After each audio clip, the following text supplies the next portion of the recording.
Hell to Pay, Book 2 of the Harvesters series. Written by Luke R. Mitchell. Narrated by Stephen Barnett. Prologue. Halden Raish leaned forward, steepled his fingers in a decidedly masterly pose, and surveyed the two combatants before him. Elise arched a raven-black eyebrow at him. He ignored it. Again. Elise dipped deep into her personal vat of sarcasm and threw him the salute she found there. He hid his decidedly unmasterly smile behind the steeple of his fingers. Elise turned, all grace and deadly beauty, to square off against her opponent, a slim man with suave features and dark hair peppered with gray. Alton Parker looked to be in his early 40s. He wasn't. "Begin," Halden said. Elise rolled her shoulders, sank into a ready stance, and raised a hand to Alton in invitation. For several seconds, Alton only watched, unmoving. Then he sprang forward to throw a sweeping punch at Elise's head. She sidestepped the blow, then ducked the follow-up backhand, wasting nothing with her movements.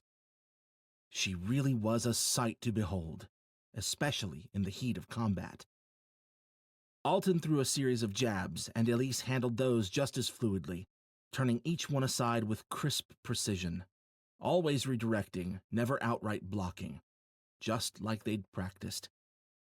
She stepped outside of the last punch, pushing the blow past her. She yanked the dark polymer practice knife from her belt and plunged it at Alton's face. Alton twisted and dropped his head out of harm's way, then swept a kick at Elise's thigh. It wasn't a particularly well-aimed kick, but coming from Alton, it would still be plenty dangerous. Elise turned through a tight aerial that took her over the kick and left her face to face with Alton. He darted forward before her boots touched the deck. Elise only barely managed to throw herself aside in time to avoid his grab. Too close. That was his cue. Halden plucked the clunky pistol from his lap. Ahead, Elise pulled out of her evasive roll in a ready crouch, wary blue eyes fixed on Alton. He pointed the gun at her and pulled the trigger. Elise's hand was already flying up when the gun gave a sharp, cracking puff. There was a blur of motion, and then a squishy blue dart pulled to a halt a few inches from Elise's open palm, hovering in midair. Halden almost laughed at the surprised expression on her face, but then Alton lunged for her with a low growl. Elise's other hand shot up like a striking viper. Alton's charge slowed, as if he'd suddenly been plopped into a chest-high pool of thick honey. His growl deepened, rumbling in his chest, and his pale eyes came alive with fiery red light, whites and irises both. He took another step forward against the resistance, then another. In front of him, Elise was down on one knee now, her fair, creamy skin a few shades paler and shining with perspiration. She began to shake from her exertions. Halden was opening his mouth to call them to a halt when the squishy blue dart hovering next to Elise's hand reoriented itself and launched toward Alton seemingly by its own accord. The dart struck Alton right between his glowing red eyes with a defiant little squeak. Elise looked up, clearly strained, but grinning nonetheless. Halden couldn't help it this time. He laughed. "Okay, good. Both of you." Alton relented his forward march, the fire draining from his eyes. Elise blew out a long breath and plopped down to the deck. "Not bad," Alton said, frowning down at the squishy blue dart by his foot. "You're getting stronger." "Was that full power?" Elise asked between heavy breaths. A satisfied smirk curled the corners of Alton's mouth. "Hardly." "Wonderful." Elise shook her head, clearly disheartened. "It actually was," Halden said. He reached for the dart, and it flew from the deck to his open hand before he'd thought twice about focusing his mind or channeling the requisite energy. By now, telekinesis required little more mental involvement than using his own hands, which wasn't so surprising. Alpha knew they'd had enough time to practice over the past months. Elise gave him one of her looks. "It was," he said. "You're doing amazing, Lise." "Good news, everyone!" came a voice from the corridor outside. A moment later, Johnny walked into the room in all his flame-haired glory, holding up a single finger exactly as Halden had known that he would. "You've been watching that show again." Johnny gave one of his full-body shrugs. "Gotta bone up on the references somehow. Don't want people to think I'm a weirdo." "But Johnny," Elise said from the deck, "who could ever think that about you?" Johnny waggled his eyebrows at her and turned to Alton. "I think the jumper thingies are all done with their space nap, or whatever it is that they do." Alton nodded and strode past Johnny and out of the room. "Space nap," Halden said. "Yeah, man. You're such a space sap," Elise said. "Nice," Johnny said, offering her a hand.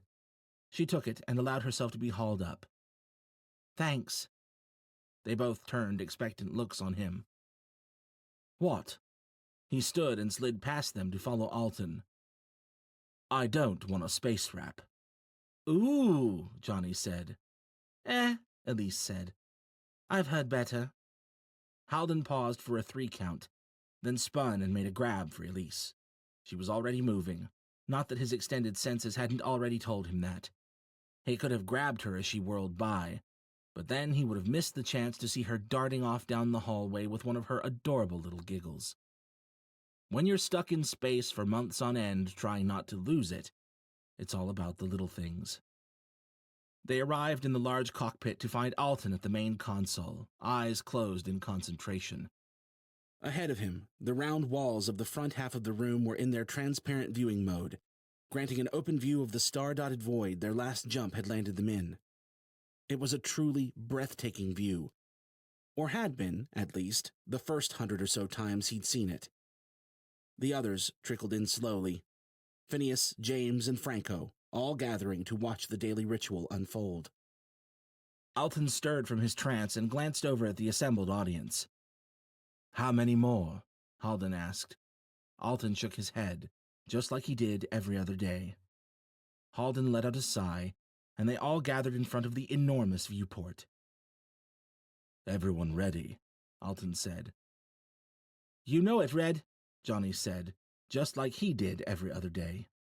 He must have enjoyed the irony. 5 seconds, Alton said.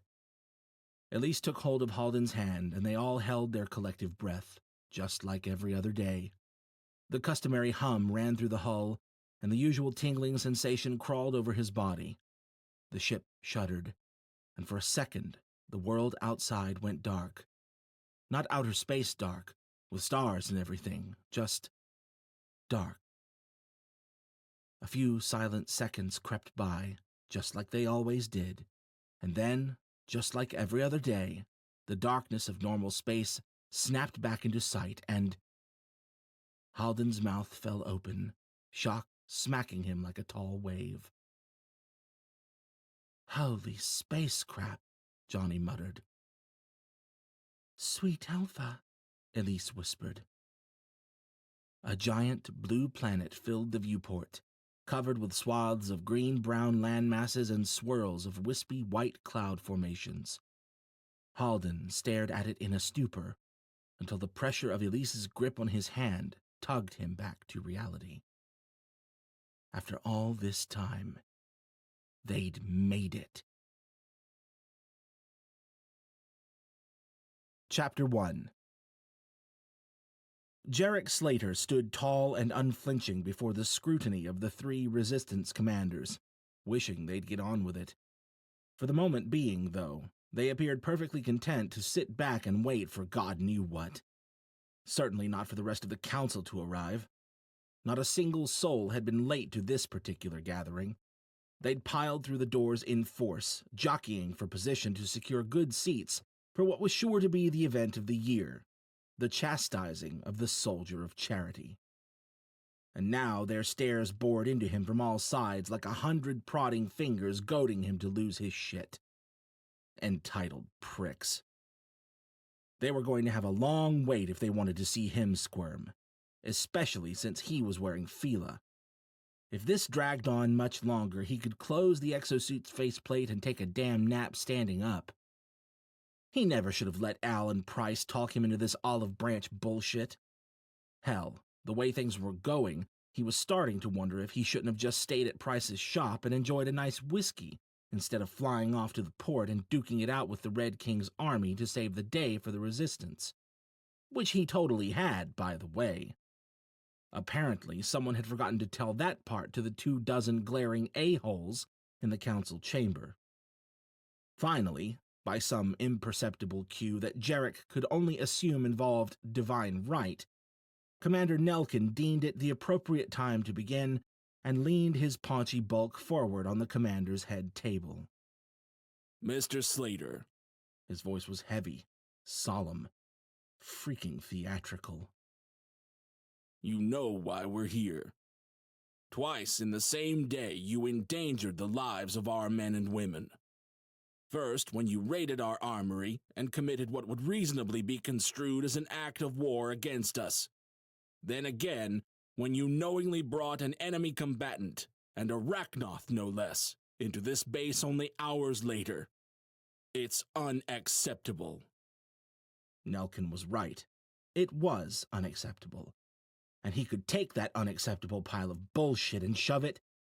Easy, sir. Al's smooth English accent was crisp and soothing in his helmet earpieces. Control? Al was right. That would drive the bastards crazy. He spread his hands wide and put on his best carefree grin. Okay, you got me. I'm trouble. A real loose cannon. Maybe even a terrorist. But let's not stop there. I think we missed a few parts. Like where I stopped said Rachnoth from killing everyone and saved actual shiploads of your people. At the head table, Commander Sloane's creepy, slender form straightened, and he opened his mouth to speak. Jarek silenced him with an armored finger. Plus, on a scale from no-no to act of war, I'd put the business here somewhere around stealing from the cookie jar. You know, aside from the part where it wasn't actually stealing, on account of this suit belonging to me and everything. Murmurs. Murmurs everywhere. If they were going to try to take him into custody or make him pay for his crimes, he wished they'd whip him out and get to it. But they wouldn't. Of course they wouldn't. Because this was how it went with outfits like the Resistance, wasn't it? They putzed around, babbling about their cause and fighting the good fight until someone came along and actually got shit done, and then they all lost their heads over the audacity of the thing. Who the hell did he think he was to swoop in and right their sinking ship? How dare he take back what was his? How dare he be his own man, follow his own compass? Who'd given him permission? Jarek had met more than a few freedom fighter types since the catastrophe, and remained woefully unimpressed. Most were just as afraid of upsetting the status quo as everyone else, and those who weren't, in his experience, tended to be goddamn psychopaths. There was a reason he'd steered clear of organized tomfoolery like the Resistance, since a catastrophic hiccup with one such psychopath in his teenage years had earned him the ridiculous nickname Soldier of Charity, and nearly cost him his life to boot. And as good as saving the day at the ports had felt last night, there was an even better reason he couldn't wait to get the hell away from all this. A couple dozen reasons, actually, and they were all still staring at him, muttering back and forth behind raised hands, as if Fila's sensors didn't allow Jarek to hear every word they said. Commander Sloane's disturbingly green-eyed glare was particularly ferocious as he whispered to Commander Nelkin that they could not, repeat, could not, just let Jarek walk away from this fiasco without punishment. Jarek kind of wished they'd try to stop him. Fine, he called. The room snapped silent at the sound of his voice. It's unacceptable. Don't accept it. Was there something else you fellas wanted? Nelkin's perpetual frown darkened. Sloane looked like he was actively trying to call bright green death rays from his eyes to smite Jarek down. Beside them, Commander Stacy Daniels gathered herself to speak, her expression mostly neutral, if maybe a bit stern. I think it's safe to say our time would be better spent calling it even and moving on to the matter of the Nest device's activation and what it might mean for us. Jarek gave her a grateful micro-nod. Compared to the rest of these jackals, Daniels didn't seem so bad, even if what she'd just proposed was an exercise in futility. The truth was that they knew jack crap about the Rachnoth device that had blasted a holy Jesus beam into the sky last night, aside from the one cryptic tidbit the Red King had given them between his maniacal Rachnoth giggles. Retribution, he'd said. The Nest had raised the call for retribution. Whatever the hell that meant. There was a decent chance it was nothing but pure grade A bullshit. A fun little threat the defeated king had spun in the moment to keep them afraid and guessing. But something told him it wasn't. Jarek clearly wasn't a people person, but he did like to think he could read them fairly well, and the Red King's little meltdown had felt sincere enough to make him wonder what the hell could frighten a Rachnoth like that. He'd been hoping to shake the red-eyed bastard until more answers fell out, but the Resistance had unsurprisingly taken quite strict custody of their Rachnoth prisoner the moment he'd entered HQ. Never mind the fact that Jarek had been the one to capture him, thank you very much. From what little he'd heard, the king had been monk-like in his commitment to silence since they'd brought him in. Jarek wasn't sure he could do much better, but that didn't make him any less irritated at the territorial shutout. Either way, if they weren't going to try to slap him in the old irons, he wasn't about to sit here and listen to the council try to extract a meaningful conclusion from a single itty-bitty clue. I'll leave you guys to it then, Jarek said, turning for the door. Wouldn't want you to have to slow everything down for me. Nelkin's voice was heavy with threatening authority. Slater? Jarek kept walking. Sloane must have been close to conjuring up those death rays after all, because Jarek swore he could feel the glares pelting into the back of his head as he pulled open the double doors and slipped out to the narrow hallway. Masterfully handled, sir, Al said. Glad to see all those communication self-help books are paying off. It's the strangest thing. I wiped with every single page, and I feel like I just didn't absorb anything. Charming, sir. And you have company. He'd already heard as much. Vila's auditory sensors were a work of art, but even without them, he would have heard Commander Nelkin's approach easily enough. The man wasn't exactly light of foot, and his normally heavy breathing was clearly elevated right now.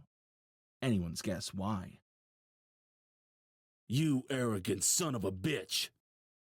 Jarek turned to watch Nelkin close in at a spry power walk, and didn't try overly hard to hide his amused grin. Don't hold back, Commander. Tell me how you really feel.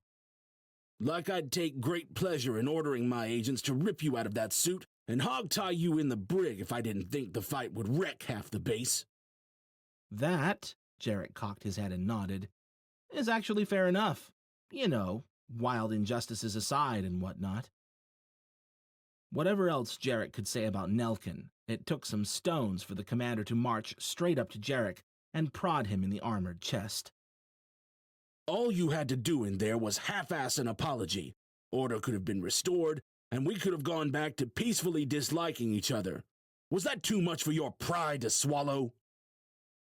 Jarek wrinkled his nose at the strong waft of aftershave and what he could only assume was pure distilled anger. I don't know. He glanced toward the council chamber. I think I really nailed the half-ass bit.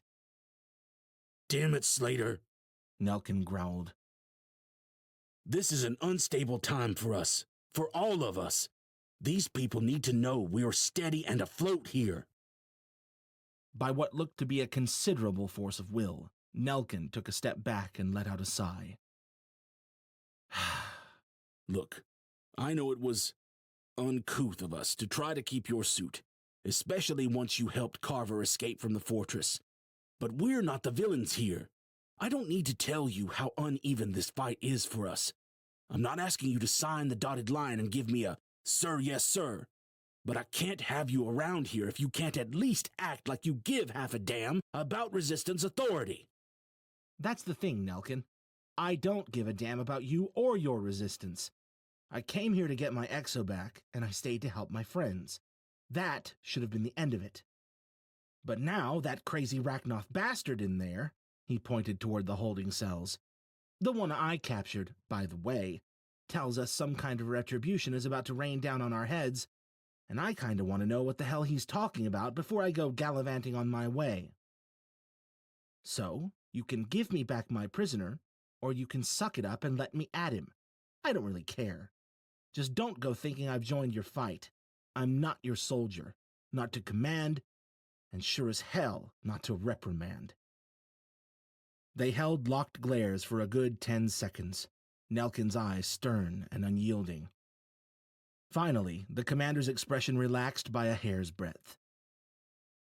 I did say, act like you give a damn. The crack in Nelkin's domineering exterior took Jarek by genuine enough surprise that a huff of a chuckle escaped him. His surprise doubled when Nelkin returned a thin smile of his own. Guy was probably going to pull a muscle if he wasn't careful. Fine. Maybe I can steer clear of blatant disrespect for a day or two, assuming no one tries to steal my suit in the middle of the night. Nelkin tilted his head. All right, then. Jarek gestured toward the holding cells. He really hasn't said anything yet? Not a word. And he doesn't seem to particularly care about any physical discomfort. Nelkin hesitated before adding, If he keeps this up, we might have to ask Rachel to take a crack at, you know. He tapped at the side of his square, buzzed head. I don't know much about telepathy, but as far as I understand, that kind of thing is dangerous to toy with, and Rachel isn't exactly clear of mind right now, what with Michael having been touched by a Jesus beam and everything. Nelkin nodded. I'm aware, but we need to figure this thing out soon. The king is healing disturbingly fast. Huh. Creepy. Nelkin looked exasperated.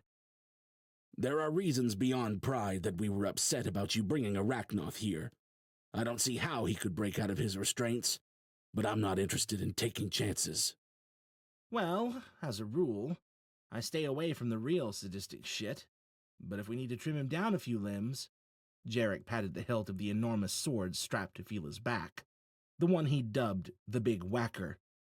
All we need is a good chopping block. Nelkin's brows crept upward. And that doesn't fall into the category of real sadistic shit? I've seen some stuff, man. And some things. Nelkin studied him for a long moment. I don't doubt that. Now, would you be willing to talk to Rachel? With Carver's current condition, well, you know her better than anyone else who's currently conscious. I can see to it you're updated if anything happens with the prisoner. Otherwise, it's probably better for everyone if you stay on your ship. Yeah, well, I was gonna do all that anyway, so... Jarek turned back down the hall and threw the most sarcastic two-fingered salute he could manage over his right shoulder. So glad we cleared that up, Nelkin muttered behind him. Then more loudly, Slater! Jarek paused and turned his head just enough to show he was listening. Don't go thinking this little talk means you're off the hook. I might be a commander, but if you give my people reason to come calling for your head again, I won't stop them. Jarek grinned. Maybe Nelkin wasn't the worst jackal on the planet. Jarek wouldn't pick the guy as a drinking buddy or anything, but at least the stern bastard seemed to be playing things straight with him now. Understood, he said.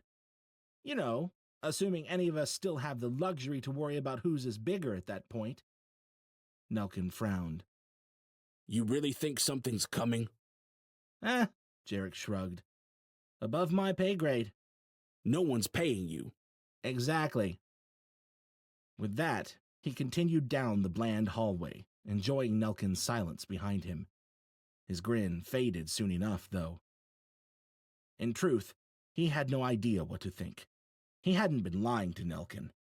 If it weren't for the nest exploding and the king's cryptic warning of impending doom, he probably would have made for the hills that morning, dropped a lark back in Deadwood, and taken several hot showers to wash the traces of the Resistance's mangy mitts from himself and Fila.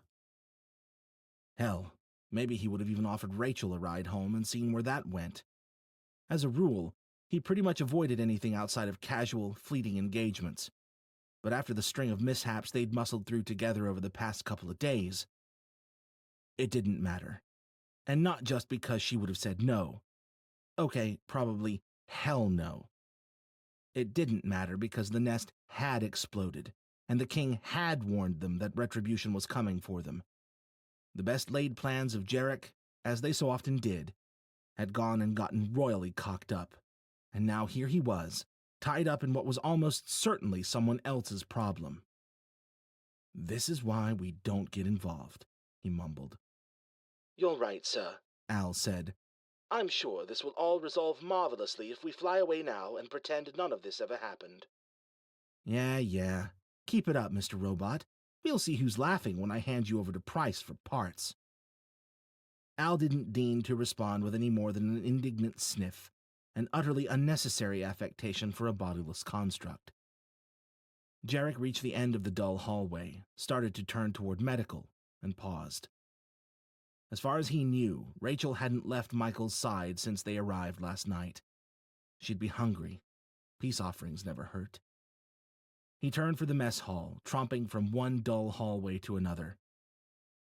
From what he'd seen, every room and hallway of HQ was nearly identical. Gray cinder block walls, smooth, slightly darker gray concrete floors, yellow lighting that had a sort of plastic feel to it. Before the catastrophe, it would have been the kind of place people made Soviet prison jokes about. Now, though, those same people would look at the place and see safety, security. Jarek just felt cramped. No matter where he was, he seemed to be hunkering down to avoid smashing his head into the ceiling. The hallways were narrow enough that everyone felt the impulse to go chest to chest, passing by one another, even if it wasn't strictly required. And that was just the physical stuff. It had been a long while since he'd spent much time in such a densely populated space, especially one where everyone wasn't actively trying to kill him. It made him antsy. The sooner he figured out what the hell that giant beam-shooting egg had actually done, the sooner he could confirm whether it was safe to leave this circus behind and go back to the good life. And if it wasn't, and the Red King wasn't just blowing fear-mongering smoke in their eyes. Honestly, if the sky was about to fall, he wasn't entirely sure what the hell he was going to do about it. But it was pointless to speculate before they knew more. Answers first. But before they got to that, he had a pair of sandwiches to find. Chapter 2. Rachel laid her brother's still hand across his torso and leaned back in her chair. She blew out a long breath and stretched, arching her back and neck until she could see the wall behind her. It stared right back, bland and depressing, and utterly uncaring about the suffering going on just a dozen feet from its cool surface. She'd always rolled her eyes at the people in stories who'd sit at the bedside of a comatose loved one and just wait, accomplishing nothing when they could be doing anything. If they wanted to help so much, why not at least get up and go take care of that person's affairs? Why not scour the country for a second opinion? Or a fourth or fifth? Why not find other options? Hell, why not go find someone else they could help and hope the universe was paying attention? Why the hell would someone just sit there? She hadn't understood. And now, here she was, sitting, waiting, accomplishing nothing when she could be doing anything. She could have left, could have started trying to find out what the hell that damn egg had done to Michael when it went off. She needed to eat, to sleep, to shower, and she could have done all those things. But what if he woke up and she wasn't here? What if he went the other way and she missed her last chance to see him drawing breath? She couldn't risk it, couldn't even think it without wanting to scream. So she'd sat here all night, and now all day, according to her comm. Trying to see things from the other side? Rachel whipped upright in her chair to find Jay Price watching her from the doorway. The sight of the paper plate and sandwich in his hand elicited an immediate and violent rumble from her stomach. "What?" He looked at the ceiling and turned his head sideways. "You never just... Never mind. Forget I said it. How are you holding up?" She shrugged and looked at Michael's dark, silent form, as if that should say everything. Price acted like it did. He came to offer her the plate. She took it gratefully and began savaging what turned out to be a peanut butter and jelly sandwich. Price occupied himself with checking the few monitors they'd hooked Michael up to. HQ's medical facility consisted of 2 rooms and sported a grand total of 3 permanent beds. It wasn't exactly up to the gold standard of pre-catastrophe times, but it was a hell of a sight better than nothing. The Resistance even had a pair of doctors and a couple of nurses living on base, though no one had been able to divine anything about Michael's condition beyond the fact that he was indeed comatose, for all the good that did them. "No changes," Price said. He took a little pen light out of his pocket and proceeded to open each of Michael's eyes with thumb and forefinger and shine the light in them. Apparently satisfied, he pocketed the light, cupped Michael's head, and gently tilted it left and then right. Lastly, he took Michael's left wrist in one hand, laid his other hand over Michael's biceps, and worked the arm through a short range of motion. Despite everything, she felt the ghost of a smile hovering near the surface as she watched Price at work. There didn't seem to be any limit to the disciplines the guy dabbled in. From mechanic to chemist to engineer to medic, he just kept getting more eccentric. She swallowed a mouthful of peanut butter and jelly. "Is that your professional opinion, Dr. Price?" He set Michael's arm down, looking abashed. "Sorry, I'm not helping. I just get curious." "I don't think Michael minds." Price tilted his head as if to politely say, "No, probably not." She shifted her sandwich, readying the next bite. "Any interesting tidings from the world beyond?" "Not really." Price started fidgeting with his hands. "Although Al and I did talk Jarek into appearing before the council, so..." "Be ready for gunfire and explosions?" "Would that I could joke about it. I just hope Al keeps him centered in there." He frowned down at his restless hands and jammed them into his pockets. The poor guy was clearly itching for a project, probably to cope with the stress of the past couple days. Too bad he couldn't return to the workshop that was his pride and joy. Not right now, at least. The Red King's men would almost certainly be watching it, waiting for anyone who might know something about their missing boss to come along. She felt partially responsible. Sure, Jarek had been the one to lead them to Price's shop after their escape from the Red Fortress, and it wasn't really her fault the Reds, or rather, the Red King, had tracked them. But that didn't make her feel any less bad that good, kind, brilliant Price had gotten dragged into this mess because of them. "We need to get you out of here," she said. "I'm pretty sure this is how good scientists go mad." Price didn't say what he was thinking, but his bushy gray eyebrows managed to convey the gist of the message. Like she was one to talk, sitting here all night and day. "Alas," Price said with a wan smile, "it seems my only hope is to find ways to use my powers for good here for the time being.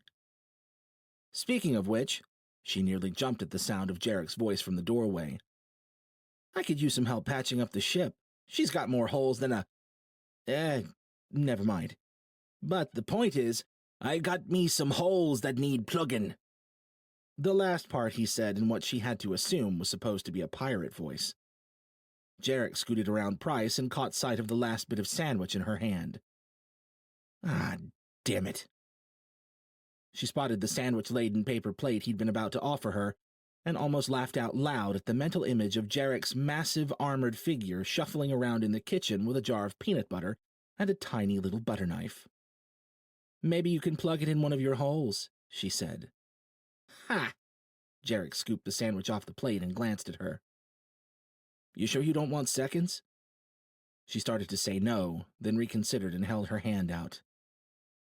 "Gah!" Jarek plopped the sandwich down and handed the plate over. "You tease."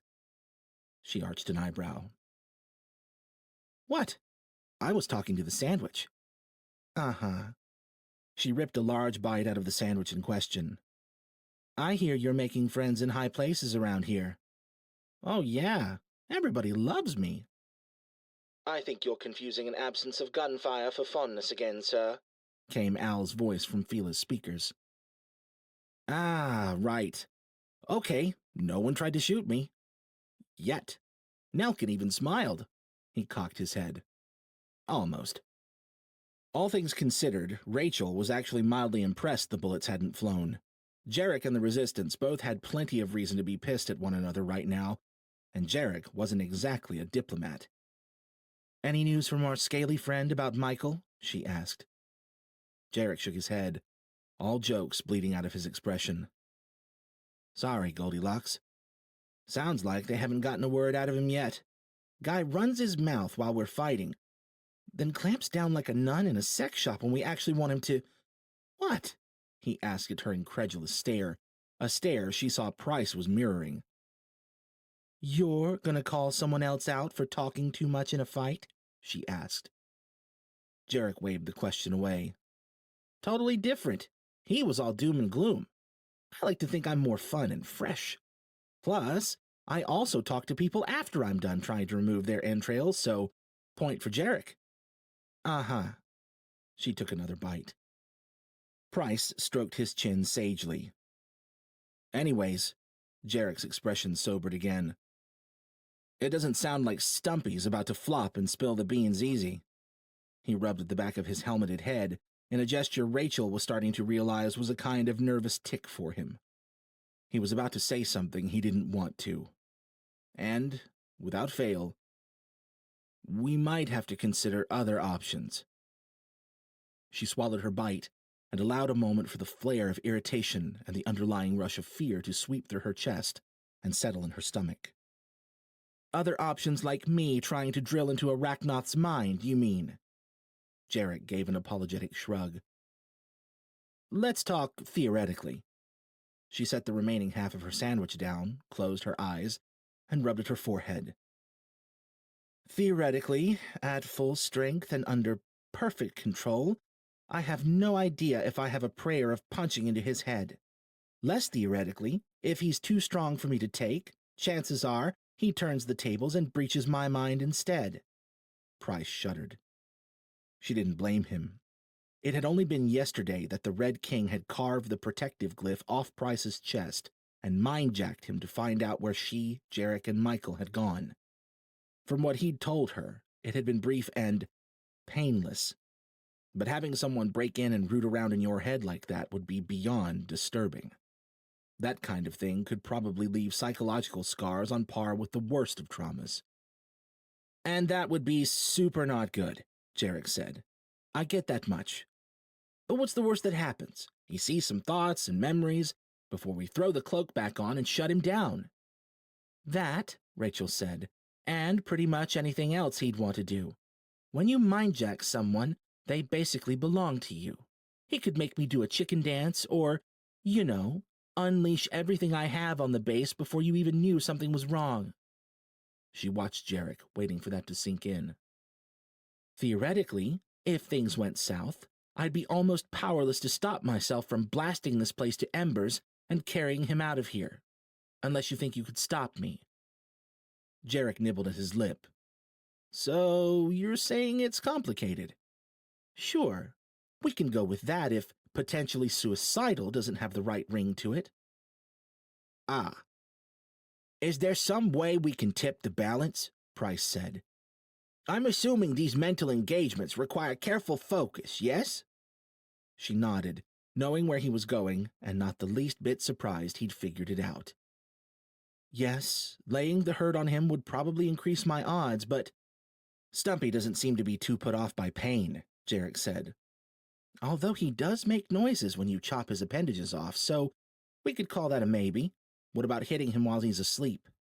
Assuming he does sleep, Price said. There was a creepy thought. He had a point, though. Assuming he does, Rachel said, I still don't think it'd be a good idea to attack a strong telepath like that. Tangling with sleeping minds can be pretty damn trippy. So it's complicated, Price said. He shook his head. I would very much like to inspect this Rachnoth for myself at some point, especially if he ever decides to talk. We need to get you glyphed up again first, Jarek said. I can do you, Rachel said, and immediately regretted saying when Jarek turned a wolfish grin on her. Oh, shut up. You know what I... Oh, hey, guys. Leah and Alaric had appeared in the doorway, lingering as if they were afraid they might be interrupting something private or important, neither of which described the direction the conversation was heading. Hey, Leah said, stepping into the room, her eyes lingering on Michael's resting form. Sorry to interrupt. Pretty ladies need never apologize for such things, Jarek said. Old resistance fighters, on the other hand. Rachel shot Jarek a dirty look. Sexist? Leah's golden brown eyes twinkled with amusement. Alaric paid no mind to Jarek's ribbing and sank into one of the chairs on the opposite wall with a tired sigh. Hell of a show you put on back there, he said. Rachel wasn't entirely sure who he was talking to until Jarek said, Ah, didn't realize you were in there. Too many glares to sort through, I guess. Thanks for the backup, by the way. A word or two of praise from the father of the resistance might have been helpful. Alaric shrugged. No one wants to hear this old man ramble. Seems to me like you handled yourself just fine. Clearly, Jarek muttered. So what's up? Rachel asked as Leah came to stand at Michael's bedside. Not that Leah needed a reason to stop by. She'd already been in to see Michael more times than anyone besides Rachel herself. Just stopping in to say hi. Leah carefully took Michael's hand and held it in both of hers for a moment. Can I get you anything? Rachel gave her what she hoped was an appreciative smile and shook her head. Leah's interest in Michael was clear enough, but Rachel was pretty sure they hadn't ventured beyond being anything more than friends. Knowing Michael, the sponge head was probably entirely clueless about Leah's affections. Either way, Rachel was pretty sure she liked Leah.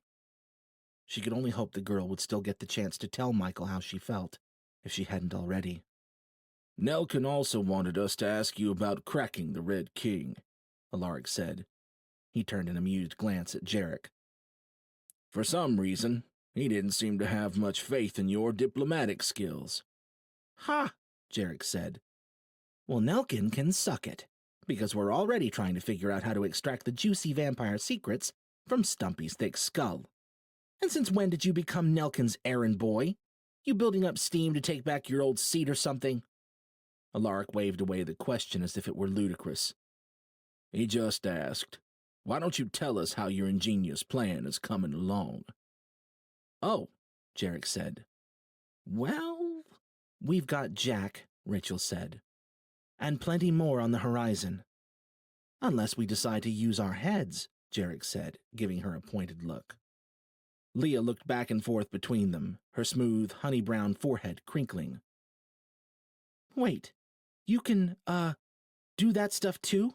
To one of them? It's an ongoing point of debate, Rachel said, still holding Jarek's stare. She was thinking about adding that Nelkin should probably come and ask her himself if he wanted her to stick her neck out for the resistance. But Jarek broke their stare and turned to Leah first.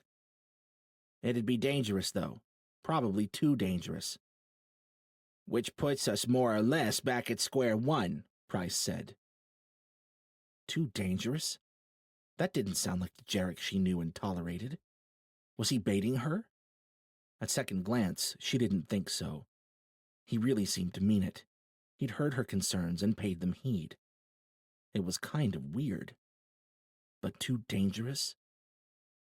She looked at Michael laying there, barely breathing, and wondered for the 1000th time what was happening in there beneath those spongy locks of his.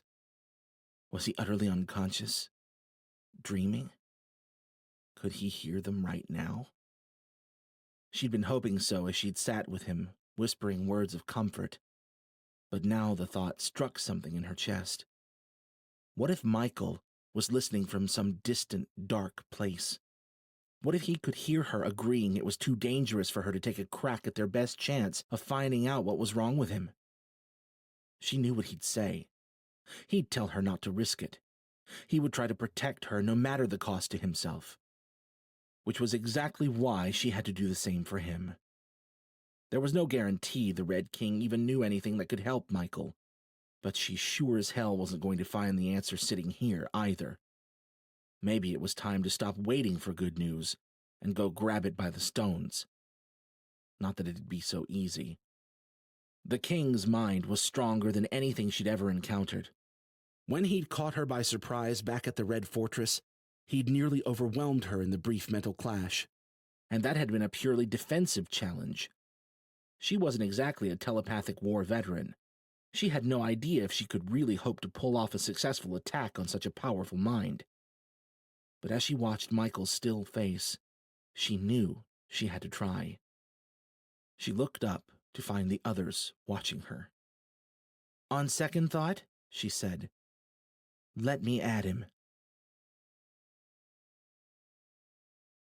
Chapter 3. As far as makeshift mind-jacking setups went, Rachel thought they hadn't done half bad. Tiny didn't adequately capture the feel of the Red King's cell, which was nothing more than a simple cot and a pot deal. She stood crammed into the tight space with Jarek, Leah, and Alaric. Price, lacking an intact cloak, had stayed back in medical with Michael. Rachel's own cloaking pendant, or her primary one, at least, was still adorning the Red King's neck from last night when they'd brought him in.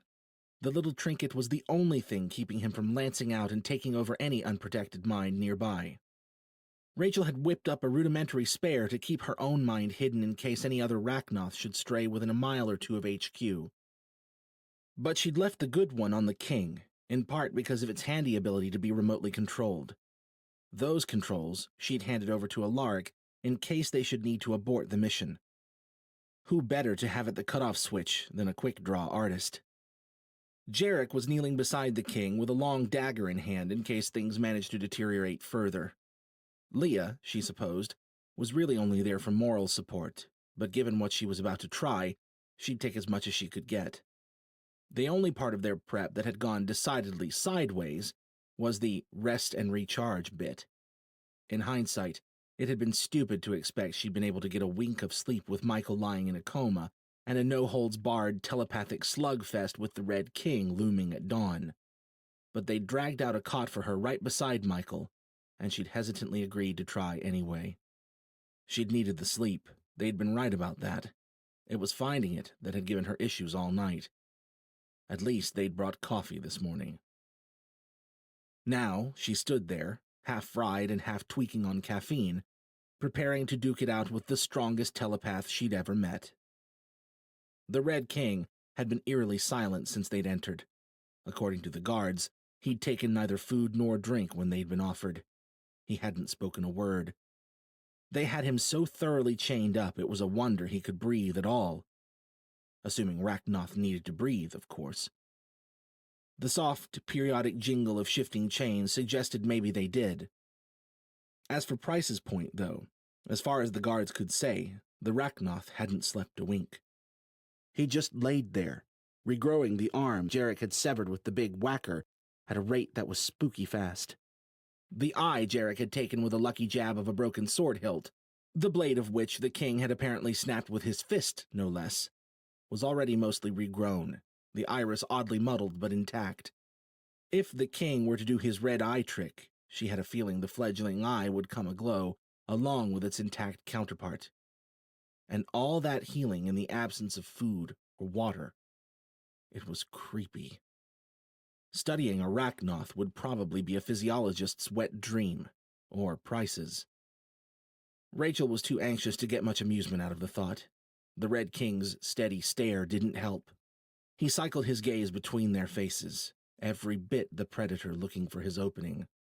They'd sorted all the details out before coming in, but he must have understood what they were about to do anyway, because his gaze finally settled on her. He gave her a cold grin, and a faint hint of that creepy red glow crept into his eyes. "You think to challenge my mind, Arcanist?" "Holy shit," Jarek said. "You remembered how to talk." The King said nothing. "Here's the deal, Stumpy," Jarek continued. "We need to know what the deal is with that nest of yours, namely what it did to our friend, and what you meant about the call for retribution. Are you familiar with the whole easy way, hard way spiel? The king ignored Jarek completely and continued staring straight at Rachel, his eyes flaming brighter. I will break you, Rachel Cross, and then I will use you to break them. Fear and doubt wrapped their heavy arms around her, and her reply stuck in her throat. Jarek saved her the trouble. He punched the king in the face. The Rachnoth shook the hit off and growled. Jarek punched him again, then glanced back at her and winked. Looks like it's going to be the hard way, then. Seeing Jarek seemingly in control of the Rachnoth made her feel a tad more secure. But the blows also had the unfortunate effect of starting the king's face shifting to that unsettling, scaly green the Rachnoth had adopted during battle. Whatever. She wouldn't be looking him in the face during the action anyway. She nodded to Alaric, who nodded back, jaw chomping steadily away at those leaves he chronically chewed. Then she turned back to Jarek. You guys know the drill? The king gave a growl hiss of laughter. You think these men can protect you? Jarek Slater, who could not even protect his armor skin, and Alaric Weston, who could not protect his own wife and son. Knuckles cracked like old tree branches from Alaric's corner. He was glaring at the king with murder in his eyes. His perpetual chewing halted for the tight clenching of his jaw.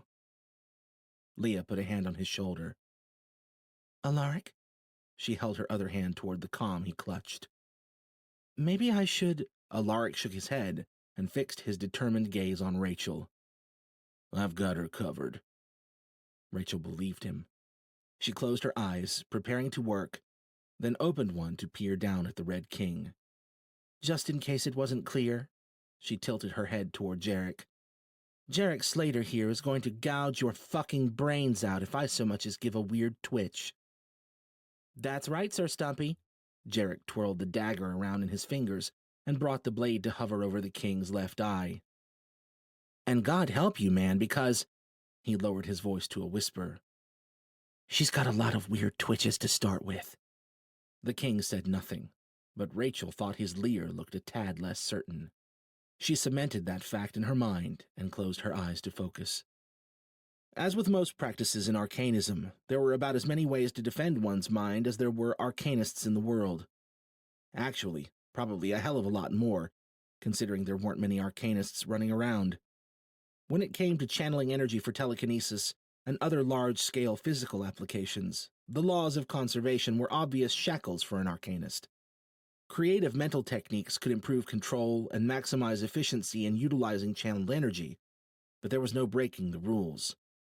When it came to telepathic struggles, on the other hand, creativity and willpower were everything. There still must have been some energy exchange involved. It was just abstract enough, and apparently insignificant enough, that she'd never deemed it necessary to worry about. But maybe she was just a brute. She knew some arcanists use subtlety and trickery to protect their minds, but that had never suited Rachel. She conjured her defense in much the same way she conjured barriers to protect from physical attack, forging her will into walls of heavy, impenetrable steel. In this case, instead of channeling the energy to actually conjure a physical construct, she simply held her wall of will in her mental space. Somewhere, a particularly adept arcanist was probably rolling over in their grave. She added layer after layer of hard steel to her mental fortress, leaving a tiny way open like a kind of mental arrow slit through which she could launch her own attack. Finally, when the mental construct was ready, she nodded. As immersed in her mental space as she was, the physical movement felt odd, and her voice sounded distant. Now, Alaric. She didn't need him to tell her when he'd deactivated the king's cloak. No more than she would have needed someone to tell her she was going to get wet when she was already standing under a waterfall. The king's mind crashed into her ramparts like a force of nature. She fought down panic and held her ground as the alien presence backed away, then slammed into her again. On the third surge, she formed her will into a spear and hurled it forth at the oncoming titan. It hit, with all the potency of a wood tip on steel armor. She drew back to her defenses to regroup. In the distance, something cracked. Was it her knuckles? As she grit down and thrust her mental lance forward against the next attack. The king's presence plowed through her attack and slammed into her defenses once more. This wasn't working. She needed to do something. But what? She might be able to stand her ground against the king's battery for a bit longer, but the only minds she'd ever invaded had been non-telepaths, which offered as much resistance as unlocked doors. The Red King was a ferocious predator. Even if she had the raw chops to go toe-to-toe with him, she sure as hell didn't have the experience. She might as well be a big, lovable house dog trying to cross fangs with a wild wolf. She might as well give up. No, not when Michael was lying comatose just down the hall. Not after all the pain they'd gone through in the past week. Hell, in the past 15 years. The Rachnoth had made a smoldering wreck of their planet.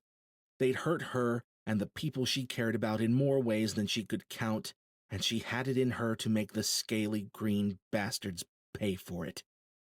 If this son of a bitch had answers that could help Michael, she was going to take them. Maybe she was a house dog trying to take on a wolf, but right now, that wolf was fucking with her family, and she'd be damned if she was going to run away with her tail between her legs. She dropped her wall and surged forward with everything she had, vaguely aware that someone, was that her, was crying out wordlessly in the distance as she did so. The king met her head-on in the telepathic analog of a high-speed car crash. The constructs of their wills smashed together, deforming and twisting in upon one another. From there, the struggle morphed into something more akin to a wrestling match, intermingled tendrils of their wills struggling back and forth for control, clawing and scraping to find any weakness or purchase. Rachel struggled for what might have been 5 seconds or 5 minutes. There was no burning of tired muscles or aching of beaten body parts, only an intrepid, creeping decline in the speed and efficacy of each one of her mental maneuvers as their conflict raced from one bulging weak point to another. Attack and counterattack. Back and forth, again and again. At some point, there were voices in the faraway space of the cell, but she was too focused and too tired to hear them. She kept fighting and tried to gauge whether the Red King was tiring as she was. Given the fact that they were still going, she imagined he must be, but soon enough, she was too tired to even worry about that. Minutes slogged by. The aches and pains and burning had definitely set in now. Or maybe that was all in her head. She couldn't tell anymore. A part of her, and not a small part, screamed at her to call for a lark to make it stop. She was contemplating listening to that part when the expansive pressure of the Red King's mind vanished. Gone. Just like that. She curled her mind into a defensive ball, reaching for her walls again, suspecting some devious trickery. There was a voice again from outside and something shaking her. Slowly, cautiously, she eased partially out of her mental space and back toward her physical senses. When the king didn't come springing out of the darkness, she flung herself back into the confines of her body and shouted, "Cloak, Alaric, now!" Or tried to, at least.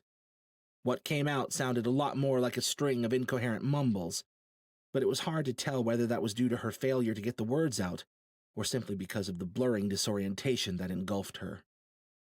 Darkness spotted her vision. Or maybe it was vision that spotted her darkness. And her mouth felt like she'd just chewed an entire bag of cotton balls. For a second, she could barely move. "Rachel!" Jarek's voice. And there was something else. The world resolved back into sense rather suddenly. She recognized the growl hiss of the king's laughter. Leah's face hovered above her, upside down. Upside down? Ah, because her head was resting in Leah's lap. That was it. "What?" "It's okay," Leah said, squeezing her arm. "We pulled the plug. Alaric reactivated the cloak." More laughter from the Red King, and then a thump and a growl, presumably Jarek punching him again. Jarek appeared beside her. "Let's get her out of here." "Hey," she mumbled. "I'm right here, you... Hey!" Jarek scooped her up as if she had all the heft of a cardboard box. She planted a palm on Fila's chest plate. "Put me down." "You're tired," he said. "You're a chauvinist." He paused and lowered her gently to her feet. "You know I don't do so well with the big words." She was too busy trying to keep from falling over to come up with any witty retort. Leah moved to get the door.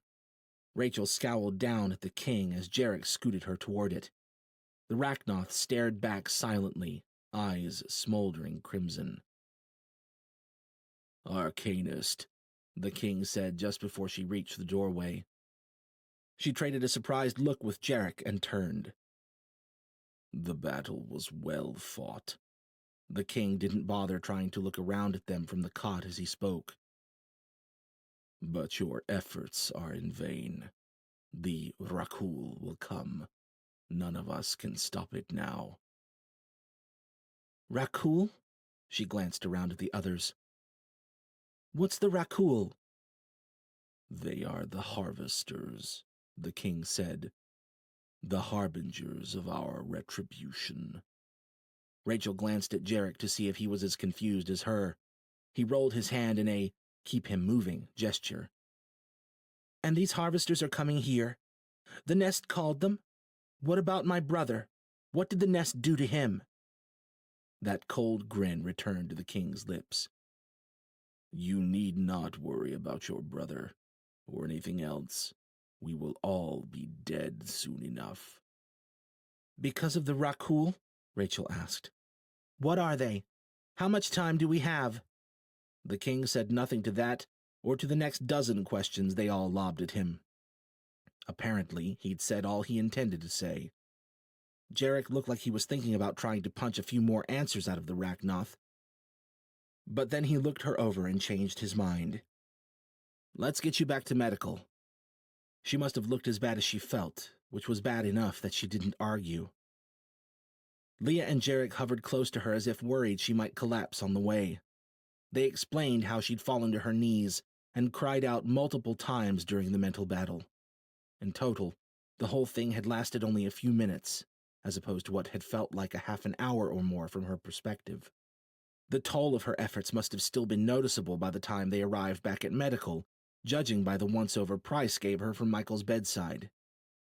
"Looks like we have a new patient to admit," he said. "More like a fierce warrior princess," Jarek said. He ignored her half-hearted effort to push him away and saw her safely into her chair by Michael's bed. "She just bumped brains with Stumpy hard enough to get his creepy Rachnoth approval, I think." Price gave her an impressed nod. She leaned forward to rest her elbows heavily on her knees.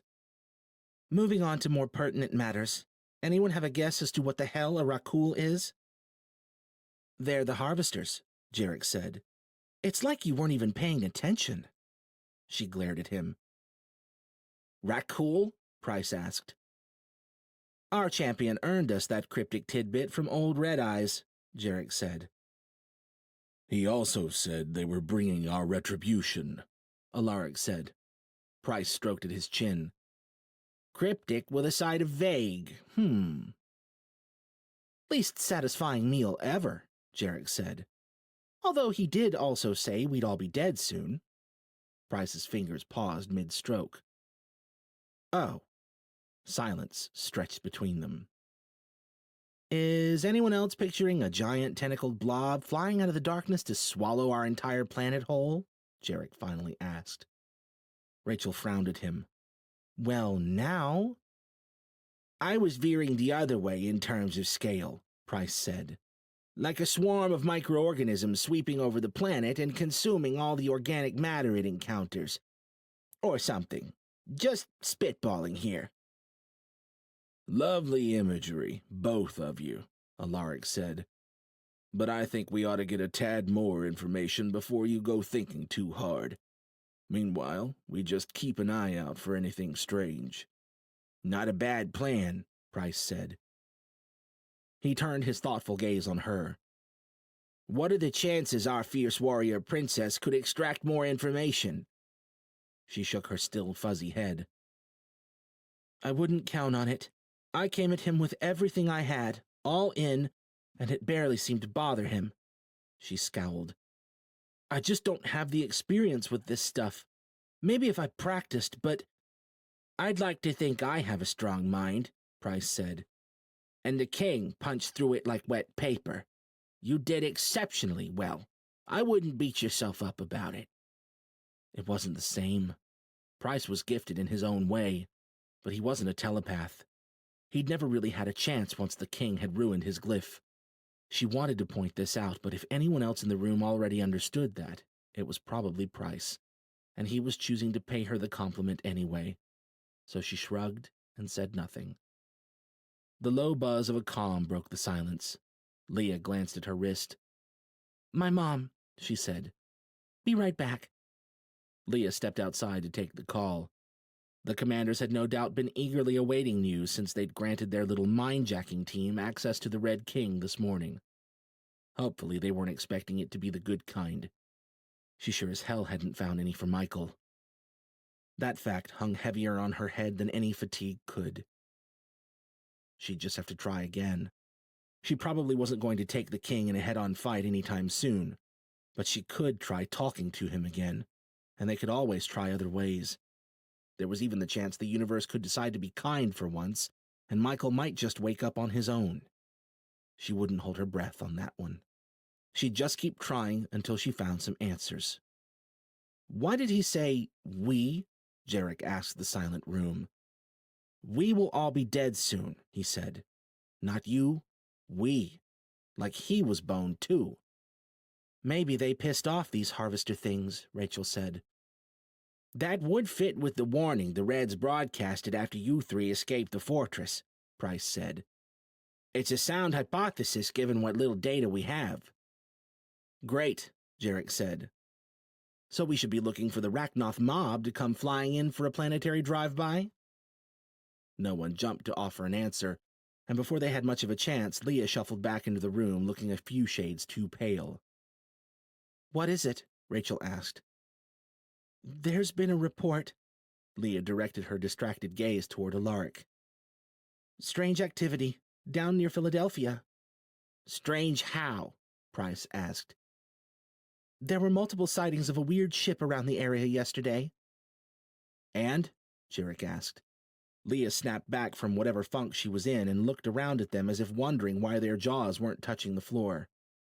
"They're saying it looked like something from another planet." Chapter 4. After 15 years spent mostly alone, and often in an exosuit, Jarek tended to see things differently than most. Take the news of a strange, possibly out-of-this-world ship being spotted poking around Philadelphia, for instance. Where everyone else seemed to think it was grave, ominous news, Jarek was mostly just glad to have a direction to go looking. Sure, there was also the itty-bitty concern that this mystery ship could be harboring something that had a freaking Rachnoth ready to lay down and accept death. But it couldn't be much worse than sitting around HQ for another day, right? "So," he looked around at the others. "Everyone to the ship?" Leah's forehead wrinkled in confusion. "You want to go?" "What? You think I've been hanging around here for the company? I just want to make sure my ass isn't going to get eaten if I turn it around and saunter back to my little corner." In truth, he couldn't say why he was so set on getting to the bottom of this thing. Self-preservation was one angle that was true, but there was more to it. The threat of some dreadful impending doom had him captivated. Like a horrific slow-motion car crash he just couldn't look away from.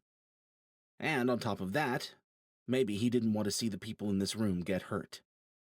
Or maybe he'd just watched the old Star Wars movies one too many times and had delusions of grandeur floating around in his subconscious. Could Jarek Slater be the one to save the world and restore balance to the Force? Probably not. But if the shit was about to hit, he'd sure as hell rather face it beside Price and Rachel and the others than fly off and see what Catastrophe 2.0 looked like from a distance. "This sounds like a wild goose chase to me," Alaric said. The Red King tells us these Rakul guys are bringing the retribution, and then a strange ship is spotted the next day? Leah said. You don't think that sounds a little funny? Sounds plenty funny, Alaric said. But not like proof. Gee, sounds like someone should go have a look, Jarek said. Since when are you so gung-ho to get involved? Rachel asked. You're telling me you're not chomping at the bit to go see the alien spaceship? From space? Maybe if we had even half a reason to believe this isn't just some made-up bullshit. Rachel's gaze shifted back toward Michael. But I can't really leave right now anyways. That earned a sympathetic stretch of silence. I don't know about the goose chase, Alaric said. But if you're set on going, I might trouble you for that ride back to Deadwood. After a moment's irritation, Jarek inclined his head. Guess a deal's a deal. What's a tiny little detour across the country? Leah looked crestfallen. You're not staying? She asked Alaric. Jarek was wondering the same thing, especially in light of the private conversation he'd had with the old Resistance legend on the way to HQ a couple days past. The one where Alaric had basically condemned himself for having run off to escape his problems in the first place. Alaric didn't meet Leah's eyes, or anyone else's for the matter. My people deserve an explanation. It wasn't exactly an answer to Leah's question, but it also didn't have the air of finality. Jarek wasn't about to prod him for more. Alaric was caught in a tough choice between the town that looked to him for order and protection, and a wayward son who'd probably rather kill him than talk at this point. More than that, though, he was a grown-ass man, and far be it from Jarek to question a grown man's prerogative to run screaming from his problems. The commanders are getting a team together to go investigate these reports, Leah said. I'm sure you could talk to them about getting a ride back with... Jarek's ship will work just fine, Alaric said. Oh, yeah, Jarek said. Make yourself at home. Definitely do that. Alaric touched his fingers to the brim of an imaginary hat. Joke's on you, cowboy, Jarek said. You have to come hunting aliens with me first. Do we know exactly who and where this lead came from, by the way? He asked Leah. Leah looked uncertainly between him and Alaric. I could find out, if you let me come with you. Seriously? Leah spared a glance toward Michael before answering. I don't want to be sitting around HQ if there's a chance I can help figure out what's going on. Sure, Jarek said. And the reason you can't go with your fellow Resistance team is... She's not Alpha Team, Alaric said. Leah nodded. And Mama Daniels is pretty careful about not bending rules for her daughter. Jarek looked back and forth between them. You guys have an Alpha Team? What? Did they get to carry the guns that are actually loaded? We're not as toothless as you think, Leah said. Jarek wasn't sure about that, but the look Leah was giving him sure as hell wasn't toothless, so he decided not to argue. He debated asking Rachel if she was sure she wouldn't reconsider stepping out for a day, but one look at her convinced him not to bark up that tree either. She wasn't about to leave Michael's side for anything less than a sure thing, and there was a fair chance Alaric was right about this being a wild goose chase. Well, Jarek said, I guess if we're short one warrior princess... Rachel looked away from Michael to narrow her eyes at him. Okay. Leah fairly bounced over to the old hardwired intercom box on the wall. I'll check with the guys over at comms, see if we have a name and location attached to the tip. Good idea, by the way. Don't encourage him, Price said. Here, Al added from Fila's speakers.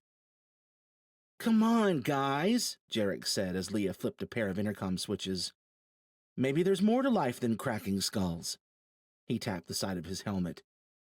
Maybe I should be cracking problems with what's in here. This is how the world ends, Al said. Price's lip twitched. Not with a bang, but with a thoughtful Jarek? Yeah, Jarek said. I think the Rachnoth kind of beat me to the punch on the whole end of the... Communications here!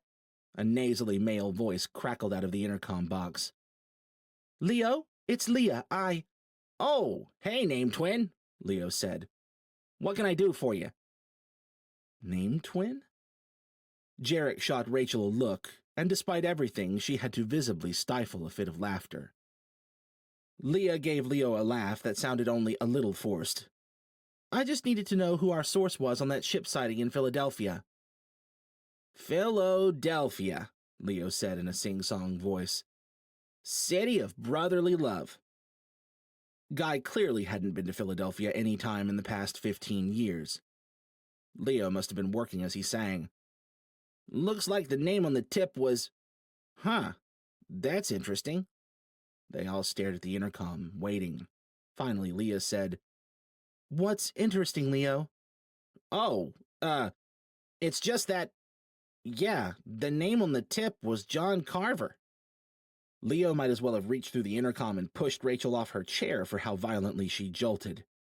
Leah looked nearly as surprised. Jarek had just caught up to the reason for the ghostly pallor of Rachel's face when Leo's crackling voice continued. But, isn't that Michael's dad? Chapter 5. This is a mistake, Rachel said. She could have elaborated on the statement by any one of a dozen routes. It was a mistake she'd left Michael to fly off to Philadelphia for the scant chance of finding out something about what had happened to him. If recent past was any indication, it was probably a mistake she'd done so alongside Jarek, the trouble magnet. More than anything, it was a mistake she hadn't told John about Michael as soon as she'd had the chance. The last she and Michael had spoken with John 2 days ago, they'd simply filled him in that Michael was indeed fine, and that Rachel was helping him take care of some unfinished business. Worrying him with the details that they were trying to recover an alien artifact of unknown power and significance while being pursued by the Red King's army had seemed unnecessary, so they'd left it at that. But once the nest had gone off and blown Michael into a coma, she should have called the instant they'd made it back to HQ. She should have told him what they were up to from the start. She should have done a lot of things. But her fingers had frozen over the comm, and she'd simply gone on, waiting, hoping, in part for her, and in part to spare John from the inevitable anvil to the heart. As bad as she felt for leaving Michael, she couldn't let someone else break the news to John. It had to be her. In person. Thankfully, Price had promised to stay with Michael and call her the instant anything changed. Granted, she'd only met Price a few days ago, but he seemed like a damn good guy, and that wasn't something she got to say often. It's gonna be all right, Jarek said from the pilot's seat beside her, drawing her attention back to the cockpit. We'll be there soon, and we can get back just as fast if we need to. That was true enough. If they'd been free to the open skies, the flight from HQ in the northwest corner of Jersey City down to Philadelphia would have taken less than 20 minutes. Of course, given that the Reds and probably the Overlord's forces as well would be on high alert trying to sniff out where their Red King had gone, they'd had to be sneaky skirting out of the city, and it had taken them closer to an hour to get here. But that's not the issue. Jarek glanced toward the back cabin, where Alaric and Leah were hanging out for the flight. Then he fixed her with a somber look. I know, but the rest will be all right, too. His eyes lingered on hers, and his expression made her think he was seeing just a little too deeply. She looked away from him and out the windshield at bright, clear sky. Why do you sound so sure about that? He shrugged. Things always are on the other side of all the shit. It's just a question of how long you slog. Until it's not. By way of answer, he laid an armored hand on her leg and gave it a soft pat. She stared at the hand, not quite sure what to make of the fact that it was both Jarek's and resting ever so gently on her thigh. After several seconds' debate, she went with, I feel like I'm being fondled by a robot. Shh. You're gonna hurt Al's feelings. Al affected a sniff. Oh, never mind, I'm just a robot after all.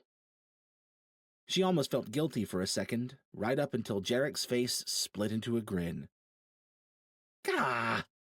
She shook his hand off and crossed her arms. You guys are the worst. We'll take it. He tapped at the console to pull up the map. And on that note, if you could tell me where to land when we get there. She started to point out Unity, and then the ship cleared a herd of clouds, and the crumbling ruins of Philadelphia stretched out miles below them. At that height, the city was little more than a mural of asphalt grays and barren, dusty browns, with no life, or brotherly love, in sight. Rachel pinned their destination on the map, and once they'd passed over the heart of the city, they began to descend, headed west. The city ruins below gave way to slightly less demolished university campuses, which in turn were replaced by a long stretch of alternating commercial and residential areas. The density of the greenery grew the further they went, flying low enough now to clearly distinguish individual houses and cars. Rachel wasn't used to seeing any of it from an aerial view, but it looked familiar enough all the same. There was John's old neighborhood, and there was the Home Depot they'd just about cleared out when he'd rallied the community with his ambitious vision and started work on transforming the abandoned shell of the Swarthmore College campus into what had eventually become Unity. Normally, these sights would have conjured up some returning sense of home. Today, though, it was only dread she felt. From what little she'd seen in her travels, Unity and the surrounding community were in far better shape than pretty much anywhere, Alaric's hometown of Deadwood being one notable exception. They seemed to have been luckier than most when it came to escaping the notice of roaming marauder outfits.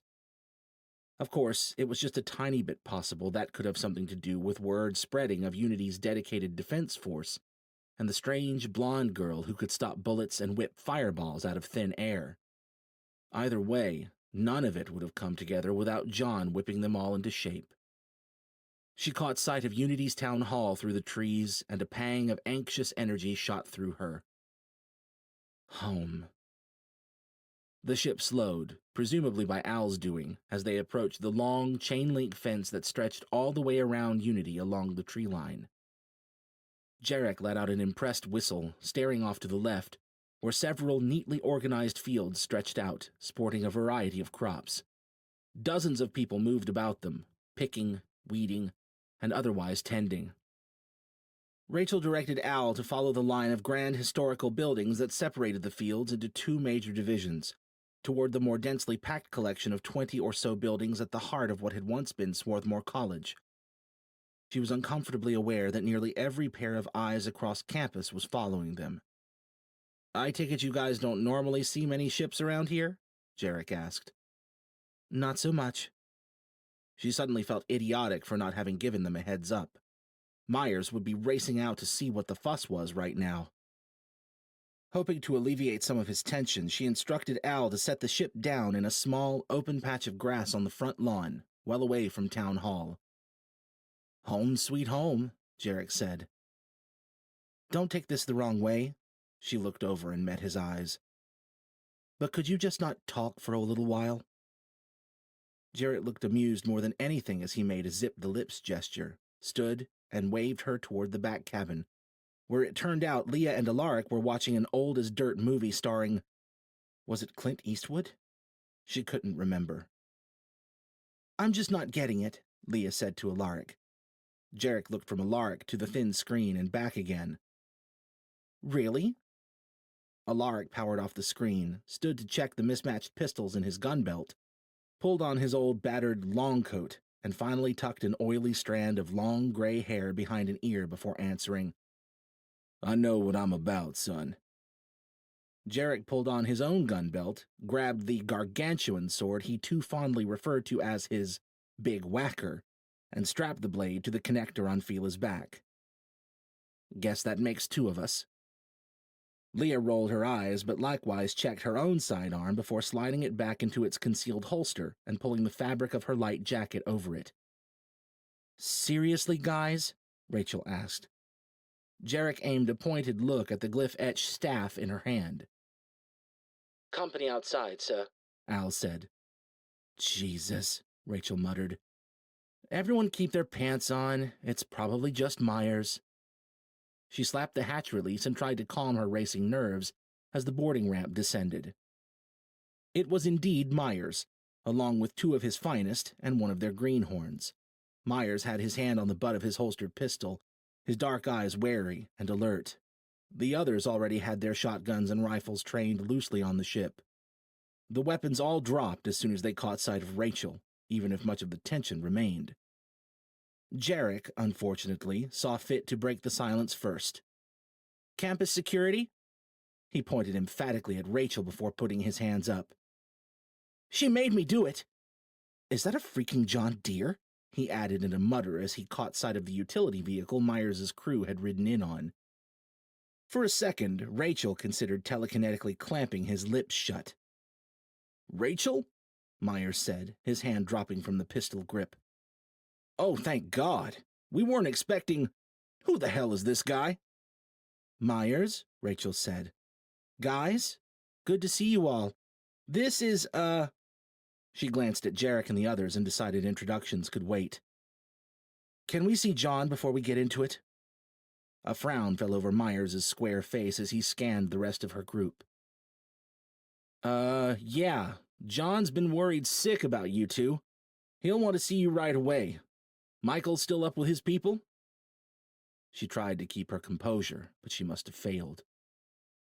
Oh, God, Myers said. No! She shook her head.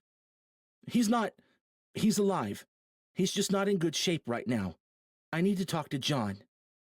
Yeah, of course. Myers glanced over his shoulder at his men, and then back to Rachel's group, his eyes lingering on Jarek with his exosuit and his giant blade. Your friends, too? Rachel nodded, and Myers sent his backup off on foot to make room for them in the gator. Thanks, boys, she called after them. Alaric accepted the passenger seat with a surly look and an under-the-breath mutter. Rachel hopped into the gator's bed alongside Leah. Jarek cautiously eased his armored bulk in behind them to both the groaning protest of the gator and the clear displeasure of Myers. Can't you just run along beside us? Rachel asked. And keep up with this bad boy? He reached to pat the outer siding of the gator's bed. I don't think so. Oops! Myers whirled in the driver's seat at the thunk of Jarrett's pat. Jarek put on his best casual face and looked up at the sky as if trying to pretend the metal hadn't just dented. Myers scowled and stepped on the gas harder than he needed to. Rachel knew the community tended to watch curiously when the gator passed to see what was going on. Today, though, it was more than that.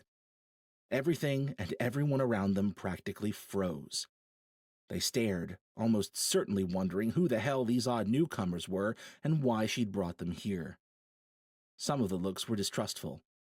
Plenty more, though, were friendly. Acquaintances and familiar faces showed her smiles and waves, and a few even cheered her return. She did her best to return their smiles despite the deepening apprehension in her gut. I had no idea warrior princess was such an apt description, Jarek mumbled beside her. He met her dirty look with a grin and a shrug. It was only a short ride to the regal stone hall at the head of the lawn. Unity, huh? Jarek asked as they climbed out of the gator bed. She looked up at the great banner hanging from the town hall with the single giant word painted in black. It's what John decided to call this place when it started becoming a proper community. Michael's flair for peace and goodwill didn't come from nowhere. They made their way into the town hall under the watch of a small crowd outside. Inside, the building was rich with what most people called historic charm. To her, it had always just kind of looked old, but, like the rest of the campus, it was in good shape for its age. Myers led them up the glossy marble steps and down the thickly carpeted hallway to John's office. So, this is what it looks like when a place hasn't been pillaged and vandalized every other day for 15 years, huh? Jarek asked. Myers favored him with a scowl. It's not for lack of trying, Rachel said. Myers and his boys have chased off more marauders than we have citizens. Myers stopped at John's door and grinned back at her. I seem to recall having had a hand here and there. She was too anxious to come up with any reply as Myers rapped on the heavy wooden door. John's muffled, "Come in," didn't do much to settle her nerves either. They funneled into her foster father's office. With the exception of the gun safe in the corner, the room looked like a pretty typical college professor's office, which was appropriate given John's past life as a professor of biology. Lines from years of accumulated worry and stress on John's dark umber face lit up with relief as his dark eyes sighted her. He rose to his feet and strode out from behind his desk. Like Michael, John was a large man with a powerful build, and he wasn't afraid to use that build when it came to death by bear hugs. Getting hugged by John was like being tucked under a lead blanket. It might have been borderline frightening, if not for all the warmth and care that so clearly bled through. These hugs had been a critical part of her path back to semi-sanity after John had found her, and it brought some comfort now. "Oh, bless me," John murmured. He squeezed harder and leaned back to take a closer look at her. I know. She patted his back and disengaged from the hug. "You've been worried sick." "It's a worrying world out there, Goldfish. There's—" His gaze drifted around the room to take in the others. "All manner of crazies." "Completely agree," Jarek said. "Knuckin' Can't trust any of those bozos." She rolled her eyes. "John, Myers, this is Jarek Slater." "I assumed as much." John stepped forward to offer his hand. "Not quite enough world-class exos walking around to mistake the soldier of charity." "Aw, shucks," Jarek said, shaking John's hand. "And you must be Leah," John said, moving down the line. He chuckled at her surprised look. "Oh, Michael told me something about a pretty young lady. Couldn't get anything more than a first name out of him, though." "Oh," Leah said, a shade of red creeping into her cheeks as she shook his hand. "Well, it's, nice to meet you, sir." John smiled and turned to Alaric. "And you are?" "Alaric Weston," Alaric said, gripping John's hand. "Pleased to meet you, John. You raised a fine son." Damn it! Why'd he have to say that? John's eyebrows had climbed up his forehead. "Well, I'll be damned. Alaric Weston. Pleased to meet you, sir. Never thought to have the father of the Resistance visit Unity." He turned back to Rachel. "And speaking of that fine son, where is the spongehead?" Shit. Adrenaline trilled through her chest, speeding her heart and casting a blurry filter over everything but John's questioning stare.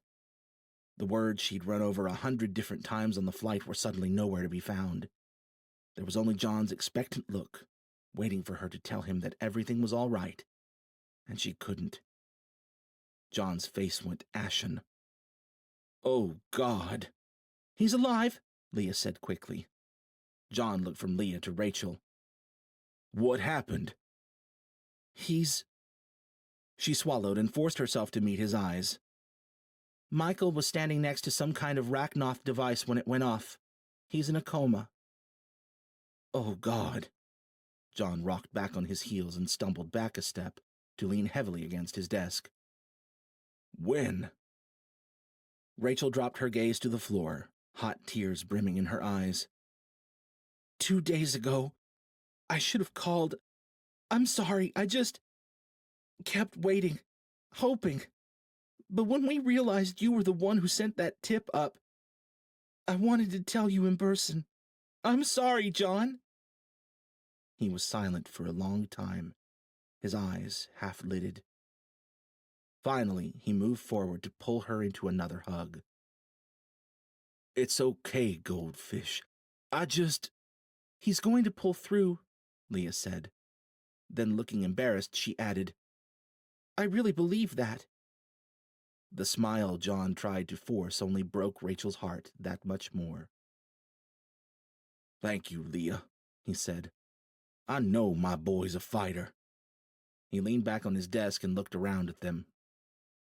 "But you folks didn't come here to tell me about Michael, did you? You want to know about the ship." "John," Rachel said. It was no mystery where Michael had learned his martyrdom from. But willing martyr or no, John didn't need anything else on his plate right now. He needed time to process and... "We do," Jarek said. He ignored her sidelong scowl and traded a look with Alaric that made her wonder if they'd discovered their own form of telepathy. "We're trying to figure out if this ship is connected in any way to the device that went off a couple nights ago," Alaric said. John sat a little straighter. "The same device that..." Jarek and Alaric both nodded. John considered that with a grave, distant expression. Not sure how much help I can be there. All I have is a few accountings of a strange ship poking around Philly. As sure as she was that John needed time to process the news about Michael, his reactions suggested he might prefer a distraction right now, especially one that made him feel helpful and in control.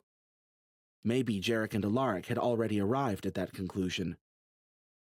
If it is connected, Rachel said, I'm hoping this ship might help us find out more about what happened to Michael, maybe even how we can help him.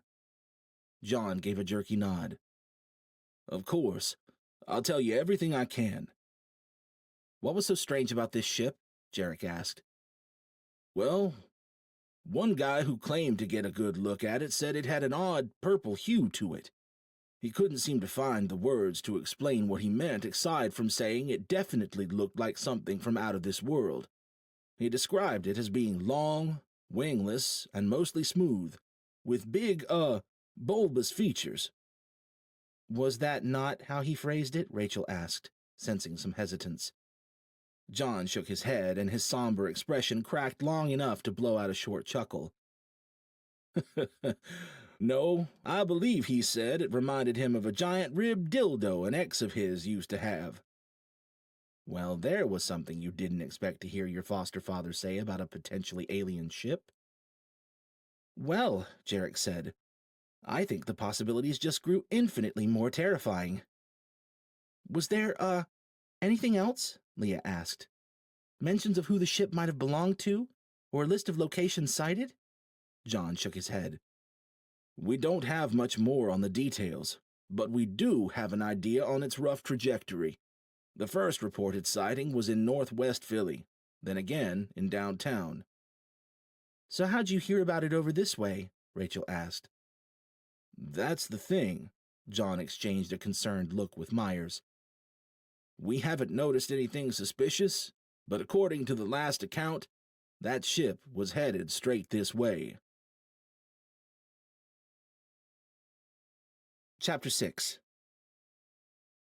Rachel wasn't exactly expecting to see an alien ship looming just outside of John's window, but it didn't keep her head from whipping that way to check after the bomb he'd just dropped. What? Yeah, come again, Jarek added. Myers crossed his arms. We've kept our eyes peeled all morning. Rachel consciously refrained from rolling her eyes. Myers was a good guy, but he was quick to get territorial. It's been business as usual around campus, he continued. Aside from you guys flying in unannounced, that is. No new entries other than that. Yeah, Jarek said. You're probably right. There's no way anyone could have snuck over the big, scary chain-link fence. Myers positively bristled. Look, pal, Guys, Rachel said. Not helping. Jarek was absolutely right, but Myers already disliked him enough. So, instead of saying anything else, Rachel switched off her substitute cloaking pendant and reached out to their surroundings, looking for anything amiss. Anything like, say, a Rachnoth-class telepath lurking nearby. Nothing immediately jumped out, but that hardly meant all of Unity was clear. Is there any reason to think this mystery ship would want to stop around here? Leah asked. We are dealing with hearsay, right? And even if we weren't, the thing always could have changed course or flown right past Unity. John nodded. I expect that's exactly what happened. Don't know what interest they'd have in a place like this. Might be hard to say without knowing who they is, Alaric said. Right on, cowboy, Jarek said. And if this phallic monstrosity did just pass on by, that leaves us with a big pile of nothing in the way of leads. I wish I had something more useful to offer, John said. And heck, maybe there's not even anything interesting about the ship.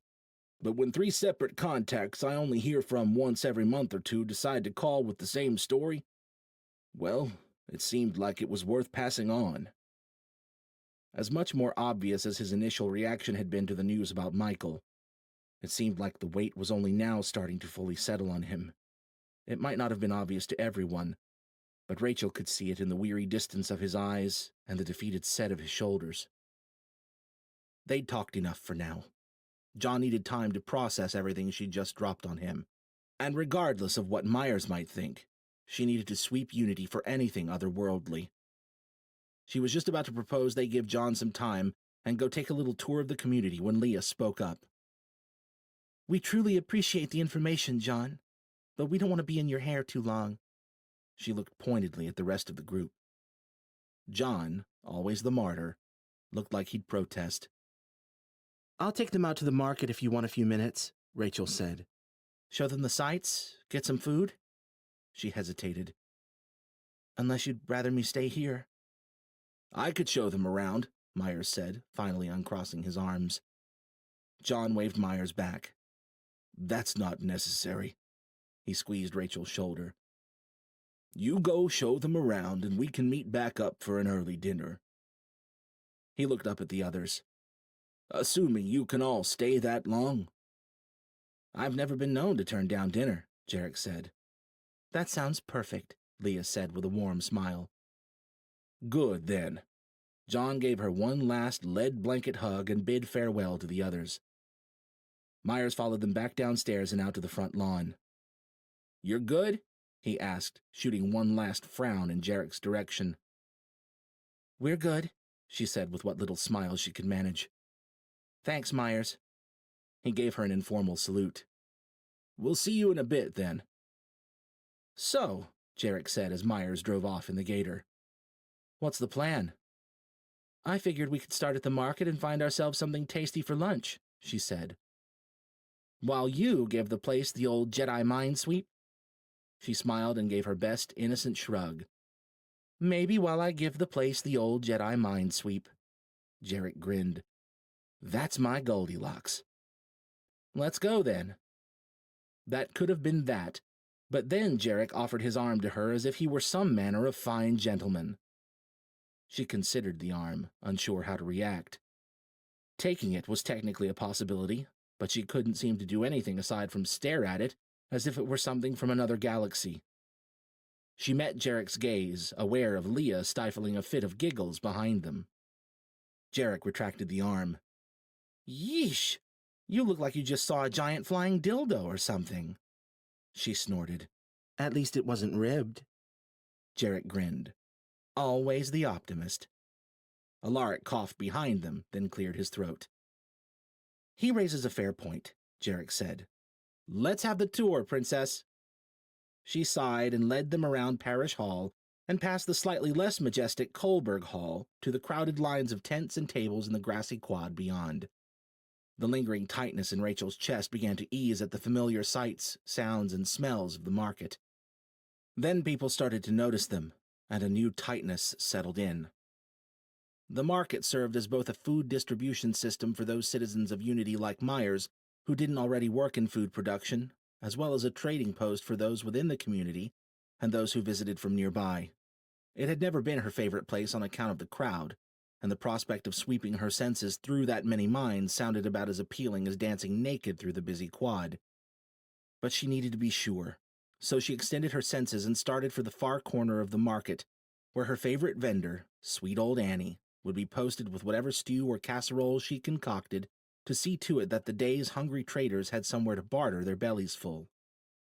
Most of the crowd continued bustling about its business as she moved into it, with Jarek at her side, but a fair number of people parted to let them pass, at least half of them just looking for a better opportunity to stare. The four of them did make a strange sight, she supposed. Most of these people were probably used enough to seeing her with her extensively glyphed staff, but now here she was walking around with an old cowboy-looking resistance fighter, a walking tank with a giant sword strapped to his back, and, well, Leah wasn't really odd in any way, but she drew plenty of stares, especially male ones, all the same. Jarek and Leah looked almost as baffled by the spectators as the spectators were by them. It took Rachel a few seconds to realize that neither one of them was used to seeing this level of prosperity and peace between humans anymore. Leah looked pleasantly surprised. Jarek looked at the place like it was already burning and all these good people just didn't know it yet. Rachel swore she could see the wheels turning in his head. Maybe the marauders would finally attack with enough force to overwhelm them. Maybe some other disaster would leave them with the kind of famine that could make a community tear itself apart. Something terrible had to happen at some point, right? Maybe she was simply projecting her own fears onto Jarek's convenient pessimism. She followed Leah over to look at a few trinkets at one trader's table and half-heartedly exchanged what she hoped was pleasant small talk with the trader, whose name escaped her. Jarek and Alaric waited for them, silently watching the crowd. Alaric looked far less flabbergasted by all of this, but that made sense. He'd been in Deadwood for the past 5 years, up in the mountains with his own little isolated community. His people had probably bartered and gotten along in much the same way. She didn't blame him for wanting to get back to it. Leah indicated her curiosity was sufficiently scratched, and they moved back into the throng. They were about 2/3 of the way through the market when she felt it. The flare of another telepathic mind, like a roaring bonfire in a field of tiny candles. And it was close. She froze in mid-step, yanking her mental defenses into place. There were no other telepaths in Unity, not since the 2 arcanists who'd helped train her for a short time had moved on. So who the hell was that? With one hand ready on her cloaking pendant, she extended herself more cautiously this time, keeping her defenses tight, and scoped in on that bonfire to find out. "What is it?" Jarek asked quietly beside her. She was too busy scanning through the crowd of faces to answer. She allowed her senses to guide her eyes, dialing in on the telepathic presence. Not him. When had the crowd gotten so thick? Not her. Maybe... The blazing bright presence disappeared completely and without warning. A cloak? That was the only logical explanation, which meant she'd have to spot them the old-fashioned way, with... there. He was 20 feet away, standing completely still in the middle of the heavy foot traffic, yet not seeming to be in anyone's way. He looked a few years younger than her, with musk-brown hair and the hint of a beard clinging to his sharp jawline. More importantly, he was staring straight at her. He turned away almost as soon as their eyes met and moved into the crowd, headed in the direction they'd come from. "That guy?" Jarek asked. "Pretty boy?" He really didn't miss much, did he? She could give him credit another time. Right now, they needed to catch that kid. "Get your running legs on," she said. "He's a telepath, and I don't know where the hell he came from." "So much for that lunch," Jarek said, moving into the crowd beside her. The market-goers, apparently sensing some urgency to their movements, gave them an even wider berth than they had on the way in. It should have been all they needed to make up ground on Pretty Boy, but he was working through the throng ahead as quickly as if it had been open field, moving with a dancer's grace as he weaved and wound through bodies and rogue limbs. "He's gonna run," Jarek said, "as soon as he gets around the corner of that building ahead." "How do you know?" "Please, I know the look of someone who's about to run, just as well as I know the look of someone who wants to be followed." Ahead, Pretty Boy broke through the edge of the crowd and headed to the right of Kohlberg Hall. "And you don't seem worried about either of these things because—" "Mostly because I can top 60 in this bad girl, and I'm not half bad at fighting my way out of hairy situations." "You forgot your godlike powers of modesty," she mumbled as they broke the edge of the crowd and followed after the stranger. A quick glance back told her they'd lost Leah and Alaric, but there wasn't time to worry about that now. The instant Pretty Boy disappeared around the corner of Kohlberg, Jarek surged forward to make up lost ground. Rachel cut right to get their target back in sight, and broke into a run herself as Jarek tore across the open lawn. Jarek, as he so often frustratingly was, had been right. Pretty Boy was running, and fast. So fast he almost didn't look human.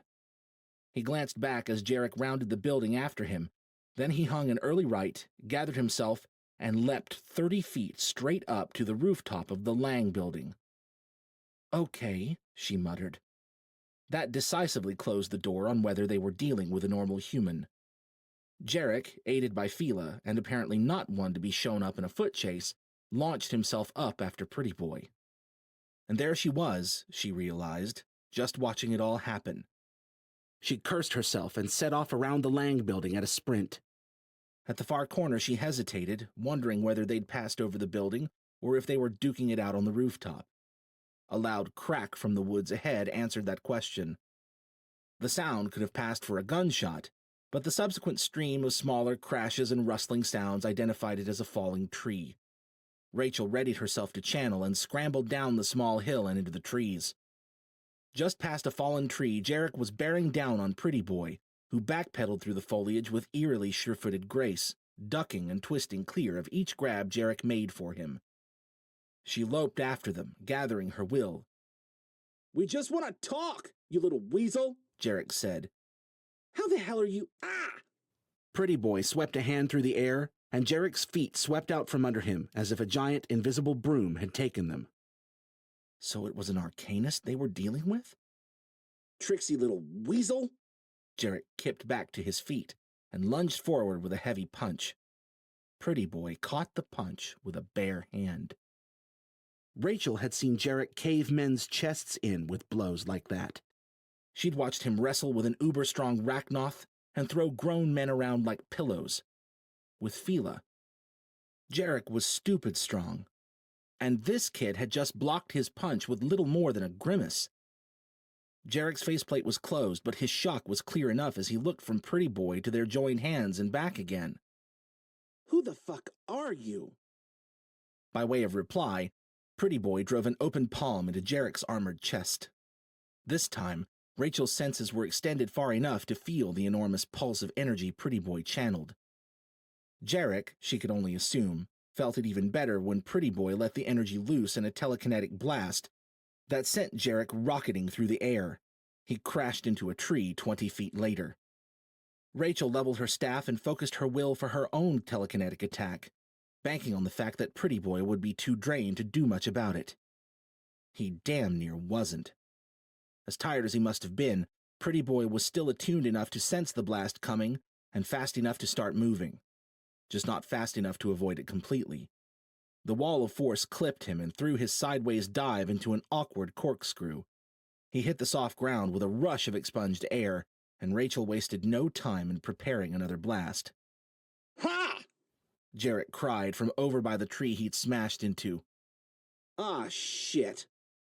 Rachel glanced Jarek's way to see what was the matter, just in time to catch a man-shaped blur flying through the trees to crash into him. Only Jarek was ready. He stepped with the rush, caught the arm of his attacker, and slammed the newcomer into the tree hard enough to crack through its trunk, and plenty hard enough to kill any human. The glowing red eyes glaring at Jarek as the tree began to fall on them affirmed the attacker wasn't. The Rachnoth pushed Jarek off and sidestepped out from under the toppling tree. Jarek mirrored him on the other side. A dozen smaller cracks rang out as the tree's branches caught their neighbors and dragged them down as well. The Rachnoth watched it happen, his back turned to Rachel. She sprang forward before the fear could convince her not to, and swung her staff at the back of the Rachnoth's head, throwing a full dose of telekinetic oomph into the strike. Half a foot from the Rachnoth's skull, the staff slammed into thin air. The Rachnoth rounded on her. "Wait!" a strong voice called from behind.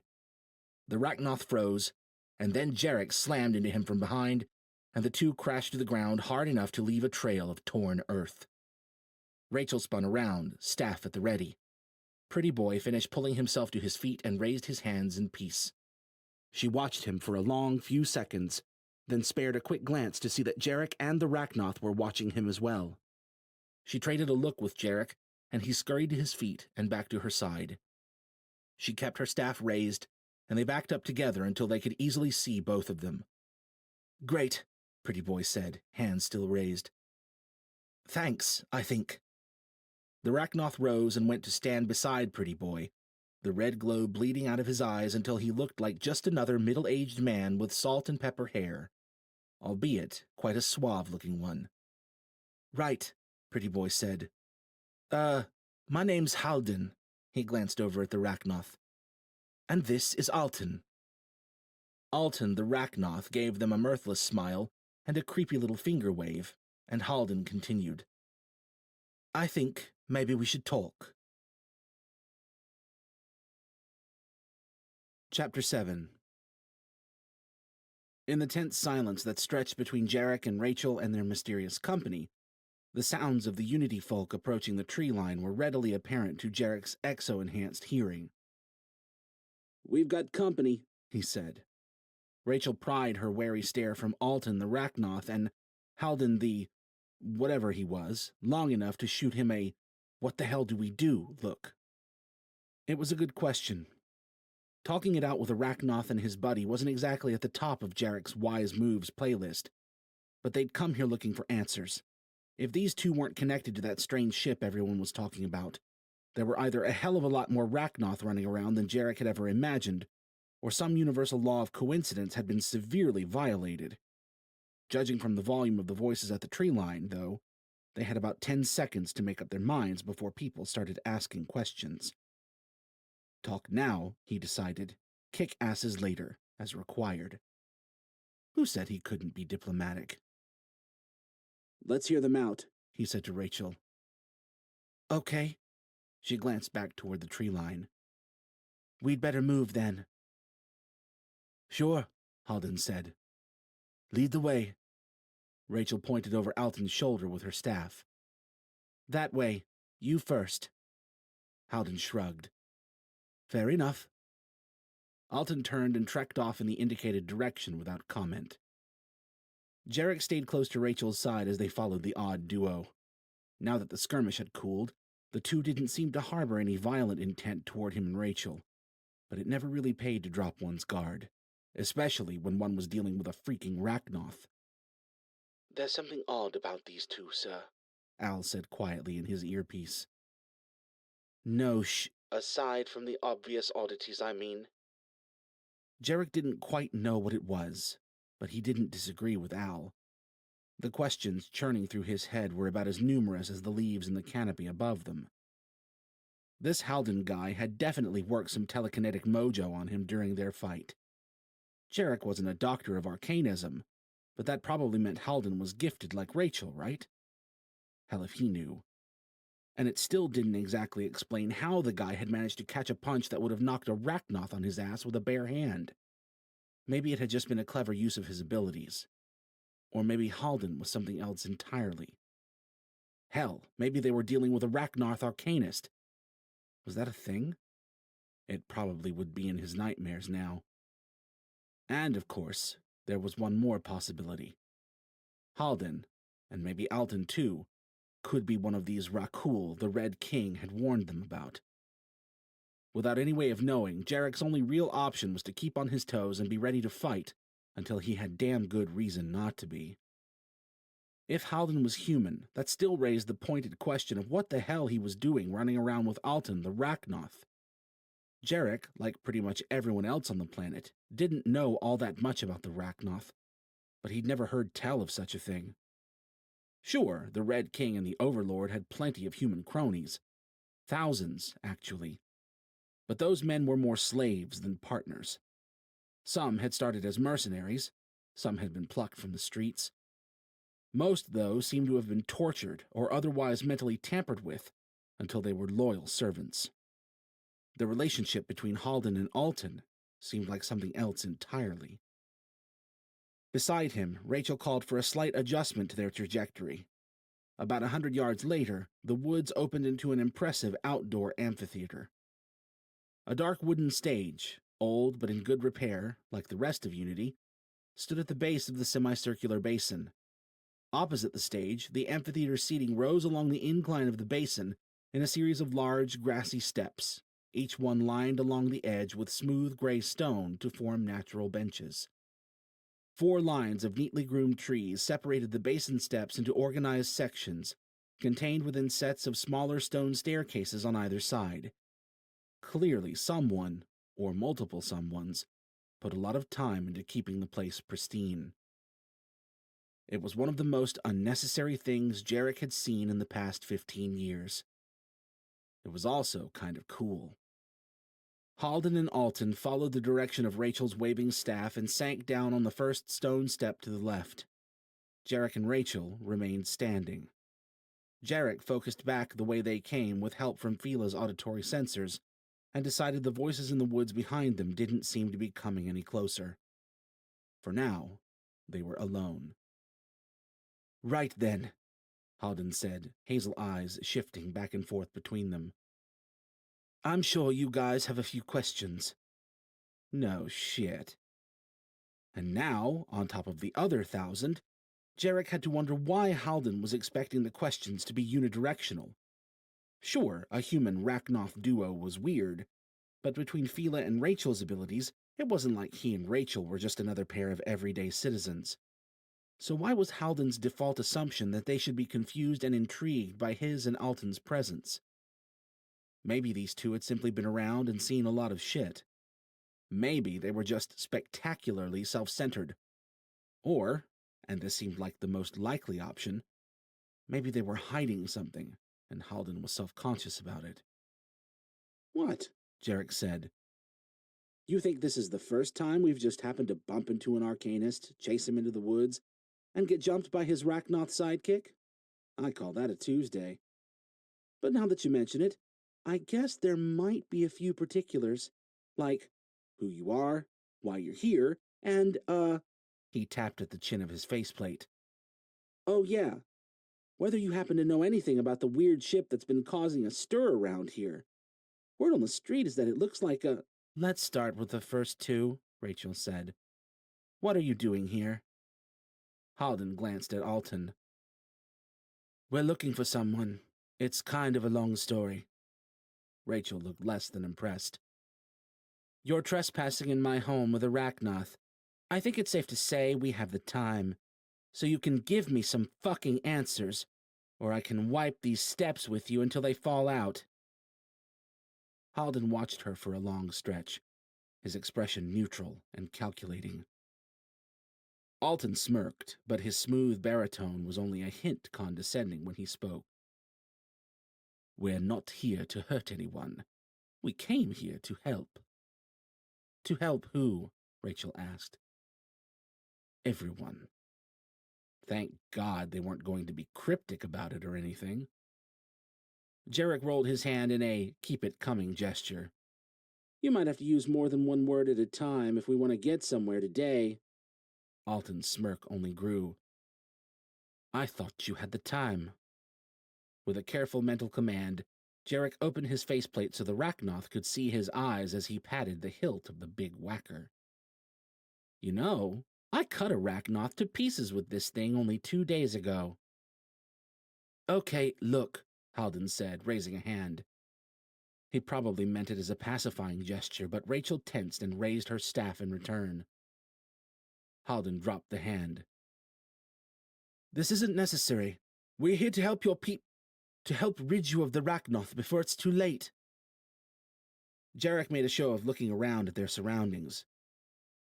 Yeah. Did you miss the whole catastrophe thing? It's already a bit too late. And why would you be looking to save us from your own people anyways? Rachel asked Alton. Alton's face was unreadable. I have my own goals here, I admit. But they are synergistic with Halden's and with the ultimate good of the people of Earth. I know this planet's been devastated already, Halden said, glancing at Alton for what had to be the 100th time. But it could get worse. A lot worse. Worse as in Rakul worse? He almost asked outright, then decided it was better to keep them talking before playing what limited hand he had.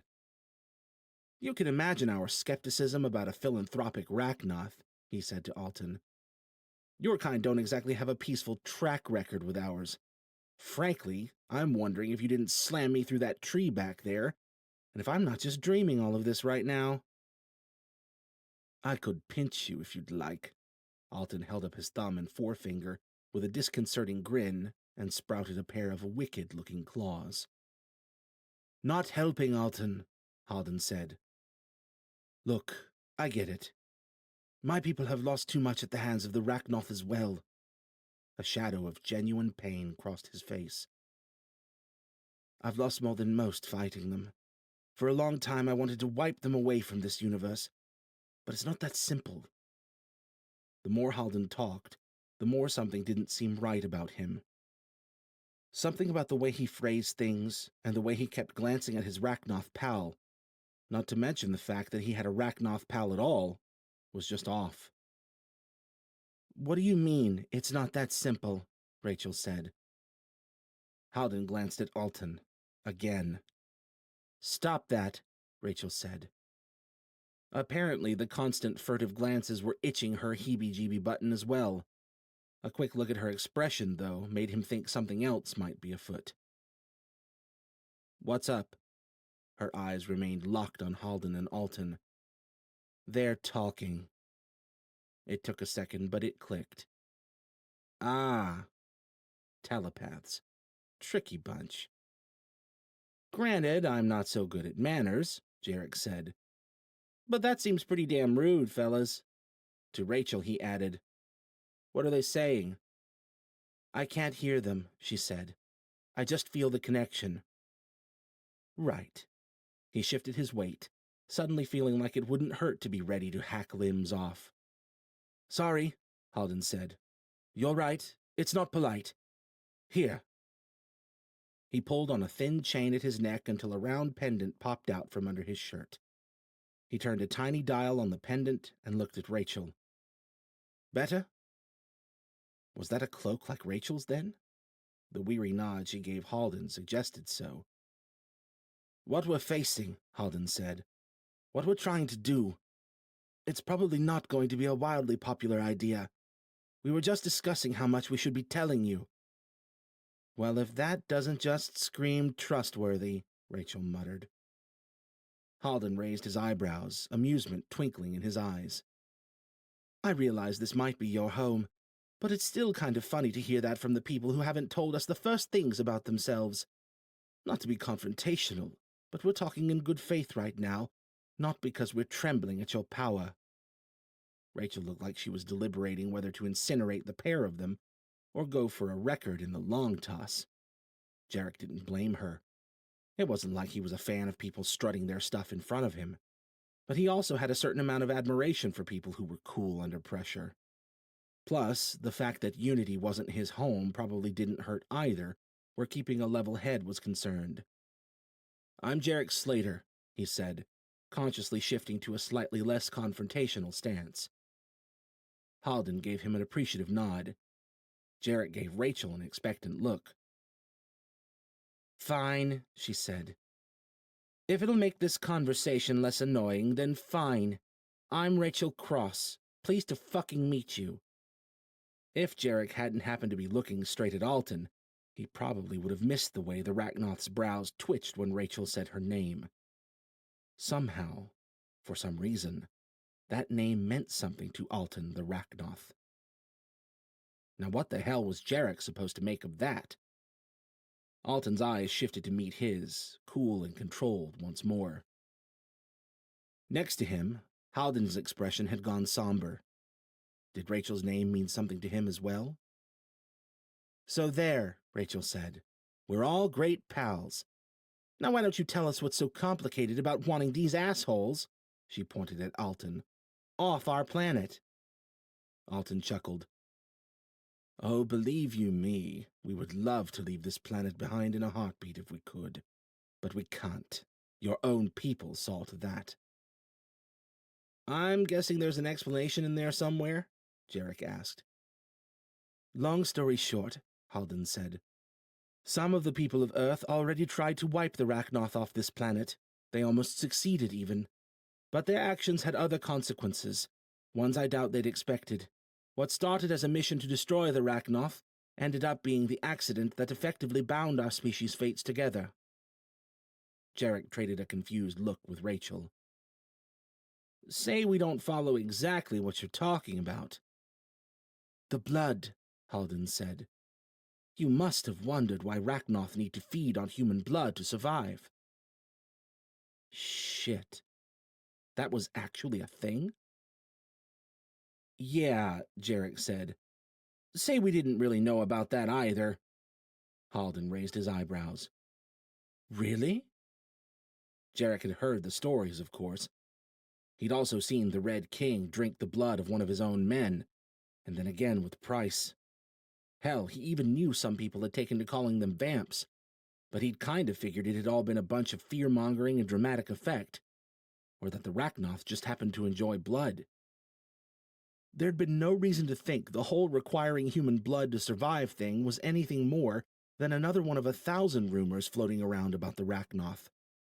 Before he could say any of that, though, Rachel stepped in. It's not like we've had much time to swap diet plans, what with them nuking the planet to shit and holing up in their big dark fortresses. How the hell do you know any of this? Halden looked at Alton. Well, I learned some of it when I broke into one of his clan members' minds, but Alton's filled me in on some of the missing details since. Granted, Jarek knew next to nothing about telepathy, but if Halden had succeeded where Rachel had failed in invading Arachnoth's mind, it seemed like a safe bet he was packing some serious artillery in that pretty little noggin of his. The fact that Rachel's hand had drifted to the pendant at her breastbone told Jarek she was having similar thoughts. What if Halden and Alton decided to throw a psychic double whammy at Rachel right now? Would she be strong enough to get her cloak up? If it came to that, it might be up to him to remove one of them from the equation before they could overwhelm her. He tried to dispel the tension building in his shoulders. He'd deal with it if he had to, but his instincts told him that the two weren't about to try anything. Let's say we believe any of this, he said. I still don't see how that lands you working with Arachnoth. This all just sounds like more reason to want them gone. Halden nodded.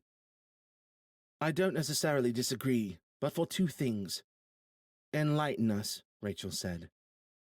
Well, for one, it's not really their fault. Bullshit, Rachel said. They were the ones who decided to come prey on us in the first place. Alton showed them a bitter smile. Right. Except that we weren't. We came to Earth because we were made to. Which brings me to point number 2, Halden said. There are worse things than the Arachnoth out there, and they're probably going to come here someday if we don't stop them. Things like the Rakul? Jarek asked. He might as well have stuck a cattle prod to each of their backs for how they tensed. They traded a shocked look, all hints of amusement and smugness draining away to be replaced by... Was it horror? Alton turned to Jarek, red embers awakening in his eyes. Where did you hear that name? One of your friends told us, Jarek said. Why? What does it mean? Who are these harvester guys? Impossible. Alton rose to his feet and took a step forward. You don't even know of the blood bond, yet one of my kin told you of the harvesters? Back off, asshole, Rachel said, brandishing her staff. Alton, Halden said, his tone calming. Something's happened. Alton growled at him before snapping his red-eyed gaze to Rachel. Have you felt anything? A psychic disturbance? Rachel traded a glance with Jarek, and he was pretty sure she was thinking the same thing he was. A disturbance like that nest thing going off? So much for this all being a made-up scare tactic of the Red King. Whatever the Rakul were, they had Halden and Alton shaking in their boots too. The buzz of an incoming comm message yanked him back to the present. A second later, Rachel's buzzed as well. That wasn't good. The list of people who might be contacting him was short enough. The list of people who'd be messaging both of them at the same time was considerably shorter. Something was going on. Message from Leah, sir. Al said quietly in his ear. Oh dear. One word. Help.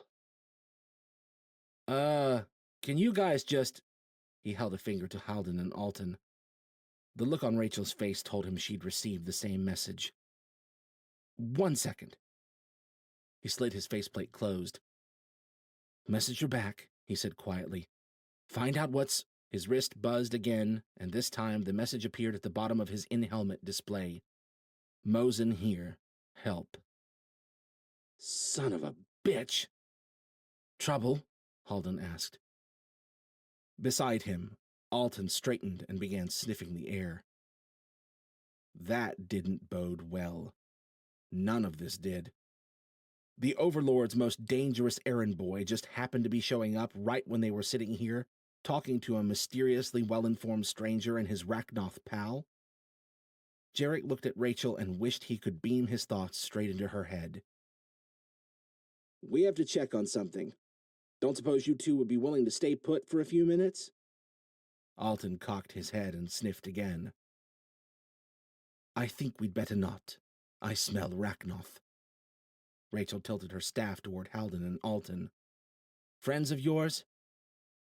I doubt I have any friends left on this planet, Alton said. But they are likely here because of us. He looked at Halden. We should leave. Halden stood without argument. Like hell, Rachel said, taking a step forward. Jarek grabbed her arm and shook his head. If Mosen was in town, they needed to move now if they didn't want to lose Leah and Alaric. Of course, he didn't really want to say that in front of Halden and Alton. Storming off into a fight with two powerful unknowns at their back was bad enough, without calling attention to the fact. This isn't over, he said. But our friends might need us right now. I have a feeling we'll be seeing you again, Halden said.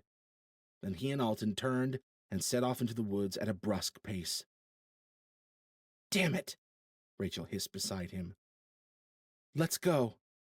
Jarek watched after Halden and Alton for a few more seconds, wondering if he and Rachel had been playing into some manipulative trap this entire time. Either way, they'd made their choice. He nodded and turned to follow Rachel out of the amphitheater clearing back the way they'd come.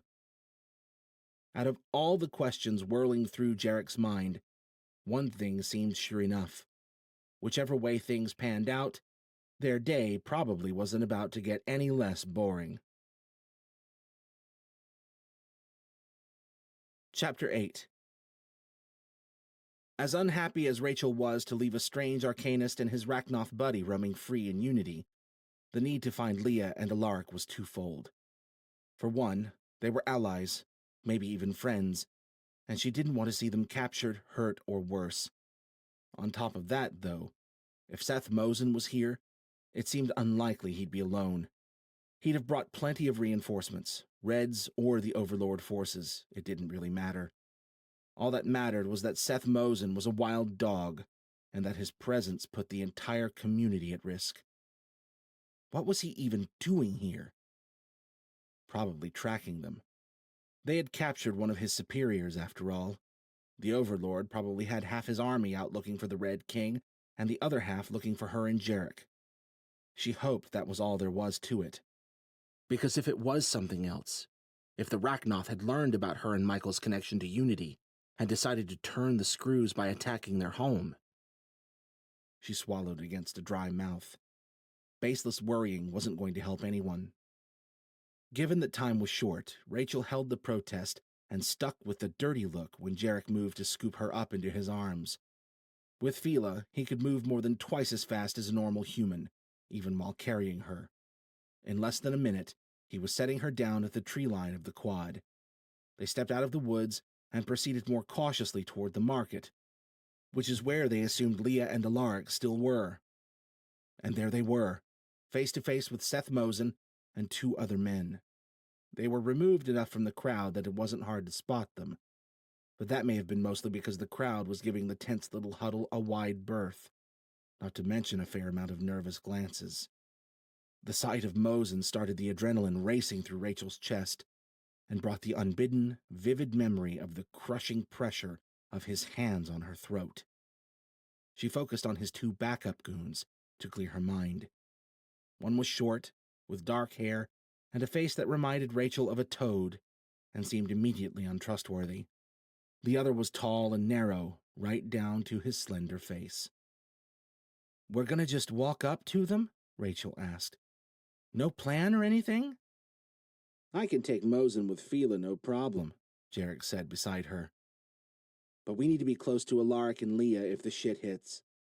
He opened his faceplate and winked at her. "Guess we'll see what happens from there."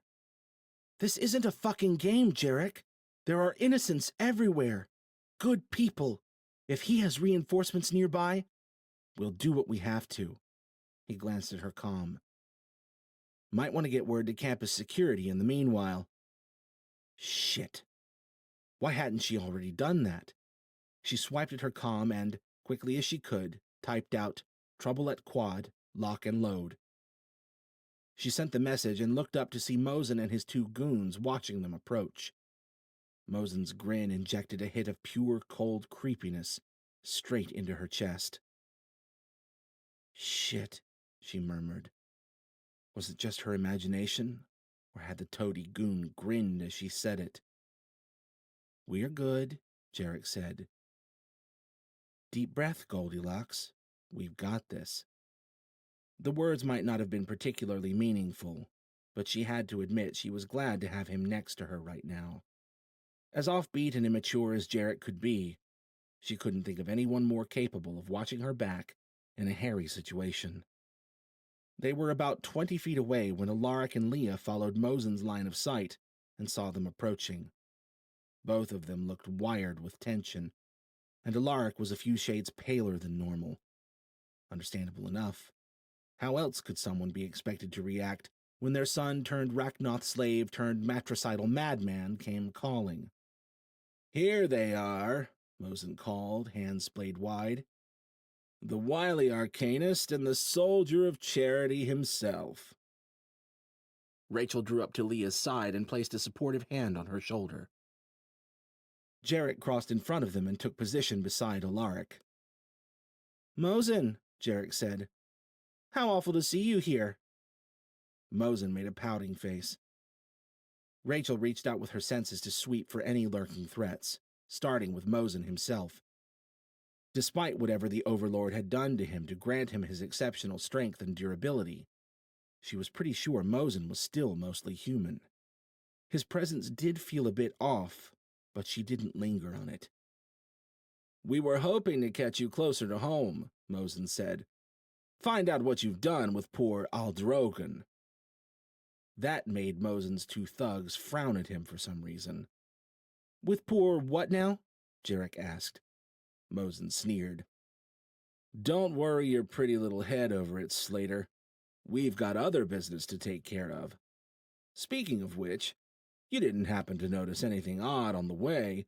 Rachel missed whatever else he said as she reached her senses out to the two men behind him. The two men who were in fact not men at all. They couldn't be, not with minds that felt like that. She yanked the tendrils of her mind in and bolstered her mental defenses. Shit, this was bad. Around them, over 100 people continued their business about the market, blissfully unaware they were within easy throwing distance of a supercharged mad dog and his two Rachnoth comrades. Could the four of them contain Mosen and two Rachnoth if, or probably when, it came to a fight? Hell, could they even survive themselves? They needed to clear this place out before things got messy. She should have told Myers to evacuate, not to lock and load. It wasn't like him and his men would be able to do much against Rachnoth anyhow, aside from get hurt. What she needed to do was warn Jarek somehow. "I'm here for a pit stop on the way to drop off this old cowboy," Jarek was saying. "Didn't see any strange ships on the way in. You know, not that I'd tell you if I had." "Really?" Mosen said, his expression flat. "A pit stop?" Jarek shrugged. "Little out of the way, but where else can you find a community like this? Nice to remember there are still people being people on this planet." Mosen sneered, looking around as if only now seeing the sprawling community around him. So maybe he and his Rachnoth masters didn't realize it was Rachel's home they'd come to. And if they'd come here looking for that confounded ship and not tracking her and the others, maybe they had no reason to hurt the people of Unity. Of course, that didn't mean they wouldn't do it anyway. "People are always being people everywhere," Mosen said. "It's just a little more interesting out there in the wild. Right, Pops?" Alaric met Mosen's sneer with tired eyes for several seconds before he said quietly, "You're not my son." Mosen's eyebrows shot up, and he placed a hand over his chest in mock offense. "Well, Jesus, I guess not with that attitude. Words hurt, you know, Pops. No wonder I turned out this way." Alaric's face was carved from stone, but his Adam's apple betrayed a hard swallow. "I believe he's still in there somewhere, my son, and I'll do anything I can to help him. But," Mosen shifted his weight, leaning closer to Alaric, You have no idea what you're talking about, old man. Mosen's voice was deadly quiet. Behind him, the two Rachnoth uncrossed their arms and prepared to move. Mosen held Alaric's gaze for several seconds, then he rocked back and threw his hands up. Enough with this touchy-feely bullshit. We have a job to do here. If you four haven't seen anything, I suppose we'll have to call in the troops to search the place and bring you home for proper questioning. Shit. They needed to stop him, or distract him, or... Why don't we just tell him? Leah asked. Everyone looked at her, waiting. Jarek turned a wary look her way. I don't know if that's such a good... Come on, Leah said. I hate the Rachnoth as much as the next girl, but these are innocent people here. It's not like we're about to go chasing it down anyways. Chasing what down? Mosen asked, leaning in like a dog at a dinner table. If you don't tell him, I will, Leah said. Jarek looked at the crowd and blew out a short breath. Fine. He narrowed his eyes at Mosen. I lied. We picked up something on the scanners passing over Philly. Something like I've never seen before. Couldn't spot it through the clouds, but it was headed down for South Jersey, or maybe Delaware.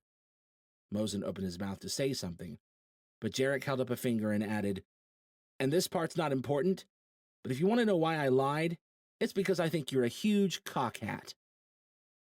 Mosen crossed his arms and considered the four of them. Rachel did her best to look the part of the weary traveler who was simply hoping Mosen and his cronies would fuck off and leave them alone. It wasn't a hard act to keep up. We don't believe you, Mosen finally said. He glanced between Jarek and Rachel with a cold grin. Where were you two just now?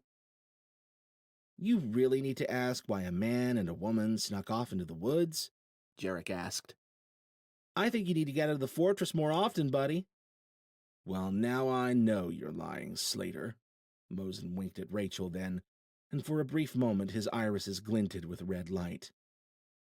Girl like this needs a real man, not some wise-ass who hides behind his toys. You're only saying that because you haven't seen what I can do with my toys.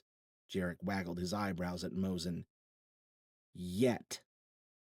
Myers chose that moment to pull the gator around Kohlberg and into the quad. He had 4 of his men with him, all of whom had taken her lock and load advice to heart. Of course, she'd given that advice before she realized there were a pair of Rachnoth standing smack in the middle of a crowd, but it was too late now. 3 more of Myers' men, also armed, were sweeping around the other side of Kohlberg on foot.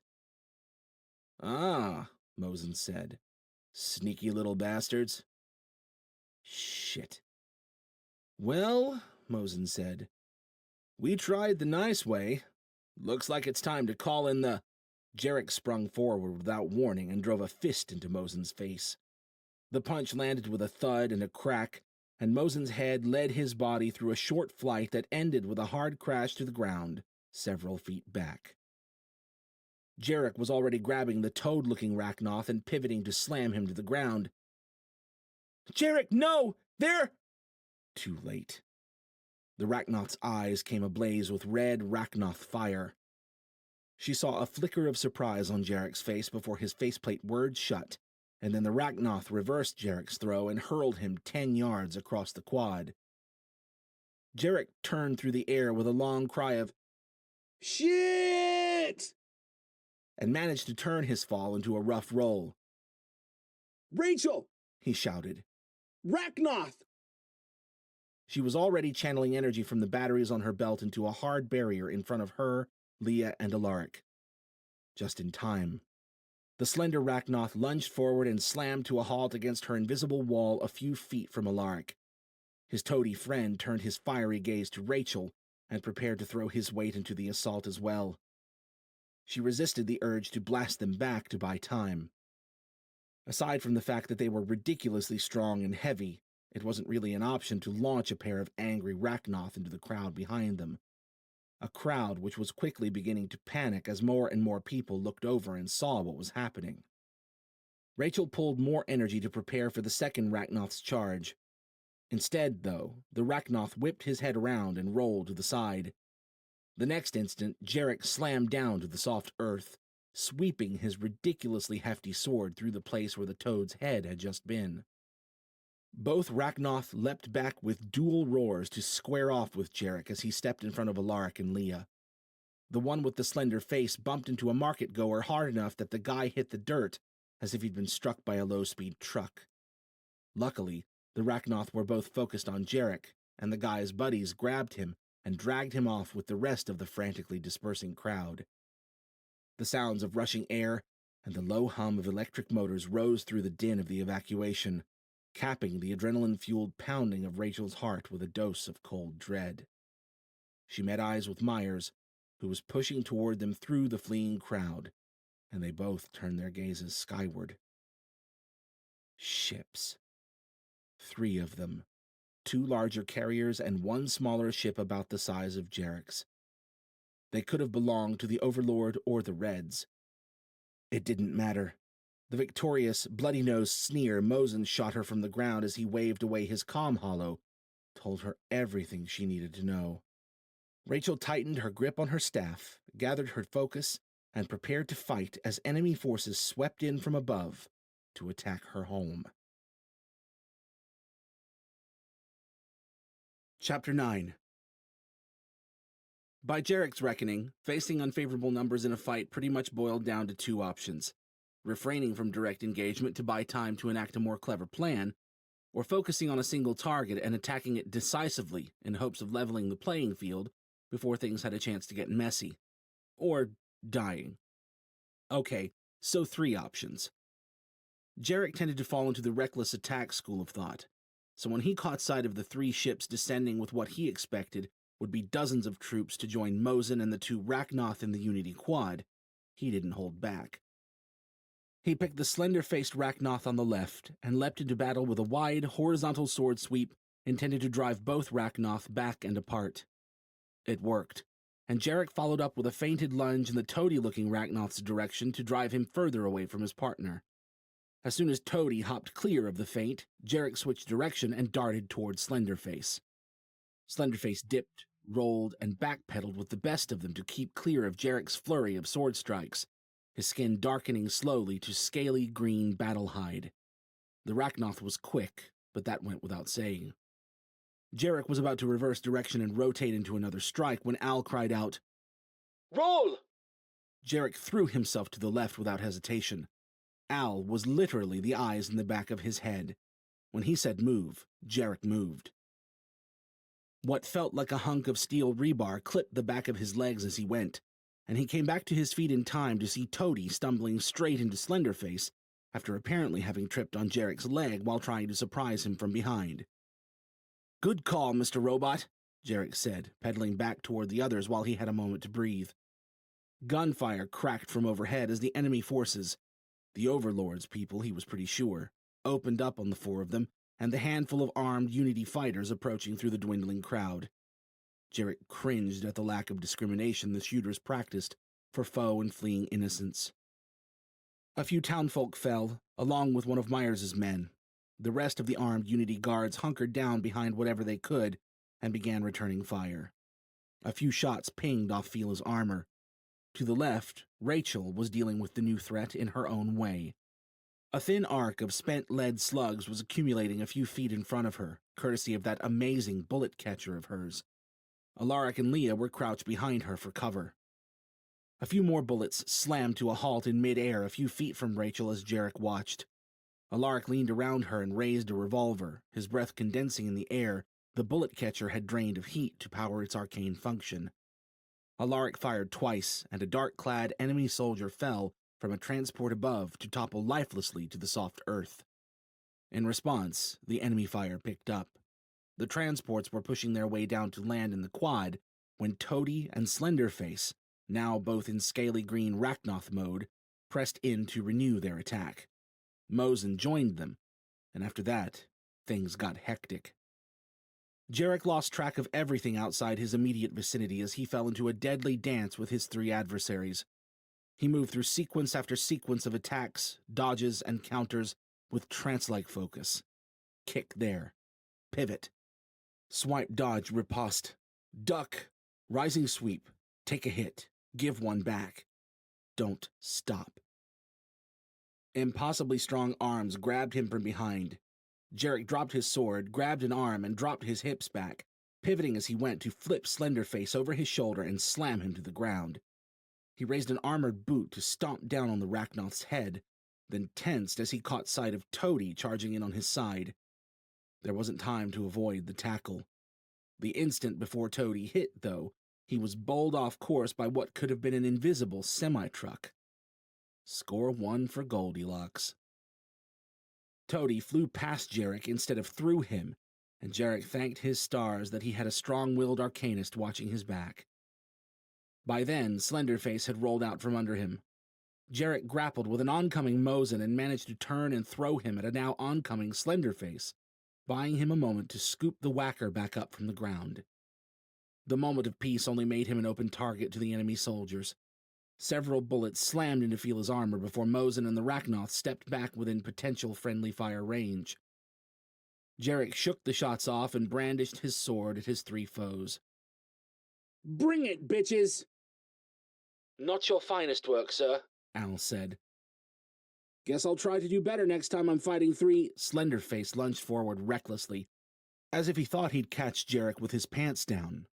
Apparently, he hadn't gotten the message that Jarek was a multitasker. Superhuman assholes! Jarek cried as he darted aside, swinging his back leg around to leverage a hard overhand strike. The blade cleaved Slenderface's right hand off at mid-forearm.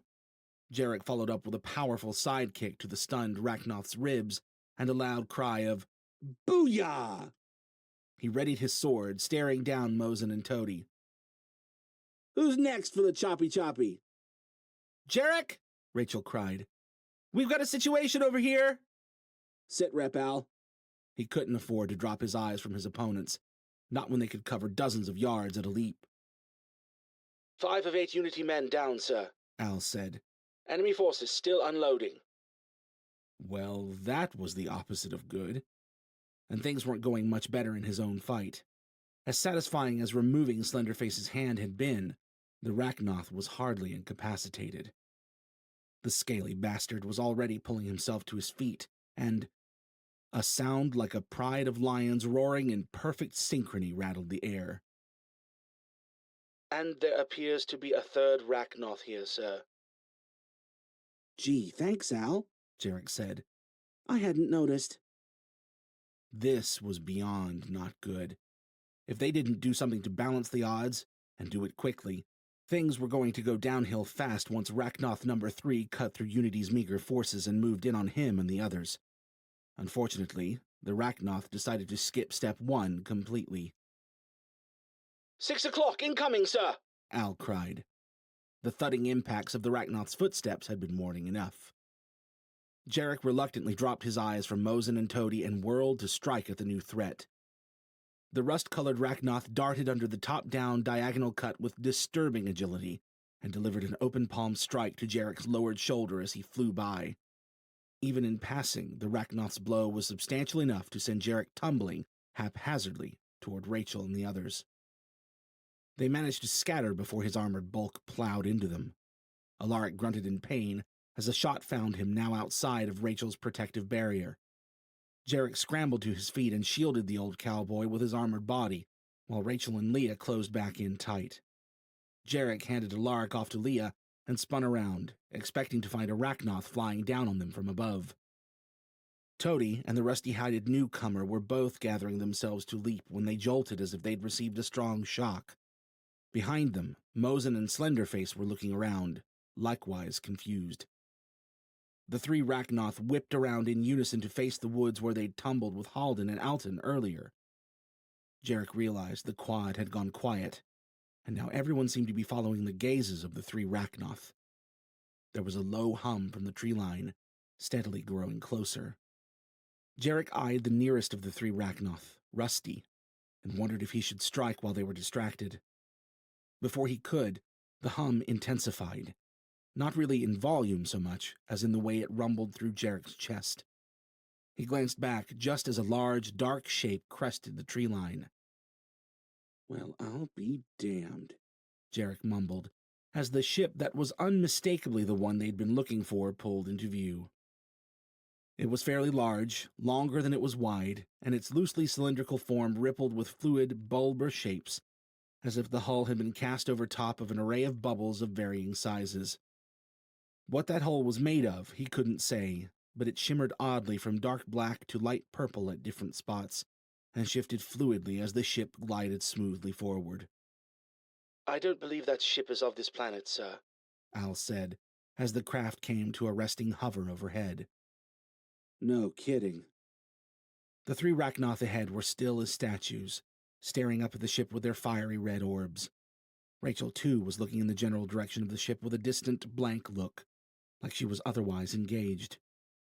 Silent tension hung in the air for several seconds, and then, without so much as a honk, the strange ship turned and shot off to the northwest with impressive speed. Everyone seemed to snap back into their right minds as it went. Jarek tensed, waiting for the fighting to resume and cursing himself for not taking his shot when he'd had the opening. Instead of charging them, though, Rusty turned toward his ships. He didn't say a word, but enemy soldiers began funneling hurriedly back into the transports, as if he'd roared the order. Creepy. You two, Rusty said to Mosin and the other two Rachnoth, who were apparently his underlings. Mosin opened his mouth to say something, but Rusty silenced him with a crimson power glare. Mosin looked at Jarek and behind him to Alaric with a snarl. Then he fell in line behind his retreating Rachnoth allies. Rusty watched them go before turning that fiery glare on Jarek. Jarek had seen some scary looks in his day, but this one had to take the cake.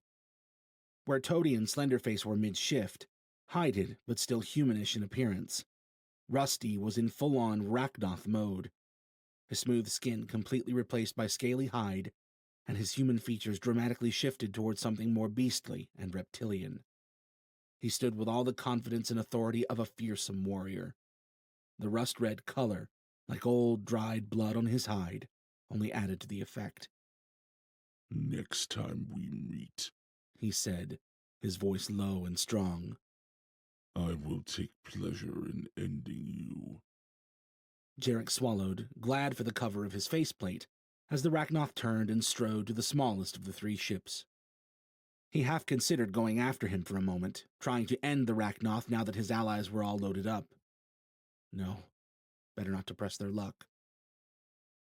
Whatever the hell had just happened between the Rachnoth and that strange ship, it looked like Rusty and his forces were willing to forget about Unity to go after the thing, and he wasn't about to give them reason to do otherwise. Rusty hopped up to an open hatch, and all three of the ships promptly lifted up and rocketed off after the strange ship. Okay, hell, might as well just say it. After the alien ship. They watched them go in silence, tension thick in the air as they waited to be sure the enemy forces wouldn't decide to swoop back and resume the assault. The ships finally disappeared over the far tree line, and they all let out a collective breath. Okay, Leah said, eyes wide. What the hell was that? Well, Jarek said. I don't know if it quite fit the giant flying dildo mold, but I'm pretty sure that was the ship we're looking for. Your friends from the woods? Alaric asked, his voice strained. I have a feeling, yeah. Jarek moved to check on Alaric's wound, but the old fighter pushed him away and muttered something about it just being a graze. Rachel was still staring after the long-gone ship with an utterly vacant expression. Hey, Jarek laid a hand on her shoulder. What's up? We have wounded that need help. At his touch, she snapped back with a sharp breath and turned a disoriented look over toward Myers and his men. They started for the Unity fighters side by side, Leah and Alaric trailing along behind them. More people were showing up at the quad now, some only poking their heads out of nearby buildings, others rushing to Myers and the others to offer them aid. So much for Alton and Halden staying put, Jarek said quietly to Rachel as they walked. Guess we're back at knocking on doors to ask awkward questions if we want to find them again. Maybe not. Rachel gave one last disheveled glance in the direction the ship had disappeared before meeting his eyes with a grave look. I know where they're going. Chapter 10. As heavy as the fighting had been, only 4 of Unity's people were dead. It probably said something about Rachel's current mental state that the word only appeared anywhere in the proximity of the thought that 4 of her fellow community members had been killed in a pointless attack. Maybe too much fighting and bloodshed in the past week had left her raw to it. Maybe she was half comforted by dark thoughts of how much worse it could have been. Maybe, and if she was being honest, this one was probably the winner. She was just too stunned to process much of anything after what she'd just learned. The part that she'd left off when she'd told Jarek she knew where Halden and Alton were going. The part where Halden had reached down telepathically from the hovering alien ship to tell her they knew what had happened to her mother and her family, and more importantly, why it had happened. It was a lot to process. She looked around the quad in a daze, taking in the aftermath of their brief but furious battle. On top of Unity's 4 dead, several enemy troops had fallen as well. Plenty more from both sides were wounded, either directly from the engagement or because they were caught in the crossfire by freak misses and ricochets as the conflict unfolded. She stared at the swirling mass of noise and rushing bodies, thinking that she should do something to help, but no matter how hard she thought it, nothing seemed to happen. At some point, John found her. She recognized him by the bone-crushing hug he wrapped her in. He exchanged a few words with Jarek. She was pretty sure she pitched in a few words as well, but when John left to help their people a minute later, she couldn't have said what they'd talked about. She found her feet carrying her away from the chaos to a quiet corner. Jarek came to settle down next to her, followed shortly by Leah and Alaric, who was pressing a small cloth to the graze wound on his left arm. Leah was chock full of nervous energy in the wake of the battle. Thankfully, Jarek was willing to field her outpouring of questions. So Rachel sat there, only distantly listening as he recounted their meeting with Halden the Arcanist and Alton the Rachnoth. The pair had been enough of an enigma on their own. Add in the stuff about the human Rachnoth blood tie, Alton's decidedly ominous reaction to the mention of the Rakul, and most importantly, the question of how the hell her mom was connected to any of this, and it was too much to process in the aftermath of the battle. Sometime later, when the wounded had been triaged and carted away, and most of Unity had shifted their attention to talking about what the hell had just happened, John and Myers came to find them. At John's suggestion, they left the quad and moved to one of the conference rooms in the town hall to talk. Shocked and/or tired and beaten as they were, no one saw fit to say much on the way over. "Okay," John finally said when they were all sitting in the rich conference room around the long, glossy table. "Who were they, and why were they here?" "Pretty sure they belong to the Overlord," Jarek said. "Big, scary Rachnoth who owns what's left of New York City." "I've heard of him," John said. "Right. Well, I thought they were here for us at first, but it seems like they were looking for the same ship we were." "That ship they all flew after?" John asked. Oh hell, that alien ship?" Jarek nodded. "That's the one." They all considered that in silence. Rachel had been thinking the same thing. She wanted to think the idea of an alien ship was ludicrous, but given the scaly green, blood-sucking monsters who could shirk off bullets like flies, was anything really ludicrous anymore? If the Rachnoth really were from out of town, they had to have gotten here somehow, right? Everyone else seemed to be reaching similar conclusions. John leaned heavily back in his chair and blew out a long breath toward the ceiling. "I shudder to think what that thing was doing around here." "They were looking for someone," Rachel said. "I'm not sure who, but—" Halden's last words rushed through her mind. "We can tell you what happened to your mom. Tomorrow. Her old lab. Stay safe, Rachel." And then they'd rocketed off without a backward glance. Was it her they'd been looking for? That idea sounded more deluded than alien ships and bulletproof space vampires. But why would they know about her mom? John was watching her with deeply knitted brows. They? You saw the ship's owners? You talked to them? She gave a weary nod and shot Jarek a look. He took her silent meaning and launched into the story of their meeting with Halden and Alton, this time glossing over the detail of the Rakul. By the end, John was leaning in with his elbows on the table, mouth half open and face half buried between his steepled fingers. Myers looked highly skeptical, and Leah and Alaric simply tired. How did Arachnoth get inside Unity without us noticing? Myers asked. Shit, Jarek said. The Arachnoth masqueraded high enough up the totem pole to get access to nuclear launch codes before the catastrophe. I don't think you should take it too hard if they snuck past your checkpoint. And as nice as your perimeter fence is, it'd have to be about 5 times higher and 1,000 times stronger to have a chance at keeping one of those red-eyed bastards out. Myers and John traded a disconcerted look. Rachel's insides squirmed right along with theirs. She had some inkling of what the Arachnoth could do, enough to know how woefully screwed Unity would be if it came to repelling a full-on Arachnoth invasion on their own. No matter what they did, how hard they tried, there were forces out there that could simply roll over them like bugs underfoot. It wasn't fair. But that was probably why Michael had run off to join the resistance and fight the bastards in the first place, wasn't it? I don't know how this would have ended up if you all hadn't been here, Myers said. Hell, I don't even know if any of this would have happened at all. But I still feel like I owe you some thanks for having our backs today. It's no problem, Guy. Jarek extended a fist across the table. Put it here.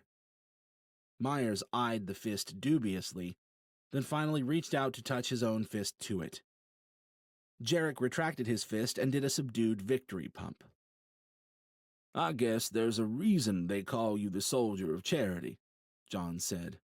Jarek made a face. Ick. John studied his reaction curiously. Will you go after that ship? Try to find this Halden person again? Dunno about that one, Jarek said. We've got some ominous warnings about our impending doom. We've got 2 guys running around out here who seem to know a whole hell of a lot more than we do, and apparently we know where they're headed too. He glanced uncertainly toward her and the others. But I owe Alaric here a ride to Deadwood, and I can't speak for Leah or Rachel. John turned questioning eyes on her. What about Michael? Whether John meant them to or not, those 3 words cut like a hot knife. Because, as wholeheartedly as she'd set out on this expedition to help Michael, she couldn't ignore the new voice whispering in the back of her head, the one that told her she needed to find Halden and do whatever it took to find out what they knew about her mom. It was selfish. She knew that. Her mom was long gone. Helping Michael was infinitely more important. But none of that silenced the void her mother's disappearance had left. After 15 years, the answers she'd been craving were suddenly dangling in front of her nose, and the void demanded she seize them, no matter the cost to her or to anyone else. But she couldn't say these things to John, who was still watching, waiting for her to tell him how they were going to make his son better again. So she shook her head, at a loss for words. We should bring him here if he's able to be moved, John said. We can go as soon as things are stable here. I don't know how to help him, she said slowly. The beginnings of a frown crinkled John's forehead. We'll find a way. We'll do whatever we have to. They knew about my mom. John's frown deepened for a brief moment before it was swept away by shock. Around the room, everyone else turned to her with confused expressions. She hadn't meant to say it out loud. Not really. Or maybe she had. Either way, it was out. She licked her lips and focused on John. I don't know how or why, or who they were looking for here, but before that ship flew off, Halden reached out to me and said they could tell me about what happened to her, and to my family, too. John watched her, one hand covering his mouth, his eyes wide with surprise and something else. Something she couldn't quite place at first, but was somehow sure was out of place here and now. Was it worry? Guilt? She wasn't sure, but her stomach turned when his features shifted to what was unmistakably his thoughtful face. "Heaven have mercy," he mumbled. Never mind, uneasy. He might as well have punched her in the gut. This was her mom they were talking about. Her mom who'd simply left for work one day and never come home. The same day, a gang of thugs had broken into Rachel's house and ruthlessly ripped the rest of her family away from her. The same day, she'd lost everything that made her who she was. Then 7 days later, the bombs had fallen and shattered the rest of the world too. And now here she was, telling John that some total stranger and his alien pal claimed to know what had happened, and all he had was a concerned look and an appeal to his almighty? "What the fuck, John?" What did he know? Why wasn't his jaw touching the floor right now? He laid his hands palm down on the table and took a deep breath. A perverse torrent of emotions raged through her, murky streams of hope and dread viscously churning in her head and gut as she waited for him to speak. What was he keeping from her? Had been keeping from her all this time? Finally, after the longest seconds of her life, he spoke. "I've thought for a while now that your mother may have been involved in an early effort to stop the Rachnoth." She waited, mouth open, forgetting even to breathe. "I never knew anything concrete, but after what happened to your family—" "What are you saying?" Her voice sounded oddly distant in her own ears. He took another long breath and met her eyes. "It wasn't an accident I showed up so soon after those men attacked your house. I always told you I was coming to visit your mom when I found you, but I was lying. She called me one day, a few weeks before she disappeared, told me she'd done something with her colleagues, something that might draw the wrong kind of attention. I didn't know what the hell she was talking about. None of us had any idea about the Rachnoth back then. And she wouldn't explain what she meant. She just told me things were getting dangerous and that she needed to let me know. She asked me to check in on your family and to find you if anything ever happened." He looked down, his eyes far away. "I only spoke with her one more time after that, when she called to tell me to find you and make sure you were safe. No cops, no questions. She was gone before I could ask them anyway." Rachel felt like someone had wrapped her in a heavy, wet blanket. She stared dumbly at John, mouth agape and heart thudding in some distant corner of her awareness, as she tried to process anything through the dull buzz that dominated her mind. "Why?" she finally whispered. Why what? Why everything? With each passing second, another 1,000 of the infernal questions crawled into her mind. She grabbed one by the scruff and threw it out. "Why didn't you tell me this sooner? Before—" Before what? Before she'd come to accept her family was gone and found some modicum of peace in protecting the people of Unity? Before Michael had run off to join the resistance? Had she known what John had just told her, she probably would have gone with him. Christ, had that been the reason Michael had gone in the first place? Had he known about all of this? "It was a hard decision," John said. "One of the hardest I've ever had to make. But I didn't have any real answers, just more questions. I couldn't see what good it would do you, especially when you were already fighting so hard to move past what had happened. It wasn't until the Rachnoth came walking out of the ashes of the catastrophe that I even started to piece together what she might have been trying to tell me. And even then, it was only conjecture. I was only trying to do what I thought was best for you." He reached for her hand across the table. "I'm sorry, Goldfish." The entire time he'd been speaking, what little space in her mind hadn't been rendered utterly numb with shock had been waiting for the inevitable explosion of indignant outrage. It didn't come. Not until John's hand settled over hers. She yanked her hands back, They curled into fists of their own accord and slammed to the table, and with the impact came the flood of anger she'd been waiting for. "You should have told me!" She growled the words like a curse. John pulled his hands back and held them up in surrender. "I'm sorry. I made a decision and—" She smacked the table again and was on her feet before she even thought about it. "And you were just trying to protect me? Bullshit! That wasn't your decision to make. I could have—" She flexed her fists, uncertain as to exactly what she could have done, and suddenly acutely aware of the way the others in the room were watching her, like she was a bomb ready to explode. All of them except Jarek, whose uncommonly stern gaze remained on John. She'd nearly forgotten they were all there, absorbed as she'd been in her own thoughts. Now, though, she needed to get out of here. She needed a quiet place to think. She turned for the door and went to find one, not bothering to stop when Leah called her name or when John did the same. She stomped up the stairs and through the halls toward her bedroom, lamenting the fact that she didn't have a Rachnoth to blow through the walls right now. She'd nearly blown a gasket a few days ago when she'd realized Michael had lied to her about something that was only tangentially her business. John was pretty much the only other person in the world she'd thought she could trust.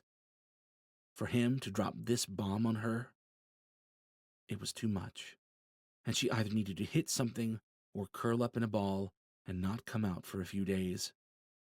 When was the last time she'd even properly slept? Too long ago, that was for sure. But peaceful sleep seemed like the last thing she was about to find right now. John's words played through her head on repeat, adding a new layer of hurt with each pass. Maybe he had been wise, merciful even, to keep these cryptic details to himself all these years. No. Shit on that. He should have told her. Her mom, her burden to bear. And she needed to know, now more than ever. She needed to find Halden and Alton. They seemed to have far more answers than what John could give her anyway.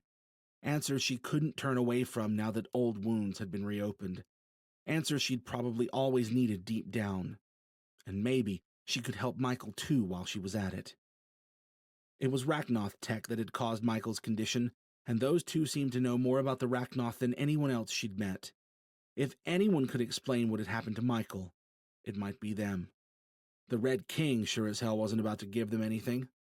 Anything more than ominous scraps, at least. Halden and Alton might even be able to tell them something about the nest and this business with the Rakul. The familiar comfort of her room turned out to be not so comforting. Certainly not like home should feel. Had it really only been a week ago that she'd set out to find her missing brother? Felt like years. Too much had happened in that short time, and now she wasn't quite sure what now. But that could probably wait until she'd had a desperately needed shower and some decent sleep. After that, she'd find out what happened to her mom all those years ago. She'd find out how to help Michael. She'd fix it all, and then she'd tell them and the rest of the world to shove it and go stick her head back in the sand where it was quiet and boring and the people she loved didn't keep things from her. She just needed to talk to Halden and Alton first. And lucky for her, she knew exactly where to find them. Chapter 11. Jarek raised a hand to knock on the door he was reasonably sure was Rachel's. The hand froze, suspended a few inches from the door by some insidious working of his own subconscious. Why had he come here again? It had sounded like a good enough idea in the comfort of his own guest room just a few minutes ago, but now that he was here... "Oh, do go on, sir," Al said in his earpiece. He shot a glare at Fela's empty form, which was parading obediently along behind him to the tune of Al's command, and bit back a retort for fear of announcing his presence. Mr. Robot could say what he would. He wasn't the one who had to deal with all this... whatever it was. When the freaking blood-sucking aliens told you trouble was on the way, what were you supposed to do with that? Get out of the way, maybe? That was the easy answer. This was all getting too complicated too fast. It had only been a few days ago that the Resistance had been fully intending to take Fela from him, and now he was out here running errands for them? No, not for them. He was here for himself, looking out for numero uno. If the sky was about to fall, he needed to know about it. It was a matter of survival, and given the way Alton the Rachnoth had reacted to mention of the Rakul, it looked like Jarek may have been wise to stick around. Of course, none of that really explained why he was standing outside Rachel's door like a damn nervous teenager right now. A muffled creak from the other side of the door jolted him like an electric shock to the chest. Someone was coming. The doorknob turned with a rattle and a click, and the door swept inward before his startled brain could decide to bolt or put on his patented carefree grin. He settled for jamming his hands in his pockets. Rachel eyed him through the cracked door. "What do you want?" What did he want? World peace? Unlimited bacon? Her? Because that's why he was standing here, wasn't it? He swallowed. "Wanted to check on you." Flames might as well have blazed to life in her eyes. "If you think I need someone to come and not because I think you need it," he said, holding his hands up in peace. Shit, I don't know. I was worried about you, I guess." He shook his head and turned to go. "So sorry for the interruption, Princess. Won't happen again, Jarek." He paused at the tone of her voice and waited for the heat in his face to drop a few degrees before turning to face her. She dropped his gaze after only a second, and silence stretched between them. "You took the suit off," she finally said. "Guy's got to shower sometime." "I didn't know Fila could follow you around," she said, finally pulling the door fully open. She was wearing a comfy-looking pair of shorts and a Swarthmore College t-shirt. He'd never seen her like this. Barefoot, dressed for comfort rather than kicking asses through walls. He'd been attracted to her since they'd met, doubly so after she'd laid the hurt on a couple rooms worth of armed guards and knocked him on his own ass. But the more he was around her, and now seeing her in all her irritated, pajamaed glory, she was beautiful. Jarek tore his gaze from Rachel to look at the exosuit, which his muddled brain pointed out had been standing out of Rachel's line of sight when she'd made the comment. Stupid. His own mind was warded from Rachel's senses, but he'd completely forgotten about Fila. "I knew I was being quiet," he muttered. The first traces of a smile tugged at Rachel's mouth. "I'm a hard girl to sneak up on sometimes. How'd you even lose her in the first place if she can move on her own?" "Not on her own, ma'am," Al said from Fila's speakers. "And as for the how, I believe it boils down to bad decisions." Jarek grimaced. "A lot of bad decisions." "And copious amounts of alcohol," Al added. "Yeah, thanks, Mr. Robot." "And that's not even to mention the particularly devious redhead—" "I think she gets the picture, buddy."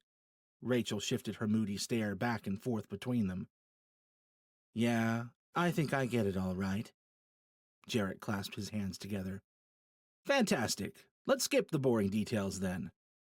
She arched an eyebrow. "Boring, were they?" He lingered with his mouth half open. "Is there a right answer to this question? Only if you think I care." "Ah, then yes, super boring." She rolled her eyes and backed away from the door and into her room. Jarek started to follow, but lingered at the doorway. "I'm lost. Was that princess speak for come hither?" She sank to the edge of her bed. "More like stay or leave, but just get out of the damn hallway, whatever you do." "Ah." Jarek glanced back and forth down the empty hallway and gestured to Fila. "After you, buddy." Al dutifully marched Fila into the room and sank the suit quietly into the corner. Jarek followed and shut the door behind them. "Well, lucky me," Rachel said. She was leaning back, propped up by her arms, with her legs crossed and... Jesus. Had her legs always looked that good underneath those jeans? He forcefully raised his gaze and fixed her with what he hoped passed for a level look. "Do you want to talk?" She plopped back on the bed with a loud huff and waved a helpless hand. "What? Because this is our thing now. We fight off the bad guys, and then talk about our feelings to cope with the stress. Hey, I'm perfectly amenable to de-stressing by more enjoyable means if the lady doth desire. It was out of his mouth before he'd thought twice, smooth as a fresh ream of goddamn sandpaper. She raised her head from the bed just enough to show him an arched brow. I thought you were into redheads. He turned to look out the window at the fading hint of sunlight in the distance. That was just a distraction. Her voice was soft behind him. And this wouldn't be? He glanced back to find her watching him with an indiscernible expression. The gaze deepened until Jarek broke eye contact and sank into a nearby desk chair to keep his heart from escaping through his throat. Rachel sat up to face him. You're kind of a walking contradiction, you know that? Always keep 'em guessing. Tactics 101. You have me right where you want me, huh? He grinned. I don't know if I'd put it that way. And on we go. She scooted back on the bed to sit cross-legged and lean against the wall. So what did you want to talk about? He shrugged. You know, the Overlord attacking your childhood home, the coming doom, Michael. He hooked a thumb toward the door. That itty-bitty chestnut of life-altering news that spilled out earlier. We've got a few options, I guess. She looked away, a shadow settling over her expression. And what if I don't like those options? Al tells a mean riddle when the mood's right. A faint smile broke through as she glanced at Fila's collapsed form.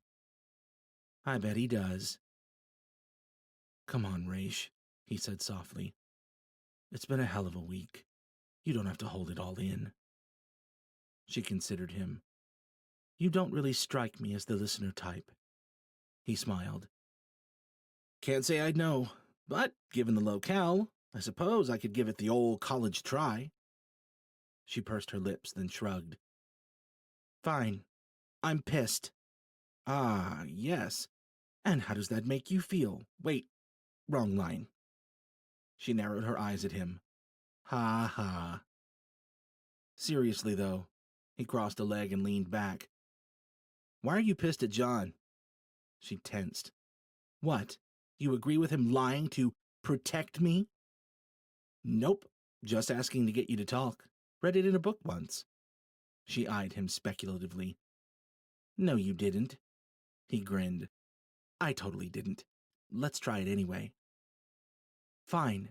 I'm pissed because he lied to me, and because Michael did too, and now I feel like, I don't know, like I'm not sure what the hell to do about any of it. I think I get what you mean, he said. He meant it too, as off-centered as he'd been by the events of the past week. And I know how shitty it can feel to have your faith in someone let down like that, but... Okay, so you're not sure what to do. What do you want to do? Find out what happened to my mom, she said without a second's hesitation. And how I can help Michael, she cocked her head. And maybe, if there's still time, we can try to figure out whether the shit's actually about to hit. See, I'd say that all sounds pretty reasonable, responsible even. That last part especially. He couldn't blame her for wanting to learn more about her mom. And besides, getting that particular scoop meant talking to Halden and Alton, which also happened to be their best shot at learning about this Rakul retribution, and he was all for that. And if it all just so happened to be accomplished as a we instead of a he, that wouldn't be the worst thing in the world either, right? Truly, sir? Al asked quietly in his earpiece. That's all you have? Reasonable? Jarek suppressed the urge to tell him to shove a bolt in it and kept his focus on Rachel. I know that, she said. I don't know, feel lost, I guess. Like at some point I had a side, or some kind of equilibrium at least, and now it's just gone. Now you're really preaching to the choir, lady. She shook her head as if she hadn't heard him. When did any of this shit become our responsibility? I just wanted to make sure Michael was okay, and now what? He's in a goddamn coma, Jarek. And now I'm out here chasing alien ships for fucking clues, and there's the Rakul, and now my mom, and I... Her voice caught, and she visibly swallowed and reset herself with a deep breath. I just didn't expect this. Any of it. Her gaze snapped back from far away, and she focused on him with a wan smile. Least of all to be talking it over with the goddamn soldier of charity himself. She could say that again, 1,000 times over. The first part, at least. If he'd had his way from the start, the Resistance would have returned Fila to him as gracious payment for his rescuing Michael from the Red Fortress, and he would have flown off into the sunset, fully armored and worry-free. But they hadn't, and he hadn't.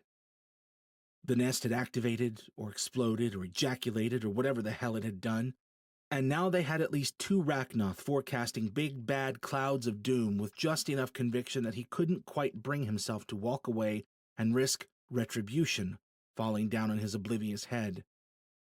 Goldilocks, if I've learned anything in the past 15 years, and spoiler alert, I totally have, it's that shit doesn't go to plan out here. Pretty much ever.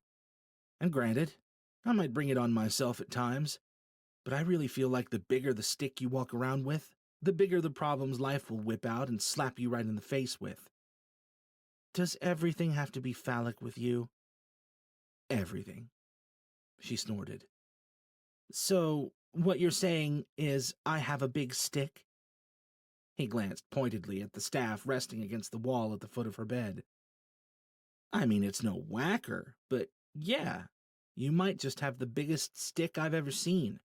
And, all things considered, I think you're handling it pretty damn well. You sure know how to flatter a girl. A small silence stretched between them. What are you hoping you'll learn? He finally asked. About your mom, I mean. Every part of her seemed to tighten at once, but she relaxed a degree or two before answering. Well, there's the obvious stuff. Where she went, why she went, what she was up to. I used to have this fantasy that maybe someday I'd find out she was still alive, but I don't know. If she were still out there, she would have found me by now. I believe that much. If she was trying to stop the Rachnoth before the catastrophe, though, I don't know what I'd do with that, but I still want to know. I get it. Maybe it's stupid. It's not like I'm the only one who lost family back then. Most of the goddamn world did. But I just need to know. I don't think it's stupid at all, he said softly. Those kinds of open doors, they'll eat at you until there's nothing left. Rachel only bobbed her head in absent-minded agreement. Jarek weighed his next words carefully. After she disappeared, tension was creeping back into Rachel's shoulders, but he decided to push on. What happened when those men came for your family? She looked down and studied her hands for a long stretch. They got them, she finally said. My dad, my Grams. They made me watch while... She shook her head. And then they started on me. How did you survive? I don't know. I don't remember. Whatever you want to call it, the trauma, I guess, must have flipped the switch on my abilities. One minute I was there, terrified and about to die. I remember this feeling, like something had physically broken inside of me, and there was this sensation like I'd fallen into a whitewater rapid made of pure electricity. And then, next I knew, I was waking up in John's house so hurt and exhausted that he had to spoon-feed me for a week. It was only years later, once I'd come to realize that sensation had basically been channeling overload, that John told me about how he'd seen 2 men fleeing the house when he'd arrived, and how he'd found 2 more inside, so battered he wasn't sure if they were dead or alive. Jesus. And you? Passed out like a light the moment he found me, apparently. She shook her head. I really don't remember any of it after Dad and Grams were... She stayed there, head gently shaking back and forth, and eyes staring through the floor and off to distant, horrible memories that she couldn't quite step away from now that she'd dredged them up. Slowly, gently as he could, Jarek stood and crossed to her bed with tentative steps. Rachel's distant gaze held fixed to that same spot, and she said nothing when he sank carefully to the edge of the bed. It was only when he laid a hand on the soft skin of her thigh that she stirred and met his eyes. "I've never told anyone about this. Besides Michael and John, I mean. Us weary souls have to stick together, I guess." He patted her leg and withdrew his hand, suddenly feeling like the contact was somehow inappropriate for the moment. Which in turn made him wonder when the hell he'd started worrying about that kind of thing. I'm glad you're telling me." When he looked back up, she was still watching him. "I was wrong, you know." "Oh, yeah?" She nodded, the beginnings of a soft smile in her eyes. "If someone had told me you were the guy I was going to be spilling my guts to back when I met you in that brig, I would have kicked them in the pants. But you're not so terrible at the whole listening thing." He searched her face until her eyes inexorably drew him in. He couldn't have looked away if he'd wanted to. And he didn't want to. And how does that make you feel? Somewhere beyond his thudding heart and his tunnel vision of those lovely hazel eyes, he recognized the voice as his own. Then Rachel snorted and broke the spell of their gaze with a light push to his chest. "Like maybe we should get some sleep while we can if we're going to keep walking around with these big sticks of ours." "Yeah." Jarrett glanced out the window for a distraction and realized it was dark now. "Never know what tomorrow's going to bring, I guess." "Answers, hopefully." He gave a conciliatory tilt of his head and stood. "Hopefully." She studied him thoughtfully. "So you're still in?" "I came here, didn't I? You think I'm just going to fly off now that things are getting interesting?" "I kind of thought flying off was always the plan once you had Fila back." Her and him both. "Well, we know what happens to plans out there. I might have to sleep inside Fila with one eye open around the Resistance for, well, always. But we both saw that nest go off. We heard what few words Stumpy had to say about it. And then that thing with Alton. I've got a bad feeling about this, and I don't think it's going away until I get some real answers." He shrugged. "Plus, you know, maybe it wouldn't be the worst thing in the world to see you get what you want, too." "Careful, mister. Any closer, and you're going to go making me think you care." We're all entitled to our opinions, I guess." She gave him an indignant look and made a shooing motion toward the door. He paused with his hand on the doorknob as something occurred to him. "So am I understanding correctly that John basically scooped you up and fled an active crime scene based solely on a pair of cryptic warnings from your mom? He doesn't really seem like the law-breaking type." She gave a weak smile. "I guess my mom had sufficiently rattled his cage. He trusted her. I think he might have even loved her once upon a time, to listen to him talk. But yeah, if the catastrophe hadn't happened a week later, he probably would have had a lot of explaining to do to the authorities at some point." The shit hits in mysterious ways." She smiled. "There's a bumper sticker if I ever heard one." He opened the door and held it as Al dutifully marched Fila out of the room. Jarek lingered at the threshold. "We'll find out what happened to her, Rach. Tomorrow. I'll beat it out of them myself if I have to." She gave a slow nod, holding his gaze with a serious expression. "Thank you. Good night, Goldilocks." When he pulled the door shut and turned for his room, Fila was waiting for him in the hallway with a hand raised high-five style. "Seriously?" he whispered. Al shrugged Fila's shoulders and switched from high-five to fist bump. Jarek shook his head and bumped the exosuit's extended fist. "This is what you get excited for?" "I can't help it, sir. Forgive me if I'm excited to see my human growing up." Jarek huffed and stared down the hallway. "Yeah, well, try not to get too excited until we find out what the hell we're dealing with. This could all turn sideways real fast." "I believe that's exactly when having a reliable partner at your side comes in handy, sir." Jarek didn't argue with that. He couldn't decide what to think of the Resistance right now. If it turned out working alongside them was a good call, he might be able to stomach it. That being said, If HQ happened to go up in flames tomorrow, he wouldn't be shedding tears either. Having Rachel's back, on the other hand, he didn't think he could go wrong there. So tomorrow, they'd find their answers. And after that, well, he'd just have to see. Chapter 12. Rachel was surprised to see bright sunlight pouring into her room when she woke. As tired as she'd been when she'd laid down last night, it had seemed like a tall order to hope for anything resembling peaceful sleep with so much chaos going through her head. Apparently, her brain had finally hit a tipping point and decided to say, "Fuck it," for the night. She wasn't about to complain. As far as she could tell, she'd slept like a titanium brick, and she desperately needed it. Sleep hadn't worked miracles, really only graduating her from feeling like death to feeling like shit, but it was better than she'd had for too long now. Jarek's visit had been unexpected, and unexpectedly not awful, if she was being honest. The way he could slip from immature man-child one minute to caring, level-headed companion the next, not to mention the way he looked at her sometimes. Whatever else she could say about Jarek Slater, he was always full of surprises, and not all of them bad. She was more than a little glad he'd stuck around and would have her back today when they met Halden and Alton, assuming those two actually showed at her mom's old lab.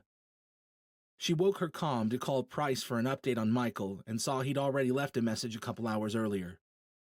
Still stable. No news is good news. Was it really, though? After what had happened to Michael, who knew? She got dressed and went to find Jarek and the others. They were all awake and already eating when she arrived at the dining hall, with Fila standing at attention behind Jarek. Mumbled good mornings, even chipper in Leah's case, drifted her direction as she settled down to join them at one of the hall's several tables. Rachel gave her own mumbled greeting and dug into a bowl of oatmeal with a contented sigh. Across the table, Jarek was watching her with an amused look. "What?" she asked, figuring it had something to do with their talk last night. He shook his head, doing a poor job of containing his grin, then looked pointedly at her bowl. "Oh, nothing. I just thought the oatmeal was a little cold." He bumped Alaric with an elbow. But Alaric swore it was too hot. "What do you think?" She frowned at him and took another bite. "It's fine. What are you—" "Oh, Goldilocks. How hilarious." She rolled her eyes. "Really?" He shrugged and finally let that wolfish grin of his out in full. "You only get so many chances." Rachel finished her breakfast as quickly as she comfortably could and suggested they hit the road, or sky, as Jarek insisted on pointing out. As much as she would have loved to go find a quiet spot to curl up and relax for a year or two, they had Arachnoth and a strange arcanist to find, and too many time-sensitive questions to answer. John came and, despite her protests, insisted on walking them out to the ship to see them off. Silence stretched between them along the way, uncomfortable as it was unusual. They'd rarely fought since Rachel had made it past her mid-teens. Yesterday, she'd been plenty pissed. But now, after having talked things through with Jarek and gotten a good night's sleep, she wasn't rightly sure she was angry with John so much as at her lack of answers when it came to her mom. That being said, she was also hesitant to admit that to John, or that maybe she understood why he'd done what he'd done. Tense as it was, the silence didn't stop John from taking one more crack at trying to smother her to death bear hug style when they reached Jarek's ship and the others piled inside to give them a moment. "I'm sorry, Goldfish," he said.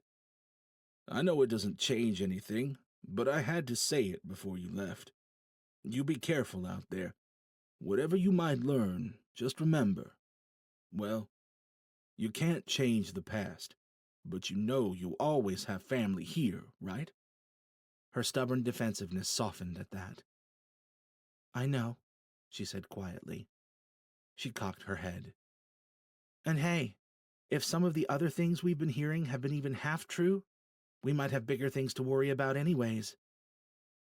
"That doesn't make a father feel better about watching his girl fly off into the unknown." She gave him a sad smile. "Hey, I never wanted to be a part of this either. She glanced at the ship.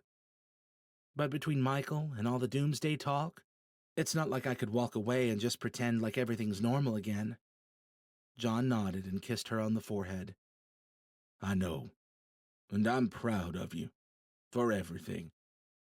Now tell an old man what he wants to hear. Her lips pulled into a smile. I'll be careful, and I'll see you again soon. She turned and boarded the ship before either of them had a chance to get too emotional.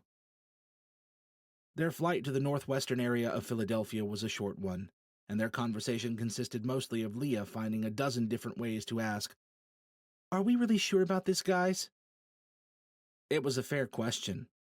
If Halden and Alton were so inclined to set a trap for them, they would be walking straight into it. Then again, if those two had wanted them dead and gone, they could have just left Mosen to have at them along with his Rachnoth trio and their sizable contingent of armed men. She didn't trust the Rachnoth and the Arcanist, not by a long shot, but she didn't think they were planning on trying to kill her and her friends. Not yet, at least. More familiar sights began to stand out as they flew over what had once been the main line, up Route 1 and over the Schuylkill River. It had been a long time since she'd been up here, and she wasn't used to seeing it all from an aerial view, but that didn't stop waves of nostalgia and longing from rolling over her as she spotted an old restaurant here or an old hiking trail there, reminders of the life that had been so violently taken from her. Nostalgia morphed into cold dread and snaked its way around her gut as they soared over the rising hill of Midvale Avenue. She didn't want to look down at the rooftops of all those once mighty, pristine houses. She didn't want to spot the one that had been hers, the place where she'd lost everything. An armored hand squeezed her shoulder, and she looked back to find Jarek behind her, having finished suiting up in the back cabin. He couldn't have known exactly what was going through her head, but he must have seen that something was up. Rachel tried to give him a smile, then turned back to direct Al to their destination as Jarek dropped into the pilot's seat beside her. Her directions weren't necessary, as they'd already marked the location on the map, but she pointed the way nonetheless. A minute later, they were crawling over one last block of houses to look down at the open grounds and the large, C-shaped body of the Drexel College of Medicine. Somehow, despite the catastrophe and the 15 years that had passed, the old building looked just as she remembered, aside from the big alien ship sitting out in the front lawn, that is. Al pulled the ship to a resting hover. Well, Jarek said, guess it's about time for Strange Encounters Part 2. Rachel couldn't do much more than stare at her mom's old workplace. I never thought I'd come back here, she finally said. She felt Jarek's gaze linger on her. Not even to meet some weirdo arcanist pretty boy and his blood-sucking alien sidekick by their spaceship? The ghost of a smile pulled at her lips as she met his eyes. So you think he's pretty? Jarek grinned. Touché, Goldilocks, touché. And spaceship? She added. I mean, Jarek waved in the ship's direction. If the space shoe fits. Yeah, Rachel said slowly, staring at the strange ship. What kind of shit decisions did we all make to end up here? Peyote, Jarek said. Not even once. He moved into the back cabin and reappeared shortly with guns and swords strapped on.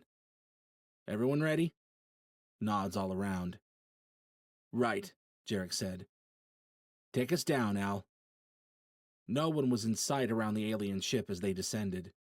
Once Al dropped the boarding ramp and swiveled the ship around to face them toward the other ship, though, Halden was sitting at the bottom of a slender staircase that had descended from the side of their ship. He watched them from across the 20 yards that separated them and slowly raised a hand in greeting.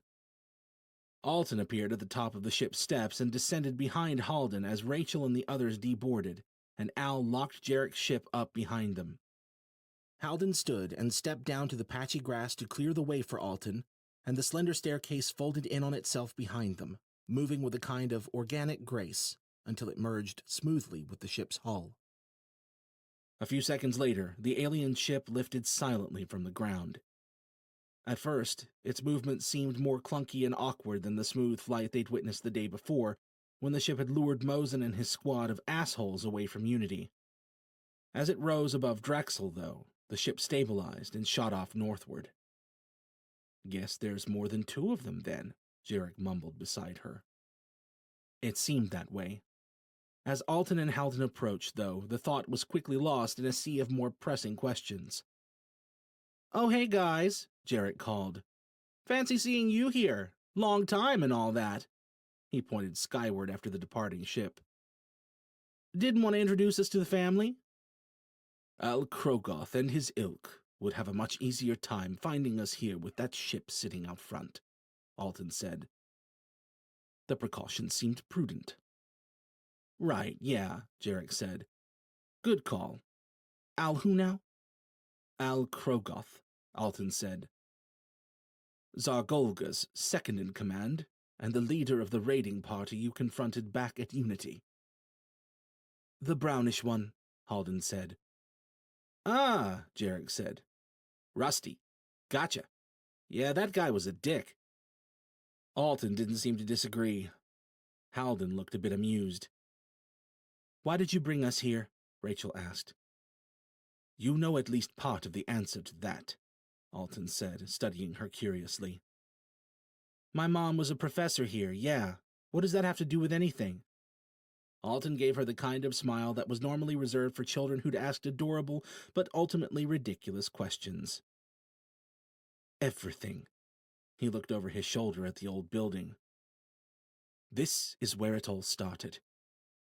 "Yeah," Jarek said. "Which is drama queen speak for—" Alton gave Jarek an amused look. "For this is where her mother started the infection that nearly wiped my people from the face of the earth." Alton turned his smile on Rachel. "So maybe we should all step inside to chat." Chapter 13. Inside, the halls of Drexel felt more cramped and claustrophobic than Rachel remembered. But maybe that was just the lack of lighting talking, or the fact that she'd been smaller the last time she'd been here. The accumulated broken glass and debris left by what she imagined had been a steady stream of looters and junkies looking to find some fun shit in the big science labs didn't really help the place feel warm and welcoming either. Most of those looters had probably been sorely disappointed, just like Rachel had been on the few occasions her mom had let her explore the lab, instead of sitting around in her office, bored to death and wondering when they'd go home. Contrary to what the cartoons and movies had told her, it turned out most of the toys in real-life biology labs were little fun to play with and unbelievably expensive to break. There was a muttered curse and a scuffling sound from the second-floor overlook as they entered the building. The following footsteps headed steadily away, though, and they shrugged them off as those of a startled looter. Tracing her way along familiar hallways toward her mom's old lab, the nostalgia returned in full force. In the reactionary map of her mind, this place was somehow clear of the stain of tragedy that would forever tarnish her childhood home. In her mind, this was still just the place her mom had worked. Given what Alton had said outside, though, that perception might be about to change. "What did you mean back there?" Rachel asked as they came out of the stairwell on the second floor and started for the south side of the building. "About my mom starting an infection, I mean." "Exactly what I said," Alton said. "It wasn't just her, of course, but she was the one who put the—" he waved a hand— "je ne sais quoi into the virus that left us dependent on human blood." "And why the hell would she do that?" She paused by the door to her mom's old lab, which Alton had passed by. "It's this one, by the way." Alton looked at a door down the hall, then back to her and shrugged. "Perhaps it was one of her collaborators' labs they worked in. It matters very little." "Well, if it matters very little," she said, reaching for the door handle. The knob turned, but the door caught on a deadbolt, which was kind of surprising given that the building had clearly had its fair share of people poking around for goodies. "Allow me," Alton said, a dim red glow springing up in his eyes as he stepped toward the door. "Easy there, Red," Jarek said, stepping up behind Rachel. "I got it." Rachel rolled her eyes. reached out with her mind and applied the minute force required to slide the deadbolt open. She shook her head at them. Neanderthals. Halden smiled at her while Jarek and Alton frowned at one another. She held the door open for everyone but Alaric, who insisted she go first. She stepped through the door and straight into another afternoon of her childhood. Everything was more or less as she remembered. Shelves and black bench tops all laden with scales, beakers, flasks, pipettes, and dozens of other instruments. Everything appeared to be in half-decent condition, aside from the light coat of dust that covered every horizontal surface. Halden and the others spread out through the lab space, inspecting this or that. A tired sigh escaped Rachel as she turned back to Alton. "You didn't answer my question. Why would my mom want to make you—" "Our dependence on human blood was not the desired effect," Alton said. "The virus was only intended to be lethal to us and benign to you. They succeeded at both of those goals, as well as at dispersing the virus across much of the planet's population. Many of my people grew horribly ill. Most of them died before we even understood what had happened. By the time we traced the malady back here, we'd ceased feeding, hoping to at least slow the disease's progression. No one had yet realized the blood that carried the curse was the only treatment for it as well." "So you were already feeding before this all went down?" Jarek said. Alton inclined his head. "On occasion. It has been our way for millennia, and for dozens of planets and species before yours. We are bred predators." "That's all very poetic and guilt-free," Jarek said. "But it sounds like we were just being good prey, adapting to survive. And for that you blow up the damn planet?" Alton wrinkled his nose. "That was not a democratic decision. The eldest of us at the time was already addled with the infection when he commanded the extermination of Earth. But the Rachnoth are a loyal people. Enough of them were desperate and afraid enough to listen." "You make it sound like you weren't involved in any of this," Rachel said. Alton glanced at Halden. "I went elsewhere when the madness was unfolding." "Convenient," Rachel said. "Not for the people elsewhere," Halden muttered. Where the hell was this elsewhere? And, more importantly, why are you even telling us all of this? Let's say we decide to believe anything you're saying. What's your end game here?" "In a word, peace," Alton said. Jarek gave a bark of laughter. Leah and Alaric contained themselves but looked no less dubious.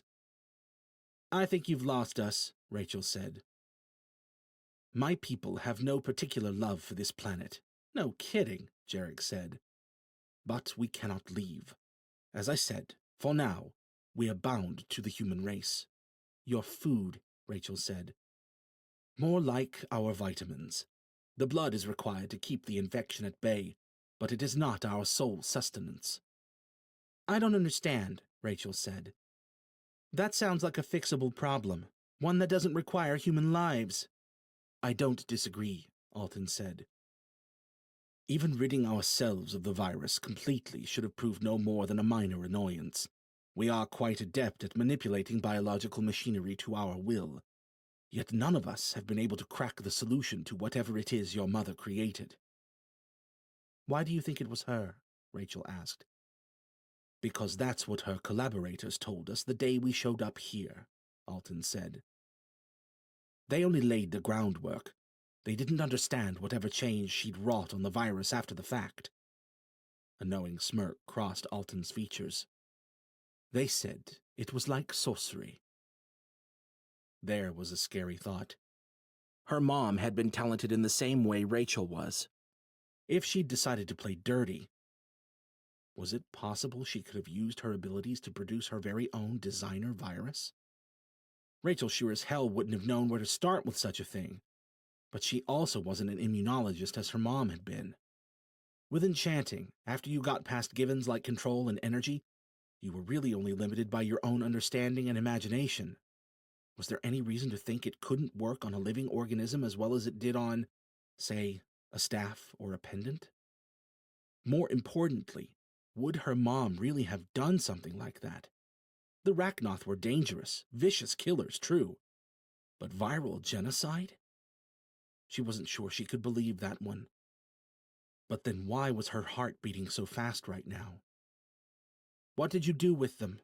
What did you do to my mom? Alton held up his hands. I didn't harm your mother. I was merely one of the small group that elected to try to fix our problem, instead of taking the human race down with us. And I'm just supposed to believe that? Believe what you will, Alton said. But I never even saw her. When we finally traced the origin of the infection back here, she slipped out just ahead of our arrival. He glanced at her mom's corner office, then back to Rachel. I imagine she was trying to protect you and the rest of her family by leading us on a chase. Something about the way he said it only deepened the nauseous feeling creeping into her gut. Jarek and the others were watching her as if she were a pressure-triggered bomb that Alton had just stepped on. And did you chase her? She asked quietly, not wanting to hear the answer and at the same time needing to. Alton watched her, weighing his next words. The elder of our group sent 4 of our best hunters after her and... Nausea boiled up into her chest, threatening to spill over into rage. She said nothing, waiting for him to confirm something she realized now she'd always known deep down in her gut. The attack that had robbed her of Dad and Grams, her mom's disappearance, none of it had been an accident. She'd always wondered, had always been suspicious. But now she knew. She could see it right there in Alton's eyes. Her voice was a ragged whisper. And? Alton dropped her gaze. And he compelled a small group of common criminals to harass her home in an attempt to... Something snapped inside her, and raw, crackling power surged through her before she'd even consciously thought about the channeling. The only thought in her head was putting the motherfucker who'd helped destroy her family through the wall, and she did. Alton struck the wall with a flash of red eyes and kept on moving, smashing straight through drywall, insulation, and brick with a thudding crash. He disappeared in a mess of flailing limbs, leaving nothing but the sound of a few late-falling bricks and the gentle pour of daylight through the ragged hole in the wall. Over by the counters, Jarek was facing Halden, hands half raised in something like a boxer's stance. Halden stepped back, holding out his hands.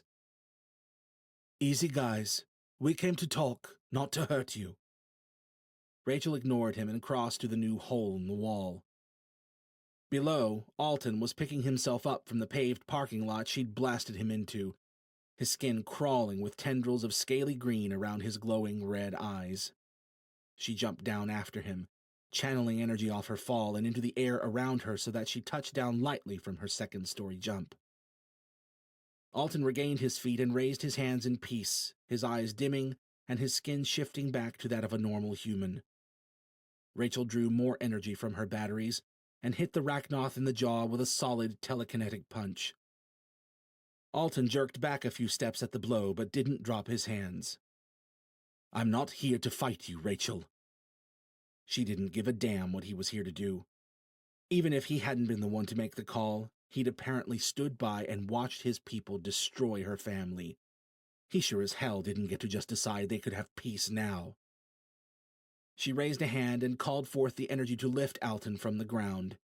He was heavy, heavier than any creature that size had any business being, but Rachel wasn't exactly in the mood to care.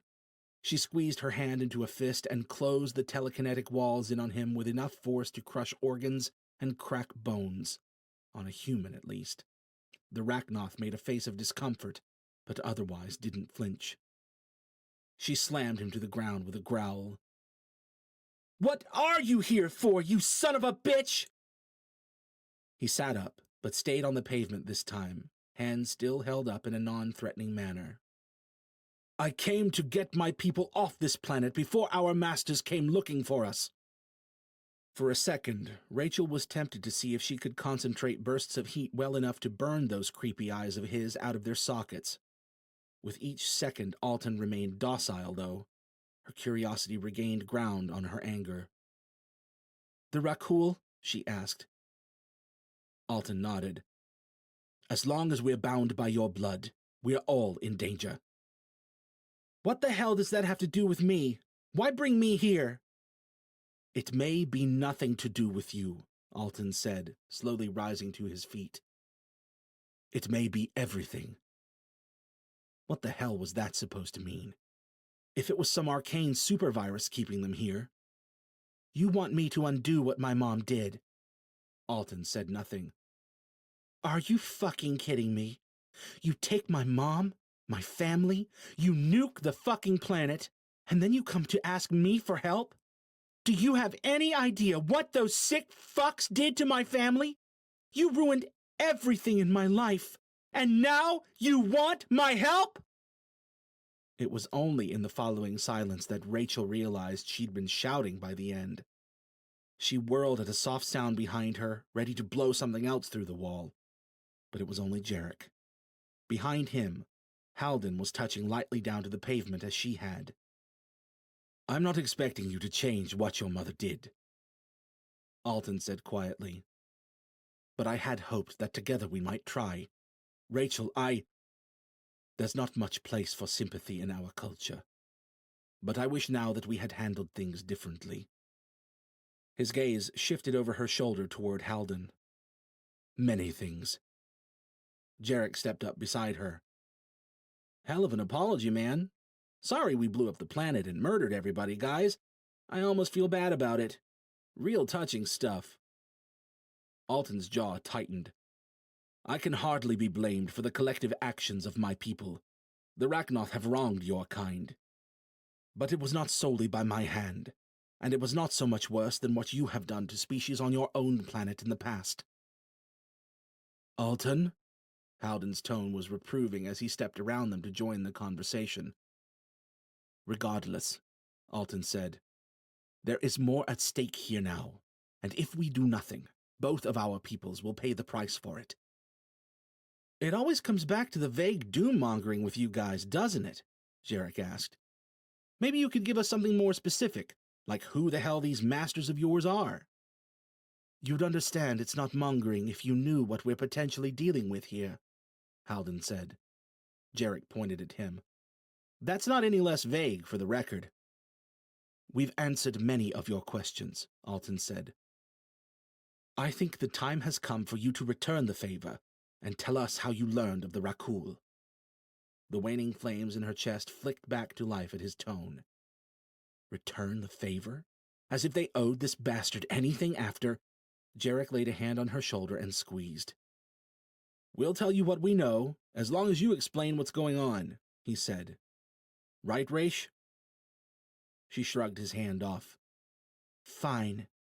She looked at Alton. Do you know about the nest? The tightness in Alton's expression answered for him. Right, Jarek said. Well, we had a bit of a disagreement with a lovely fellow who calls himself the Red King, and, long story short, the thing went kablooey. Halden turned a grave look on Alton. Does that mean... Alton didn't seem to hear him at first. He just stood there looking like someone had just told him his house had burnt down with his family inside. Alton? Halden said. Too late, Alton finally mumbled. Too late. We're too late. He looked at Jarek and Rachel. How did this happen? You were there? What was a nest doing anywhere near... He shook his head, apparently at a loss. Jarek shot Rachel an uncertain look. One of our friends captured the nest from the Red King. No one knew what it was, and the king wasn't exactly helping matters, what with trying to kill us and everything. How long? Alton asked. Since the nest burst. A couple days, Jarek said. Our friend was standing right next to it when it happened, Rachel said. He hasn't woken up since. If Alton had heard her, he made no sign of it, lost as he seemed to be in his own thoughts. We need to know how to help him, Rachel added. It's important. Alton snapped out of his funk. Important? A single life? If a nest has burst, we're talking about the annihilation of every sentient being on this planet. Rachel had almost been on the verge of feeling like she might have been overreacting to blow Alton through a wall. until he said that. "This life is important," she said through clenched teeth. The freaking stones on this guy. Or maybe it wasn't him. Probably this was just how the Rachnoth saw humans. Numbers and meals, not important, valuable people. Alton looked at Halden. "We need to call the others back. If they're coming. We need to visit the Tsars and the other clans. We'll save Golga for last. He won't be—" He broke off and cocked his head as if listening for something. Beside Rachel, Jarek did the same, looking off to the west. "Company?" Rachel was about to ask when Jarek said, "Same crew as before?" "I believe so," Alton said. What were they talking about there? The rushing hum of a ship approaching in the distance. No. Ships. Jarek started back toward the building where Alaric and Leah were still watching from above. "Time to go!" he shouted, just as 3 ships crested the line of houses back by the main road, bound straight for them. Chapter 14. They didn't have time for this. Jarek waved up to Leah a second time. "Just trust me!" Leah took one last look at the approaching ships, nodded stiffly, and jumped from the hole Rachel had blown Alton's scaly ass through. Jarek caught her, plopped her to her feet, and waved Alaric on next. "We can't trust these 2, Rachel murmured in his ear. "This might have been a trap all along." She wasn't wrong, but they also only had about 30 seconds before they were drowning in Overlord troops. And Jarek's finely tuned bullshit detector had been quiet enough through their interactions with Halden and Alton that giving them the benefit of the doubt seemed the least of evils at the moment. "Ship first," he said. "Trust talk later." The fact that he said it quietly wouldn't matter. Alton would hear both of them with his freaky Rachnoth senses anyway. Alaric was preparing to jump, and looking none too pleased about it when he instead simply lifted from the ledge and floated smoothly down to join them on the ground below. He shot Rachel a wide-eyed look that still somehow managed to be surly. "Let's go!" Jarek said. No one argued. They set off across the paved lot for the front lawn, Halden and Alton bringing up the rear. "Al, be a dear," Jarek said. Across the lawn, the ship's boarding ramp began to lower as Al powered up the ship. It would be a tight one, but they should be able to squeeze out of there before the approaching ships landed any troops or boxed them in. He glanced at the group around him, running along as fast as their fleshy little legs could carry them. It was maddening to move this slow with enemies incoming. Alton probably could have matched his pace, but there wasn't much to do about the others. Ahead, Al lifted the ship a couple feet from the ground, preparing to meet them halfway. Before he'd moved more than a few inches, the churning rush of what sounded like a jet engine swooped in from their right flank. The jet sound passed by overhead and was summarily drowned out by the chest-rattling roar of what Jarek could only assume was a freaking dragon of yore. He followed the sound just in time to see a dark green figure crash down on Alton from above. They punched into the soft earth with a low thud Jarek felt in his legs, and Alton's attacker raised a clawed hand to strike. "Traitor!" he boomed. Jarek jolted to a halt, reaching for his sword. Too late. He was too far to help. The dark Rachnoth swiped for Alton's throat. An invisible train of force plowed him off Alton just before his claws landed. The Rachnoth was quick, though. He managed to hook onto Alton with his claws and feet and drag him along for the ride. Halden produced a pair of long, straight daggers from inside his jacket and stepped after them. "Jarek!" Rachel hissed from just behind. Jarek didn't need to look to know what she was thinking. They could still get away. They didn't know these people. Didn't owe them. One of them was a Rachnoth, for Christ's sake. Jarek drew his sword anyway. He didn't trust Halden, and certainly not Alton, but they couldn't very well run and leave them to die. A glance at the bitter resignation on Rachel's face told him she knew he was right. Halden, daggers in hand, pointed a finger and clubbed the dark Rachnoth with another invisible strike. The blow gave Alton enough of an opening to wriggle out of his hold and roll to his feet just as Toady and Slenderface thumped down to the ground behind the dark Rachnoth. So much for making it out ahead of the crowd. There was a soft whoosh of metal on leather to Jarek's right, then a pair of thunder cracks. The two new arrivals staggered back as Alaric's first two shots found each of their foreheads. The small bullets didn't do much serious damage, but it never hurt to try, right? Alton stumbled back to join Halden as the dark Rachnoth rose to his feet, red eyes ablaze.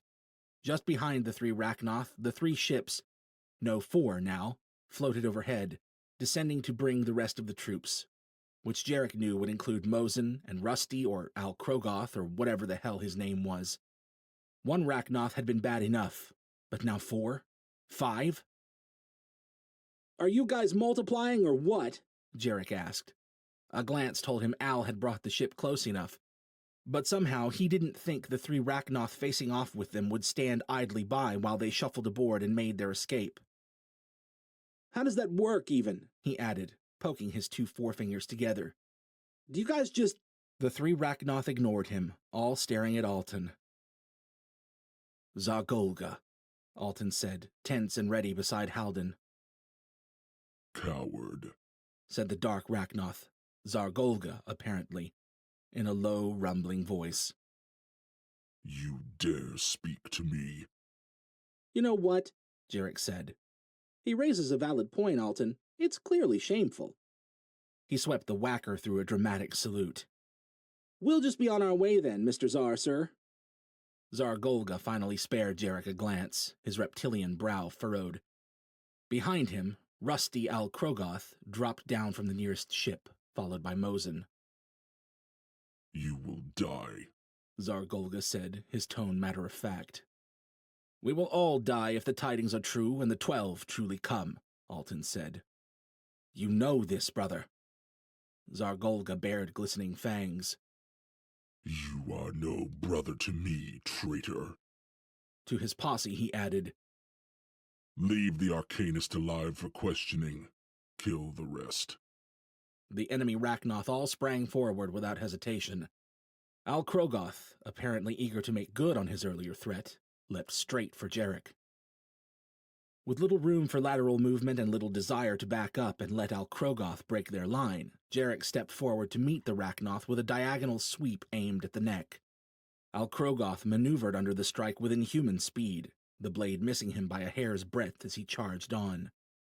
Jarek twisted out of the Rachnoth's way in time to avoid the worst of his sweeping claws, but at least a couple of them grazed the left side of Fila's torso with a cringe-worthy screech. Jarek swept around, stepping after Al Krogoth and into an overhead swing. Given how handily the Rachnoth had evaded his first swipe, he wasn't surprised when Al Krogoth ducked under this one and turned into a neat roll. In fact, he was expecting it, which was why he was ready to nail the bastard with a one-legged mule kick as the Rachnoth came back to his feet. Score! Jarek cried as his foot met what felt like a steel post. Luckily, he had Fila's strength behind him. The kick sent Al Krogoth flying over to crash into his dark green pal, Zargolga, who was busy trying to remove Alton's head from his shoulders. If Al Krogoth was a steel post, Zargolga must have been a lead one. The dark green Rachnoth barely budged when his rusty comrades slammed into him. Instead, he thrust Al Krogoth aside with a rough elbow and plunged after Alton. Next to them, Slenderface and Toady were having at Halden and Rachel, but the Arcanists weren't so easily had. Rachel smashed her staff into Slenderface's side baseball style, and must have added a little something extra, judging by the way the Rachnoth went sailing halfway to the paved lot they'd come from. Halden took a much subtler approach, twisting gracefully aside from Toady's grab, and slamming the Rachnoth on the back of the head with a dagger pommel as he passed. Jarek stalked after Al Krogoth as the Rachnoth picked himself up. Sporadic gunfire barked to the right as what enemy troops had piled out began taking what shots they could. It wasn't like they had to worry that much about hitting their bulletproof Rachnoth commanders, although Mosin was... Shit. Where was Mosin? A cry from Leah answered that question. Mosin was wrestling her into submission next to their ship's boarding ramp, where her and Alaric had taken cover. Alaric slammed the butt of his revolver into Mosin's back, which earned him little but the moment it took Mosin to release Leah and shove Alaric into the side of the ship like a paper doll. Jarek had to... Incoming, sir! Jarek spun around, sweeping his sword low. A rust-colored hand caught his leading arm. He ducked the incoming swipe aimed at his head and drove his left shoulder into Al-Krogoth's bulk, switching the whacker into a reverse grip as he went. Al-Krogoth got his feet planted and pushed back, their foreheads nearly touching. The Rachnoth bared gleaming fangs, crimson fire blazing in his eyes, and rumbled out a battle roar. Jarek cocked his helmeted head back and slammed it into Al-Krogoth's snout before following up with another shove. Al-Krogoth snorted and stumbled back a step, shaking his head. Jarek took advantage of the space for a rising reverse grip sweep of his sword. It probably wasn't a strong enough blow to cleave a Rachnoth limb, but it managed to take a couple of Al-Krogoth's fingers as the Rachnoth tried to twist away. At the top of the swing, Jarek switched his grip and whipped the sword around and back down, aiming for the rest of the arm. Most people would have been sufficiently distracted by losing a few fingers to sit there and get cut down like a good boy, but Al-Krogoth jerked back in time. Straight into a telekinetic grand slam from Rachel's staff. There was a low thrum of power, and Al-Krogoth took flight toward the Overlord's troops, most of whom were closer than Jarek had realized, apparently deciding to join the melee instead of watching from the sidelines and hoping to score a lucky shot. And there were a lot of them. Shit. Between the Rachnoth and that many men, even Jarek and Alton would be easily swarmed down. If Alton even had the chance to be. He'd gone full Rachnoth, his skin shifted to a light green hide and his facial features elongated under his red eyes. More importantly, he was also getting his ass handed to him. As Jarek glanced over, Zargolga caught Alton with a 1-2 jab and stepped forward with a heavy haymaker, only to be bowled off balance by a telekinetic shove from Halden. That done, Halden evaded a grab from Toady and stepped straight into the path of Slenderface rushing in to tackle him from behind. Somehow, Halden saw it coming, leapt a good 10 feet in the air, and turned a neat backflip over the incoming Rachnoth. "Help those two," Jarek said to Rachel. Not that Halden particularly needed it, apparently. Jarek turned for the ship in time to see Mosin slam Leah into the bulkhead at the top of the boarding ramp, one strong hand at her throat. "Mosin!" Jarek cried, darting forward to stop him. Thunder cracked from beside the ship, and Mosin buckled down to one knee and cried out in pain. Alaric stepped around from behind the ship, smoke still rising from the barrel of his revolver. Despite everything, Jarek felt a pang of sympathy for Mosin as he turned a shocked expression back toward his father, and Alaric clubbed him across the temple with the butt of his gun. Mosin sagged, not quite going limp, and Alaric clubbed him again. Mosin hit the deck. Alaric wasted no time in grabbing him by the collar and dragging him laboriously up the boarding ramp. An understandably rattled Leah pulled herself together enough to help him. Satisfied, Jarek whirled to find Al-Krogoth stalking toward the ship. Off to the left, Alton was on his back again, desperately defending against Zargolga's attempts at his throat. Halden was dancing circles around Toady and Slenderface, trying to come to Alton's aid, and Rachel was busy holding off the incoming troops, a visible pile of spent lead already piling up a few feet ahead of her. They needed to get out of here. "Foot soldiers on your 6, sir," Al said. They really needed to get out of here. Jarek spun, indiscriminately sweeping his sword through a wide arc that cut clean through one man's neck and another's head. "Back it up, motherfuckers!" he cried, a rare kind of panic clutching at him at the massive bodies pressing in on him. He was plenty used to being outnumbered, but not like this. How many would it take to hold Fila down? 10? 20? Whatever the number was, they had it. What he needed to do was pull his head out of his ass and start moving. Something hit him from behind like a high-speed bulldozer before he could. He managed to land on his side and avoid impaling himself on his own sword, but strong, rust-red arms clamped around him like steel bands and kept him from doing more. He clenched his jaw and threw his head back once, twice, 3 times, cracking the back of Fila's helmet into Al-Krogoth's snout with savage force. The Rachnoth's steel-band arms slackened just enough for Jarek to graduate to elbow strikes. He clawed his way loose and rolled free only for half a dozen men to throw themselves down on him. More promptly followed. Heavy, dark-clad bodies falling in on him from every direction, until the sky was blocked from view and his world was reduced to claustrophobic darkness and a sea of strained grunts and constricting arms on every inch of his body. Discipline broke. Panic took him, and a wild yell erupted from his throat as he punched, kicked, and kneed soldiers off, fighting his way toward freedom. Only there were more men to replace those, and more after that, and then there was Krogoth descending back down on him. Shit, shit, shit! A low, resounding horn blared somewhere above the pile-up. For a moment, everyone on top of him was focused elsewhere. Jarek exploded at the chance, kicking 2 distracted troops hard enough to send them bowling over a half-dozen more men behind them, punching and elbowing his way into a sitting position. He grabbed the whacker at his side, rolled backward, sprang to his feet, and beat a hasty retreat. He glanced back at a second blaring horn, still backpedaling. The dark, purplish form of the alien ship was lurching down to the lawn beside Jarek's ship. 2 figures were already barreling down from the ship's odd stairs. A girl with raven dark hair and a dark staff, and a guy with flaming red hair and enough firepower strapped to his person to level a few city blocks. As those 2 came, 2 more leaned out from the port above and opened fire on the swarming mass of Overlord forces. The soldiers responded in kind, and soon the air was full of gunfire. Jarek whirled back to face Al Krogoth as the Rachnoth plunged after him with an enraged roar. He kept backpedaling, dodging a few attacks and catching another on his sword.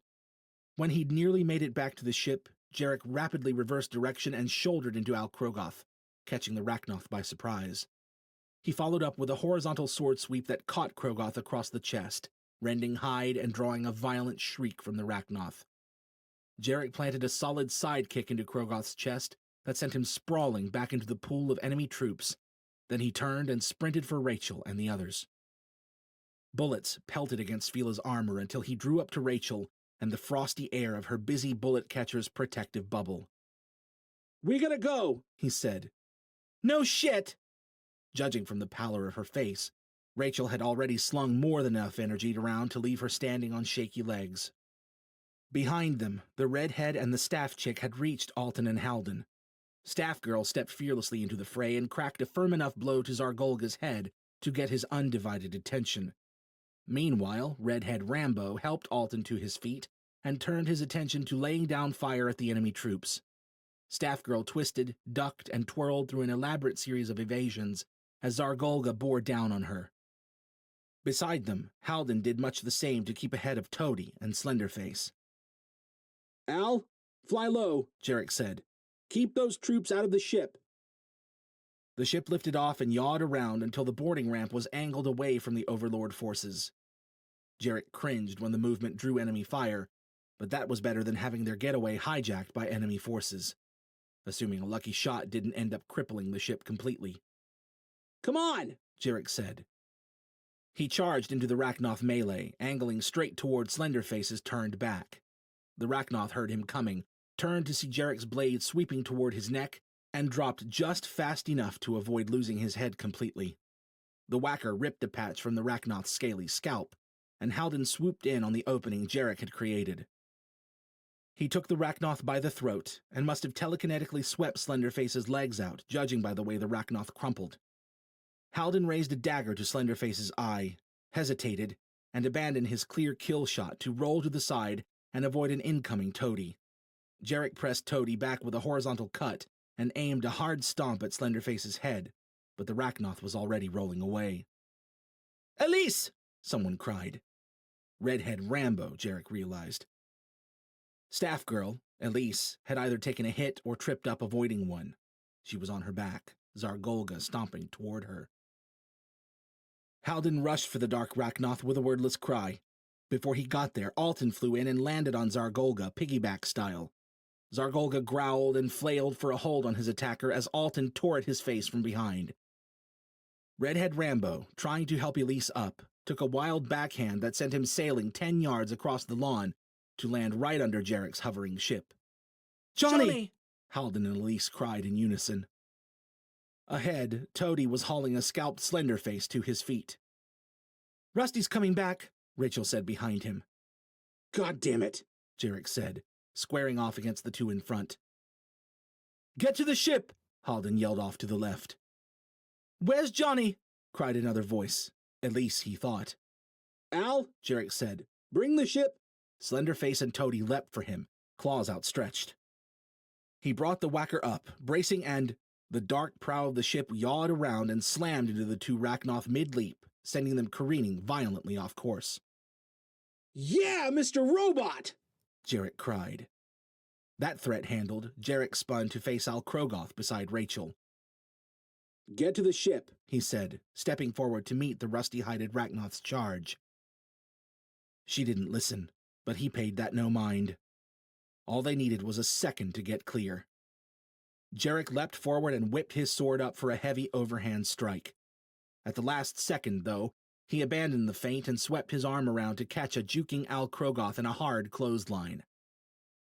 The surprise attack didn't quite knock the Rachnoth from his feet, but it left him too off balance to resist when Jarek dropped the sword, grabbed Al Krogoth by the throat and arm, and hurled him back at the enemy troop line like an oversized scaly discus. Ship! Jarek barked, scooping up his sword. Now! Rachel didn't argue with him. They were clambering around the rear of the ship when Zargolga flew past like a dark green missile propelled by either telekinesis or a lucky hit from Alton. They kept moving up the boarding ramp, and then Al was gaining altitude, hovering back toward the alien ship that had delivered their reinforcements.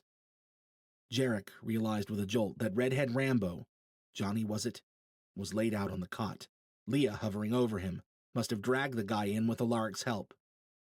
They were at least 20 feet up when something landed on the boarding ramp with a light thunk. Jarek spun, sword ready, to find Halden prowling up the ramp. He glanced past Jarek at Johnny, then turned back toward the alien ship, where Alton and Elise had paused at the entry hatch. Halden made a skyward gesture, and Jarek got the impression there was communication happening that he wasn't privy to. Whatever it was, Elise and Alton looked less than happy about it as they ducked into the alien ship to escape the incoming enemy fire. "Mind if we join you?" Halden called over his shoulder. The frequency of the bullets slamming into their hull eliminated any room to discuss the matter. "Go, Al," Jarek said. "Get us out of here." Al obliged, and Halden hustled the rest of the way up the boarding ramp as it began to raise. The cracks and dings of gunfire dulled marginally as the ramp sealed with a hum and a click, and then faded off as Al guided the ship up and away. They hurried up to the cockpit to look through the cracked, bullet-riddled windshield as the alien ship rose beside them and jetted off to the east. Al pointed them north and likewise gunned it, offering their soon-to-be pursuers the debate of deciding which ship to follow. No one spoke for several minutes as Al took them through a series of course and elevation changes. Finally, when it was clear they'd left their pursuit behind, the tension began to melt, and Jarek's single-minded battle high relinquished control back to the ocean of questions swirling through the back of his mind. Rachel collapsed into the co-pilot's chair, clearly exhausted and probably still in emotional shock from everything they'd just learned. Jarek gave the top of her head an affectionate pat, earning himself a tired glare. He felt for her. This Rachnoth, this freaking blood-curse business. It was a weird enough lot to process even without the added family baggage, and that wasn't even to mention the ominous matter of Rakul. It was starting to look like a good thing he'd decided to stick around after all. And lucky for them, they'd just gained a new crew member who seemed to know a whole hell of a lot about all of this. "Well then," Jarek slid his faceplate open and turned to meet Halden's weary gaze. "Welcome aboard, pretty boy." Chapter 15. "You're sure he's okay?" Elise asked, her concern showing even on the cockpit console's jittery hollow. Rachel looked back along with Jarek and Halden, all of them craning their necks to peek at Johnny on the cot in the back cabin. "Are you kidding me?" Halden said. "I'm pretty sure this is one of his fantasies. He's probably having the time of his life." Leah looked up from tending to Johnny long enough to cock an eyebrow at that. Rachel couldn't see Johnny from where she was sitting, but she thought she heard him mumble something about beautiful women, and then a hand drifted into sight to give a thumbs up. Wonderful. Somehow, they'd managed to pick up another Jarek. She shook her head and turned back to the hollow. "You're sure you're okay?" Halden said. And everyone else? Elise gave her own thumbs up. No casualties, aside from Alton's pride, maybe. Yeah, Halden said. Well, that Za wasn't exactly a lightweight. Za Golga, said a voice off-screen. Second eldest of the 3 Zas on Earth, assuming nothing's changed since we left. I believe he's the one who's taken to calling himself the Overlord. Alton came into view looking mostly human once again and in a foul mood. Coincidentally, seeing him immediately fouled Rachel's mood too, after everything she'd learned about her mom and the attack on her family. That was the Overlord? Jarek asked from the pilot's seat next to Rachel. Huh. He was kind of a dick. But that seems to be a common theme with you guys. Also, Zars? It's kind of like a Rachnoth social rank, Halden said. The lowest and youngest is Nan, then comes Al, then Za. How about we skip the sociology lesson and get to brass tacks? Alaric said from the doorway behind. He didn't look good, which was more than fair considering he just shot his own son in both legs and knocked him out with the butt of his gun. Mosen was securely bound and dosed up with some tranquilizer in the back now. Rachel didn't know the first thing about having kids, but she'd be surprised if Alaric was managing to fly very high above the sanity line right now. That being said, he had a valid point. After they'd managed to convince themselves they'd left any pursuit far behind, both ships had landed in separate locations to touch base and come up with a plan, and so far, that plan was surely lacking. I think that's a wonderful idea, Jarek said. Let's start with the basics. Like, who the hell are you people? Halden studied Jarek uncertainly. I think we're well past the need for secrecy, Alton said. Right, Halden said. We're, Enochians, I guess you'd say. Enochians? What the hell did that mean? Unless... No. That was crazy. Yeah, Jarek said. Care to point that motherland out on the map? All at once, several tiny details clicked into place and drew Rachel to an impossible conclusion. Yeah, Halden scrunched his eyes. We might need a bigger map for that. It couldn't be. That Alton had confirmed the Rachnoth to be otherworldly hadn't been such a shock. As far-fetched as scaly freaking space vampires had sounded just a few weeks earlier, it wasn't such a hard pill to swallow after seeing the Rachnoth in action. Halden, on the other hand. Sure, he'd said plenty of odd things, and she had more than a few questions about how exactly he'd come to team up with Alton. But a freaking alien? It didn't seem possible. But it was. Somehow, she was suddenly sure of it. So, Jarek said slowly, you're saying you're not from around here, then? That's one way of putting it, Halden said. Greetings, Earthlings, Johnny called from the back cabin in a strained voice. Halden fought a smile. And that's the other way. He's been, chomping at the bit, I think it is, to use that one. Although we were kinda hoping for different circumstances. I take what I can get, Johnny called. Halden's gaze turned to Rachel, and she realized she was still staring at him like he was... well, like he was a freaking alien.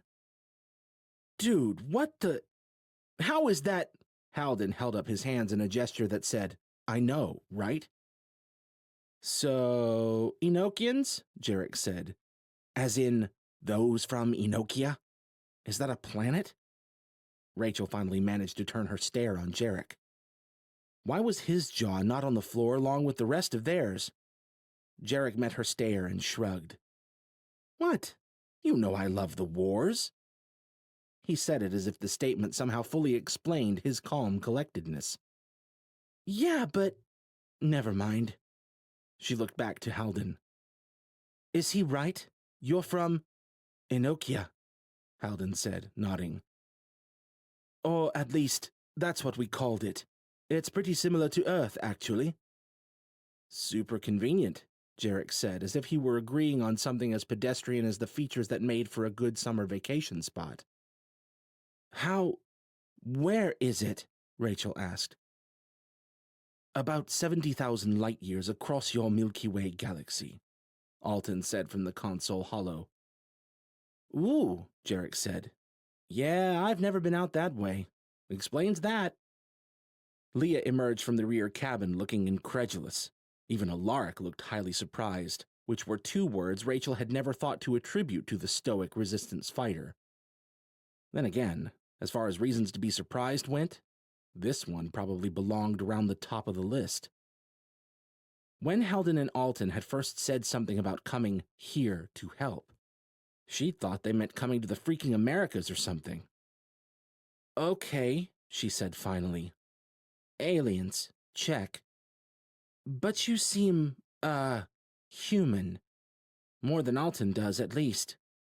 Her stomach turned as a disturbing thought occurred to her. Are all of you like me? Halden looked confused for a moment, but then understanding dawned in his eyes and he shook his head. No, very few Enochians are shapers like you and I. And yes, we're human. Shapers. That must be their word for arcanism. Or maybe it was an entirely different art, despite looking and feeling the same. The distinction didn't seem as important at the moment as some of the more basic questions like, for instance, how the hell there were humans on another planet halfway across the galaxy. She was about to ask when Halden added, Our ancestors apparently came from Earth. Surprise finally registered in Jarek's expression. Better late than never. Okay, he said. Well, that's pretty mind-fucking. Right? Johnny called from the back cabin. Leah glanced back and began to protest about something. I'm all good. Johnny's voice was closer now. Promise.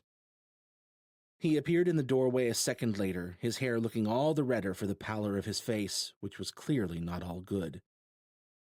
Just a few cracked ribs, I think, he added. No reason to be a little girl about it. His eyes shot from Leah to Rachel to Elise on the holo. No offense to our fierce tribe of warrior ladies, of course. Rachel and Leah, and Rachel had a feeling Elise behind them, followed Johnny with critical stares as he sidled over and plopped down on one of the cockpit benches. I'll just sit here, then. So I don't get it, Jarek said. What are you doing here, then? You have Rachnoth on your planet, too? There were 7 of them, Halden looked over at Alton's holo. Only 1 left now. Does that come in non-vague speak? Jarek asked. I got this, Johnny said, having regained a few shades of life in his pale face. Check it out. So, basically when shit was getting hairy here on Earth, Alton's old clan leader led his flock over to Enochia, where the Rachnoth had apparently stashed a bunch of humans like 1,500 years earlier for sport or whatever. Fucked up, I know. Anyway, the 7 who made it to Enochia went to work doing their thing, infiltrating the world order, building an army of hybrids to replace their lost kin, cultivating the human population like livestock for blood to feed said army. You know how it goes. Sure, Jarek said, though his intrigue was apparent enough past his casual tone. So, long story short, Johnny continued, Hal and his mentor Carlyle caught onto the Rachnoth presence the hard way, got branded as terrorists trying to stop them, and basically kept kicking asses until Enochia got its collective shit together and helped finish the job. Once things were under control there and Alton had explained everything to us in full, we all signed up to fly across the galaxy and put an end to this crap before another army of Rachnoth, or worse, Rakul, decided to roll up on Enochia. They all processed that in silence for a long handful of moments. It was preposterous, outlandish. And yet, Jesus. What had happened to the days when all they had to worry about were violent marauders? In other words, Alton finally said, we were forthright about our intentions here from the start. Our 2 people share 2 common problems, and we came to address both of them. The blood, Rachel said. And the Rakul, Leah added. Alton gave a solemn nod. But if the latter are already coming, I'm not sure what hope we have. What's the big deal? Rachel asked. You guys are bulletproof and stronger than anything on the planet. What could possibly be so bad about these Rakul that you're all afraid of them? Alton showed a mirthless smile. The Rakul, as far as we know, are the most powerful beings in the universe. They are the masters, the harvesters who reap what the Rachnoths sow. So, not good? Jarek asked. Totally not good, Johnny agreed. Alton pinched the bridge of his nose and squeezed his eyes shut in irritation. The Rachnoth we tried to interrogate, Rachel said. The Red King. He mentioned something about retribution more than once. They will visit that and much more on this planet, Alton said. And likely soon, if what you say is true. But why? Rachel said. Why are they coming here? What did we do? You, Alton said, like so many species before you, have done nothing to deserve their attention. It is simply their nature to hunt and to destroy. My kin and I, on the other hand, will have surely earned their fury once the messengers find them. What did you do? Jarek asked. Alton's expression soured. We simply tried to live free from their reign. For millennia, my people have served the Rakul. We have sought new places, new species, fresh prey throughout the universe, and we have cultivated them until they might prove a satisfactory hunt for the masters. Huh, Jarek said. Well, that's fucked up, Johnny asked. Yeah, that. Jarek looked back at Alton. So what? You guys tried to make a run for it and stay on Earth, or Enokia? We didn't have a choice after the sickness hit us. Our lives are tied to the fate of you and your planet now. If you die, we die. And that doesn't give us all a free pass with these masters of yours? Jarek asked. Alton shook his head. There are plenty more Rachnoth across the universe who do not share our affliction. Even if we'd been honest all along, the Rakul would not deny themselves a hunt and risk infecting our entire species only to spare a few dozen Rachnoth. Of course, now they will certainly kill us for having tried to conceal our continued existence on Earth from them, but we've likely only accelerated the inevitable. Why couldn't the big bad aliens be on an intergalactic quest for hugs or something? But then they wouldn't be big bad aliens, would they? Man, Jarek said, you guys need to unionize or something. This is no laughing matter, Alton said. If a nest has been compromised, then the Rakul will be coming. It could be next week or next year, but they will come, and they will destroy everything on this planet. Jarek met Rachel's eyes, and somewhere beneath that practiced cavalier expression of his, there was concern and a deep weariness. What are we talking about in terms of numbers? Rachel asked. The Rakul can't be that much stronger than your people, can they? Halden and Alton exchanged a heavy look through the hollow. There are 12 of them, Halden said. And they're pretty terrifying. You could show her, Alton said. Halden shot Rachel a questioning look and tapped the side of his head. You comfortable with that? A trill of apprehension shot through her chest, unbidden and unpleasant memories of her telepathic struggle with the Red King leaping to the forefront of her mind.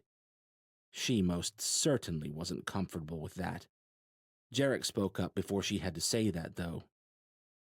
You guys can't just use your words and tell the whole class? Oh, there are plenty of words, Alton said. World and ending are two that come to mind.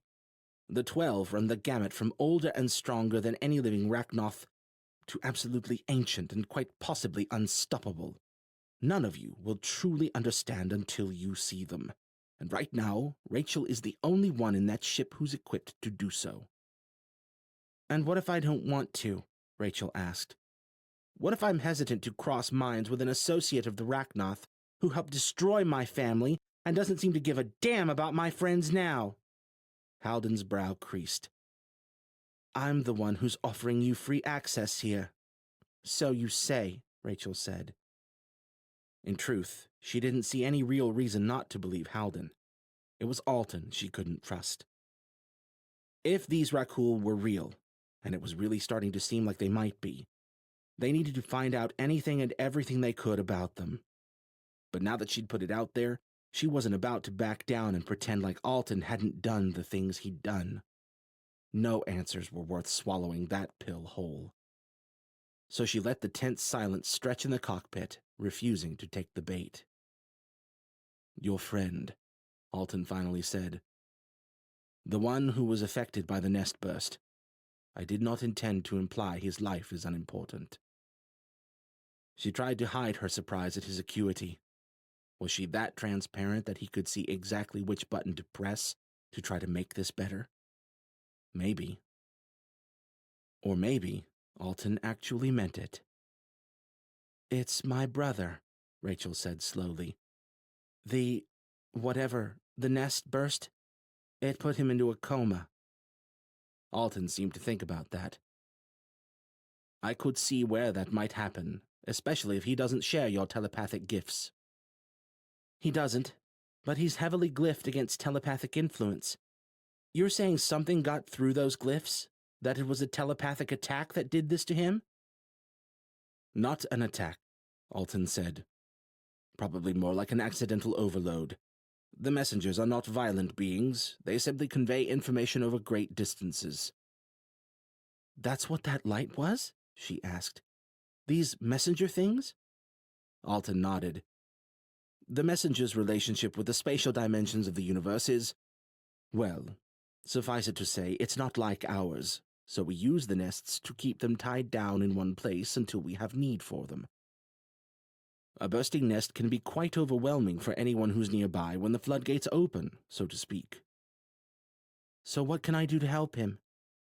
Probably very little. I expect he'll recover on his own in time, but he... Alton's expression was hesitant. Rachel leaned forward. He what? It's possible he'll have been marked by that kind of exposure. Her heart picked up. Marked how? Alton thought it over for a span. Well, after that much exposure, he may act as a sort of beacon for any other messengers that find their way here. If and when he does wake up, he may see and hear more than he wants to. Even past his glyphs? Alton gave a slow nod. Possibly. Whatever protection you gave him is subject to your understanding of space. The messengers might have found unchecked paths we aren't even capable of processing, much less seeing. Worse, if these unseen pathways were traversed by messengers, they'll only shine out more brightly to their kin now. Alton's words piled in and hit her like a slow-motion gut punch. She said nothing, too occupied trying to consider what this might all mean for Michael, assuming he woke up. No, she couldn't think like that. And not that she could trust Alton, but she had a feeling the Rachnoth would have told her if he thought Michael was toast. He would wake up. And after that? What do I do? She asked quietly. How do I keep my brother safe? We could try to find some way to enhance his cloaking, Halden said.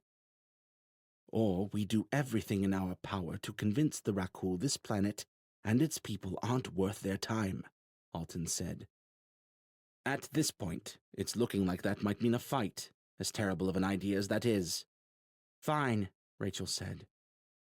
Enough with the games. If it was a fight they were headed toward, it was time to see what the hell it was that had Alton and Halden shaking in their boots. Show me. She gave Jarek and Alaric a pointed look. Assuming you're comfortable with precautions. Taking her cue, Jarek stood and faced Halden. Behind, Alaric drew a revolver and trained it loosely at Halden's back. Hey! Elise cried from the hollow. It's fine, Lise, Halden said, holding his hands up peacefully. We have to earn their trust if we're all going to do this thing together. He reached up to adjust the dial on his pendant. Ready? Rachel stood to face him, reaching for her own pendant. You might want to stay seated, Halden said. These are going to be my memories of Alton's memories, so they'll probably come through a bit muddy, but it's still pretty intense stuff. She ignored him and dialed her cloak out to encompass the entirety of the ship. Halden looked as if he'd protest, but then shrugged and closed his eyes. She closed hers as well and reached out. His mind was hard to miss, bright and powerful, but also calm and gentle as they met in a kind of mental handshake. This might be kind of disjointed, Halden's voice came to her. I'm not really used to doing this kind of thing. You and me both, Rachel thought back. Then, remembering just how vulnerable Halden was about to make himself, she added, I'll try to be gentle. Halden's mind rippled with mild amusement, and the surface of his presence softened and slowly began to peel open. Rachel braced herself and pushed into the opening, thinking gentle thoughts. Chapter 16. Rachel lay adrift in the stream of Halden's consciousness, floating so closely to his thoughts and perceptions that they almost felt like her own. An abstract spatial map of the cockpit was the first thing that stood out. Halden knew exactly where each potential threat was, exactly how to move if he decided he needed to extract himself from the situation. Except he'd be hard-pressed to do that now that he'd surrendered himself to a perfect stranger, wouldn't he? Was this the worst idea ever? Was it even going to work? It had to work. The somber weight of the thought reminded Rachel that it was Halden's, not hers. She needed to get herself centered before she got lost in here. And if the nervous fear radiating from Halden's mind was any indication, she needed to brace herself for some horrific shit once the replay started rolling. She'd watched the guy, Christ, the Enochian, she supposed, duke it out with Rachnoth and Fila barehanded. From what she'd seen, he could channel with the best of them, and he was apparently on par with a freaking Rachnoth in telepathic chops. Halden was not someone she'd want to fuck with. And while he wasn't quite quivering right now, he was clearly terrified of the Rakul. Are you still okay with this? She thought. I'm fine, came his voice. I mean, I kind of hate this, but you need to understand what we're dealing with. Okay, we'll go back to when Alton first showed you the Rakul then. You're in control more than I am right now. Right. They would go back to when Alton had first shared his memories of the Rakul with Halden. Their shared mental landscape began to shift in response to her will, as if she were simply recalling one of her own memories. She caught flashes of a cityscape, similar in many ways to the pre-catastrophe cities of Earth, yet decidedly different in the angles and features of the buildings, which mostly all looked to be formed from the same gray material. Was this Enochia? Yes, his mind told her. It was. The foreign cityscape was beautiful, but there was something else hanging over the memory. A subtle background stain of pain and loss. Halden's own personal pain and loss, she realized. He'd suffered. On Enochia, he'd lost more and conquered more tribulations than most would in 5 lifetimes. Best not to get sidetracked right now, Halden's voice came to her. Right. Alton's memories. They flashed to a compound surrounded by a high perimeter wall, a military base of some kind. A sanctum stronghold. Haven. Another flash and they were inside the base, facing Alton through a thick window of what looked like bulletproof glass. Alton's cell. They didn't trust him. Not one damn bit. But they had to know. Hal leaned forward, pressing a hand to the window. He had to know. It was a bit after this, came Halden's voice in her head. Focus on the time Alton first actually showed me the Rakul. Rachel did. Another flash, and they were in an odd, rather empty room with dark walls and... Was this the Rachnoth ship? It was. She felt it. There were 2 others with Hal and Alton, a rugged man and an attractive woman she didn't recognize.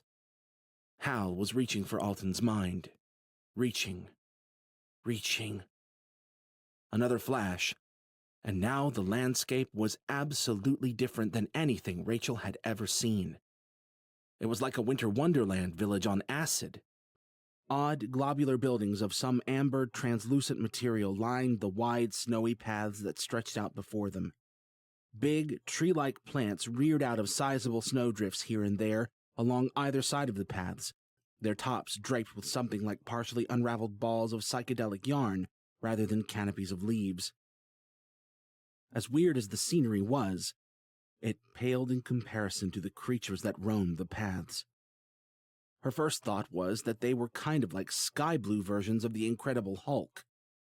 Then she got a better look at the wicked-looking horns sprouting from their heads, and the dark, bony spurs protruding from their bulky forms all along the legs, arms, shoulders, and backs, and decided they were entirely more beastly-looking. Then the one whose eyes she was seeing through started off down the snowy path, and as her senses started to adjust, she realized how big they were. They were goddamn frost giants. Or maybe frost demons was a better choice of words. The scene was patchy and blurry in spots, and the more she watched, the more she realized things seemed to skip oddly here and there. That must have been what Halden had meant about it being a memory of a memory. Dozens of the blue giants tromped along the paths, groaning and grunting in strange, harsh language. Most of them were carrying boulders that must have been the size of trucks. Rachel's frame of reference shifted as her giant looked over its massive shoulder to where its fellows were hauling their loads. A great clearing where several more giants were busy at work erecting an enormous shrine to what could have been a god or a king of some sort. These are Rakul, she thought. No, just another one of the species the Rakul have exterminated. I thought you said this was Alton's memory. It is. But why are we in the head of one of these things? The Rachnoth don't always walk around looking like humans. They take hosts from whatever planet they're currently invading. Alton was one of these freakishly strong giants, yes, about 2,000 years ago. What? 2,000? She watched in numb shock as their giant, or Alton, apparently, plucked one of the big psychedelic trees from the ground as if it were a small weed and proceeded to take a big bite right off its stringy top. I don't understand. Was that how the Rachnoth had been able to so thoroughly wreck Earth from the inside? She thought of the Rachnoth they'd met, suave, dark-haired Alton, and the square-jawed, sandy-haired Red King. So Alton and the others, those were real humans before the Rachnoth, took them? Exactly, Halden thought. Well, that was disturbing as all hell. One of the giants bumped into his neighbor, who dropped his boulder onto another giant's foot. What sounded more like a foghorn than a cry of pain erupted from the injured giant's maw, then it whirled and clubbed the offender across the chest. The second giant staggered back, then caught itself and rushed its opponent in a full-on tackle. They hit the ground like a mild earthquake and tumbled around for position. One landed a solid kick, and its opponent crashed through the wall of one of the nearby amber buildings. Around them, the rest of the giants only laughed, as if this was all perfectly normal behavior. And what about the Rakul? Where are they in this memory? You're in control, he reminded her. Right. She focused on what she wanted to see, and the scene shifted accordingly. It was only a little later now. Several giants were still at work on the shrine, but much of the boulder-hauling crew were taking a break to chomp down on a hearty lunch of psychedelic tree yarn. Everything seemed peaceful enough at first glance. But then why was Alton so apprehensive? She could feel the nervous energy like a permanent stain on the memory. A huge shadow passed over them, and she felt an inkling of her own dread join that of Alton's memory. Around them, the giants were exchanging uncertain glances, a few of them rising wearily to their feet. A ship descended into view and... No, not a ship. Massive wings flapped once, twice, 3 times, and even from a distance the air they displaced could easily be felt. The thing that rode those gargantuan wings down to the ground, it was a dragon. That was the only word Rachel could use to describe it. The mountain-sized quadruped slammed to a landing that shook the ground even from what she gauged to be a half-mile away, and kicked up an explosion of snow. 2 fiery red eyes came to life, each at least the size of the huge boulders the giants had been lugging about. Then the thing roared. The sound was deafening. The psychic pressure that slammed into them was worse. It hit like a tsunami of molten lead. Rachel gasped, reaching for her defenses, and... "It's okay," Halden's voice came to her, his tone tight. "We're okay here, remember?" The last thing Rachel felt right then was okay, but the sound of Halden's voice at least jostled her from the memory enough that she could remind herself that nothing in here could actually hurt her. Psychologically damage her, on the other hand. "What the fuck is that thing?" "Kul Naga, first and oldest of the Rakul." The giants were all on their feet now, some dipping into their big amber houses and emerging with a variety of brutal-looking melee weapons. Kul Naga watched them patiently as they grunted and groaned and prepared to make war. Then one of the giants by the shrine plucked a boulder from the waiting pile and hurled it at the waiting Rakul, and the chaos began. It was a mighty throw, considering the boulder probably weighed 5 or 10 tons. Kul Naga swatted it out of the air with a massive forepaw and charged. What followed wasn't a pretty fight. The giants fought without fear, raining blow after heavy blow on the enormous Rakul. The attacks weren't without effect. Soon Kul Naga was oozing green fluid from dozens of ugly wounds, but the Rakul took the punishment in stride and continued indiscriminately tearing his way through the giant's ranks with claws that must have been 6 feet long and sharp as razors. With each swipe, Kul Naga hacked another giant to pieces like they were tissue paper. The sky vibrated with their foghorn screams until Rachel wanted to scream herself. "Okay, enough!" The memory faded at her will, leaving the image of Kul Naga standing atop a mountain of dead giants covered in blood, burned firmly in her mind's eye. "Jesus Christ, I don't... That thing? It's coming here?" "I don't know. Apparently Kul Naga only makes the trip for promising planets these days. But if word has truly escaped that there are Rachnoth hiding out on Earth, the Rakul will come. They're not all the same? They're more a collection of the top hits from all the species they've conquered." She was wrapped silent in her own thoughts when she felt the pressure of Halden pushing her gently away from the center of his mind. "As much fun as it's been," he thought. "I think you've seen what you needed to." For a brief second, she considered that she could feasibly delve deeper into Halden's mind if she wanted to. She could validate everything he'd said from the start, learn anything and everything about him, and he'd be hard-pressed to stop any of it at this point. That was the danger of letting someone into your mind this completely. But she couldn't do that, wouldn't. The only times she'd ever taken information from unwilling subjects had been matters of immediate life and death, and even that had bothered her. Plus, after seeing what she'd just seen, it wasn't hard to agree with Halden. If something with even a fraction of Kul Naga's power was coming for them, they needed to be able to trust one another when it came time to fight. So she collected herself and withdrew slowly from his mind, thinking gentle thoughts on the way out. Jarek wasn't used to feeling powerless.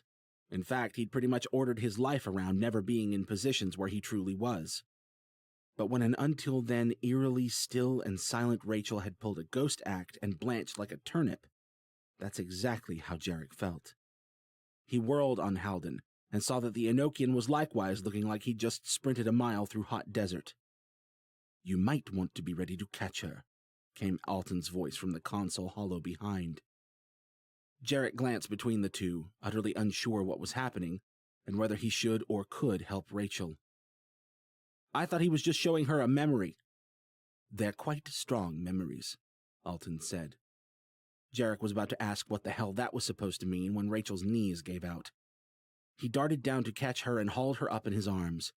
Her forehead was brimming with sweat, and Fila's sensors told him there was plenty more of the cold stuff plastering her shirt to her back and his arms. Light shivers trembled through her, but other than that, she made no sounds or movements. Alaric was eyeing Halden like he was trying to decide whether to kick him or be ready to catch him, when the Enochian came to with a shudder. In Jarek's arms, Rachel did the same. Rach? He searched her face for any signs of panic or danger. Mostly, she just looked rattled and disoriented. I'm good, she croaked. We're good. She reached toward the co-pilot's chair. Jarek swiveled the chair around and set her gently down. I take it you saw them. Halden plopped down on the bench across from Johnny's. We saw them. You're both okay? Elise asked. Still mentally intact, Halden confirmed. Just awesome, Rachel added. She snapped to and focused on Jarek. They have a goddamn dragon. What? You're talking like Komodo, right? She shook her head, her expression grave and not the least bit joking. Bullshit, Alaric said. You showed her the world ender, Alton asked. Halden nodded, his expression equally grave, and the first cold tendrils of fear crept through Jarek's skepticism. Holy crap! You guys aren't kidding, are you? How big are we talking? Big, Rachel said. He cut through an army of, well, I guess I'll just call them frost giants, like they were papier-mâché pygmies. What in the ever-living hell had Halden showed her in there? Much as the idea of sharing headspace freaked Jarek out, he wished he could have seen. A+ on the visual descriptions there, Goldilocks. And we've got a dozen of these freaking space dragons coming for us? Only the one, Halden said. The rest of the 12 have chosen their own forms over the millennia. Nevertheless, you begin to see now how dire our situation is, Alton said, a statement, not a question. Rachel nodded. So what the hell are we going to do about these things if they're as bad as you all say? Alaric said, still leaning by the doorway. We're gonna fight, Halden said.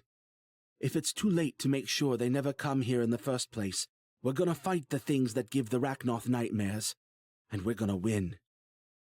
The lingering pallor in his cheeks and forehead weren't exactly confidence-inspiring, but the Enochian at least managed to make it sound like he believed such a thing was possible.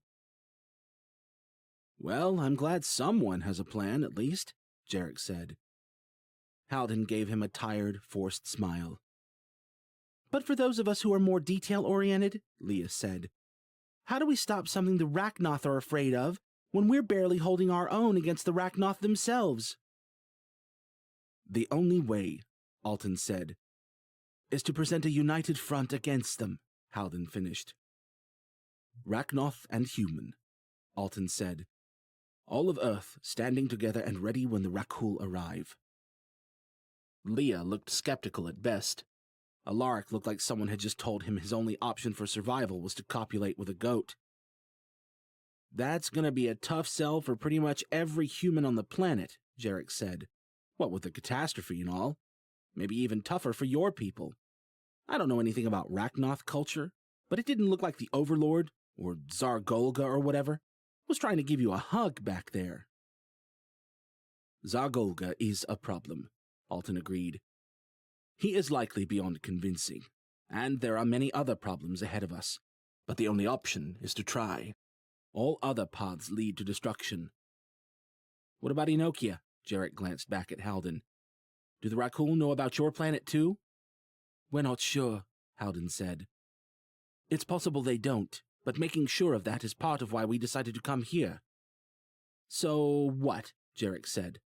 5 Enochians and a Rachnoth were all your planet could spare to help out your brothers from Earth? There are more than 5 of us, Elise said from the hollow. And we're like, Totally badass if that part wasn't clear, Johnny added, wincing at the effort of speaking past his injuries. I feel better already, Rachel muttered. We should get back to HQ, Leah said. They need to hear all of this. She was probably right about that. As much as Jarek didn't look forward to sharing any of this to Nelkin's stone-faced stare or Sloane's openly derisive sneer, it was starting to sound like they'd be foolish not to start rallying the troops while they could. The Resistance might not have been his first choice for allies, but it was the only serious manpower they were going to find that wasn't under direct Rachnoth control. We could probably stand to have another chat with Stumpy, too, Jarek thought out loud. See if he has anything to add to all of this. Stumpy? Halden asked. The Rachnoth we captured a few days ago, Rachel said. The one who calls himself the Red King. Jarek started calling him Stumpy after he cut off an arm and a hand. Sweet Alpha, Elise whispered. Hey, Jarek jabbed up a finger for pause. While he was trying to kill me, let's not leave that part out. Well, that's a great start to human-Rachnoth relations, Halden said quietly. Where should we pick you guys up? Elise asked. Jarek wasn't sure whether Johnny was gifted like Halden or not, but he didn't need extra senses to identify the look that passed between the two Enochians. It was the look of two dudes who'd been through enough together to know exactly what one another were thinking. I was actually thinking we should stay with these guys and go have a talk with this Resistance, Halden said. Hal? Elise said, concern evident in the lines of her pretty face. Halden patted the comm on his wrist. We'll only be a call away, and it's better this way.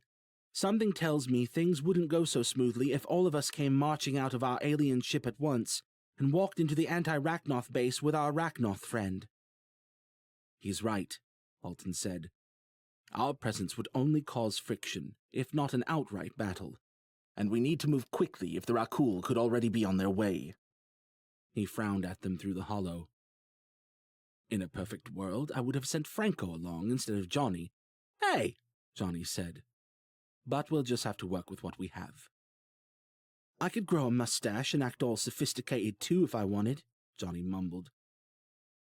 You're welcome to try, came a smooth voice from somewhere off camera. Elise's lips twitched, but her expression sobered as she focused back on Halden. Promise me you'll be careful. Come on. When have I ever not been? Elise arched a dark eyebrow at him. I love you. And I you, Halden said.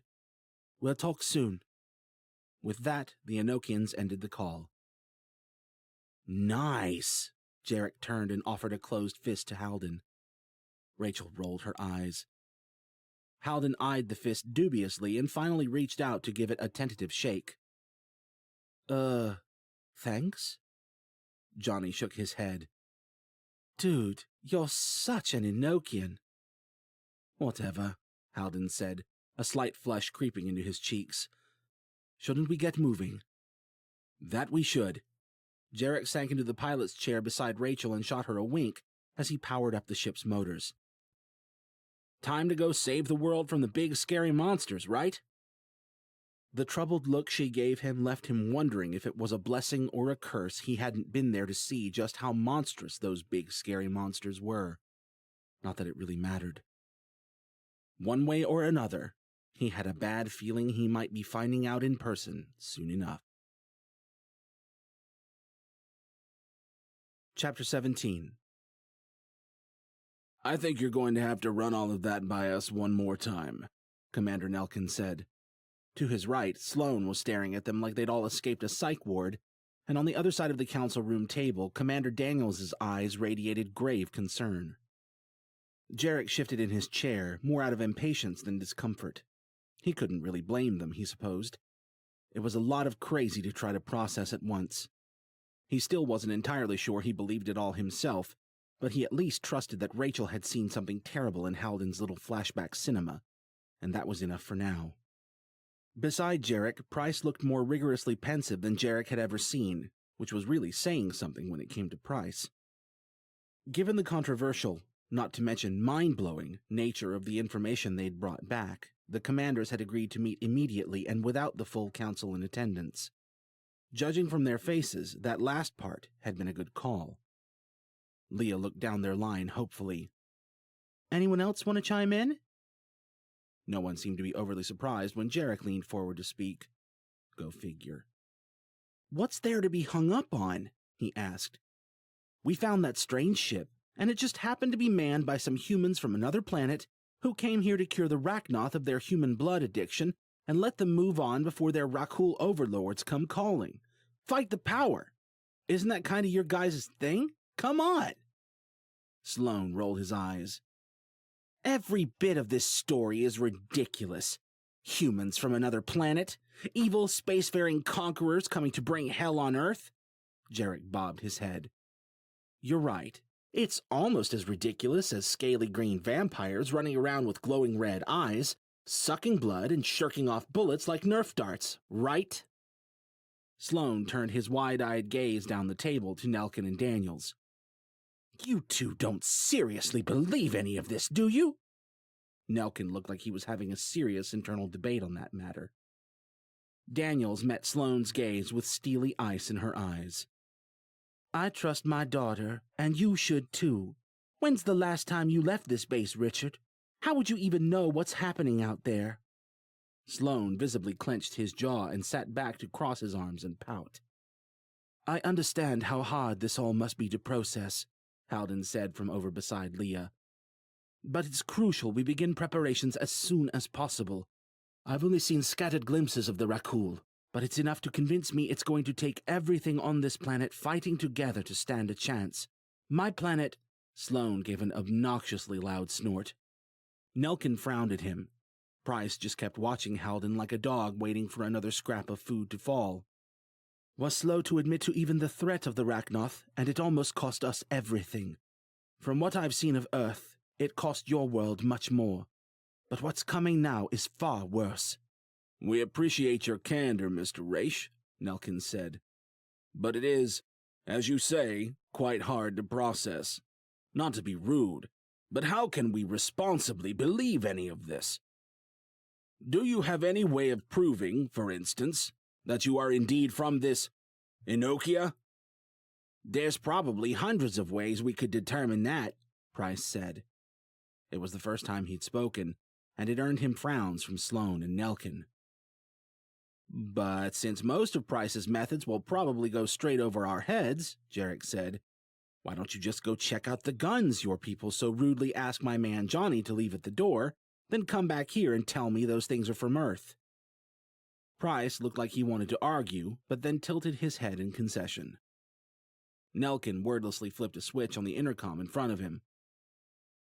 Armory, came a gruff response. Rogers, Nelkin said quietly. Please bring the weapons we're holding for our new guests to the council chamber. Yes, Commander, right away. Nelkin gave a thanks, clicked off the intercom, and tilted his head toward Jarek. Jarek gave a hesitant nod in response. That was twice Nelkin had surprised him by being, well, not a dick. It was a little disorienting.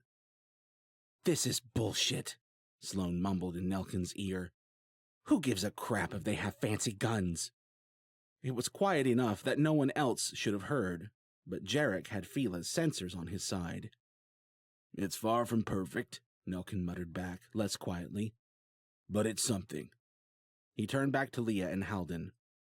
In the meantime, let's continue hypothetically. If these Rakul were really coming to Earth, what would we do about it? As Mr. Slater would gladly tell you, we're limited in our ability to handle the Rachnoth. What do you propose we do against something stronger? Jarek joined the others in looking to Leah, who'd been the first and loudest to voice the obvious.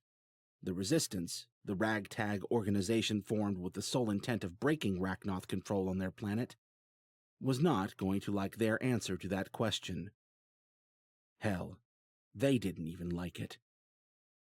After the day's events, Alaric had been too pissed or frustrated or whatever boiling stew of instability he currently was to even come to this meeting. Rachel was only a hair better, sitting next to him in a dark, gloomy haze. Still, if they were even going to think about it, it had to be said, and Leah was the only one who had even a scrap of a chance at being taken seriously. "If it's all true," Leah said, "then we might need to start thinking about an alliance." Price audibly swallowed, but his head bobbed in agreement. He understood. Commander Daniels' expression grew troubled. Nelkin raised his eyebrows half an inch. "With?" Leah chewed on the thing she so clearly didn't want to say.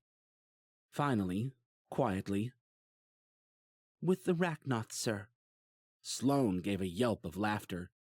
Nelkin looked like he might rebuke Sloane, but before he could, Leah spoke in a firm voice. "I don't want to be telling you this any more than you want to be hearing it. You sent us out to find the facts. This is what we found." She glanced at the Enochians and back to the commanders. "I want solid proof as much as you, but in the meanwhile, we need to at least be having the conversation." Nelkin and Daniels shared a somber look, both of them ignoring Sloane's indignant shuffling and huffing. Together the two commanders turned back to Leah and gave slow nods. Sloane's eyes went wide. "You can't be serious!" "It'll be a cold day in hell before I willingly align with the Rachnoth," Nelkin said, turning a sober look on Sloane. "But if we turn up solid evidence that a cold day in hell is indeed what's coming, we'd be fools not to consider our options." "Well said, Commander," Price said. Commander Daniels nodded her agreement. Sloane stared at them all for a handful of seconds, mouth agape.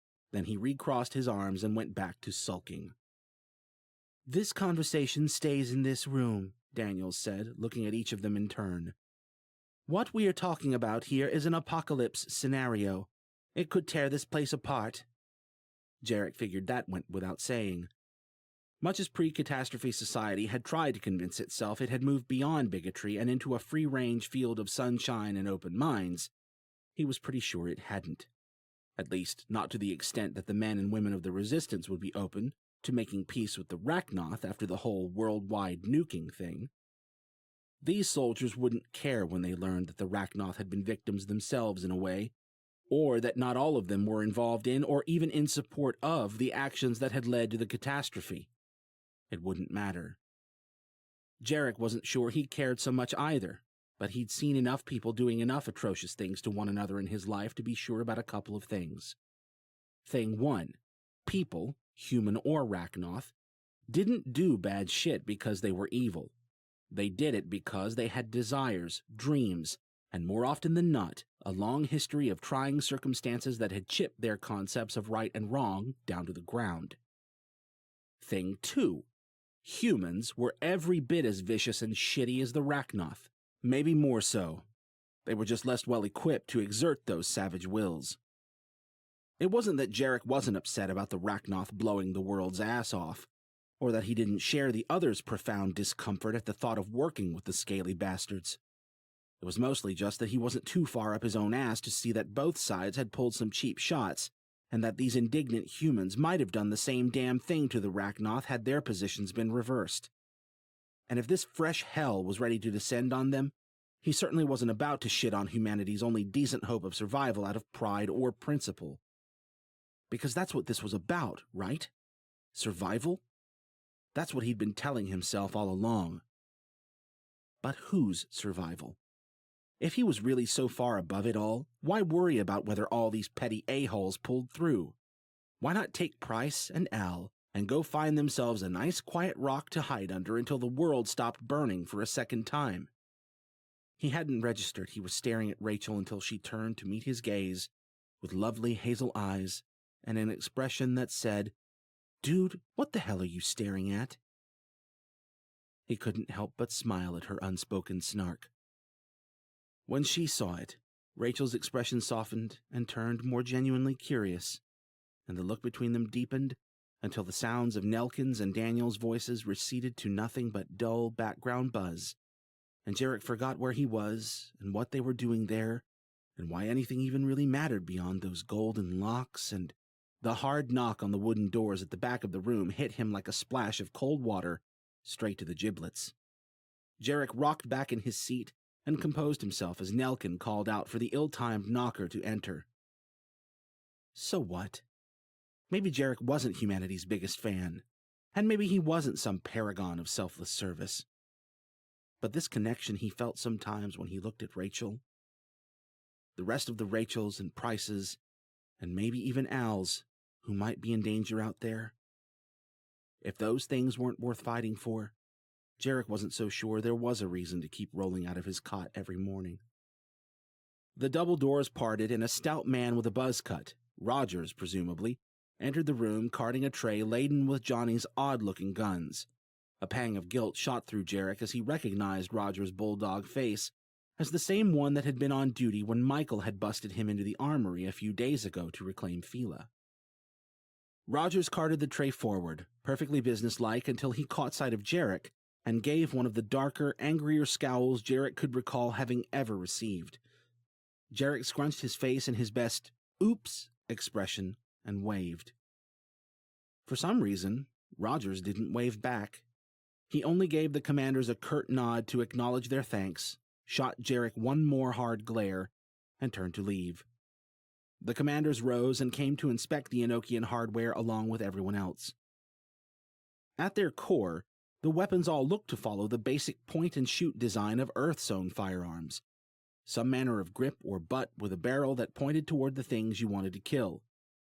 Beyond that, though, details like feeding and firing mechanisms, magazine placement, and pretty much everything else varied, some slightly, others radically. One thing was clear. None of them, aside from Johnny and Halden, of course, had ever seen firearms like them. Actually, looking at the series of tiny coils along the barrel of one handgun, Jarek wasn't even sure they could all be properly designated as firearms. After a minute's inspection, Nelkin finally looked up at Johnny. "Why were you carrying this many weapons?" Johnny squinted at Nelkin. "Is that a rhetorical question, or—" Halden nudged him with an elbow. "What?" Johnny said. "Sometimes you just gotta get the lead out." He glanced around the room. "Am I using that one right?" Jarek grinned and gave Johnny a thumbs up. A for effort. If anyone else understood the reference, they weren't amused enough to show it. Once they'd satisfied their curiosities, the commanders returned to their seats, their expressions a few degrees more unsettled than they had been a few minutes ago. Everyone else sat as well, aside from Price, who remained at the cart, inspecting every nook and cranny of every weapon with machine-like precision. "This obviously doesn't represent hard proof or anything," Nelkin said. "But it is odd. I think you should tell us what you came to say." Halden launched into a rundown of his rather extensive knowledge of the Rachnoth. A lot of it was rehashing what Leah had already explained. The role the Rachnoth served under the Rakul, the origin and aftermath of the man-made infection that had rendered the Rachnoth dependent on human blood for survival. Rachel perked up beside Jarek during that part, but Halden elected to leave any mention of her mom out of the story. The commanders took it all in silently, their expressions shifting slowly from skepticism, or outright disbelief in Sloane's case, to slack-jawed awe as more and more pieces of the puzzle fell neatly into place. Jarek knew how they felt. As outlandish as the story sounded, it was hard to completely ignore the way it aligned what little they knew of the Rachnoth into a cohesive whole. It might not all make sense, but it didn't not fit. As Halden talked, Jarek picked up several tidbits that he hadn't known. For one thing, there were somewhere around 80 Rachnoth feasibly still on Earth, which is at once a terrifying thought and a hopeful one if they were truly going to count on their strength to survive the Rakul. For another, and this one was a freaking doozy, they learned what the Rachnoth actually were. The epiphany came when Daniels held up a hand to pause Halden and asked, "But why do they look like us when they're not walking around as green monsters? If they've really moved from planet to planet and infiltrated all these different alien species, are they—" She wrinkled her brows, clearly struggling to believe she was seriously asking this. "Shapeshifters, or something of the like?" It was a good question, now that Jarek thought about it.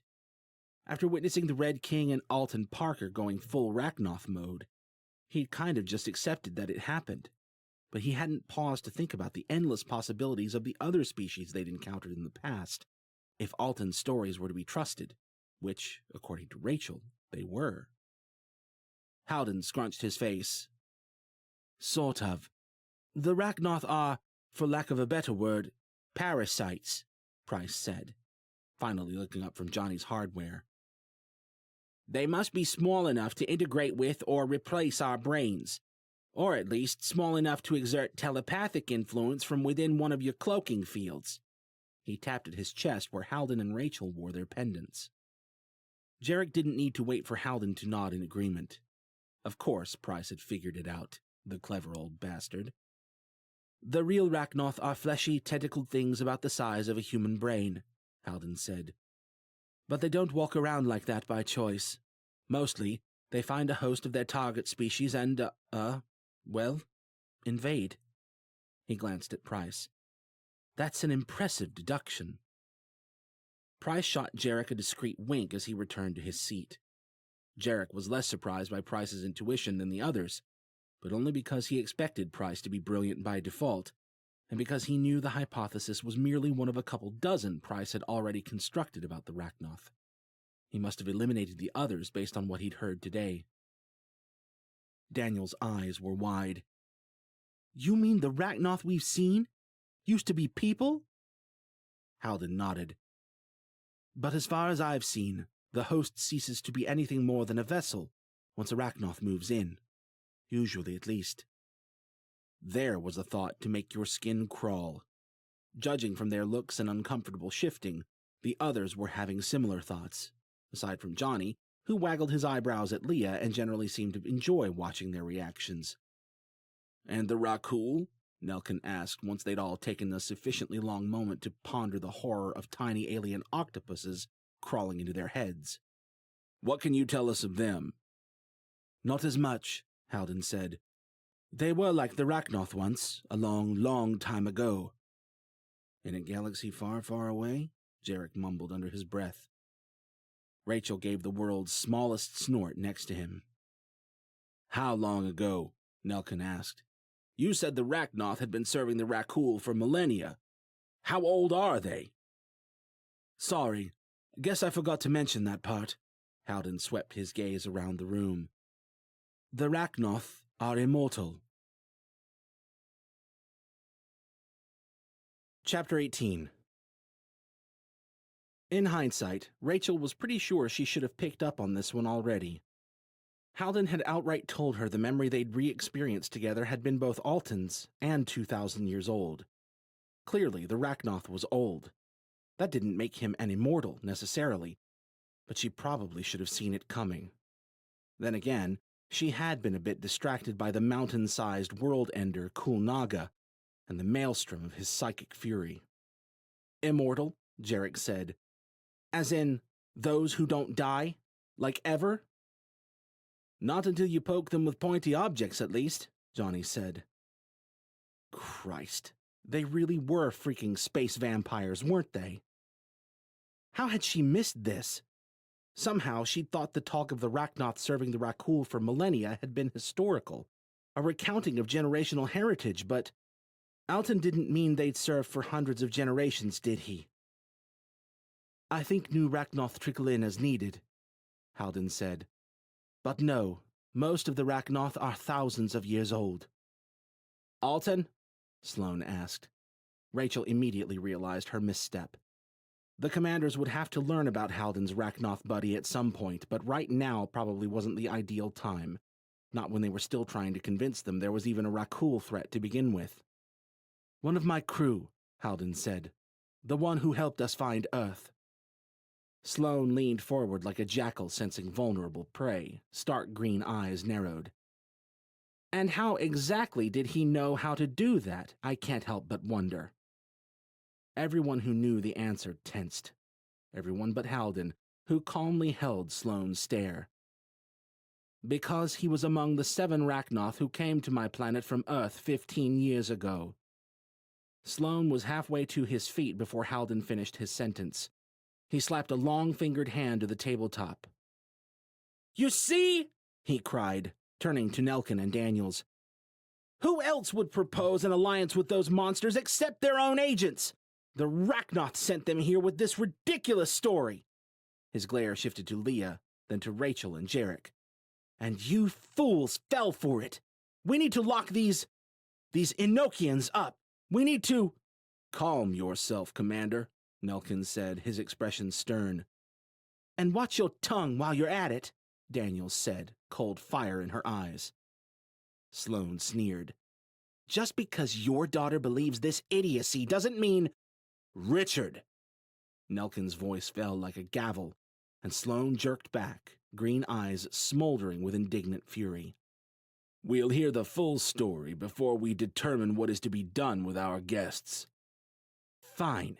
Sloane waved a hand at Halden and crossed his arms. What in God's name is your excuse? Believe me, Halden said. I didn't take to working with one of them lightly. The Rachnoth took everything from me. They killed my parents, my mentor. They came within an inch of enslaving my entire world. There was a time I wanted to wipe the entire Rachnoth race from the universe. And yet you joined them, Sloane said. And yet I decided to work with the guy who showed me how and why it had come to that, and how he planned to redress their wrongs. And you trusted this Alton? Daniels asked. Halden shook his head. It's not a question of trust. I don't think I ever could have decided to trust Alton Parker after the things he did on my planet. But I've been inside his mind. I've seen beyond his words and straight into a place where he wasn't capable of lying to me. I know what he wants as well as he does. And what is that? Nelkin asked. To save his people from the Rakul and from their dependence on our blood. And why should we trust any of this? Sloane asked. Even if we did trust you, which I don't, by the way, how can you be so sure this Rachnoth isn't playing you? I told you, I've been in his mind. He belonged to me. I scoured every corner of his being for a scrap of dishonesty, and I found nothing that didn't support what I just told you. Rachel can tell you how powerful that evidence is. Heads turned toward her. It's true, she said. Once a telepath's in your head like that, there's no hiding anything, no lying. You belong to them until they choose to release you. And despite all that danger, she looked at Halden, he opened his mind to me today to show me the Rakul.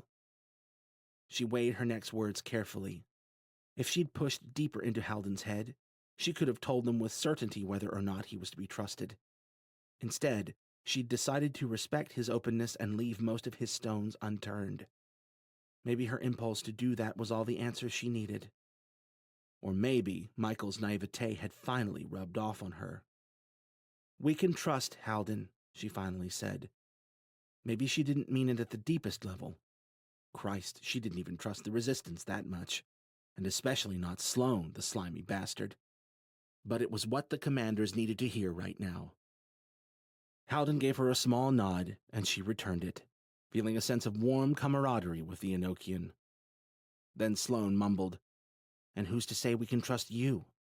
Just softly enough to paint the illusion he hadn't meant it to be plainly heard, and her warm feelings evaporated in an instant. "Look, Dick," Jarek said, "I know your commandership is super valuable to the Resistance and everything, but maybe, in your infinite wisdom, you could find it in your shriveled old heart to stop being an insufferable little bitch to the people who are doing your work for you. Or you could get off your ass and do the fighting yourself if you're not happy with what we're doing out there." "Oh, but I thought it wasn't fighting that you're suggesting," Sloane said. "I thought it was laying down in bed with the monsters who destroyed us. Do you people hear yourselves?" He was on his feet now, voice rising. "We're sitting here talking about humans from other planets, about teaming up with the fucking Rachnoth so that we can stop an enemy we have no actual proof even exists, much less is coming here to..."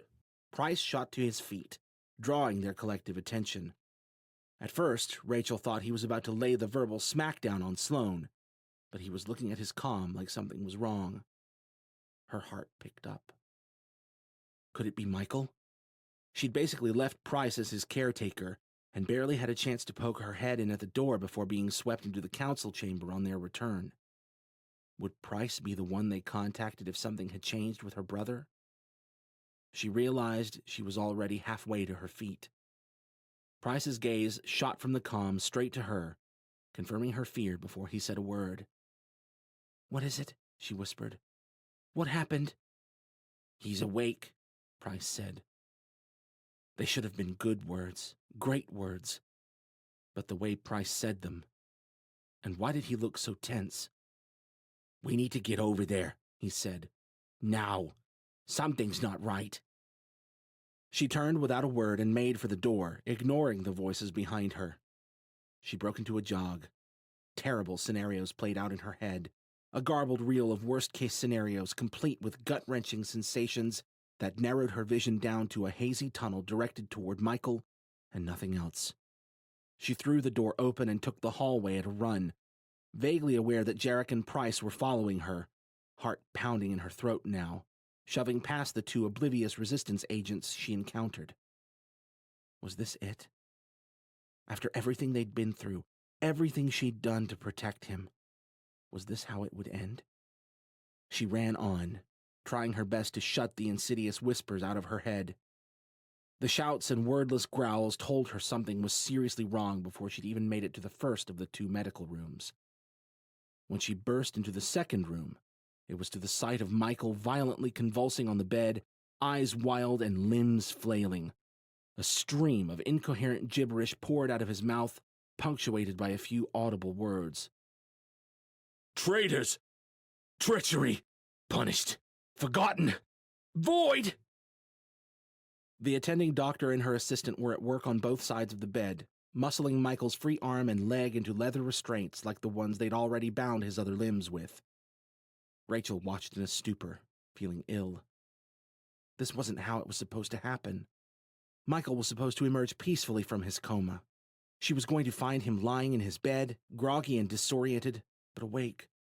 She'd run her fingers through his spongy hair and ask the lazy bones how his nap had been. The tortured scream that erupted from Michael's throat ripped that delusion asunder. Rachel shook herself out of her frozen horror and rushed to the bedside to help. Before she could, Jarek stepped up beside her, calmly caught onto Michael's free limbs and pressed them firmly to the bed. The doctor and her assistant jumped on the opening, securing the bindings without a word. That done, the doctor scrambled to the cabinets in the corner of the room to grab something. "What's happening to him?" Rachel cried over Michael's persistent ramblings. Across from her, the assistant only clenched his jaw and shook his head, apparently unsure how to answer.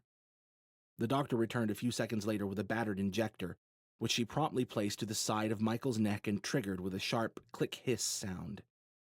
She withdrew the injector, and Michael's struggles slowly grew less insistent until he gave one final, full-body jerk and collapsed back to the bed, slack and subdued. He looked weakly around the room and finally locked eyes with Rachel. "They're coming," he whispered.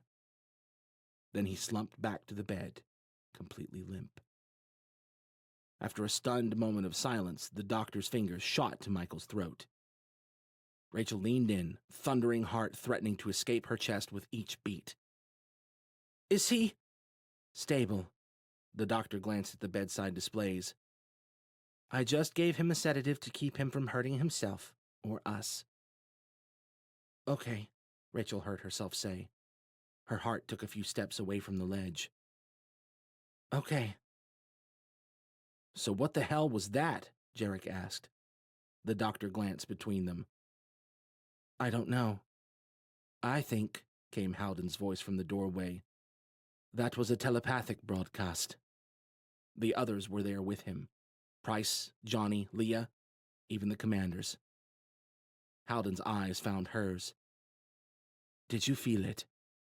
She was about to point out that she'd been cloaked, but now that she thought about it, maybe she had felt something. A whisper of a whisper at the edges of her senses. Or had she? She'd been too distracted to be sure. "Maybe," she said. "I don't know." She looked back to the doctor. "Is he going to be all right?" The doctor pursed her lips and glanced down at Michael's now peaceful form. "I can't say with any real certainty," but his waking up is a promising sign at least. He should be down for at least another few hours with the sedative, probably more, but with any luck, he'll wake up under control after that.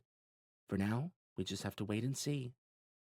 Rachel swallowed against a dry mouth and nodded her thanks. After another minute of monitoring, the doctor moved to the front room to give them some privacy. Rachel stared numbly at Michael as the others filed in closer. What was happening to her brother? Slowly, the adrenaline bled out of her system, leaving behind little but the heavy reminder of just how damn exhausted she was. She turned at a movement to find Halden telekinetically lowering a chair into place behind her. She gave him a tired nod and sank gratefully into the chair. So if it was a broadcast, Nelkin said, who was it from? 3 guesses, Jarek muttered. Not many other possibilities, Halden agreed. Even world-class telepaths can't range more than a mile unless... The messengers, Rachel said. That's what the Rachnoth and Rakul use them for, right? Among other things, yeah. Wait, Leah said. Like the same messengers from the nest? Maybe not those exact same ones, Halden said, but yeah. They watched Michael's gentle breathing in silence as they considered the implications. They're coming, Michael had said. They'd all heard it. And no matter what anyone wanted to say, they all had a pretty good idea who the they was. She looked at Halden. You're sure you felt something? You're not? She settled her chin onto the bridge of her hands and said nothing. She wasn't sure what she'd felt. There'd been too much going on, but if Halden was sure... Alton and the Red King were both pretty convinced the Rakul were coming. And Alton had said Michael's exposure to the bursting nest might have opened him up to see things he'd rather not. What other explanation fit all the pieces? Could the broadcast not just as easily have come from one of the Rachnoth? Price asked. I can think of at least 4 that are hungry for our asses, Jarek said. Maybe they're trying to shake you guys up. I think I would have felt the difference, Halden said. But I guess we can't be sure what Michael just experienced until we can ask him. Unless... He turned a questioning look to Rachel. She shook her head. I'd rather not burn his glyphs just so we can try to meddle in there. For all I know, it could make things worse for him. Halden held back whatever it was he seemed to want to say. Then I guess we wait. Rachel rested her hand over Michael's and was settling in to do just that when the base's orange alarm lights pulsed to life, thankfully without the obnoxious buzzing sound she'd heard them make in the past. Maybe they weren't going to have to wait that long after all. They all shared a concerned look. Nelkin and Daniels both looked entirely too surprised for her liking. Sloane. Nelkin said the word like a curse. It was only then Rachel realized Sloane hadn't followed his fellow commanders here. Daniels strode briskly over to the intercom. Before she touched the small box, it went live with a crackle and what sounded like a microphone being jostled or handed off. There was a brief silence, and then Sloane's voice sounded from the speakers, steady but urgent. Attention! We've received reports that Newark and Jersey City have fallen under bombing runs by Overlord forces. The commanders ask that you proceed to the main commons for an emergency briefing. Please do not panic. So far, reports indicate that these attacks appear to be minor. Briefing begins in 5 minutes. That is all. The box gave a sharp click and went silent, leaving them all staring at each other in quiet shock. Is it just me? Jarek said. Or did Dick just go rogue?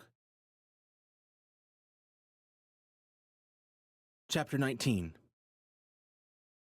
Even without the annoying alarm lights and the panicked resistance agents scampering to and fro as Jarek and the others emerged from medical, Jarek would have known something was wrong solely by the tension in the guards' stances outside of the Red King's cell down the hall. He gave them a courteous nod as he neared the cells with Rachel and the others on his tail. The guards were too preoccupied to notice, chattering as they were about why a disheveled Nelkin and Daniels had stormed out of medical a minute after Sloane had made a critical announcement, speaking for them. It all smelled a bit like the beginnings of disorder in the ranks. You got anything, Al? Jarek murmured. Scanning what local chatter there is, Al said in his earpiece. It doesn't look good, sir. Jarek stepped aside to let a few desperate-looking scramblers claw past him in the narrow hallway, and took the moment to check on the others behind him. The Enochians were calm, ready. Neither Halden nor Johnny could have been much older than 20, but they'd clearly seen their share of tense situations. Price looked considerably more fidgety, but that wasn't so unusual for him. Rachel, on the other hand, looked like she was moments away from either catatonia or a violent explosion, which was understandable enough. She didn't need this right now, not while Michael was still in the woods. Then again, if Sloane's message had been any indication, they might all be finding themselves right back in those woods alongside Michael shortly. The traffic cleared, and Jarek squeezed between the guards only to nearly run into Alaric as the old resistance fighter lumbered out of the cell 2 doors down from the Red King. Alaric wasn't exactly a spring chicken on the best of days, but he looked a couple decades past his normal surly stoicism as he turned his back to the wall and slumped down to his haunches. It wasn't a great leap to figure why. That cell must have been where they were keeping Mosen, the epitome of wayward sons, if by wayward you meant homicidal maniac. Jarek pulled to a halt beside Alaric. You guys go on. I'll catch up. Halden continued on without complaint, Johnny and Price on his tail. Rachel met his eyes and hesitated. He wanted to say something witty or comforting, but she dropped his gaze and moved on before he could think of a single useful word. Jarek turned back to Alaric, who resolutely avoided looking his way. You coming to the team meeting, old-timer? Alaric gave a disinterested grunt. Jarek looked at the door beside them. Is he awake? Another grunt, possibly one of confirmation. Then, is Michael? He was. It wasn't pretty, but he's tranked for now. You got a plan for Seth? Alaric finally met his eyes with a hard, tired stare. It went on silently for several seconds before Jarek finally looked away. Right. He tried a few times to add to the statement, but couldn't find the right words. What was there to say? Sorry, Zargolga the Overlord twisted your son into a total psychopath until he was willing to kill his mom, your wife. Maybe he'll be super happy you stole him from his evil master and you two can be best friends forever now. Yeah, right. Jarek wasn't sure why he felt the need to say anything at all. Sure, he didn't like to see Alaric suffering, but since when had he been the one to help people with problems that didn't involve marauders in need of a cold sword through the heart? If anyone in their ragtag band was qualified to be doling out psychological aid, it sure as hell wasn't him. But here he was, and something told him that before the day was over, they might be needing Alaric the father of the resistance, instead of Alaric the slumping sulk. He was about to say something to that effect when Alaric spoke up. Guess I won't be making it back to Deadwood after all. He suppressed a reflexive, well, not with that attitude you won't, as well as the following urge to tell Alaric that maybe he would make it and who knew. Now wasn't the time to coddle. Alaric Weston didn't need coddling. Look, you heard what Sloane said. I think the shit's about to hit, and I think it's going to paint the walls in here just as shitty as the ones out there. Alaric's brow crinkled and his lip might have even twitched. Your point? Let's try caution this time, sir, Al said quietly in Jarek's ear. Jarek dropped on his haunches beside Alaric to speak more quietly. You missed out on today's lesson with the class, so I'll give you the highlights. You've already heard how dangerous these Rakul are. You won't be surprised to hear the commanders are a bit skeptical, and more than a bit upset at the idea of joining hands with the Rachnoth to fight an enemy they have no real reason to believe even exists. And we do? Alaric asked. It was a fair question, but also one Jarek had asked himself more than enough times in the past hours to know his answer. I trust Rachel, and what you don't know is that Michael just had some kind of telepathic episode and told us that they are coming. 3 guesses on who they are, but hell if Sloane's gonna listen. Whatever's happening out there, things are about to get a whole lot tenser around here, and I'm pretty sure he has zero intention of not dicking up any attempt to prepare for what he figures are fairy tale monsters. Alaric was watching him closely now. Your point? Jarek spread his hands. My point is that you're Alaric fucking Weston, man. You're the last guy in this rat maze anyone would expect to even think about buddying up with the Rachnoth, and you're probably the only guy they'll be willing to even consider hearing it from. He pointed in the direction of the common room, where the troops would be marshalling now. I know this is a shitty time, but those people are going to need someone to rally around when the cat gets out. They're going to need Alaric fucking Weston, and the sooner the better. So what do you say? Let's go see what the fuss is out there. Alaric's gaze had shifted to Mosen's cell door as Jarek spoke, and now he refused to meet Jarek's eye. He said nothing, but something had changed in his expression. Good or bad, Jarek wasn't quite sure, but Alaric had clearly heard what he'd had to say at least. Jarek rose from his haunches. You do what you've got to do, old-timer. Alaric said nothing, and Jarek didn't wait around to see if that would change.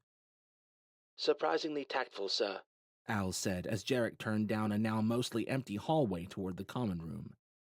And yet unsuccessful. He got it. Alaric was going through some heavy shit. But that was exactly why Jarek was hoping the old cowboy would giddy up and take control of his life. He needed the resistance, and the resistance needed him. Couldn't Alaric see that? You tried, sir, Al said as if reading his mind. Yeah, the diplomat. That's me. Alaric may yet come around, sir, and it's going to take more than diplomacy to get these people on board with an alliance, Al said. If this is Zargolga's work, he couldn't have picked a worse time, or better, depending on your perspective. That was for damn sure. Al hadn't found anything meaningful in his scan of local broadcasts, but Jarek thought the message was clear enough. Come out and let us kill you, or we'll just reboot the catastrophe and finish killing everyone else instead. Do what we want, or we'll hurt people. The operational foundation for any bully or dictator worth their salt. How could anyone say no to that? But why now? If Zargolga wanted to flush the resistance out, why hadn't he resorted to these measures in the past? As far as Jarek had seen, the Rachnoth had treated the resistance with all the caution one gave an irritating fly, swatting it away and forgetting it existed until it bothered them again. Maybe it wasn't the resistance Zargolga was after at all. A pang of guilt down his throat, into his chest. What if it was him and the others Zargolga was after? What if this was his retaliation for their slipping through his fingers back in Philly that morning? Or maybe it had something to do with Alton confronting Zargolga about the Rakul. It didn't matter. They'd survived, and if the crazy bastard wanted blood for it, all they could do now was try to stop him. Ahead, the common room was a dull buzz of voices. When he entered, the space was teeming with enough activity to give even someone who'd spent his life in a skin-tight exosuit a twinge of claustrophobia. It didn't take long to spot Rachel, Price, Leah, and the two Enochians in the far corner, padded from the rest of the crowd by a few feet of space and a liberal handful of wary stares. And there was Sloane, standing at the open center of the crowd like a shepherd gathering his flock. Nelkin and Daniels were at his flanks, speaking to him with tense expressions. There were too many voices in the room for Felia's sensors to pick out what they were saying, but Sloane resolutely avoided their eyes and looked ahead at the gathering crowd, his expression smug and supreme. Looks like things are off to a great start, Jarek mumbled as he began scooting, shuffling, and, here and there, pushing his way through the dense crowd toward the reject corner, doing his best to ignore the several dozen open stares and murmurs that followed him along the way. "No Alaric?" Price said when Jarek joined their corner huddle. "We'll see." Jarek reached over to pat Rachel's back. She looked anemic, and when he touched her, she jumped as if she hadn't quite noticed him there. He gave her what he hoped was a reassuring smile. It had been a long, long few days for all of them. Sloane seemed content to wait as Daniels and Nelkin continued their whispered one-way conference with him, which either meant that the attacks had paused for now, or that Sloane was more concerned with this little game of his than he was with the innocent civilians dying out there for no reason. The gathered resistance members waited, anxiety eroding their obedience until it felt like the room would detonate at one wrong word. Was that what Sloane wanted? Finally, Nelkin ceased talking to Sloane and held up a hand for silence, which fell almost immediately. As Commander Sloane has already informed you, he said in his best commander's voice, there have been multiple bombings reported in our nearby cities. Overlord forces appear to be working together with the Reds to systematically cover Newark and Jersey City. "What are we going to do?" came a voice from the crowd. "What can we do?" another voice cried. Daniels and Nelkin traded a glance that said they were wondering the same thing. Sloane only waited. The attack has paused at the moment, Nelkin said, but it seems likely they'll return. So far, it's been limited to low-potency IEDs dropped from passing ships. Assuming they aren't holding anything more lethal in store, it will take them a long while to cover a large enough area to threaten widespread casualties. "We'll start by deploying more scouts to better establish the enemy's trajectory," Daniels said. "From there, we'll decide where we can most effectively deploy our forces to intercept. You all know as well as we do that we have limited means to deal with aerial attacks, but we'll use what we have to the best of our ability. More importantly, we'll do anything and everything we can to help our people out there." Murmurs. Nelkin stepped forward to take the lead. Whether or not we're able to counter these attacks, it falls to us to support those affected however we can.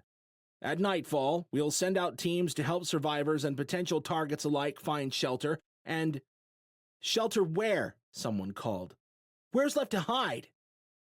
Several more questions and protests followed on the back of that one, blurring together into a jumbled mess of voices as the tangible, frantic energy slithering its way through the crowd grew, strengthening its hold on the room.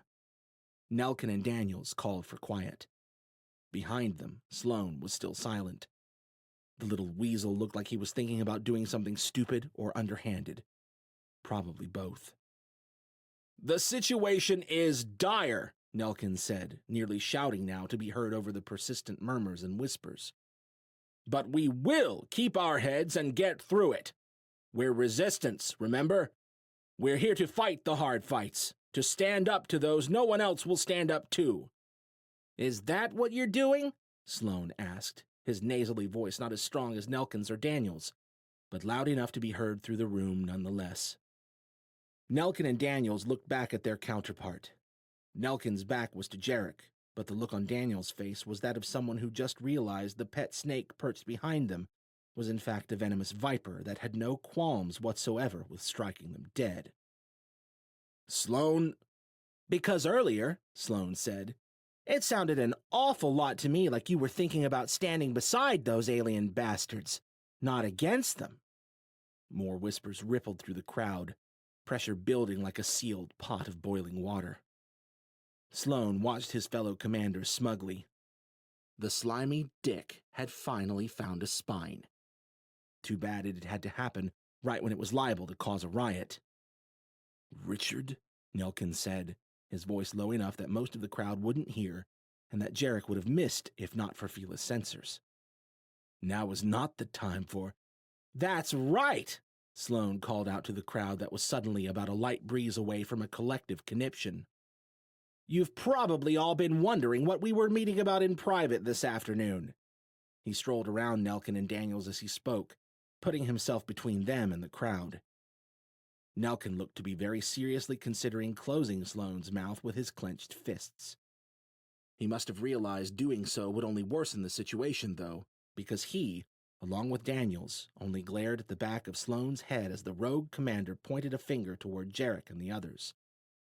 "We were hearing from them, from the two freaks who wrecked our base just 3 days ago, and their newest batch of alien freak friends." "Whoa!" Jarek cried. "Who knew you were such a closet bigot, Dick?" Rachel kicked his leg in what was presumably a signal for him to shut the hell up, but too many heads had already turned. Sloane just sneered at him. The man wasn't a complete idiot. He knew the damage was already done. Jarek looked from the mass of heads watching him to Nelkin and Daniels, who looked as unsure as he was about how to catch the live impact grenade Sloane had just lobbed them. Nothing to do now but eat it. "Look," he said, turning to face the bulk of the crowd. "We've seen a lot of shit today. The kind of shit that 2/3 of your commanders thought might be worth thinking about and," he waved a hand, "I don't know, verifying before we decided to induce a base-wide stroke epidemic." "What's he talking about?" voices asked the commanders. "Who are those 2 kids?" others called. "What are they doing here?" "As Mr. Slater so eloquently put it," Daniels called over the crowd, "we've learned a good deal of new information about the Rachnoth threat this afternoon. Perhaps most importantly, we've learned that, after the incident with the Nest device 3 days ago, the Rachnoth themselves may no longer be the greatest threat this planet faces." "Yes," Sloane said, a kind of frantic fervor burning in his eyes now. "The Rakul!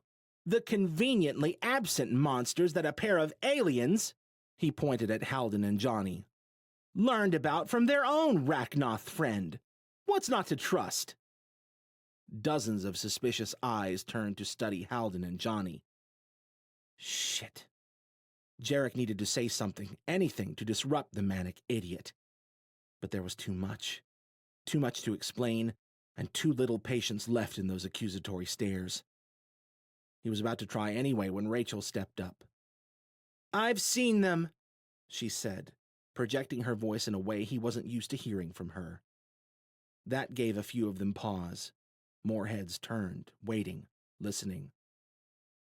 Rachel looked around the room, meeting their eyes. Finally, she pointed to Halden. "None of you will like what I'm about to say, but I've been inside his head, seen his thoughts and memories." She'd been right. The wave of distrust that swept through the crowd was practically tangible. "And what I saw," Rachel continued, raising her voice to be heard.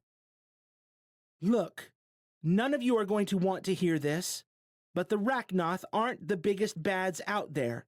They have bosses too, and those bosses are coming for us." More murmurs.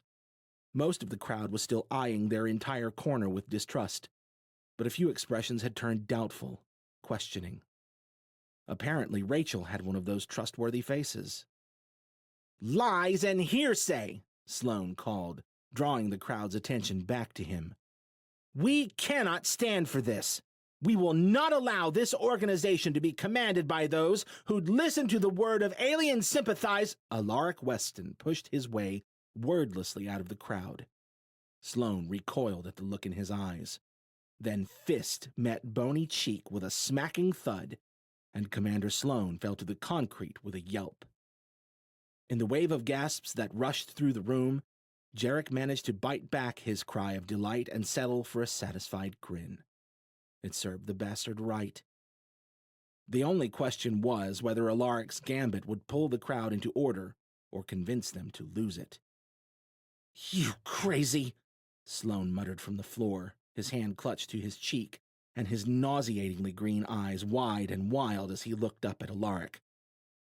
"How dare you—" "Shut your mouth."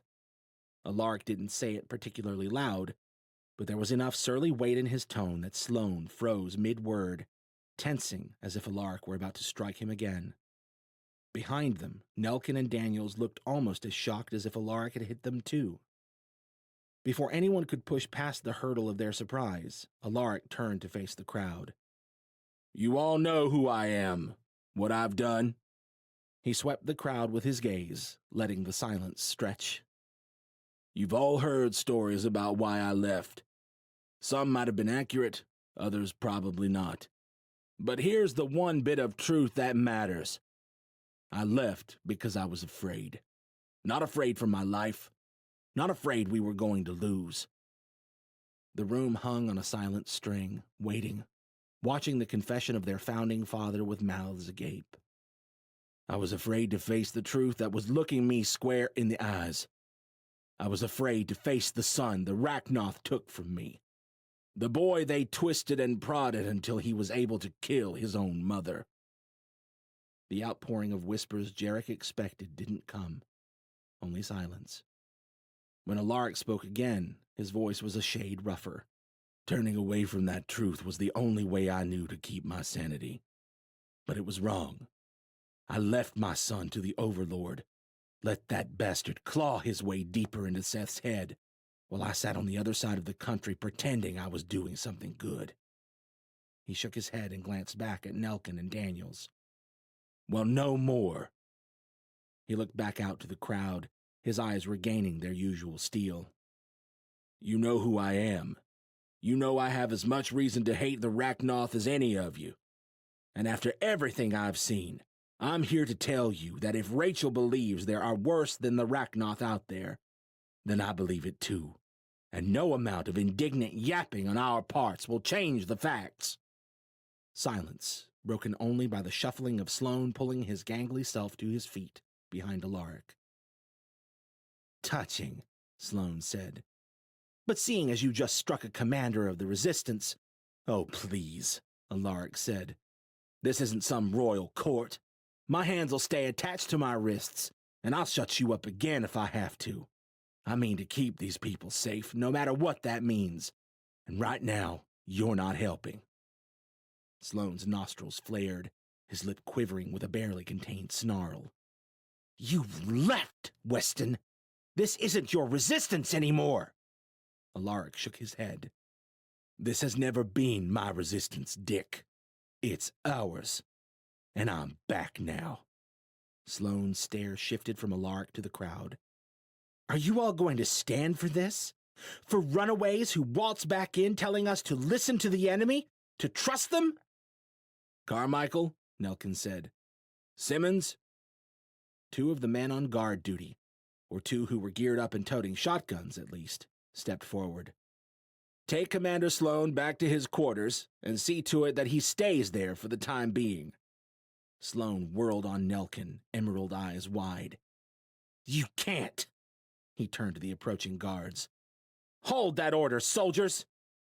The two barely paused to trade a glance. Sloane gave one last low, I am your commander! To the two Resistance guards. They took his shoulders. This isn't over! Sloane snarled at Alaric and the other commanders. Then he clenched his jaw and shuffled silently off with the guards, electing to maintain what little dignity he had left by not struggling. Chapter 20.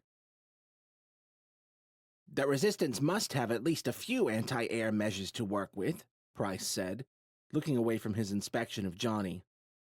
A few old launchers from the sound of it, Jarek said, fighting down a smile at the look on Johnny's face. As bleak as things seemed right now, it was hard not to be a little amused at the sideshow going on beside Michael's bed in medical. When Price had asked Johnny if he minded him taking a closer look, Johnny had only reluctantly agreed. As long as old 10 Fingers stay outside of me, he said. I know how it is with you people and aliens and probes. Jarek had pointed out that the probing typically went the other way around, and Price had begun his inspection on a thoroughly uncomforted Johnny. Mercifully, he'd abided by Johnny's single condition as he poked and prodded, checking pulse, pupillary reflex, something with the fingernails he was pretty sure had to do with circulatory function, and about 50 other things Jarek wasn't really sure about.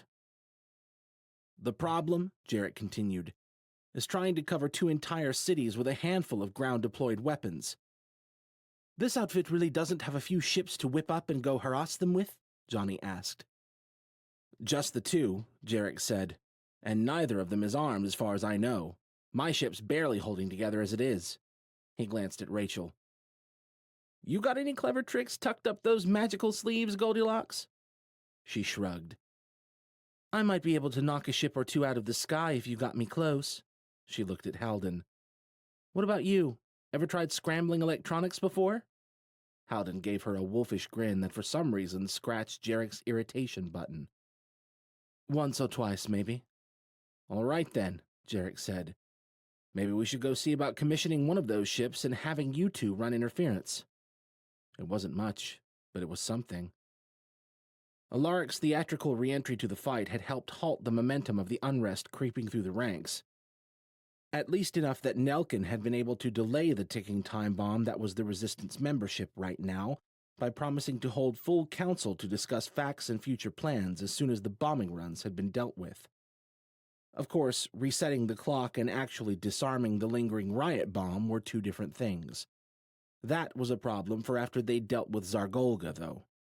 They didn't have much to work with, but if they didn't want to watch the resistance fall into disorder, they needed to throw a monkey wrench into Golga's bombing operation, and they needed to do it fast. If someone had told Jarek a couple of days ago that the resistance was fixing to implode, he probably would have given them a solemn thumbs up and continued on, not giving a rat's ass. But now... Ow! Johnny jerked a hand back from Price, who must have pinched his finger. The doctor on duty poked her head in at the sound, frowned at the lot of them, then disappeared back to the front room. She seemed less than thrilled that Michael's bedside had become their unofficial meeting spot. "This is really the part of our story that got the most of your curiosity?" Halden asked Price.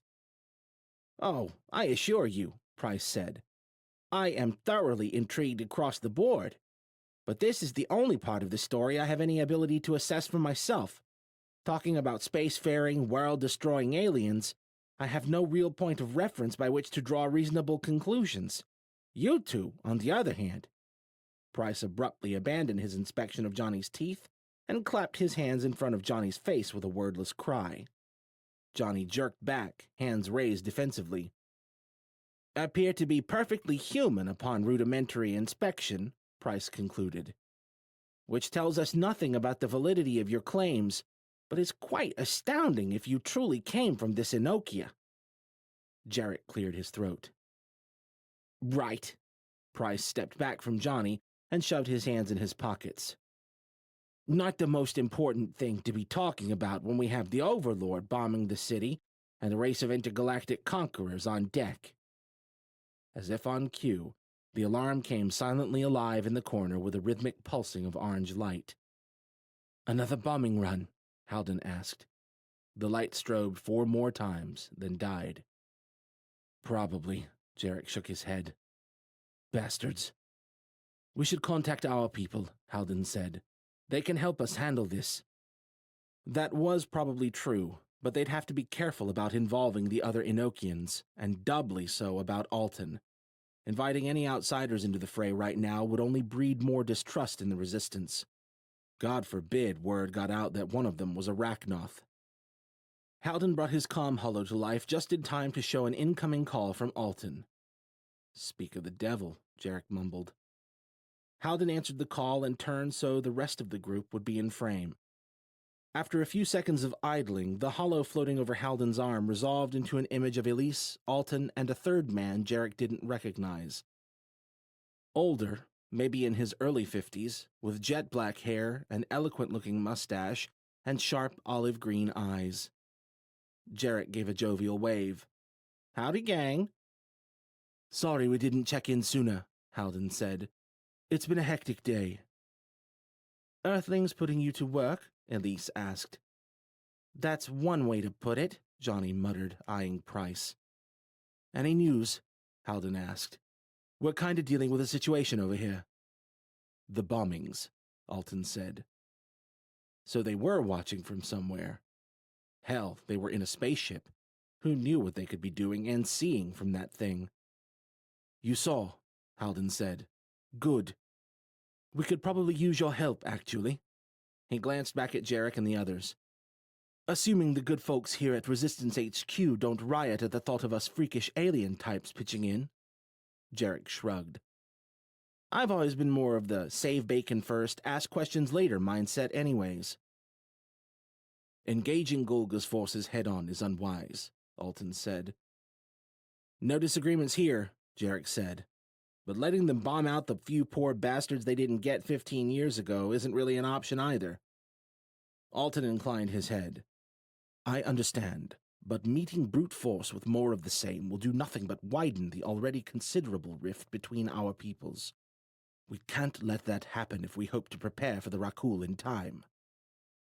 "Well, I'd try to go hug them into submission, but something tells me that's not going to pan out so well.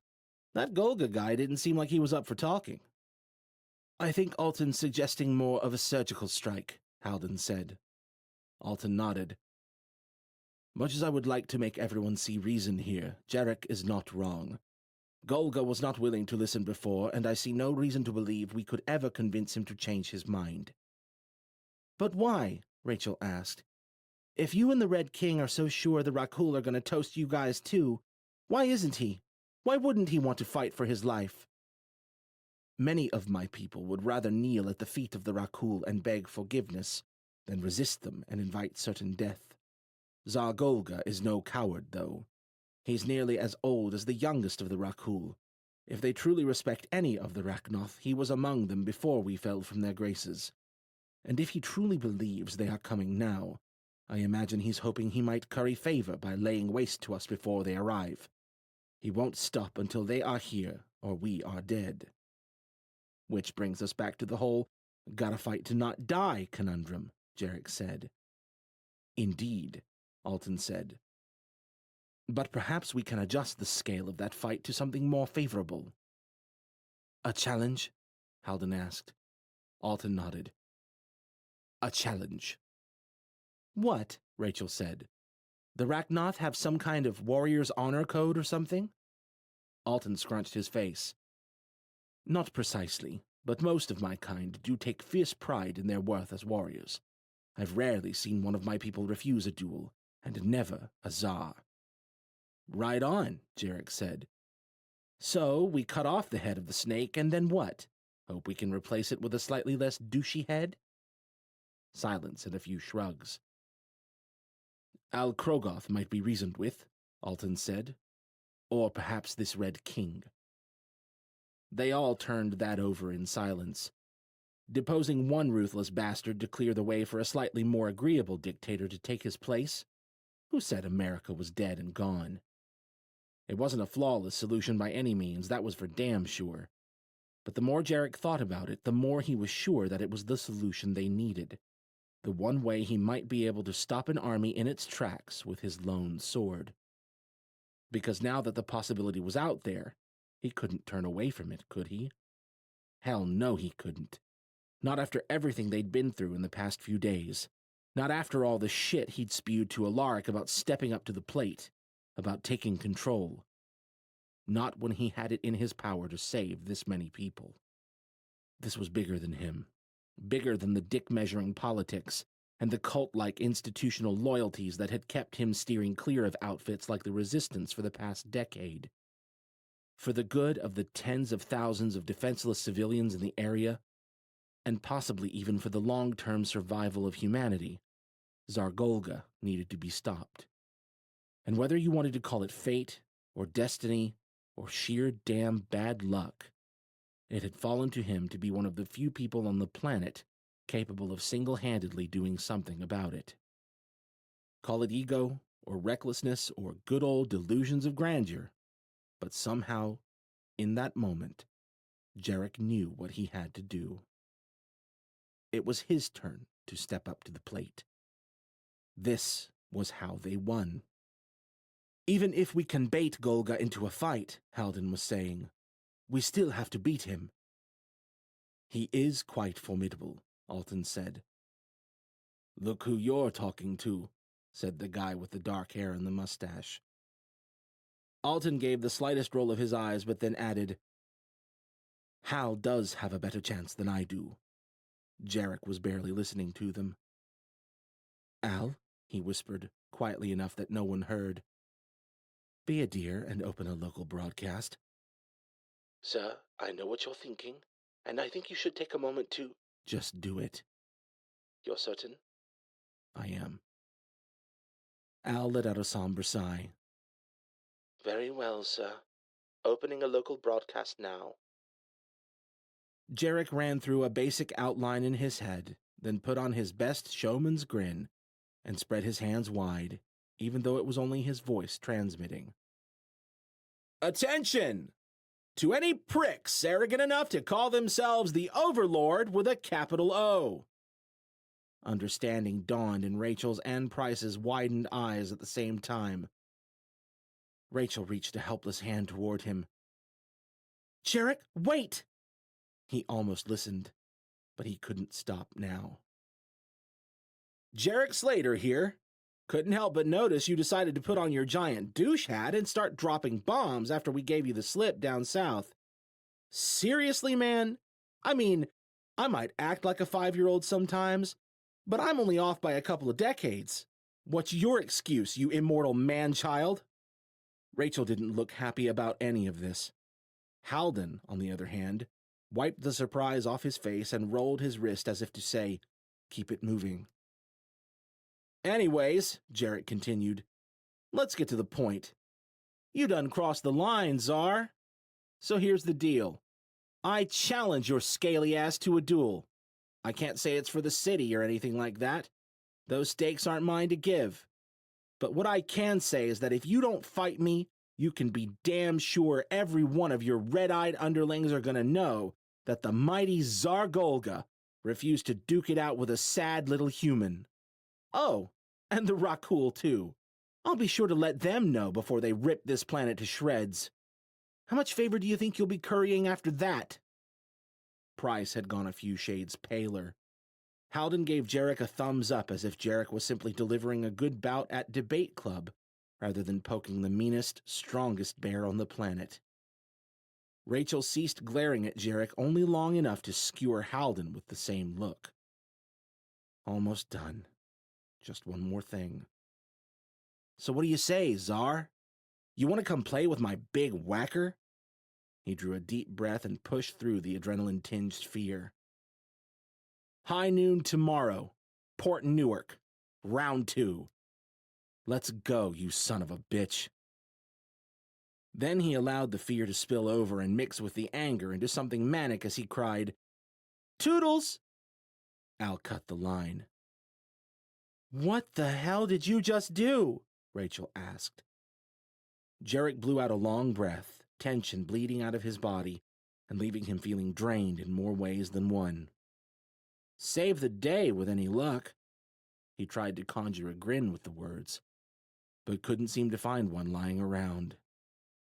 Rachel held him on the point of her stare until he felt like he'd shrivel. Then she whirled and stalked out of the room, cracking her staff forcefully into the floor with each step. When she'd gone, Halden clapped him on an armored shoulder. "That was well done," he cocked his head. "I think." There were a few murmured assents. Price finally closed his gaping mouth.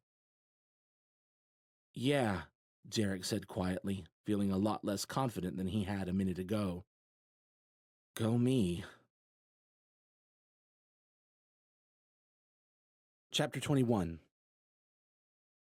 After she'd had a few minutes to cool down in the hallway, Rachel decided Jarek's stunt wasn't the worst solution to their otherwise untenable problem.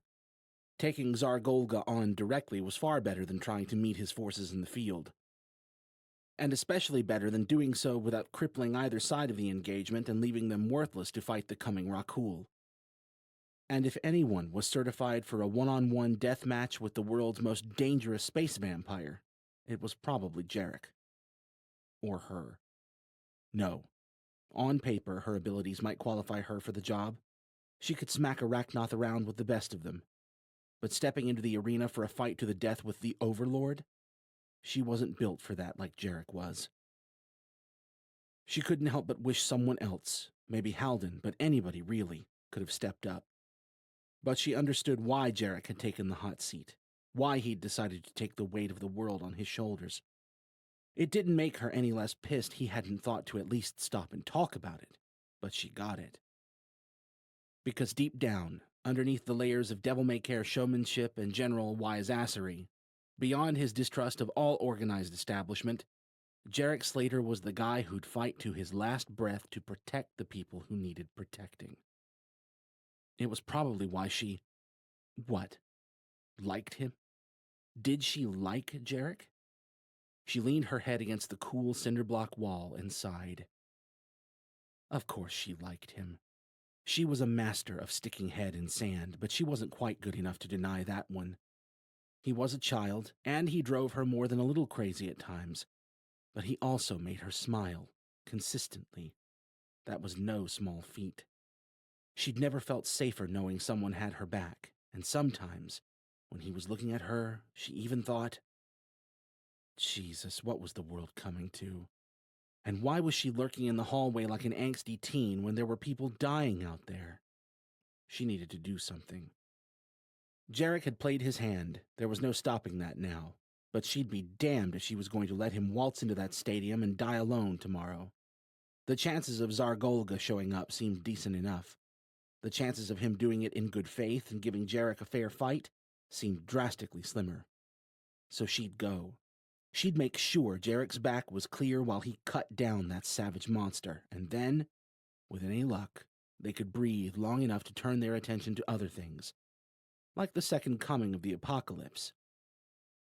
By the time Jarek and Halden emerged from medical into the hallway, Rachel was actually feeling half okay about the plan. Jarek eyed her as if she were an armed explosive device. "We're going to see if Stumpy has any useful input if you want to come." His wariness only grew when she nodded wordlessly and gestured for him to lead on. Approaching the Red King's cell felt less intimidating this time around. After everything they'd learned, the Rachnoth were no longer the mystery-shrouded monstrosities they'd seemed just days ago. Still monstrosities, maybe, but it made a difference, understanding some of the hows and whys that had brought them to Earth and led them to do what they'd done to the planet. Twisted and barbaric as their actions had been, on some level, the Rachnoth of Earth were still people, or beings at least, that just wanted to be free. Or maybe that was only Alton Parker. Zargolga certainly didn't seem to have any qualms about indiscriminately killing humans. Understanding that the Rachnoth were operating on more than pure evil was one thing, but it didn't change the fact that humans were basically a resource to them, and that most of them seemed intent on keeping it that way. That was unforgivable. And then there was the other tiny ember burning her straight in the eye, the matter of what the Rachnoth had done to her family. From what awful scraps her mind hadn't wiped blank, the home invasion had always seemed like just that, a brutal but ultimately run-of-the-mill crime. People had been doing that since forever. She'd always wanted to believe it had been something more, meant something more.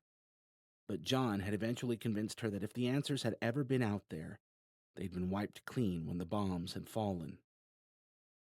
Slowly, she'd started to come to terms with it, only to find now that there was more to it, that all the horrible events of her life really were connected, and that the Rachnoth were sitting at the center of it all. She wasn't ready to forgive that either, probably never would be. At some point, she and Alton were going to have a long, potentially painful talk about it. But for now, she'd seen what was coming for them, in far more detail than she'd needed. When the Rakhul arrived, they'd be needing all the help they could get, no matter how bitter the pill she'd have to swallow. So she kept her mouth shut and paraded after Jarek, thinking neutral thoughts. As usual, 3 resistance troops were standing guard outside the Red King's cell. Jarek nodded to them. "Gents?" Then toward the cell door. "Stumpy? I know you can hear me in there, buddy. Did you miss me?" The guards traded "is this guy nuts?" glances as they unlocked the door and parted to let them through. Jarek winked at the one with the key, pushed the door open, and led the way into the cell. Inside, the Red King's cell was exactly as they'd left it, with the one exception of the Rachnoth himself, who'd regenerated an alarming amount of tissue. His marred hand was now whole again, and the arm that had been removed from near the elbow wasn't so far behind. "Looks like you're going to have to rethink your brilliant nickname," she muttered toward Jarek. "Maybe so," he said, "but he'll always be Stumpy in my heart." The Red King's limb lengths weren't the only things that had changed. Inky black lines had appeared, crawling their way up along his neck from underneath his shirt collar, and down along the length of his fresh limbs in patterns that reminded her of spider webs. He looked ill. "He needs to feed," Halden said quietly. The Red King looked at Halden, took a few curious sniffs, then went back to staring at the ceiling. "That's what those lines mean?" Rachel asked. Halden nodded. "He needs blood. The same thing happened to Alton when we, first took him prisoner a while back." "Alton." Rachel nearly jumped at the sound of the Red King's voice. He was watching them again with a feeble crimson glow in his eyes. "His true name is Braca," Halden said. The king gave a growl hiss of laughter. Al-Braca. Was he not one of the fools who ran off to die with Tsar Feanor? "The only one who didn't die," Halden said. He looked at her and Jarek as if asking permission to continue. She shrugged. He could knock himself out. If it got them anywhere, she didn't really give a crap. "He came back here to try to cure the sickness so your people can move on," Halden said. He reached inside his jacket and produced a small plastic blood bag he must have nabbed from medical. "But now it looks like we've got a Rakul problem to worry about first." The king licked his lips at the sight of the blood and eyed Halden with renewed interest. "What do you know about the Harvester's human?" Halden telekinetically slit the top of the bag with a wave of his finger and shrugged. "Enough to know we're all screwed if we don't pull our heads out of our asses and start getting ready for them." Another growl hiss of laughter. "There is no getting ready for the Rakul human. There is submitting, and there is dying. In our case, they are one and the same." "Well, aren't you just a chatty ray of sunshine today?" Jarek said. He looked at Halden. "He must like you."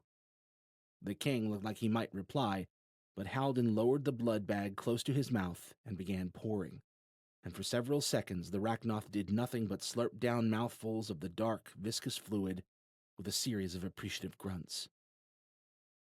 "Well, now you're just cheating," Jarek said. "Also, gross."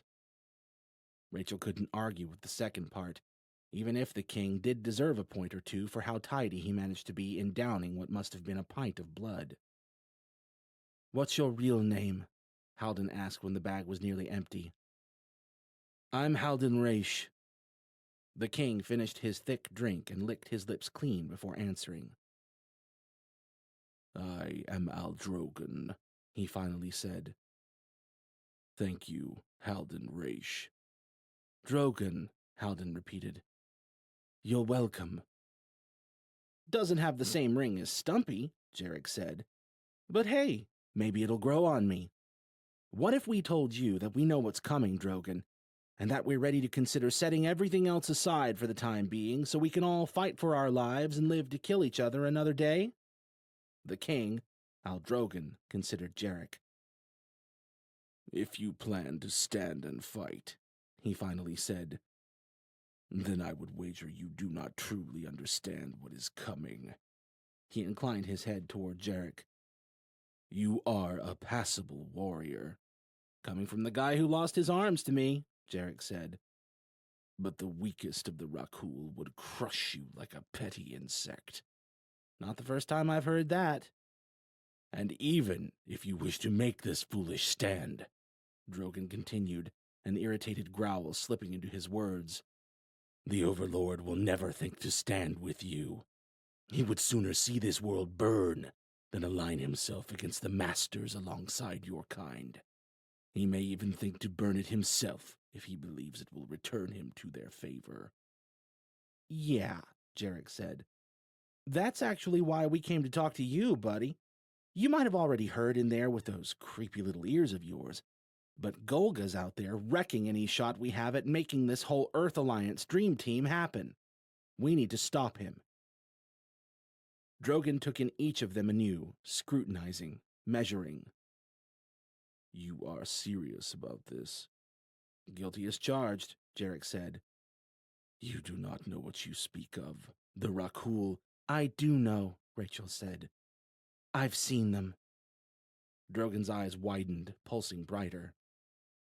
"In memories," she added, more quickly than she needed to. Why did she care if she gave the bastard a literal or figurative heart attack? "We both have," Halden said. Drogan's eyes dimmed. "Then you both understand how hopelessly doomed this planet is." "Oh, don't be such a drama queen, Stumpy," Jarek said. "You guys could learn a thing or two from humans if that's all it takes for you to lay down and take it. Where's the Rachnoth fight, man? It died with the last Rachnoth clan that thought to shirk the Master's rule. Jarek looked a shade less certain. There have been revolts before? Drogon gave a growl hiss of laughter. Of course there have, you imbecile. Do you truly think my people would willingly go on like this for millennia without attempting to break free? Rachel resisted the urge to ask about the details of how and why the revolutions had failed. It doesn't matter now. We don't have a choice here. The Rakul are coming. You must have felt their message, even through that cloak. She looked at Halden. I know we did. Drogon drew a sharp hiss of breath through his teeth. Cursed void. I prayed I had only imagined it. My brother was affected when the nest went off. He had some kind of seizure when the message came.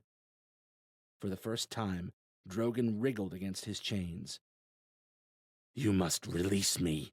It may only be a matter of days now. Michael's okay now, by the way, Jarek said. Thanks for asking. What concern is the life of one human when the entire world sits on the precipice? Fools, we must move now. Jarek traded a surprised look with Rachel. Just like that, huh? One hint that these guys are on their way and suddenly you're on board with this thing you say can't be done? Drogon ceased his wriggling and gave an indignant sniff. I do not shirk from the thought of an honorable warrior's death. But that does not mean I wish to die. I am still young, and I do not relish being a servant of the Rakul any more than the rest of my people. So help us, Jarek said. Help us hand them back their own asses when they get here. Help us get the rest of your pals on board to do the same. Rachel expected the Rachnoth to laugh or scoff, but he didn't. He just laid there in silent thought. The Overlord must be removed first, he finally said. Zargolga likely would have ascended to Kol in the next millennium, had our mission here gone as planned. He will destroy any who think to resist the Rakul, in the hope of securing his future. 10 steps ahead of you on that one, Jarek said. I challenge the a-hole to a duel. Drogon looked at Jarek like he'd just confessed he thought the earth was flat. That was exceptionally foolish, even for a human. Jarek raised his hands. Hey, don't hold back, Stumpy. Tell me how you really feel. Drogon blinked. I was not being facetious, Jarek Slater. You nearly fell to me. Zargolga is far stronger, faster, and much more experienced in combat. Much as it shames me to say, better you attempt to catch him unaware, or in the chaos of a larger engagement. Face him one-on-one, and he will kill you. An honorable death, to be sure, but not one that promotes our survival. If I didn't know any better, I'd say it almost sounds like you're worried about me, Stumpy. Drogon scowled. Ridiculous. I merely recognize you as one of the few humans who may be of any use if we are to attempt this madness. Jarek grinned. You're gonna go and make me blush now. He could play it off all he wanted. Rachel didn't miss the traces of uncertainty hiding beneath that grin. Drogon let out a hissing sigh and fixed Jarek with a level stare. You came here for my counsel, yes? Jarek tilted his head in acknowledgement. Now you have it, Drogon said. Do not go through with this plan if you wish to live. Jarek frowned, thought about saying something, and turned for the door instead. Helpful, Stumpy. Real helpful. Zargolga does not have a weakness to exploit, Drogon said. Jarek paused, hand halfway to the door.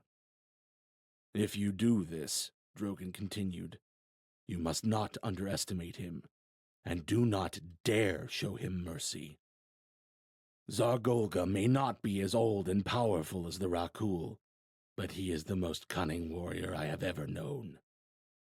Jarek held the Rachnoth's gaze for a length, then he pulled the door open. See you tomorrow, Stumpy. Maybe I'll bring you back a souvenir. Drogon might have actually cracked the faint beginnings of a smile. Fight well, Jarek Slater. Rachel glanced between Drogon and the open doorway Jarek had disappeared through, her earlier confidence in the plan crumbling. Zar Golga wasn't easy prey, or prey at all, really. They'd seen that clearly enough this morning. If it hadn't been for their interference, Golga would have killed Alton half a dozen times during the fight. But to hear Drogon talk about Golga now? Jarek was tough, but they were talking about a creature who'd probably conquered more planets than Jarek had scars. And while he clearly wasn't oblivious to the fact, Jarek didn't seem nearly rattled enough about it. I need a drink, he said when they joined him down the hallway outside medical. He glanced at Halden. Is that a thing with you guys, or... I need to talk to you. Rachel was caught off guard by her own tone, and a part of her burned with satisfaction at the look it put on Jarek's face, like a part of him had just shriveled up. Alone, she added. Howden shot Jarek a slightly pitying look, nodded to Rachel, and shuffled off to rejoin the others in medical. Rachel grabbed Jarek by the arm and tugged him around to an isolated corner in the next hallway. Even before counting Fila, Rachel probably weighed about half of Jarek. With the exosuit, he could have lifted a dozen Rachels and held them all at arm's length. Despite all that, he didn't resist. You're angry, he said. You're an asshole! He held up a finger and started to say something, but Rachel silenced him with a look. You just get to decide you're gonna waltz off on your big suicide cockfight and fuck whatever the rest of us have to say about it? It's not right, I know. For a second, he actually looked apologetic. Then his big, stupid mouth won out. I mean, a suicide cockfight? What does that even mean? Are the cocks suicidal, or... She thrust a hand toward him and let her frustration flood out in a wave of telekinetic force. He staggered back a few steps and raised a hand. Okay. Jesus, Goldilocks! She maintained her weapons-grade glare and tried unsuccessfully to blow a strand of hair out of her eyes. Jarek, to his credit, didn't say a thing about the failure. Look, what do you want me to do? Tall, dark, and ugly's gotta go, and someone has to do it. I took Stumpy, I can take Golga too. What she wanted him to do was to drop the tough guy act for 5 seconds and tell her that he understood he wasn't invincible, that he could die tomorrow, that just because Golga needed to go didn't mean he was going to do it quietly, or at all. You heard Drogon in there, she said. This isn't just another fight. You can't keep acting like this is some fucking game you can't lose. Jarek shrugged. It's my neck. She ground her teeth. Fine. You're a grown man. You can do whatever the fuck you want. Good for you. But you don't get to make that call, then expect us all to care. His face furrowed into a dark frown, but she wasn't done. Is that what you want? You want me to plead for you to stay? To not throw your life away like a fucking crazy person? He said nothing and held her stare with maddening calmness. Only it wasn't calmness, was it? There was tension there in the line of his jaw. Tension that bled slowly into guilt in the dark depths of his eyes. Seconds ticked by, his mask wavering a millimeter at a time. She thought to look away, but her eyes didn't move. Free fall. That's what the stare felt like. Only gravity had reoriented and when had he stepped so close? Or had it been her who'd stepped closer to him? She caught his hand midway to her cheek out of reflex more than anything. He moved closer, eyes darting across her face now, uncertain, vulnerable. They settled on her lips. Her voice came in a soft whisper. What the fuck are you? He kissed her. Her breath caught, and her chest jolted with alarm and shock and warmth. It flooded in, starting at his lips and spreading through her like a roaring fire on a rainy day. She shuddered, and he pressed in closer. Her eyelids drifted closed, and she let him. It was a good kiss. He pressed against her, strong arms circling around her waist as his lips found the shape of hers. Warm and soft beside the sharp, scratchy stubble of his chin. His scent surrounded her. Not pleasant, necessarily, but unmistakably alluring. She flicked her tongue lightly at his, and she sucked in a sharp breath and shoved him away. "What the fuck, dude?" Her head was spinning. She hadn't consciously thought about it, but she must have added a few ounces of telekinetic oomph to the shove, because Jarek was on the other side of the hallway now, looking nearly as shocked as she felt. He opened his mouth to say something, then he caught himself and shrugged. "You gave me a look. Like hell." Right? The words left her mouth before she had a chance to think about it, and they sounded much more certain than she felt. Jarek gave her a grin that did irritating things to her insides. "So you're saying you didn't like it then?" She shook her head. "Can we just get back to the point here? If I knew what the point was." She rolled her eyes. "The point is that you're a dick, and that I'm coming with you tomorrow." That sobered him right up. "Whoa now. Let's not get ahead of ourselves. It's bad enough risking one of us on a gamble, and Michael might need you here. Hell, everyone might, especially if—" There it was, the crack in his bravado as he failed to finish the thought. Especially if Drogon was right, and he'd made a life-ending mistake. See how it feels when people go and make these decisions without thinking about their friends? The fear and the doubt hung on his features a few moments longer. Then he swallowed and met her eyes again. "So you're calling me your friend now, huh? Bite me." He stepped closer. "Gladly." She forced out a snort and pushed off the wall to shimmy toward medical before he could close her in. "This is a terrible idea, you know. There's no way that scaly prick will play fair if he thinks there's even a chance he could lose." He shrugged, suddenly looking tired. "Of course it's a terrible idea. But Golga's the linchpin to this whole thing, and it's still the best way to get a shot at him." She gave a slow nod. "I think you're right, but that doesn't mean you should risk everything alone. I'm coming with you." He took a deep breath and set his jaw. "Okay, Goldilocks." She turned to leave before either of them could take it any further than that. She didn't want to talk about the kiss, didn't even want to think about it right now. This entire situation was already plenty fucked without adding another steaming pile of feelings on top of it. When she entered Michael's room in medical, Price and the Enochians all looked up and then away too fast for them to have been talking about anything other than her. The guilt plastered on their faces didn't help their case either. "All right, Peanut Gallery." She waited until they all dropped the act and met her gaze. "We need to start talking about a plan B." Chapter 22. "Oh, I do like her, sir," Al said in Jarek's earpiece as Rachel vanished around the corner. Jarek stood there for a long moment, mired in a curious mixture of gut-deep dread at the thought of tomorrow and lightheaded excitement at the lingering taste of Rachel's lips. "Yeah," he said finally, setting off down the hallway. "Yeah, I think I do too, buddy." Just one more itty-bitty reason he needed to make sure he didn't get her killed. It was a hell of a lot easier pulling the trigger when it was only his neck. Which was exactly why he wasn't planning on taking Rachel to the stadium tomorrow. His neck, his decision, right?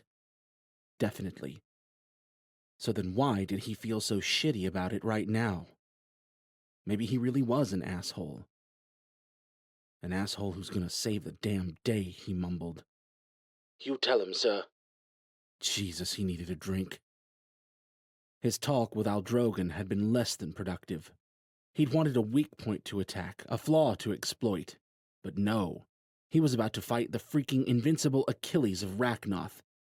Except no, bad example, because Zargolga sure as hell wasn't going to have a cranky heel to hold him back. Drogon had seemed sincere enough about wanting to save his own skin from the Rakul. The fact that Drogon was agreeing Golga's demise was a crucial step in that process and yet still warning Jarek off his current collision course with the warlord only made that warning all the more disheartening. But it wasn't like Jarek had any great alternatives. Their chances at putting an end to the bombing runs with their measly 2.5 ships and the Resistance's handful of heavy weapons weren't stellar. And even if they managed to pull it off, it wouldn't fix the root of the problem. As long as Zargolga was alive, the outlook on the whole Rachnoth-human alliance idea went from shitty and highly improbable all the way down to completely unimaginable. One way or another, the Overlord had to go, which meant someone had to do the deed. As confident as he'd felt in the moment he'd decided to issue the challenge, though, he couldn't help but wonder now if he'd made a mistake. Maybe. Probably even. But it wasn't like they had a list of candidates standing by. Alton had only barely survived Golga's attack back in Philly, with constant help from Halden. He wouldn't last in a one-on-one. Halden, on the other hand, was clearly faster and stronger than any human Jarek had ever encountered. He assumed the Enochian had his arcane abilities to thank for that, seeing as Johnny exhibited no such superhuman talents. All things considered, Halden might actually be a match for Jarek. Maybe more than a match. Hell, Rachel probably could be too if she really wanted to roll up her sleeves and get dirty. But he never could have stood aside and watched either of them step out to fight Zargolga on their own. Rachel was right. He'd acted selfishly, without forethought. He'd defaulted to habits gained from working, living, and fighting on his own. And at the end of the day, he didn't feel badly about taking this fight for his own. But whether he liked it or not, he wasn't alone in this fight anymore. He'd always had Price and Al, but now he had Alaric, Leah, the Enochians, maybe even the Resistance. And he had Rachel. Rachel, who'd stood beside him at every turn, who'd already saved his bacon more times in a week than anyone save for Al. Rachel, who was decidedly on his side, and fierce and strong and increasingly sexy as all hell. He hadn't meant to kiss her, really. Wanted to, sure. But the actual execution had unfolded seemingly of its own accord, like watching natural law in motion. The kiss itself, the way her surprised breath had tickled his lips, and the way her initially resistant lips had given way to hot, urgent need, if only for a moment. He shook his head clear as he passed by a pair of resistant soldiers who were eyeing him distrustfully. Good thing he wasn't wearing sweatpants right now. Then they really would have had something to stare down. Al cleared his throat at the development and snapped Jarek back to more appropriately doomy and gloomy thoughts, which he had in spades. He probably wouldn't have admitted it out loud without several drinks and a damn good reason, but facing down Drogon at Price's and then again at the ports easily ranked among his top 5 most pants-shitting moments, right near the top of the list. Fighting marauders and the rest of humanity's most deplorable wasn't a bucket of giggles, but at least Fila's protection gave him a safety margin when tangling with humans. As long as he didn't screw the pooch too hard, there was almost always a way out of any tricky situation he'd find himself in. On top of that, he understood humans. Intimately. Take the most depraved sicko you could find, and Jarek could at least marginally understand what made them tick, enough to anticipate how they would react in different scenarios. When it came to fighting Rachnoth, though, all of that flew out the window.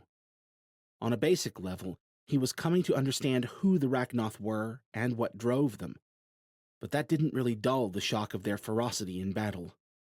They were vicious predators, brutally strong, uncannily quick, and damn tough to take down. He'd fought plenty over the years who'd fancied themselves hard men, savage men. Several of them had been, but none of them had held a candle to the savagery of a Rachnoth. Every fight he'd had with the Rachnoth had been quietly, if not overtly, terrifying, and now he'd consigned himself to fighting the worst of them. That drink was starting to sound more like an antidote than an indulgence. As far as he'd seen, HQ didn't exactly have a bar on its premises, which was kind of surprising given how hopeless their fight had been over the years. But someone had to have booze around here. Alaric. Alaric seemed like a guy who wouldn't wander too far without knowing where to find some whiskey, especially after the day he'd just had. Jarek was about to turn for the council chamber where he figured Alaric might be, when he spotted the grizzled old resistance fighter through the open doors of the mess hall, or at least what the resistance members called a mess hall. It was fairly identical to every other room in HQ. Low ceilings, bland, emotionally oppressing cinder block walls. The only things that set it apart were the couple dozen tiny tables spaced around the room, and the serving counters over to the right. It was past common dinner hours already, and only a few people remained in the hall. Alaric sat in a far corner, dispassionately spooning some manner of stew into his mouth. Jarek paused at the door and contemplated retreating to the ship instead. He was pretty sure he had half a bottle squirreled away somewhere, and now that he was here, he wasn't sure he felt like talking. He was about to turn around when Alaric looked up. He caught sight of Jarek, seemed to have his own internal debate, and then settled with a look that suggested he had something to say, and little interest in actually saying it. To hell with it. Alaric went back to his stew and didn't look up as Jarek approached, but he did raise a boot and push the plastic chair opposite him out from under the small table. Jarek considered the chair and gingerly settled his and Fila's combined bulk down. "Word has it there's a new sheriff in these here parts." Alaric scowled at his stew. "Real funny. Almost as funny as that bit where you slugged Sloan in front of half of the resistance." A faint smile touched Alaric's mouth. "Best feeling I've had in years. I was hoping we could celebrate with a drink." Alaric swallowed a bite and shook his head. "Don't touch the stuff these days. Don't know as there's much to find around here anyway." Well, so much for that plan. Alaric finally looked up, his eyes measuring. "I heard what you did, by the way." "I bet you did. If this outfit spent half as much time fighting the Rachnoth as it did gossiping, we'd probably be in the clear already." "Can you take him?" Jarek tapped idly at the tabletop. "Theoretically, yes. And practically?"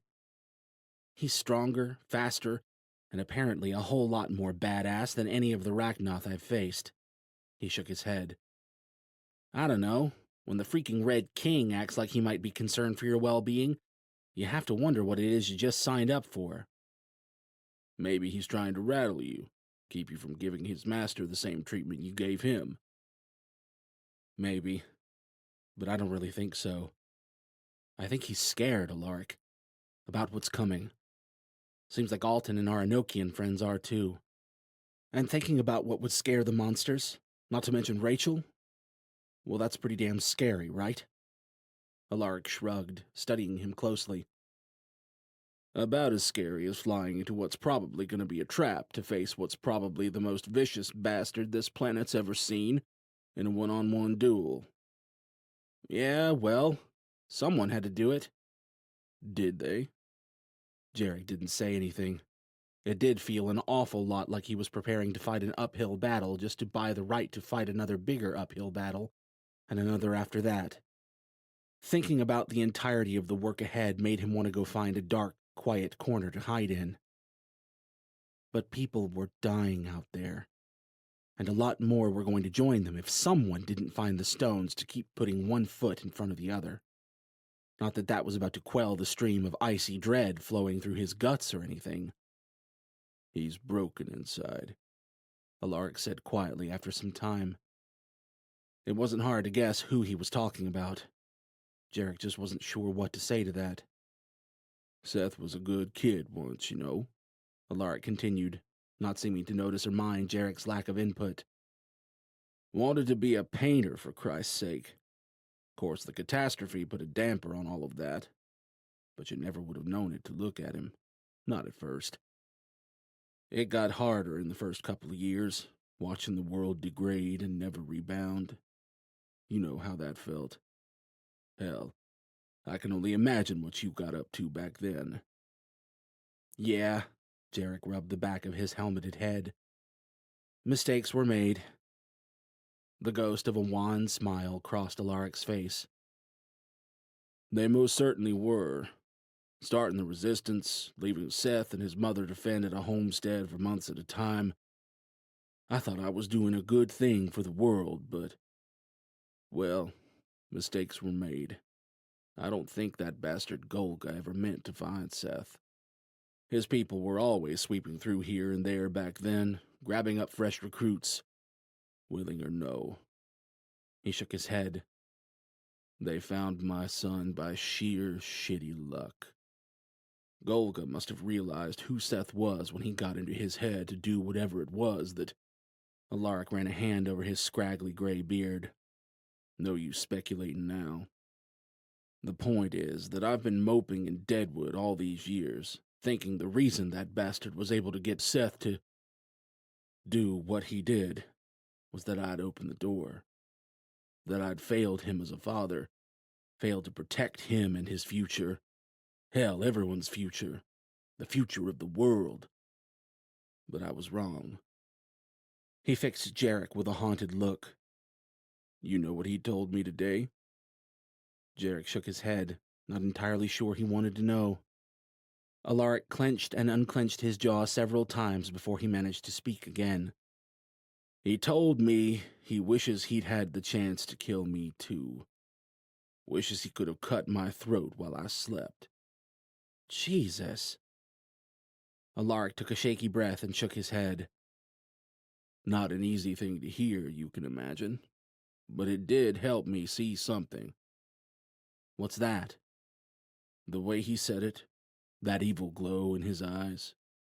Golga didn't just play with my son's head. I'm sure of that now. He didn't just twist his thoughts and fears around. He broke Seth's mind completely, smashed it to bits. Then he told him who he was going to be and what he was allowed to think and believe. My boy could have hated me, probably would have after everything that happened. He might have even wished I was dead. He shook his head, but never like that. Jarek had seen far too many people slide down the insidious slope from well-meaning to monstrous to think anyone was truly above the risk of going bad in terrible circumstances. But he wasn't about to say that to Alaric right now. Besides, maybe there really was more to it than that. Golga had clearly done something to Mosin. Probably a lot of somethings, considering the eyes and the ridiculous strength and resilience. It wasn't hard to imagine the transition from Seth Weston to Mosin the psychopath had involved a good deal of mental reprogramming, possibly of the creepy alien telepath variety. In the end, Jarek wasn't sure it really mattered. Maybe there was some piece of Alaric's son left in Mosin. Maybe he was even redeemable. Jarek hoped so for Alaric's sake. But even if that were the case, it didn't make Mosin any less dangerous right now, and he wasn't about to pretend otherwise. I'm sorry, Alaric. Alaric fixed him with a grave stare. I'm not telling you any of this for sympathy, son. I'm telling you because that son of a bitch Golga needs to die. He stood, gathering up his bowl. I'm still not sure the rest of his kind shouldn't join him, but if these Rakul are coming, well, maybe an alliance is the only way. But not with him. When we face him tomorrow, I want you to remember that. We? Nelkin told me to pass along his thanks if I saw you before he did, and to let you know you have the full support of the Resistance in taking that bastard down. Surprised he didn't track you down yet. They're putting together an escort team for you. That was unexpected. He'd mostly been counting on another attempted chastising from Resistance Command, complete with phrases like loose cannon and reckless behavior. And you didn't think to tell him that's a terrible idea? Nope. Just told him I'd lead it. Nice call on high noon, by the way. What? It's not enough to send a whole team into a potential trap? They need to send a commander too? Alaric frowned down at him. I'm no commander. Are you sure? Because you punched one out and used the words, I'm back now. I might need to brush up on Resistance bylaws, but I think you might be a command— Hey! Alaric was already striding off to deposit his bowl in the receptacle by the kitchen. Get some rest, son, he called, flicking 2 fingers over his shoulder in something between a salute and a wave. Big day tomorrow. Yes, sir, Commander, sir, Jarrett called. Good talk, man. Great closure. Yeah, don't let me keep you... Alaric disappeared through the doorway. Yep, he's gone, he mumbled. Jesus. For people who question my decisions, they sure are eager to all jump in on the suicide cockfight. Astounding, Al agreed. It's almost as if they care about you, sir. He huffed a light chuckle. Rachel, maybe. Alaric probably just wants to make damn sure Golga ends up properly dead tomorrow. He hesitated, too uncertain about his next words to even speak them to Al at first. Too bad neither of them will be there. Al was silent for a stretch. You know, you don't have to do this, sir, He finally said. There are several alternatives that might feasibly enable us to remove Zargolga from the equation. Got any we can pull off by tomorrow that don't involve hundreds of innocent people dying? Another silence. Then, Excluding miracles, sir? he smiled a tired smile. I sure hope not, buddy. But I guess we'll find out soon. You pulled Stumpy's comm info, right? I did, sir, but... Send the message, Al. He stood to leave. Tell that bastard there's been a change of plans. No one could try to stop him if they didn't know where he was going or when he'd be there. And if it was time to step up to the plate, he might as well do it right. Tell him I'll see him bright and early at Yankee Stadium. Chapter 23. Rachel took yet another deep breath and reminded herself that it was, in fact, not creepy as all hell that she was sitting here waiting in the dark cabin of Jarrett's ship. It was only practical. Because despite what might have come out of his mouth, Rachel had bought Jarrett's agreement to bring her along to the duel about as readily as she'd have bought a lightly used roll of toilet paper. He had no intention of letting her fly into harm's way with him tomorrow. She wasn't sure about that, of course. It was only a strong hunch. But the fact that Al had unlocked the ship and let her on board with only minimal fuss supported said hunch. Al had actually seemed kind of relieved to see her. It had been a little bizarre, talking to Al here at the ship, even as he was simultaneously speaking with Jarrett in HQ. She'd offered to wait until Al had wrapped up his conversation on the other end, but he'd insisted it wasn't a problem. One of the perks of being a digital construct, apparently. Once she'd gotten on board and settled into Jarrett's raggedy but comfortable brown recliner, though, Al had mostly left her to sit with her own thoughts, which was just as well. She had what felt like a few years' worth of mental processing to catch up on. And out here, it was dark and quiet and almost peaceful. Here we come, ma'am, Al said quietly from the cabin speakers. Well, it was dark at least. Her heart picked up as half a dozen scenarios played through her head. Would he be angry she'd sneaked aboard? Should she even care? If he was, he could shove it. He didn't get to pull a fast one and then get upset just because she'd seen through his crap, right? Yeah. Assuming he actually was pulling a fast one. She could be getting ahead of herself. And if he wasn't? Oh God, he was totally going to think she'd come here to see him because of that stupid kiss, wasn't he? Of course he would. Jarrett was probably categorically incapable of comprehending that a female didn't want him. Because she didn't, right? The boarding ramp gave a few clacks and began to descend with a low hum. She watched it go, insisting to no avail that her stupid heart get its shit together and slow down. The ramp touched down to the pavement outside, and the first 2 boot steps sounded up its length. It was dark out there, but she could just make out Jarrett's silhouette as he paused near the bottom. Say, He said quietly. You have something you forgot to tell me, Mr. Robot? She thought about waiting to see if Al would say something out loud, but decided the jig was already up.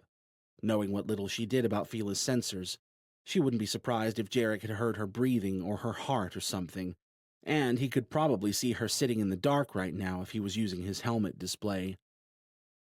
He wanted to tell you you're an asshole, but I thought I'd take the honor. Them's fighting words, Goldilocks. He strode up the ramp and slapped the switch to close it behind him. Once it had closed and locked with a few clicks, he brought the cabin lights on and slid his faceplate open. Do I at least get to know what I did this time? It's more what you're planning to do, namely without me. He studied her seriously for several seconds, then closed his eyes and sighed. What the hell, Al?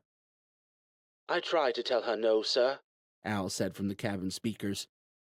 She just sat down against the ship to wait. I couldn't let her stay out there. Oh yeah, you tried, huh? Well, I didn't say I tried hard, sir. Damn it, Al, Don't blame this on Al, Rachel said. He's the only one in there acting like a responsible adult. Jarek leaned against his dresser and drummed lightly on the edges with armored fingertips as he watched her. What? He opened his mouth, thought better of it, and then went for it again. I don't suppose you'd be willing to go back to HQ and just pretend like this didn't happen? Seriously? He shrugged. Yeah, sure, she said. Just as soon as I get you to sign this, I promise I won't throw my life away taking unnecessary risks and trying to be a hero form I brought. His lip twitched upward. Did you just call me a hero? She narrowed her eyes. I said trying. Right. He glanced around the cabin as if checking for additional stowaways. This coming from the lady who committed light home invasion to put herself in place to do the same thing. How hypocritical of me! I must be spending too much time around the wrong people. Uh-huh. Jarek considered her for another few seconds and shrugged. Well, if you insist on staying. There was a pop and a series of clicks running down the length of Jarek's body, and Fila began to unpeel from him, starting at the chest and branching out to the arms and down the torso, which was, it turned out, completely bare, as was the rest of him. Dude! She averted her gaze as he turned his pasty but well-muscled backside toward her and rooted through the top drawer of his dresser. What are you doing? Putting on my pajamas, like a responsible adult. He paused and shot her a grin over his shoulder. Unless you'd rather I didn't. Yeah, I think I'm all good, thanks. I don't date albino alopecia patients. He shrugged and tripped his way into a pair of dark sweatpants. You try keeping tan in there. Or hair. She wrinkled her nose at him. Ick. In truth, the pastiness didn't bother her so much, and the relative lack of body hair actually did pretty flattering service to his well-built torso. In the few spots the extensive scars didn't distract the eyes, at least.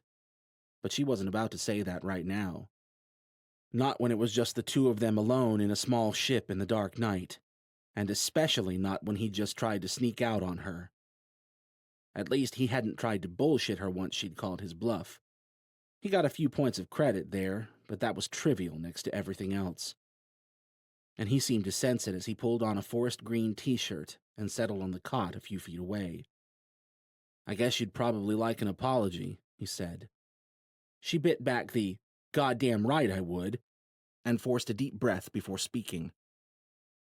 An apology would be nice, sure, and she was definitely still pissed at him. But the more she thought about it, the more she realized she was pissed at herself too, and at Zargolga, and Alton Parker. When it came down to it, she was pretty much pissed at the whole world, and she was through with not doing anything about it.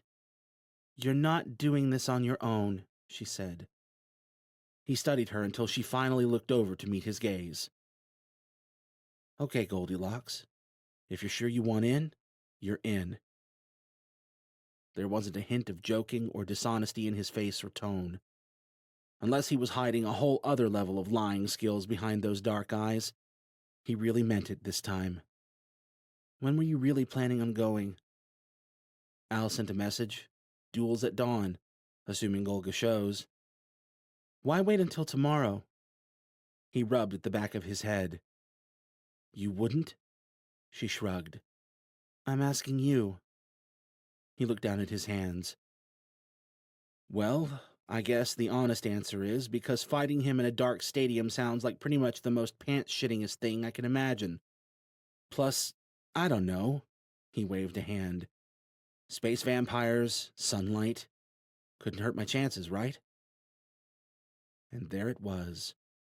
Out here, removed from his suit and his public image, and alone but for her. He was ready to admit it. Jarek was every bit as afraid as he should be. The remainder of Rachel's anger bled out of her, and she reached over and took his hand. Neither could letting someone watch your back with a big stick. She fixed him with a serious look. I won't let it end like that tomorrow. I don't give a shit what the deal of the duel is. We're taking Golga down, and then we're getting the hell out of there. Together. He searched her face as if he were only now truly seeing her for the first time. Thanks, Raish. I'm sorry I tried to leave. I was just, if you say trying to protect me, so help me, I'll use the staff. He grinned. I was gonna say falling back to old habits, but I guess I'm open if you're into that kind of thing. She tugged her hand free from his and rolled her eyes, but failed to keep her mouth from pulling into a smile. Nelkin wants to send a team with us, Jarek said, his expression sobering once more. Alaric's planning on leading it. Maybe we should let him. The more the merrier, right? Oh, sure, until they decide to just bomb the stadium with us in it. There's a reason I was hoping to keep the number of necks risked down to 1 here. If we're doing this thing, it's you and me. She didn't argue, maybe in part because she didn't totally disagree, but mostly because she'd already taken the liberty to arrange her own plan B in case things went sideways. Instead, she just nodded. Fine. You and me. He reached out and brushed a loose strand of hair from her forehead. You and me. She caught his wrist and gently pushed it away. What? He sized up her frown. Are you telling me that this isn't the part where we totally make out? Try as she might, she couldn't manage to halt the heat flowing into her cheeks. It so isn't. She dropped his gaze while she still could, but not before she caught the wolfish grin spreading across his mouth. Thankfully, he rose without another word and tromped up toward the cockpit. We'd better get moving, then, he called over his shoulder. Now? She stood and followed after him. Might as well get over there and get settled while it's dark, he said as she plopped down in the co-pilot's chair beside him. That way Al can watch for funny business through the night. Both outside and inside the ship, sir, Al said. Yeah, Jarek said. Just plot the course, will you, Mr. Robot? Already plotted, sir. Are we all sure about this? Jarek turned a questioning look to Rachel. There's still time to bail, Goldilocks. Judgment-free. Even by my standards, this is kind of a bold move. If Golga decides to play dirty, you'll need someone watching your back, she finished. What do you think I'm here for? The good company? I mean, it's not bad, right? She broke their gaze and looked out the banged-up windshield to hide her smile. Once she was facing the thick darkness outside rather than Jarek's infernal grin, though, her smile died quickly enough. I'm not leaving. All right, then, Jarek said. You know the drill, Al. Assuming this thing can still fly, Rachel muttered as Al powered up the ship's motors. The ship had taken more than its fair share of gunfire that morning. Jarek frowned at the beaten windshield. She'll hold together. He winced at the protesting groan that accompanied their liftoff. Right, Al? At this point, I don't know if we would survive a collision with a pigeon, Al said, yawing the ship around and easing into a careful acceleration. But yes, sir, the ship is more or less capable of making the trip. Jarek met her dubious stare. See? Totally golden. As long as we don't end up needing to make a hasty getaway. She arched an eyebrow. Yeah, 'cause when has that ever happened before? Jarek patted the control console. She'll hold together. I might need to recruit Price for some serious repair work once we make it back, but she'll hold together. Even with their creeping speed and excessively cautious route, the flight didn't take long. 30 minutes later, they were closing in on Yankee Stadium from the northeast. According to the map, at least. The only real visual landmark was the glow of Zargolga's New York base of operations several miles to the south. Directly below, though, by the stadium, it was too dark to pick out much other than the occasional light or fire here or there. Al brought them to a quiet landing in what the map proclaimed had once been Joyce Kilmer Park, and cut the engines. Without the steady hum of the engines and with nothing but darkness outside, the silence pressed in on them extra heavy, right along with the apprehension at being in enemy territory, at what they were fixing to do tomorrow, at being utterly alone in the dark night with Jarek Slater. She felt more than saw him watching her, not that there was much to see. Al had killed the lights in the cockpit and dimmed those in the back cabin enough to keep the cockpit windshield from acting as a well-lit, "Come kill us here" sign. "What?" she asked, the heat in her cheeks actually making her grateful for the cover of darkness. The Jarek-shaped silhouette shook its head. "Nothing. We should get some sleep. You take the cot. I'll—" "Take your cot." Rachel gingerly plodded through the dark and laid down on one of the benches at the rear of the cockpit. "The prize fighter needs his beauty sleep. I promise I'll survive." He hovered nearby for a second, seeming like he'd say something, but then disappeared into the back without a word.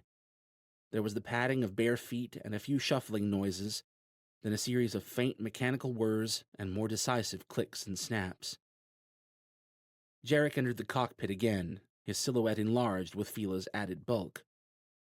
"What are you—" He bent down and scooped her up into his arms. "Hey!" she cried as he maneuvered them into the back cabin. "Shh!" he whispered. "Might I remind you both that loud noises are currently inadvisable?" Al said quietly from the cabin speakers. "See?" Jarek said. "Yeah? Well, maybe you shouldn't go around snatching people up like Tarzan." The dim lighting in the cabin was just enough for her to make out his face as he stopped at the cot and studied her. "You gonna put me down, or do I have to give you a banana or something?" He smiled and set her gently down on the cot. "Rewards are welcome, but not required." He lingered over her, holding her gaze, and for a long, breathless moment, she thought he'd kiss her again. Worse, she wanted him to. But thankfully, some corner of her sane mind managed to squeeze out, "Head in the game, Tarzan. Big day tomorrow. Eye on the prize and all that." He cocked a brow. "Isn't it?" She forced a snort, trying to ignore the rest of the feelings swirling through her. "I never really took you for a cheese ball, but... Oh, I'm just full of surprises." Finally, mercifully, he stood back up and broke some of the tension between them. "Where are you gonna sleep?" By way of reply, he sank to the deck and stretched out beside the cot. "Seriously?" "Bedding is kind of redundant when you have an exo with perfectly formable internal padding," Jarek said. "Al knows how I like it." "Is it too much to ask to be left out of your innuendos, sir?" "You know it is," Jarek said. "How can you be a dear and get the lights?" Al affected a sniff in response, and the cabin lights cut out, leaving them in nearly complete blackness. She couldn't even see Jarek now. "Thanks, buddy," he said quietly. Then after a pregnant silence, "Guess I'll see you bright and early, Goldilocks." The fear that she'd been holding down since first boarding the ship to wait for Jarek began to creep out now, writhing its tendrils around her in the dark and weighing her down until she couldn't move, couldn't breathe. Tomorrow. What was going to happen tomorrow she couldn't say, but there was no option that sounded anything less than terrifying, short of Golga simply not showing up, of course. Something told her that wasn't going to happen, though. Slowly, almost timidly, she reached out in the darkness and found Jarek's hand already resting on the edge of the cot, waiting for hers. She gripped it tightly, wishing she could feel the warmth of his flesh instead of the cool smoothness of his armor. Jarek must have had a similar thought, because he wordlessly released her hand, and after a pair of clicks and a faint whir, a warm hand found hers and squeezed. She squeezed back, half a dozen thoughts hanging on the edge of her tongue. For a long time, she hung there in limbo, wanting to talk, cry, to run, to do anything but lie there and wait for the inevitable. Jarek held her hand all the while, and she held his back until the silent darkness finally took her.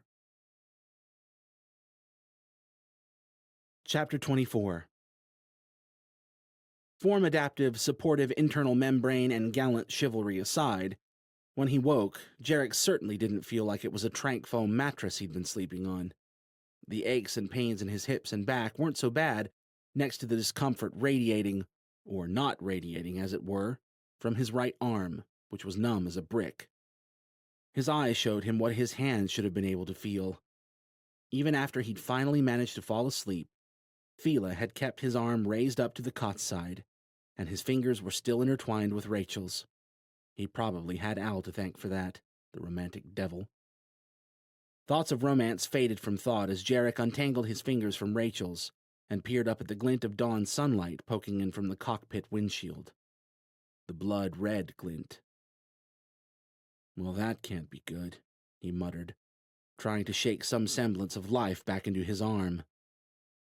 Talk to me, Mr. Robot. A single ship did enter the stadium, sir, Al said in his earpiece. roughly 3 hours ago, but it left quickly enough. It only appeared to be sweeping the area. Appeared to be? Beside him, Rachel stirred with a moody groan. That's a lot of concrete for the scanners to see through, sir. Perhaps, if you'd been more open to a certain party's protests, I could have properly pointed out the potentially confounding detail. Shit. Point taken, Mr. Robot. Maybe I'll let you have a vote next time I challenge the Lord of the Space Vampires to a death match. That would be most appreciated, sir. What is it? Rachel asked, taking a crack at manually wiping the bleariness from her eyes.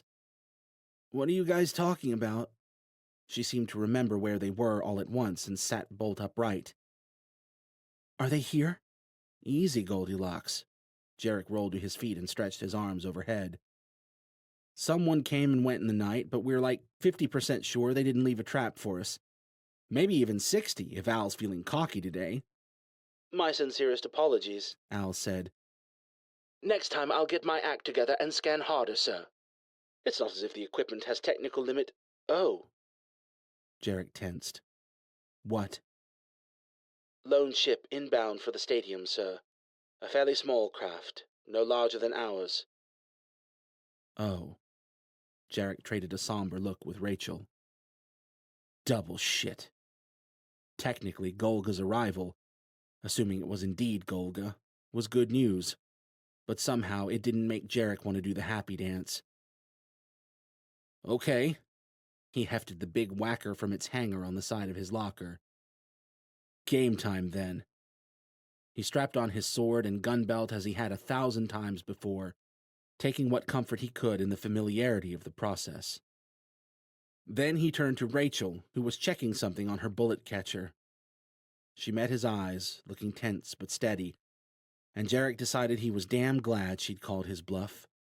As much as he detested inviting her neck to the chopping block beside his, having her here at his side was about the most reassuring thing he could have asked for. Ready? She asked. Let's do it. His lip twitched. And then we can go save the day. She spared him a long moment's stare, then turned and headed up to the cockpit. Rain check, he called after her. Got it. That ship is setting down in the stadium, sir. Right. Take us up, Al. Jarek stepped into the cockpit as the ship crested the adjacent buildings and the wide shape of Yankee Stadium came into view. From what he could see through the scuffed, cracked windshield, the stadium was still largely intact but for the caved-in southwestern corner, which had probably been caught in the same blast that had left several of the nearby buildings in ruins. Like a lot of structures these days, its walls were coated with a healthy growth of moss and beginning to crumble in places. Al pulled the ship to a hovering halt over the worn pavement of the parking structure across the street, while they assessed the scene ahead. "Always wanted to see a big game here," Jarek said. Rachel gave him a tired smile. "No, you didn't." "No," he smiled and shook his head. "I really didn't. How's it looking, Mr. Robot?" I'm seeing some movement down on the ground level, sir. Looks like reinforcements." "Not exactly unexpected," Jarek said. "Comforting," Rachel said, popping an earpiece over her left ear. "In case we get separated," she added, tapping the earpiece. "Good call. Al, can you—" "I've already linked us, sir," Al said. "I'll open the channel as needed." "Thanks, Mr. Robot." He gave Rachel one last questioning look, and she nodded, mouth set in a firm line. "All right, then. Let's take the field." The ship crept forward with a quiet groan. Rachel half closed her eyes, and he realized she must be scouting with her senses. They crested the eastern edge of the stadium, just over the scoreboard, and there was the ship, a sleek, dark number, built for speed, and a lone figure in front of it with pinpoints of fire for eyes. Tsar Golga. Jarek's stomach churned with apprehension and dread, even as a trill of excitement shot through his chest. The ship drifted into the stadium. Rachel's eyes snapped open at the same time Al spoke. "Oh dear, not good. The ship lurched to the left. Not—" A thunderous boom shook the cockpit, and the next thing Jarek knew, he was flying across the cockpit toward Rachel. She smacked into the bulkhead ahead of him, and he just managed to get his hands up in time to catch himself before he smashed into her.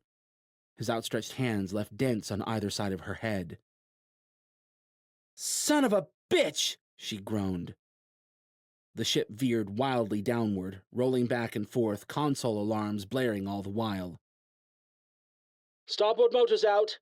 Al called over the racket. "Stabilization limited." The rear hatch popped open and began to descend. "Recommend you abandon ship, sir." Jarek gathered himself and steadied Rachel. "Jumping legs, Goldilocks! We got a bay—" The ship bucked, and he slammed a hand into the bulkhead to keep them from spilling over.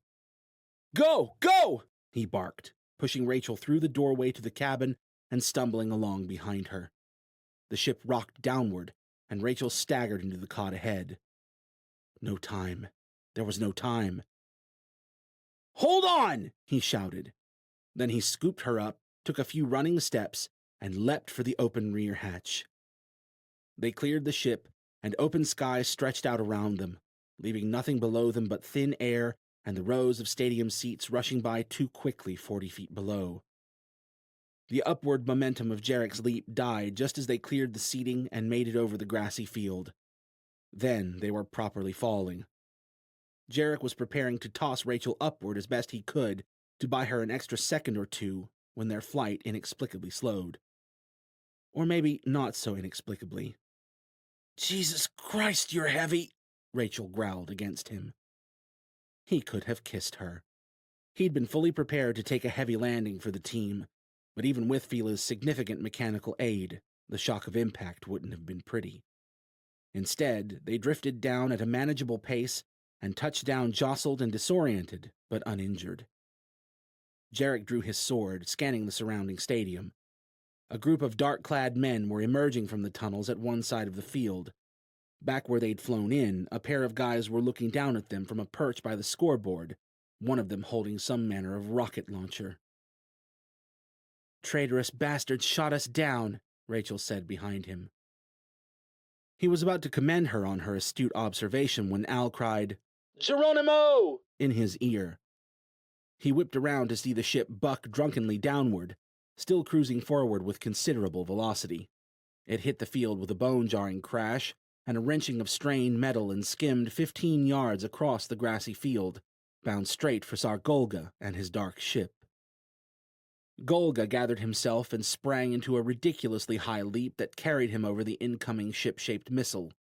The Rachnoth landed 20 yards away from Jarek and Rachel, eyes alive with scarlet fire, and began stalking toward them, not even bothering to turn back as their ship's prow smashed into his vessel with another sharp crash. "Right," Jarek mumbled, taking in Golga properly. The Overlord wore no clothes, his entire body covered instead in the dark forest-green scales of his Rachnoth hide, and he held a giant, gnarly mace leisurely over one shoulder. Movement to the right drew Jarek's attention, and he glanced over to see another half-dozen men emerging onto the field, led by their old Rachnoth pals, Toady and Slenderface. Jarek stepped forward to plant himself between Golga and Rachel while she faced Golga's posse. This was bad, but they weren't dead yet. "I'm starting to get the impression you might not plan on playing fair, Golga," Jarek called. The Rachnoth stopped 10 yards from them and studied them with those glowing red eyes, his reptilian expression unclear. "You have a strong history of fleeing from our engagements," Golga said. "If we are to duel," he hefted the giant club from his shoulder, "I will not have you scampering away from death when it comes." Gulp. Jarek wanted to scoff at Golga's choice of weapon, but the thing was huge, and the ease with which he was waving it around. How strong was this bastard? It didn't matter. It was a fight. It was just another fight. "And you couldn't just let us land first?" he called. "Dick move, man. And what gives with the backup army?" He glanced at Rachel. "Mine was a stowaway. What's your excuse?" "They are here to prevent foul play on your end." "Foul play like shooting an arriving party out of the damn sky?" "They will not interfere, only prevent the Arcanists' interference as they observe your demise," Golga said. "Oh yeah? And what happens when I kill you? I don't suppose they're just going to say, 'Cheers,' and be on their way." Golga bared a few gleaming fangs in what had to be the creepiest grin Jarek had ever seen. "They will observe your demise without interference." Right. Because Zargolga, the freaking overlord himself, was clearly not even entertaining the possibility that a puny mortal like Jarek Slater could end his ancient existence. It was arrogant, sure, but the weight behind that arrogance was like a mountain, and it settled firmly on top of the already substantial trepidation in his gut. This creature had conquered entire planets. He was thousands of years old. He was stronger, faster, more powerful than Jarek could ever hope to be. Jarek looked at the dark metal of his sword and reminded himself that no matter how strong and fast the bastard was, he was still flesh and blood. He could die just like the rest of them. He glanced back at Rachel. She clearly liked this even less than he did, but there wasn't exactly an abundance of choices left. It wasn't like they could get in their ship and leave. He gave her a small nod, and she returned it after a second with a look that assured him she wasn't about to lay down and let either of them die, no matter what happened. It melted some of the apprehension clutching at his chest as he turned back to Zargolga and that giant studded club of his. Flesh and blood, he reminded himself. Scaly, strong as hell, flesh and blood. "All right then, big guy." Jarek slid his faceplate closed, took several distancing steps away from Rachel, and pointed his sword at the Rachnoth. "Let's see if you know how to use that thing."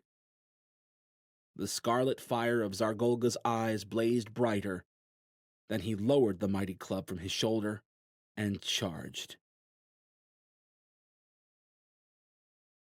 Chapter 25. As it turned out, Zargolga did know how to use that thing. The Rachnoth tore across the thick grass between him and Jarek in an unnervingly fast sprint, instead of the wild leap he'd been expecting. Golga's first swipe was entirely too fast for the massive size of his club, but he managed it all the same. Jarek scooted back and barely shifted out of the club's path in time.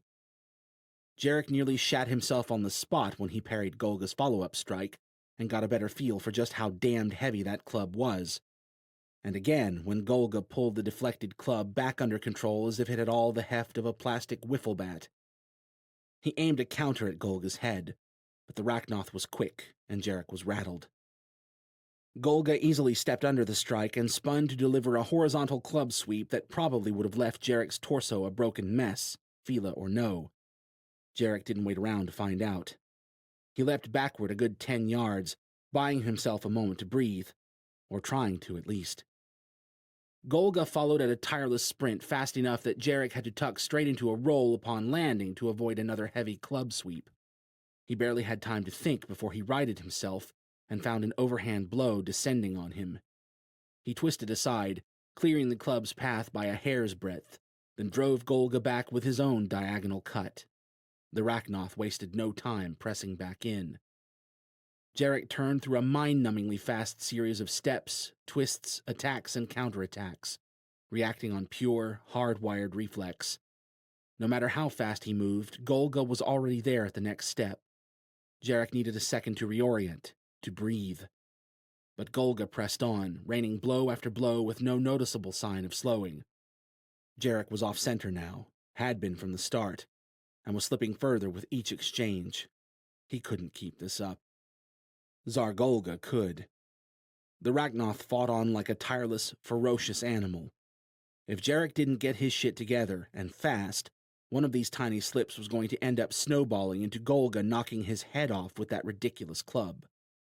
He had a brief image of Rachel watching him pummeled to a bloody mess by this red-eyed monster, her hands outstretched, her face frozen in a soundless scream. If Jarek didn't get his shit together, if he gave in to the tired voice telling him it was already over, then it wasn't just his life. It was Rachel's. It was Al's. More likely than not, it was the Resistance and all those poor bastards getting bombed out of their homes for a second time. And fuck that. Never mind that Rachel never would have stood by and watched him die without throwing in. Never mind that he was tired and outmatched and afraid. They'd come here for a reason. They'd risk their lives and everything else for a shot at this vicious bastard. Between the ship going down and the shock at Golga's raw power, Jarek had lost focus on his purpose here. But now it snapped back, clear and crisp. He'd come here to put down this animal before Golga destroyed them all. Jarek gritted his teeth and stepped into Golga's next attack. The Rachnoth, having been hammering at him mercilessly for nearly a full minute, hadn't expected that. Golga reacted quickly enough, dropping a hand from the club to reach for him, but Jarek plowed a lowered shoulder into Golga's side before the Rachnoth could grab him. Golga hit the ground with all the mass of a full-grown grizzly bear, rocking the earth beneath Jarek, but bounced back to his feet with barely a moment's pause, club in hand. Jarek was already coming down on him with a series of cuts that put the Rachnoth momentarily on the defensive. It didn't last long. With each strike, Golga regained some control, simultaneously dulling Jarek's fleeting momentum. Jarek pressed on with everything he had, but soon enough they were back on even footing, circling each other cautiously for the first time in the fight. When Golga changed his pacing, Jarek tensed, but the Rachnoth only drew to a halt and showed him an unsettling, fang-filled grin. HQ is calling, sir, Al said in his earpiece. Urgently. Multiple channels. Jarek could continue pressing on with everything he had all he liked. What he had wasn't strong enough, simple as that. Golga was as fast as he was strong, as cunning as he was vicious. With the likely exception of potty humor, the Rachnoth outclassed Jarek in every way that he could think of. But none of that meant that Jarek couldn't win. All he had to do was shift his definition of the word. Tell them they don't need to worry anymore, buddy. I'm taking care of it. The whole challenge of close-quarters combat with deadly weapons boiled down to one thing: hitting them with your deadly weapon while avoiding theirs. Simple, sure, but not easy. Especially against a freakishly strong and fast, bloodthirsty monster with countless years of fighting experience. What was far easier was to remove the second half of the fundamental equation of battle. Even the best fighter was intrinsically more vulnerable in mid-strike. Of course, that vulnerability was normally countered by the fact that, if their opponent valued their life, they'd be busy blocking, dodging, or otherwise not dying. But if that opponent decided he was going to take a motherfucker down with him, no matter the cost, and hey, maybe he could even survive the hit he'd take anyway, that was another matter entirely. And as long as Golga died, Jarek won. So he didn't hold back when Golga charged him with all the power of a rampaging bull and the control of a time-tested warrior. He didn't plan for counters or evasions. He focused on the spot where he was going to cleave Golga's head from his shoulders, and he charged to meet the Rachnoth in kind. The strike Golga threw would not be reckless. He was too good for that. But Jarek would make him pay for it all the same. He wouldn't waste his energy trying to save his own skin. He'd trade blow for blow with the vicious bastard. He'd end Tsar Golga, end this fight, even if it killed him. He only wished he'd said goodbye to Price, told Al he'd been the best friend he could have asked for, given Rachel one last kiss. A wordless battle cry ripped out of his throat as they closed in. Golga's eyes flared brighter as he began to swing his club. Jarek swept his sword up for the killing blow, and Golga reversed direction with impossible speed, ducking under Jarek's cut and spinning around with an upward diagonal sweep. Time seemed to stretch, and yet Jarek could only watch in horror, powerless to avoid it, as the club rose toward his face. Then it hit.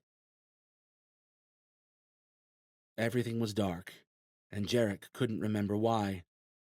Then he blinked open his eyes to blue sky and grass. He was lying in thick grass. Al was crooning something in his earpiece. Fiery pain was blossoming across his face. His back and shoulders ached from some recent impact. His comm was buzzing steadily, and "Jarek!" a voice cried. Female. Worried. Rachel.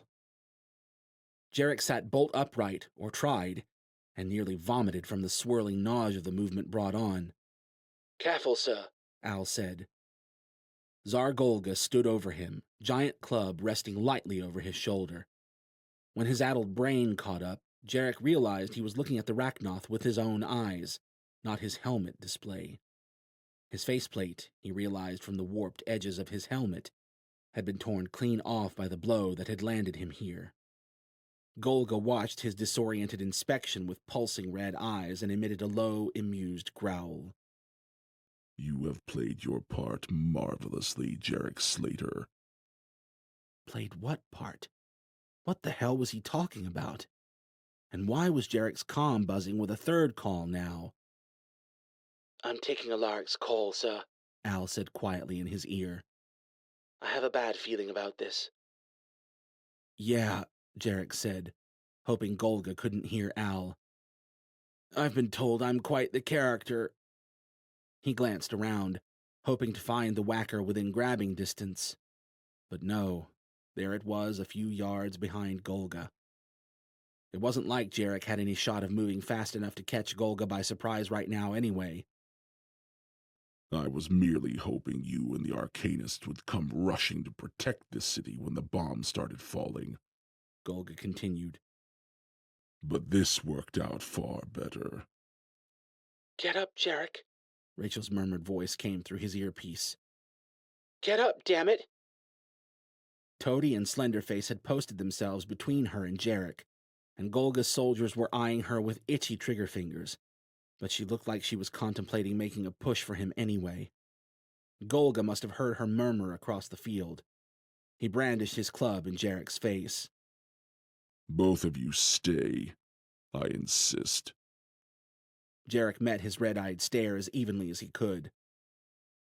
So is this the part where you tell me you've been waiting 1,000 years for someone to grant you a true warrior's death or something?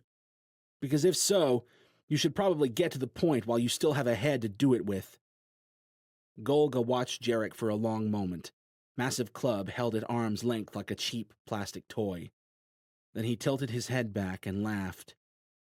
What was the bastard waiting for? Screw it. It didn't matter. Whatever the Rachnoth wanted, Jarek wasn't going to sit here and be toyed with.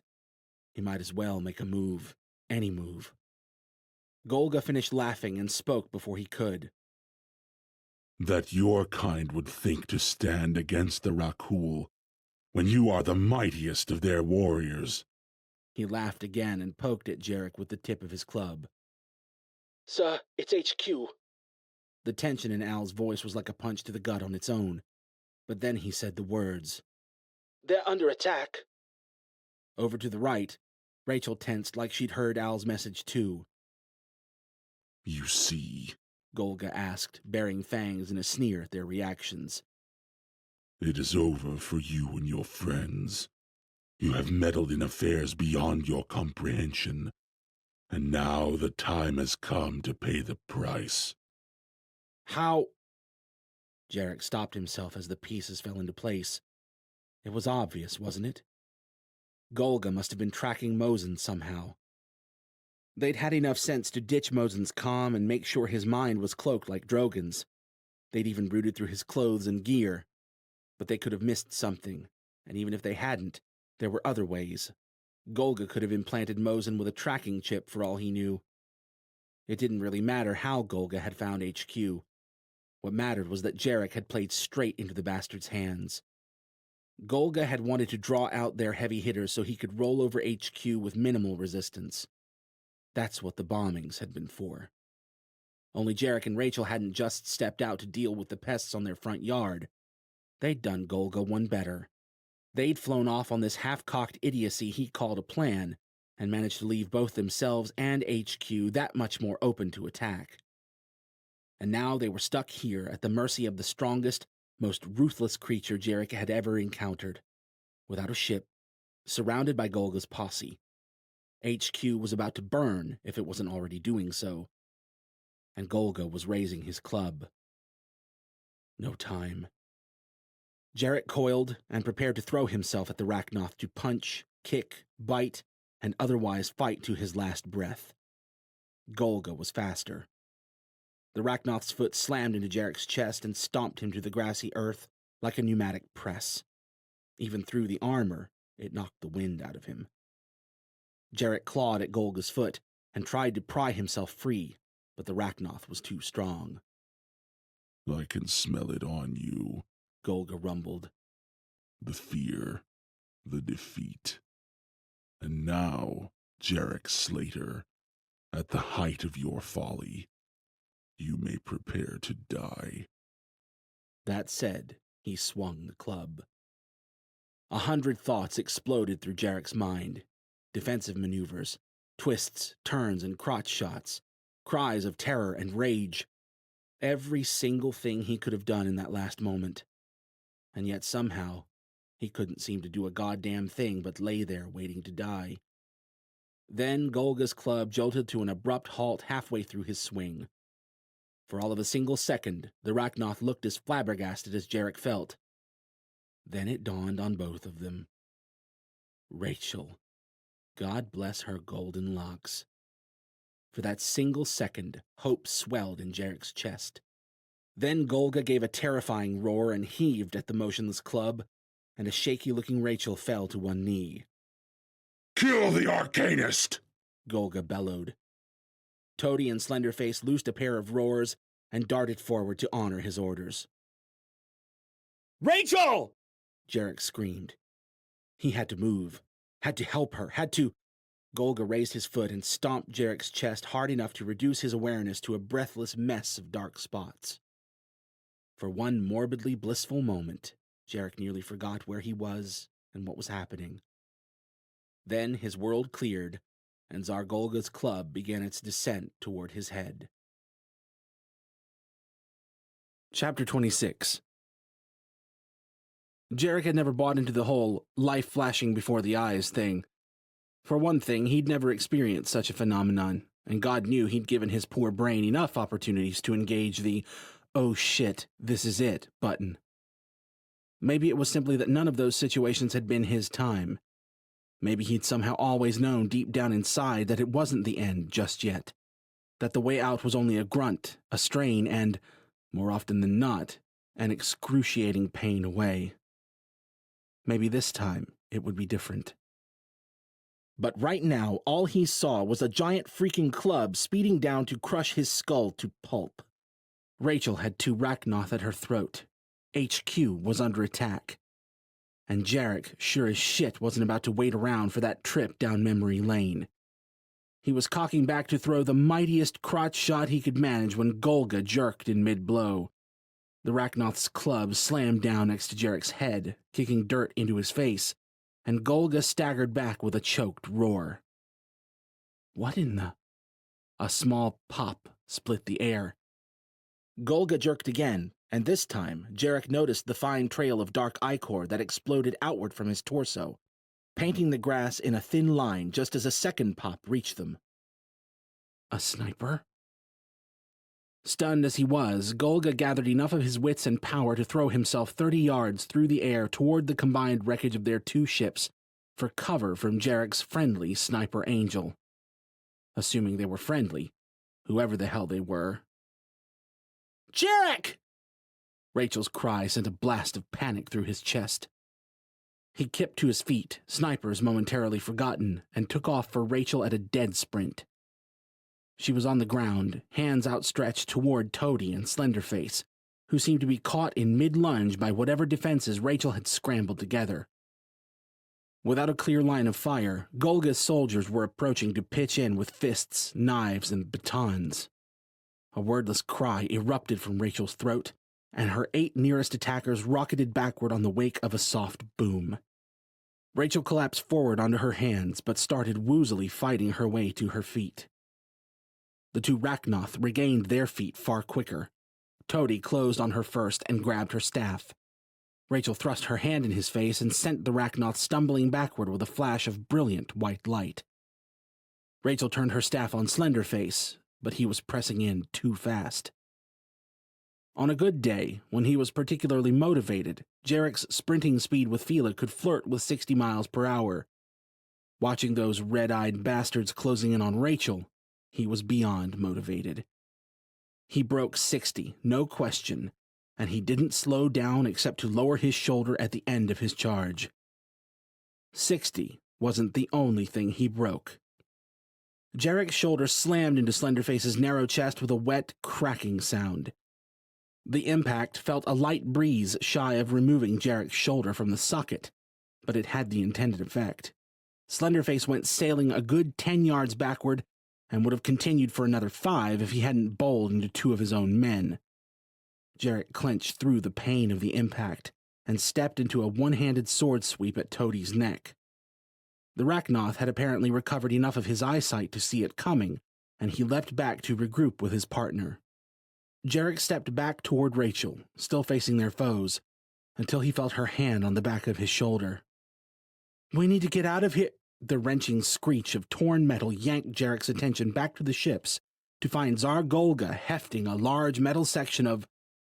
"Motherfucker!" Jarek mumbled. Golga had torn off the end of one of the stubby wings of Jarek's ship and was now charging across the field, toting his giant club in one hand and holding the torn section of wing to his right side as a shield from their mysterious sniper friend.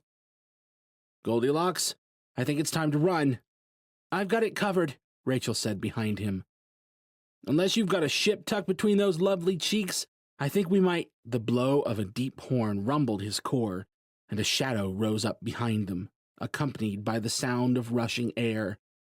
He spared a glance over his shoulder and gave a delighted, "Ha!" at the long, dark, bulbous shape of the Enochian ship. "You can blow up one ship," Jarek cried, rounding back on Golga. "But, shit!" Golga was closing too fast. He'd be on them before their reinforcements could hope to land, and this time he had Toady, Slenderface, and a handful of wary troops on his side. Sniper fire pelted at Golga's shield with a series of sharp smacks and delayed pops. A couple of the shots tore through the metal, but Golga didn't slow. Rachel tensed behind him, and a glance her way told him Toady and Slenderface were on the move again. A few steps into their charge, though, Slenderface jerked to a halt, spewing thin trails of dark blood stuff. Jarek spun back to face Golga's charge. "Whoever's watching our asses up there deserves a cookie."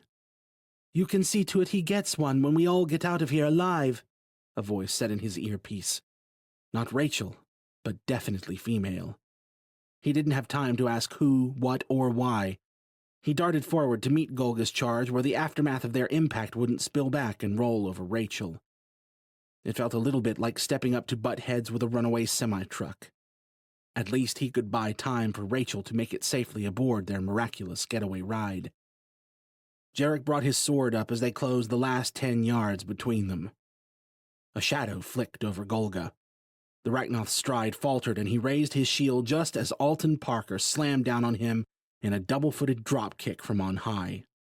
Alton kicked off of Golga's raised shield like a springboard and sent the dark Rachnoth stumbling back several steps as Alton turned through a tight backflip to land in front of Jarek. Golga was still recovering when a second figure dropped down between them. A thrumming pulse of pressure swept through the air as Elise touched down, long, dark staff in hand, and Golga's backward stumble turned into full-on flight. They both turned to Jarek, Alton's eyes alight with Rachnoth fire, and Elise's brimming with a kind of battle lust that sent a jolt of strange feelings through his anatomy. Elise's tone was calm and commanding. "Get to the ship." "Not without my Goldilocks," Jarek cried as he spun to see Rachel blasting Toady up into the stands a good 25 yards away. It wasn't without a cost, though. Even without the wobbly knees, the pallor of Rachel's face was enough to know she'd already channeled more than enough by now. Gunfire barked from the descending ship overhead, scattering Golga's troops as they sought cover to return fire. A furious roar from behind announced Golga was back on the warpath. "The ship!" Jarek shouted at Rachel. "Go!" She didn't argue. She turned and jumped, bolstering the effort with enough arcane juice to land her on the unfurled ship stairs 20 feet above. The burly, balding guy laying down fire from the ship's hatch reached out a hand to pull her in. "You next, Metal Man!" Elise shouted. "Up you!" Incoming! Al cried. Jarek whipped around in time to see Golga winding up to hurl his massive shield at them from 15 yards away. Jarek leapt over Elise and Alton and touched down with the whacker raised in a two-handed crossguard, angled to deflect. The wingtip hit with an awful grinding crash and the momentum of a small car, but Jarek was firmly planted. He managed to hold his ground. By some minor miracle, the whacker held its own as well, and the hunk of metal smashed off and went spinning up and over Jarek's left shoulder, twirling through the air like a giant skipping stone. Golga was still coming, his charge shaking the ground beneath Jarek's feet. Jarek stepped back, preparing to turn aside another savage blow from that giant club. Elise slipped past him at the last second, quick and fluid, and dropped to plant one end of her staff to the ground, aiming the other at Tsar Golga's chest. As she moved, the tip of the staff flipped open to reveal a long, dark spearhead. It was a perfectly timed surprise attack. Golga twisted his way wide with that uncanny speed anyway. Only, before he cleared the spearhead, Golga ran into an invisible wall of thin air. His red eyes flared almost white-hot, and then he crashed onto the spear full tilt. As fast as he was moving, the narrow spearhead punched clear through his hard hide and plunged far enough that it must have emerged from the other side. It wasn't enough to stop him. Golga bellowed a roar and aimed a club swipe at Elise's raven-haired head. She flattened herself to the ground with startling agility, evading the sweeping club by a hair's breadth. Jarek sprang forward and swept his sword at Golga's neck. Golga ducked the strike so narrowly that the broadside of the blade scraped his scaly scalp. Before either of them could recover, Alton flew past Jarek's left and planted a devastating front kick right beside the spear in Golga's chest. The kick must have been on par with, if not beyond, anything Fila could manage, because it sent Golga sailing across the field like a dark green missile. Elise reached a hand after him, and her spear tore free of Golga and flew back to her hand.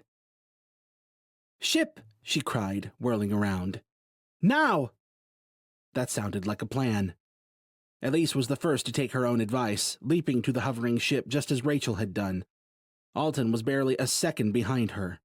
Jarek, seeing Toady approaching from the stands, and Slenderface picking himself up from his bad date with their guardian sniper, wasted no time in following on their heels. "Got 'em," the burly guy said in a low rumble of a voice when Jarek reached the hatch. "Get James." The ship banked to the right as 4 or 5 hands unnecessarily grabbed Jarek and yanked him through the open hatch and into a corridor whose walls resembled the dark, purplish material of the ship's hull. Alton scrambled off down the odd corridor. The bullets thudding against the ship's hull sounded distant and ineffective as the ship veered around in the rough direction Jarek had pegged the sniper to be firing from. Well, Jarek looked between Elise and Rachel, who he'd narrowly avoided smashing into the corridor wall when they'd pulled him through. I'd say that went swimmingly. Rachel's hard eye roll was interrupted by the ship's sudden dip and deceleration. A few seconds later, a small, tweaky-looking blonde guy came scrambling through the hatchway, toting a long, silvery rifle that was clearly of Enochian origin. Suddenly, those odd pops Jarek had heard in place of normal gunshots made marginally more sense. "I'm in!" cried the sniper in a frazzled tenor. "Go! Go! Go!" Whoever was at the ship's helm complied with gusto. Everyone braced against the ship's acceleration. The sniper, who was the only person without a handhold, a staff, or an exosuit to keep himself stable, stumbled and nearly fell. Jarek reached to steady him, but the little guy pulled it together on his own. Finally, the acceleration eased off and the thud of bullets on the hull ceased, leaving only tense silence hanging in the corridor until they all collectively unclenched at once. "Thanks for the assist back there," Elise said. "Oh, you know," Jarek said, waving his free hand and sheathing the whacker with a practiced motion. "I like to think I do it for the children." "Yeah," a small smile tugged at Elise's mouth. "I was talking to her, actually." Jarek glanced at Rachel, who showed him a smirk. "I probably would have been trampled to paste back there if Rachel hadn't kept Golga on the rails." Right," Jarek rubbed at the back of his head, playing back the moment in his mind. "I knew that. Totally." "I think what he means to say is that we should be the ones thanking you," Rachel said. Jarek inclined his head. "Also that? Wait." He narrowed his eyes at Rachel. "You knew they were coming. That's who you were talking to when we hit the ground back there." Rachel shrugged. "Tricksy little arcanist," Jarek muttered. "People were worried you were going to run off all half-cocked into a trap for some reason," Elise said. "Crazy, I know, but we figured it couldn't hurt to be nearby just in case." Jarek opened his mouth and closed it. There wasn't much to say to that. "We need to get back to HQ," Rachel said. "Already headed that way." Elise fiddled with her staff, which compacted rapidly down from 5 feet to about half that. She tucked the half-staff into a sling on her back and set off down the corridor. "Come on." Jarek followed the group down the corridor, which he now noticed looked so odd thanks in part to its smooth lack of 90-degree angles. "This is James and Phineas, by the way," Elise said, pointing first to the wiry blonde sniper and then to the burly, balding bear of a man. James gave them a nervous wave. Phineas gave a deep grunt from behind his dark beard without really looking at either of them. "Nice shooting back there," Jarek said, inclining his head toward James' otherworldly rifle. "Oh," James said. Thanks." They arrived at what appeared to be the cockpit in short order. The room was similarly devoid of sharp angles, and the front half of it was transparent? No, something else. He could see outside to the Hudson River below and the buildings of New York City off to the left, but he wasn't simply looking through a large, semi-spherical window. The image bent in odd, subtle ways here and there, following the curves of where the room's walls would have been, like the wall was projecting the view from outside. "Neato," Jarek mumbled. The sight of the landscape rushing by, coupled with the lack of any clear window panes, display edges, or wind, created a strange, slightly unnerving sensation in Jarek's head and gut. He shook it off and focused on Alton and the man with the dark mustache. Franco, was it? Over by what looked like a control console. "We still need a way inside," Franco was saying to Alton. "We can't very well expect to be much use heckling their army from behind." Jarek was just about to point out that the main entrance was concealed, and that said army might still be standing around with their thumbs up their asses, when a section of the weird wall screen zoomed in across a miraculous distance to show a swarming mass of armed, dark-clad figures rushing about the lot above HQ. A fleet of transport trucks and a few ships were arrayed behind them among the shipping containers. One small group of dark figures all turned to jog away from one section of the lot. A few seconds later, there was a flash of fire, followed shortly by smoke and dust. Explosive charges. Son of a bitch. They didn't need to find the entrance. Not when they could just blow the lot to pieces until they found something interesting. As the dust and smoke began to thin, Jarek saw they already had. A section of the lot had caved into a tunnel or room below. Golga's forces surged forward, plunging down into the opening a couple men at a time. Shit, Rachel muttered beside him. He couldn't disagree. There must be a back door, Alton said. He turned, his eyes now devoid of Rachnoth fire, and directed a questioning look at Jarek and Rachel. There's an underground garage entrance, Rachel said. But I doubt we could land anywhere near it without bringing that whole horde down on us. There had to be another way. That was a big army down there, and right now the Resistance's only saving grace was that Golga's forces were being funneled by the size of their entry point. Once they'd blasted a few more entryways, though, things were going to get ugly fast. Sir, I've got it, Al said in his ear. A back door. How? I'm on the comms, Al said. For some reason, they seem rather willing to share sensitive secrets with allies right now. Well, Jesus, Mr. Robot, share it with the class. Right, sir, Al said, speaking through Fila's external speakers this time. The Enochians stifled their confused looks and listened, along with Jarek and Rachel, as Al rattled off a series of directions. Alton's gaze became distant as Al spoke, and the ship veered gently starboard, changing course to take them around Golga's army to Al's secret entrance in the old park northwest of HQ. Alton's eyes drifted shut, and Jarek's stomach confirmed the wall screen's story as they dipped low to the ground. He wasn't sure how the ship's hull would fare against modern scanners, but they were close enough now that Golga's men could have visually spotted them if they happened to be looking in exactly the right spot.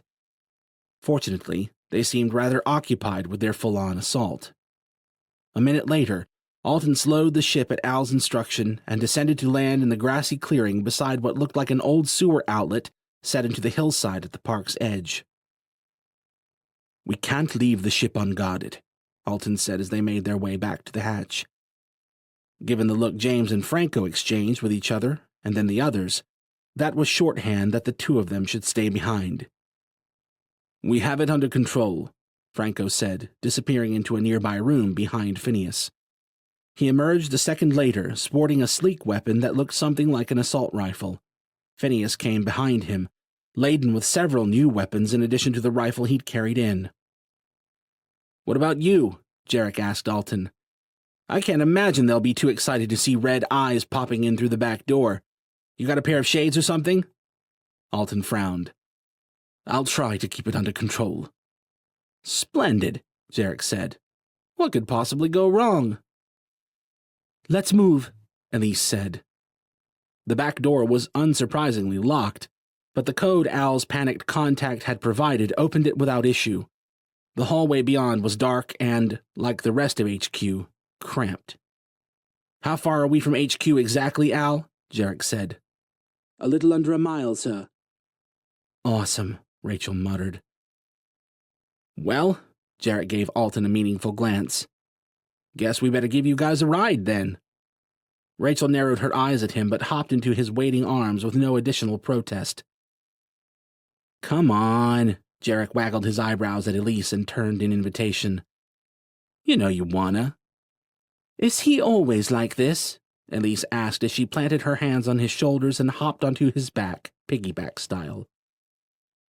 It couldn't have been the most comfortable mount, especially considering the enormous sword strapped across his back, but she managed. Always, Rachel confirmed with a nod. Alpha, save us, Elise mumbled. Beside them, Phineas gave Alton a long, hard look before finally raising his arms and allowing the Rachnoth to scoop him up in a bridal carry. Elise shook against Jarek's back with silent laughter. tell anyone about this," Phineas grumbled, glaring at Alton. "And I'll kill you." Alton stowed his smile and tilted his head from Jarek to the dark hallway beyond. "After you." "All right, ladies," Jarek said as he stepped into the darkness, and Al flipped on Fila's external lights to illuminate the way. "Get ready for the ride of your lives." Chapter 27. Back at the stadium, when the ship had been going down and they'd had to bail, Rachel had been scared. Scared, but not terrified. She'd had an ace up her sleeve. She'd known that the Enochians wouldn't be far away, and that they'd be waiting to swoop in if things went wrong, as they most spectacularly had. Now, though, plunging through the dark, dank hallway toward HQ, a growing terror tugged harder at her heart with each fluid step of Jarek's inhuman pace. Some of that terror was for herself. They were charging into what amounted to a large death trap, after all, where enemy forces would literally be raining down on their heads. Part of the terror was for Jarek and for the rest of her friends, for similar reasons. When Jarek had nearly fallen to Zargolga back at the stadium, ace up the sleeve or no, she felt a moment of true terror when Golga had scored that hit, when she thought maybe Jarek was already dead. But he'd pulled through as he'd always seemed to, and now most of her terror was free to focus on Michael, who, for all she knew, was still lying helplessly unconscious in the medrooms, probably defenseless but for Price, assuming the older man was even still with him. The report of a distant explosion reverberated through the darkness ahead, fanning the flames of terror in her heart. This was bad. Worse than bad. And this time, her sleeve was woefully devoid of aces. It was hard to tell what was ahead by the shaky light as they charged forward, but she thought she saw the suggestion of an end to the hallway in the far reaches of the light. Jarek couldn't have been running for more than a minute. Even with her in his arms and Elise clinging to his back, Jarek could really haul ass. She'd give him that, even if Fila deserved most of the credit. The ride was surprisingly smooth, too, considering. She wasn't sure whether Elise could say the same back on her perch, but Jarek managed to keep Rachel steady enough in his arms that she almost could have forgotten she was being carried by a running man if she closed her eyes and tried. The things he could do in that suit were impressive. Maybe not impressive enough to turn back an army and save the resistance, but she could hope, right? No. What she could do was stand right beside the big wise-ass and turn the tide with him, maybe even while making sure neither of them died in the process. The darkness ahead gave way to Fila's external lights and resolved into a door that looked old and heavy and rusted around the edges. Muffled shouts and a few gunshots came through the door as Jarek drew to a halt and gently lowered Rachel to her feet. Alton pulled up behind them and deposited a very disgruntled-looking Phineas to his feet. Elise hopped off Jarek's back, shifted uncomfortably, and pulled her staff from the sheath on her back. "We should make you a saddle." Price would have a field day with that one, Jarek muttered. Al must have provided the code directly to Jarek's ear because he tapped in 5 digits without hesitation. The gnawing fear in Rachel's stomach was paralyzing as Jarek pulled the door open and stepped into the sounds of chaos. She found her focus through sheer force of will and followed after him. HQ was in tumult. That much was immediately clear. But at least she didn't hear any gunfire at the moment. The back door emerged into a tiny side hallway that fed directly into the common room after a single turn. Rachel spared a glance back to make sure the others were through, and the door was shut behind them, and maybe to double-check that Alton's eyes weren't glowing Rachnoth red. Then she moved into the common room on Jarek's flank. Large chunks of rubble were piled in one corner of the common room, along with several dark-clad forms, still and lifeless on the concrete floor. The corner had apparently caved in, but it looked like the resistance had somehow patched the ceiling. It wasn't pretty, but at least it wasn't open to the lot above. For now. Resistance troops lined the perimeter of the room, most of their weapons trained toward the corner despite the lack of any immediate threat. Alaric and Nelkin stood with them, each holding an assault rifle. Alaric bent to say something to Halden, who was sitting cross-legged on the floor beside him, eyes closed and back resting against the wall. Halden seemed to rouse marginally. Rachel felt a tendril of his mind brush lightly against her own. He said something to Alaric, and Alaric's gaze shot over to them, followed by Nelkin's. Nelkin beckoned, and they hurried over to join the commanders. "Hell of a party you've got here," Jarek said when they were close enough to speak quietly. Above, the boots stomping across the lot were numerous enough to be plainly heard over the whispers in the room, like the falling of some obscenely thick rain on their humble shelter. "The Overlord?" Alaric asked. "Still alive," Jarek said, "and probably not far behind us. They must have tracked Seth to find this place." Alaric gave Jarek a look that might have been frustrated or accusing. Then he gave a conciliatory nod. "Figured the same." "What's going on up there?" Rachel asked. "Halden's giving them hell, as far as we can tell," Nelkin said. A pair of detonations above shook the room and punctuated his remark, kicking loose a shower of dust in the process. Elise crouched down by Halden and put a hand on his shoulder, her own eyes drifting shut. "He sealed up the first breach they managed," Alaric added. "Not really sure how, but it's still only a matter of time before they punch through." "That's a lot of men up there," Jarek agreed. "Rachnoth too, I'm guessing. Not sure how we're getting out of this one." Alaric scowled at Jarek. "Well, I reckon killing their overlord would have been a good place to start." "You're right," Jarek jabbed a finger at Alaric. "I'll let you have at him next round, cowboy." "Gentlemen," Nelkin said, "I think we have more pressing matters at hand." Matters like making sure Michael was alive and safe. Or as safe as he could be right now, at least.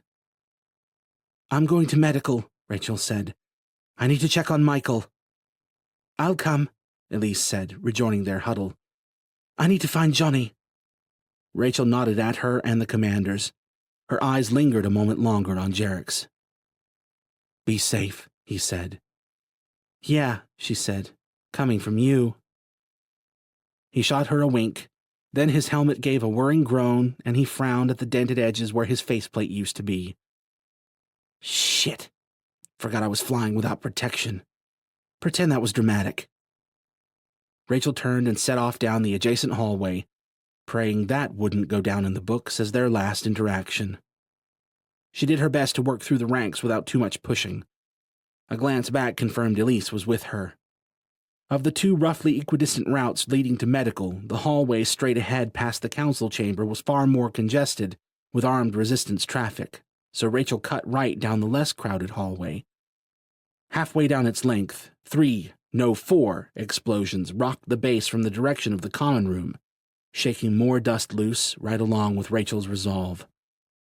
Her step faltered. She traded a worried glance with Elise and saw her own question reflected in Elise's wide blue eyes. Did they go back? The explosion that boomed from the other side of HQ a second later jolted them back into action. Jarek, Halden, Alaric, all the others. They were big boys. They could handle themselves better than most, in this base or otherwise. Definitely better than Michael, who very well wasn't even conscious right now. They rounded left at the next junction, moving at a hard run now. Gunfire erupted from ahead, or maybe it was from behind. Worse, it might have been from both directions. The network of looping hallways made it hard to tell for sure. At the corner, Rachel darted across the hall and into the cover of Medical's doorway before peering down the next hallway. Resistance troops were likewise taking what cover they could in doorways. Further down, Commander Daniels herself was leading the way and returning fire on the dark-clad men fighting their way out of the cells they'd apparently breached at the end of the hallway. Rachel turned to see Elise peeking out from the corner she'd just skipped over from, holding a dark pistol at the ready. Elise inclined her head toward Medical, and her voice entered Rachel's head, though her lips didn't move. "Go." Rachel only thought about arguing for a split second before she nodded and hurried to the back room. Michael's bed was empty. Her stomach went into free fall. Then a flicker of motion caught her eye, and she turned, staff flying up to point down the raised barrel of a handgun, and she sucked in a breath, then blew it out, tension bleeding from her chest and shoulders as she lowered her staff. On the other side of the pistol, Michael did the same and lowered his gun. Beside him, Price lowered his own pistol and patted at his chest over his heart. "Jesus, Raish," Michael said. "You scared the—" She stepped briskly forward and pulled him into a hard but brief hug. He returned her squeeze, and she pulled back. "Good to see you on your feet, Spongehead." She turned to Price.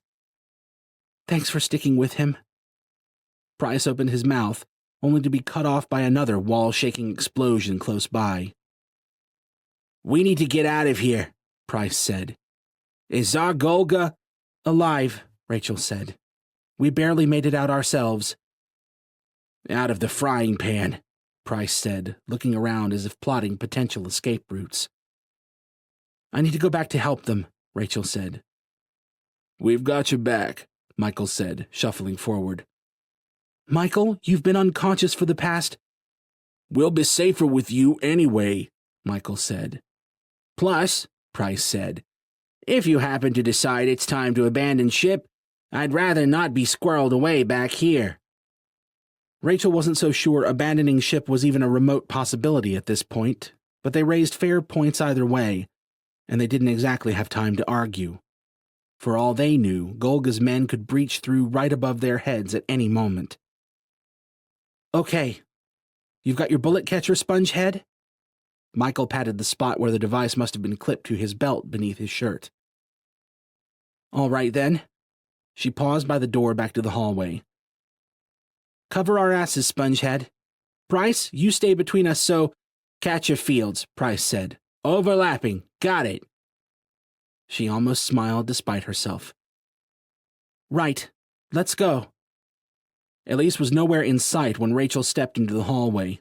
Commander Daniels had been pressed back toward medical, and at least 4 of her soldiers had fallen, but those who remained fought on grimly. A few of Golga's troops shifted their fire from the resistance forces to Rachel, apparently expecting an easy target. Bullets slammed into the edge of her catcher's field, each one tearing to a halt and falling harmlessly to the floor, until she was treading over a trail of spent lead through suddenly frigid air. She raised her staff and threw a column of telekinetic force at the densest group of enemy soldiers. Another soldier yanked out a grenade and pulled the pin. Rachel reached out and telekinetically swatted the live grenade from his hand before he could throw it. Everyone who saw it threw themselves out of the hallway and into the nearest available rooms, but the blast still caught a few enemy soldiers. Even with the gunfire ringing in her ears, the explosion was nearly deafening in the small hallway space. A wave of hot air slammed against the barrier Rachel had erected, peppered with bits of shrapnel. A triplet of gunshots barked just behind her, and she glanced to see more dark-clad troops rounding from the hallway behind them. Spent lead fell to the ground at Michael's feet as the catcher did its work. Too much lead. Michael and Price's breaths steamed out of their mouths in the frigid cold the catchers inflicted on their patch of hallway. The breeze of equilibrating air swept at her hair as she shifted her staff around, aiming to disrupt the worst of the attack on their flank. She was drawing energy for her attack when a vast telepathic presence swept through the hall, parting around her as if she were a tiny boulder in the middle of a powerful river. Rachel froze, pulling her mental defenses tight around her. That presence wasn't human. She was sure of that much. With her defenses as arranged as she had time to manage, she rechecked their surroundings, expecting to find enemy soldiers closing in on them from both sides. Golga's men were frozen in place along the hallway, standing at attention with eerie, silent precision. "What the f—" At a creak from behind, Rachel spun, staff raised. Given that they were the only serviceable cover in the hallway, all the cell doors had been thrown open during the firefight. All but the 2 doors guarding Seth Mosen and Aldrogan. And now the closer of the 2 doors was opening with a groan of creaky hinges, while Golga's troops looked on in absolute stillness. Daniels watched with a tight jaw, and the remaining resistance soldiers looked around in fear and confusion, most of them probably wondering whether they shouldn't just gun their oddly still foes down while they had the chance. Rachel couldn't say she wasn't wondering the same thing. The cell door finished opening, and Elise emerged. Al Drogon strode out behind her, completely unchained, fiery red eyes sweeping the hallway. Some gasped, others cursed, and every resistance agent in the hallway pointed their weapons at Drogon. Elise patted the air with her hands. "It's okay, everyone." "Easy, guys," Johnny added as he stepped out of the room behind them, holding the odd assault rifle he carried in as non-threatening a way as possible. "This isn't what it looks like." "Are you crazy?" one of the resistance soldiers demanded, keeping his rifle trained on Drogon while trying to simultaneously keep a wary eye on the creepily still enemies at his back. "That bastard will—" Commander Daniels silenced him with a raised hand, glancing around at Golga's unmoving troops with only a tad more confidence. "You'd better explain yourself quickly, then," she said to Johnny, "because it certainly looks like you're attempting to spring the Red King from custody." Johnny held up a finger, then gave a conciliatory nod. "Okay, it's exactly what it looks like, but the king here is the only thing keeping these guys," he gestured at the frozen troops, "from going all shooty-shooty, stabby-stabby right now. You don't have to call him buddy, but he's on our side right now." "Bullshit," the resistance soldier said. Daniels didn't look like she necessarily disagreed. "Those are his friends attacking us out there," another added. "I say we kill the bastard while we can." Elise bent an eyebrow at Rachel. "A little help here?" Rachel swallowed, recalibrating her shocked tongue. "Johnny's right," she said, putting as much weight and authority behind the words as she could. Several eyes shifted toward her. No one here but Daniels probably much cared what she thought, but some of them had seen what she could do, and they knew that she'd fought for them in the past. Hopefully, it was enough. "Look, our asses are too far in the fire to argue right now." The sounds of nearby gunfire and shouting added credence to her words, as did the blood-curdling roar that tore out from the direction of the common room. Shit. They needed to get back to the others, and if this was really happening, maybe Drogon could even help shut down the rest of Golga's forces. She looked at Drogon, then back to the men and women watching her. "I've been closer to this Ragnoth's mind than anyone here," she shook her head. "He's not my friend, but right now, he's not my enemy either, and if we don't take all the help we can get, we're all gonna die down here." No one spoke for a long, tense moment. Then Michael barked, "Let's move, people!" Heads turned to Daniels, who gave a solitary nod. "You heard, Carver people. Let's move." Uncertain stares slowly gave way to bobbing heads.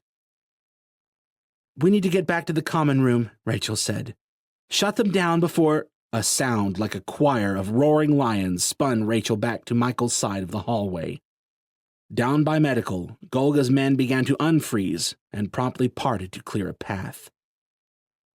Al Krogoth stepped in view, rusty hide fully intact and crimson eyes blazing, a low growl rumbling in the back of his throat. "Fuck," Rachel said. Too late. Chapter 28. After Rachel and Elise departed for medical, things actually seemed rather dull to Jarek, for all of 1 whole minute at least. Judging from the focus etched on Halden's brow and the fact that Golga's forces weren't currently blasting down on their heads, the Enochian was still at it with his little mischievous arcanist act, which left them with little to do but sit and wait.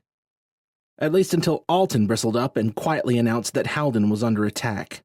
The Ragnoth didn't specify beyond that, but the sudden sheen of sweat on the Enochian's forehead gave Jarek a decent guess as to what he meant. There had to be at least one Ragnoth topside, probably several, and it looked like they must be taking it upon themselves to disrupt the Arcanist who was currently HQ's main defense. "Can you help him?" Jarek asked quietly. "I am." Alton's tone was flat, his gaze distant. There are several of them nearby. Several Rachnoth topside. Fantastic. At least Alton hadn't accidentally called them his kin out loud. He was already drawing enough distrustful stares as it was. Jarek reached over his shoulder for the whacker, but thought better of it. The common room was the most spacious place in HQ, but even here, the ceiling was too low to easily swing a giant sword around. And that wasn't even to mention the risk of catching a friendly with this many resistance forces around. For a second, Jarek considered asking Phineas to borrow one of his snazzy assault rifles, but the stoic bear man didn't look eager to part with any of his ordnance. Instead, he strode over and scooped up a carbine, one of the first batch of Golga's men had carried in, before Halden sealed the breach. However the hell he'd managed that one. Pound for pound, he wasn't sure who was packing more power between Rachel and Halden. But he had to admit the Enochian was devilishly crafty from what he'd seen. As tenuous as their arrival had been, Jarek was glad the Enochians were on their side. In addition to the rifle, Jarek plucked 2 loaded mags from the soldier's vest and tucked them into his gun belt before checking to ensure his current mag was full enough. The weapon wouldn't take down a Rachnoth, but there were plenty of men ready to kill them up there too. Jarek might as well be useful until it was time to let the whacker out. When he turned to cross back to the others, Halden looked markedly worse than he had a minute ago. That was when things went to shit. Halden's eyes snapped open, wide with alarm. "Take cover!" he cried. Jarek almost listened. Then he lunged toward Alaric, Nelkin, and Halden on impulse, and nearly punched a hole through the wall, breaking his momentum. Behind him, the ceiling exploded inward with a violently loud pop and a stream of crumbling sounds. A thick wave of dust and larger particulates swirled through the room. Jarek shoved a protesting Nelkin and Alaric down next to Halden and stood over them, arms planted against the wall to shield them as best he could. It wasn't much, but it was all he could manage before the next blast hit.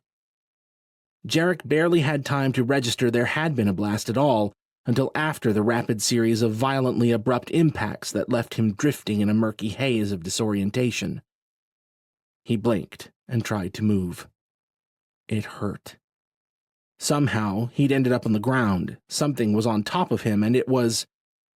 He blinked again. It was dark in the room? Impossible, said his sluggish brain. It was still daylight outside, which meant... Another explosion rattled Jarek's insides. "We're buried, sir," Al's voice crackled in his ear. "In case you hadn't noticed." Jarek coughed and tasted something suspiciously similar to blood. "Rock in a hard place, huh?" He tried his arms and found his left arm pinned and his right only marginally more free, and, thanks to Fila's iron grasp, still gripping his commandeered carbine. He was about to make an awkward attempt at heaving his way out when the slab over his face shifted with a sound of grinding stone, and then flipped explosively off him. Daylight poured in, revealing Jarek's rescuer to be Alton Parker. The Rachnoth spun toward the source of a pained cry and disappeared to go help someone else. The common room was a devastated mess, strewn with heaping piles of collapsed asphalt and debris ranging from the size of golf balls to kitchen tables. Much of the ceiling was gone and, more importantly, dark-clad figures were swarming around the edges of the now open pit that was the common room. More importantly still, several of those men were pointing guns at Jarek's unprotected face, and he was still too pinned to move anything but his right arm. He ripped his stolen carbine free from the rubble, praying it hadn't been too badly damaged, and pointed it at the nearest soldier. The weapon jolted in his hand, barking out shot after shot. The closest of Golga's troops fell back to use the lip of the room as cover. The rest of them returned fire. Jarek turned his head away from the worst of it. Bullets smacked down around him, several cracking and twanging off the bits of his armor that were exposed from the rubble pile. Luckily, he didn't need to see with his own eyes to aim. "A little help, Al?" "I can barely see anything, sir." Shit. He hadn't even thought about that. Most of Al's sensors had gone with the faceplate, and half of the others were probably buried right now. The incoming fire intensified, and the itchy fingers of claustrophobic panic clutched harder at Jarek's chest. His heart beat faster, almost as fast as the bullets were pouring down all around him now. He needed to move, needed to... "Jarek?" someone called from somewhere near his feet. "Halden?" "I could use a big, strong robot hand over here," the voice said. Definitely Halden. And he needed help. Jarek's help. The thought centered him. Jarek tossed the now empty carbine aside, twisted as best he could, and reached his right hand across to the large hunk of debris on his left shoulder. In comparison to what Fila could technically lift, the piece pinning him probably wasn't so heavy, but he didn't have the position or leverage, and God only knew what else was stacked on top of it. He pushed those thoughts aside, and pushed with all of his and Fila's combined might. With the grating rumble of stone on heavy stone, the rubble slid back inch by inch. Another inch or so, and he'd be able to... Something slammed into the side of his helmet hard enough to render thinking temporarily problematic. A bullet, he realized. "Move, sir," Al's voice said somewhere in the back of his foggy brain. His ears rang. Another inch or so to the right, and that bullet would have... "Move!" Al cried. Jarek snapped back and gave the rubble one last heavy shove. There. He ripped free of his rubble-strewn confinement. Once his torso was up, his legs came easily enough. He stood, drew his left pistol, and fired a few barely aimed shots to keep Golga's men cautious as he stepped over to the slab of collapsed ceiling he thought Halden's voice had come from. "Hal?" And shit, where was Alaric? And Nelkin? "Back here!" came Halden's voice. The enemy fire was dulling down, largely thanks to the 15 or so resistance soldiers who'd remained alive and unpinned through the ceiling collapse. They'd rallied behind rubble piles, hallway mouths, and other cover, and were returning fire now. A few more were fighting their way in from the uncollapsed sections of HQ. In the one corner with a mostly intact ceiling, Phineas was directing a particularly heavy stream of deadly lead, or whatever Enochians used in their bullets, at Golga's troops from behind a large pile of rubble. Jarek got a grip on the thick slab in front of him and heaved. The thing was heavy, but he managed. He was wondering if Halden couldn't have moved the slab himself when it toppled away from the wall to reveal the Enochian had been busy with other matters. Halden was hunkered down beside Alaric. Nelkin was wedged against the wall beside them, trapped by rubble all around, including the small mountain of debris inexplicably floating over his head. The instant Jarek's slab fell off them and cleared the way, the floating pile shifted and toppled clear after it, and Halden slumped back against the wall. Jarek rushed forward to help Alaric pull Nelkin out from under the looming pile. Nelkin roused as they handled him, reaching up to clutch at Jarek's arm and trying to cough something out of lungs that were probably half full of dust. They only moved him a few inches before it became clear his legs were still pinned, and it looked like they were going to have to move some serious weight to get him out. Jarek bent to grab the slab that looked to be the primary culprit. "Behind you!" Halden snapped. Something landed right near Jarek's vulnerable ass with a thump and a shifting of rubble. Halden sprung into motion before Jarek could stabilize his slab enough to aim a mule kick backward. A second later, there was a sound of crushing stone and a furious roar. Apparently, the Rachnoth had joined the party. Amid the dwindling gunfire, he heard the thuds of multiple impacts around the room. More Rachnoth? Or Golga's soldiers moving in? Either way, not good. He set his feet and heaved the slab higher, lifting and then pushing until the slab passed the tipping point and fell aside to the floor with a heavy boom. Below, Nelkin grunted in alarm or pain. Yanking him out like this without understanding what was pinned where was probably a monumentally bad idea. But they didn't have time to do it right, and an injured leg was better than a dead commander. Jarek scrambled to clear a few more easy pieces, then reached for the next large piece obstructing Nelkin. Alton appeared to beat him to it, and yanked the heavy slab aside to reveal two more resistance fighters, a man and a woman, huddled together beneath, looking harrowed but relatively unharmed. For a split second, their expressions shifted to profound relief. Then they caught sight of Alton, whose eyes had gone red somewhere between his exertions and the bullets slamming into his back, and their expressions twisted to pure terror. The woman produced a pistol and pumped 4 rounds into Alton's chest before Alaric hurled himself over to pull her gun arm down. "He's trying to help, you dimwits!"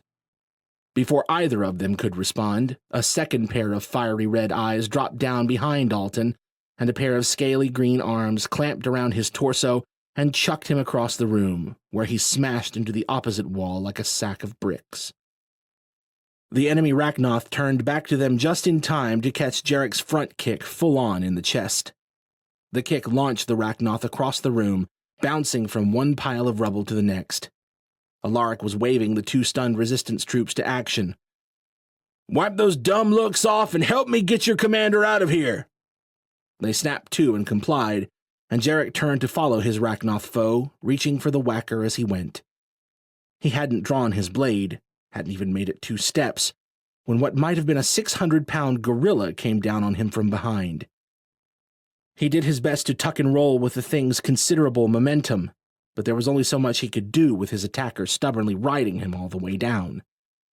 They bounced across the uneven ground in a series of messy rolls that ended with Jarek on his side and strong, scaly arms trying to wrap their way around his torso and neck. He threw a pair of vicious elbow strikes back at his faceless opponent and was rewarded with a wet cracking sound and a low growl. A violent backward headbutt changed the growl to a screech, but the impact left Jarek's own head ringing. He bucked against the Rachnoth's steely grip all the same, and managed to slip free in the distraction. In a single second, he was on his feet and aiming a hard stomp at the Rachnoth's head. Not fast enough. A second Rachnoth, the one he'd kicked, he realized, came out of nowhere to catch him in a low shoulder tackle, and he didn't stop there. The Rachnoth pumped his powerful legs, driving Jarek back, until they slammed into the wall they'd excavated Nelkin from. Luckily, Alaric and his helpers had shuttled Nelkin out of harm's way by then. Lucky. Right. Because now all Jarek had to contend with was the Rachnoth pinning him to the wall, and his buddy, who was rising from the rubble to come help tear Jarek's head off. Across the room, Alton was tangling with a new Rachnoth now. To the left, Halden stood over his fallen Rachnoth opponent with a pair of long, simple daggers in hand, one of which was coated with dark Rachnoth blood. A hard punch to the stomach drove out what little air remained in Jarek's lungs and yanked his attention thoroughly back to the Rachnoth at hand. He replied with a hard knee of his own and brought his closed fist down on top of the Rachnoth's thick skull. It was about as pleasant as punching a vault door, but Jarek gritted his teeth and threw another punch into the side of that reptilian head, and then another. He got in 2 more good punches before the Rachnoth he'd failed to stomp to its end lunged over, caught Jarek's raised fist, and slammed his arm to the wall. For a few seconds, the 3 of them struggled furiously. Then another Rachnoth dropped into the room, and everything seemed to freeze. When he got a look at the newcomer, Jarek realized why. Even if he hadn't been carrying that obscenely large club of his, Jarek would have recognized the Rachnoth by the dark green of his hide and by the sheer animosity that radiated off him like a deadly miasma. Tsar Golga had arrived. Chapter 29. "You've got to be shitting me," Jarek muttered. The 2 Rachnoth holding him thrust him harder into the wall, as if demanding silence, and across the room Tsar Golga showed him that bone-chillingly murderous Rachnoth grin of his. Fighting Golga one-on-one had been bad enough, and somehow Jarek didn't think things would work out better with an entire army and God knew how many Rachnoth at Golga's back. Golga appeared to feel similarly as he pointed his club toward Jarek. "This time, there will be no escape." Half a dozen shots rang out from the right, and Golga jerked back, spattering the wall behind him with dark ichor. Jarek followed the shots to Alaric and Phineas, who were both sporting sleek Enochian rifles. Then all hell broke loose. Rachnoth roared. Golga's forces renewed their fire on anyone who wasn't in close proximity to the Rachnoth below. Halden sprang across the room and drove a hard boot into the side of Golga's head. Jarek needed to get free and help Halden, The Enochian was good, he'd give him that, but he doubted Halden fully appreciated what he was getting himself into fighting Golga one-on-one.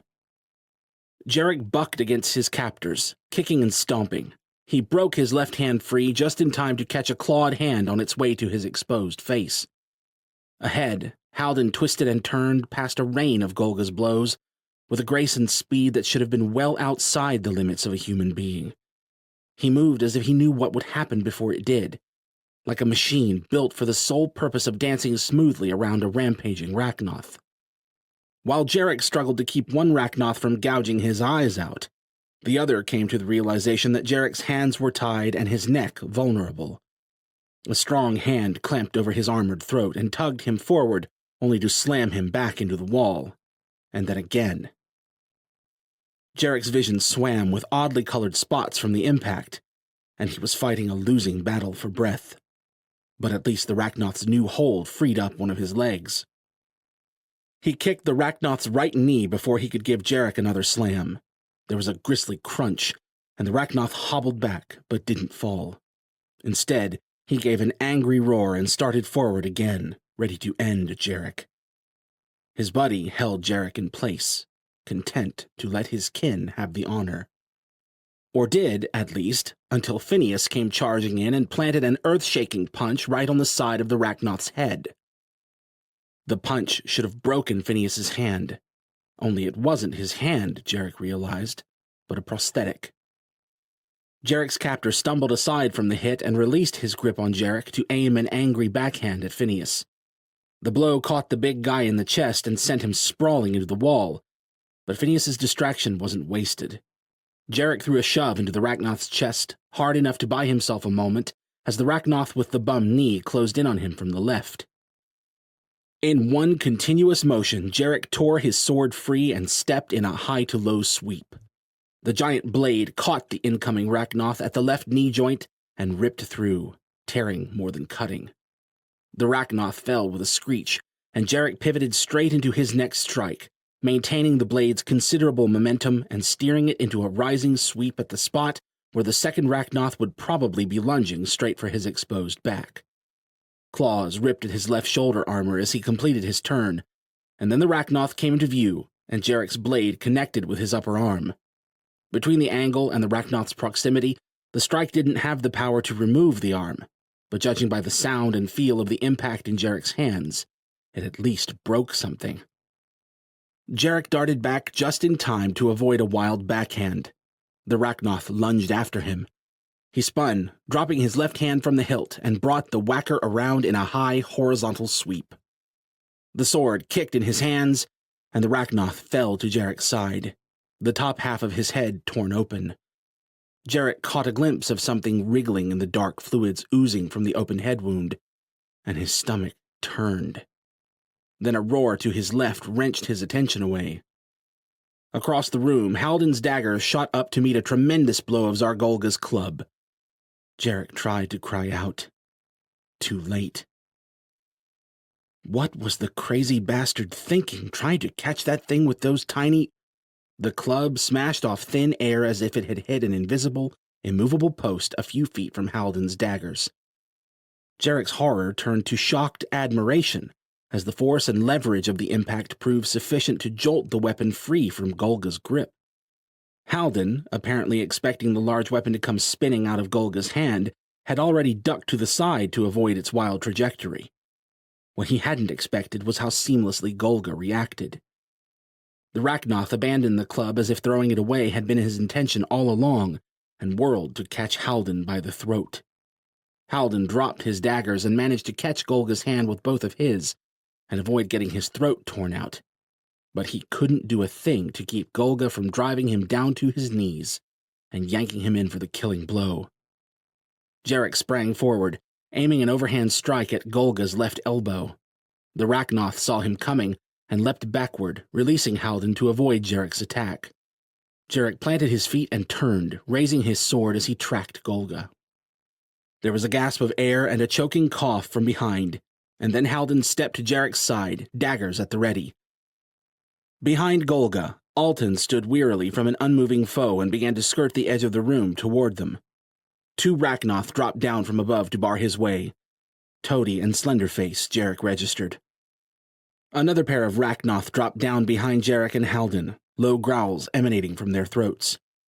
Jarek didn't realize how silent the battle had gone around them until shouts and gunshots picked up from somewhere down the hallway behind them. Jarek waited until Golga himself turned to inspect the racket, then he took a quick glance. He cursed at what he saw.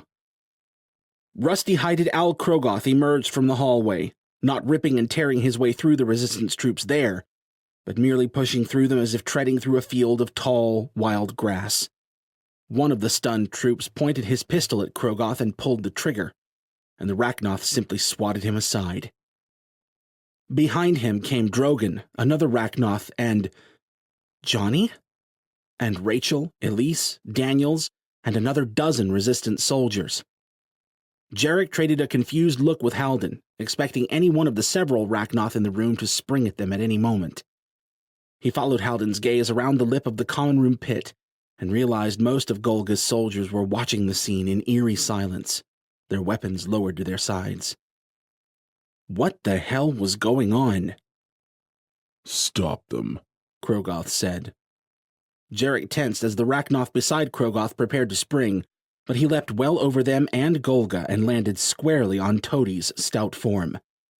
Roars erupted from every direction. Traitors! Golga bellowed. He lunged at Jarek and Halden. They split apart.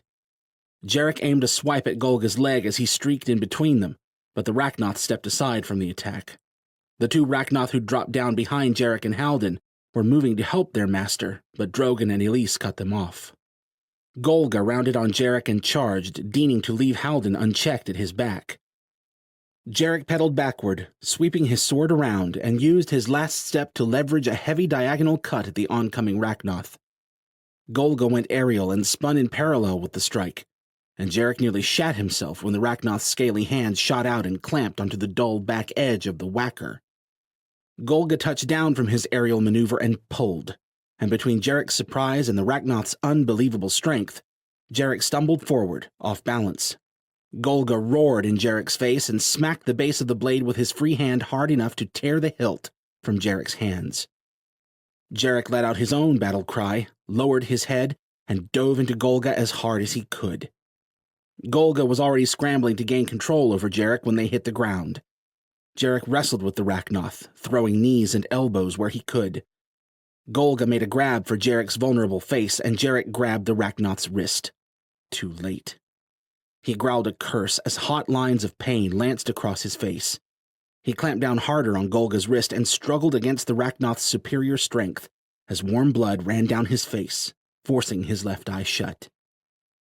Then Golga flew backward as if struck by an invisible cannonball.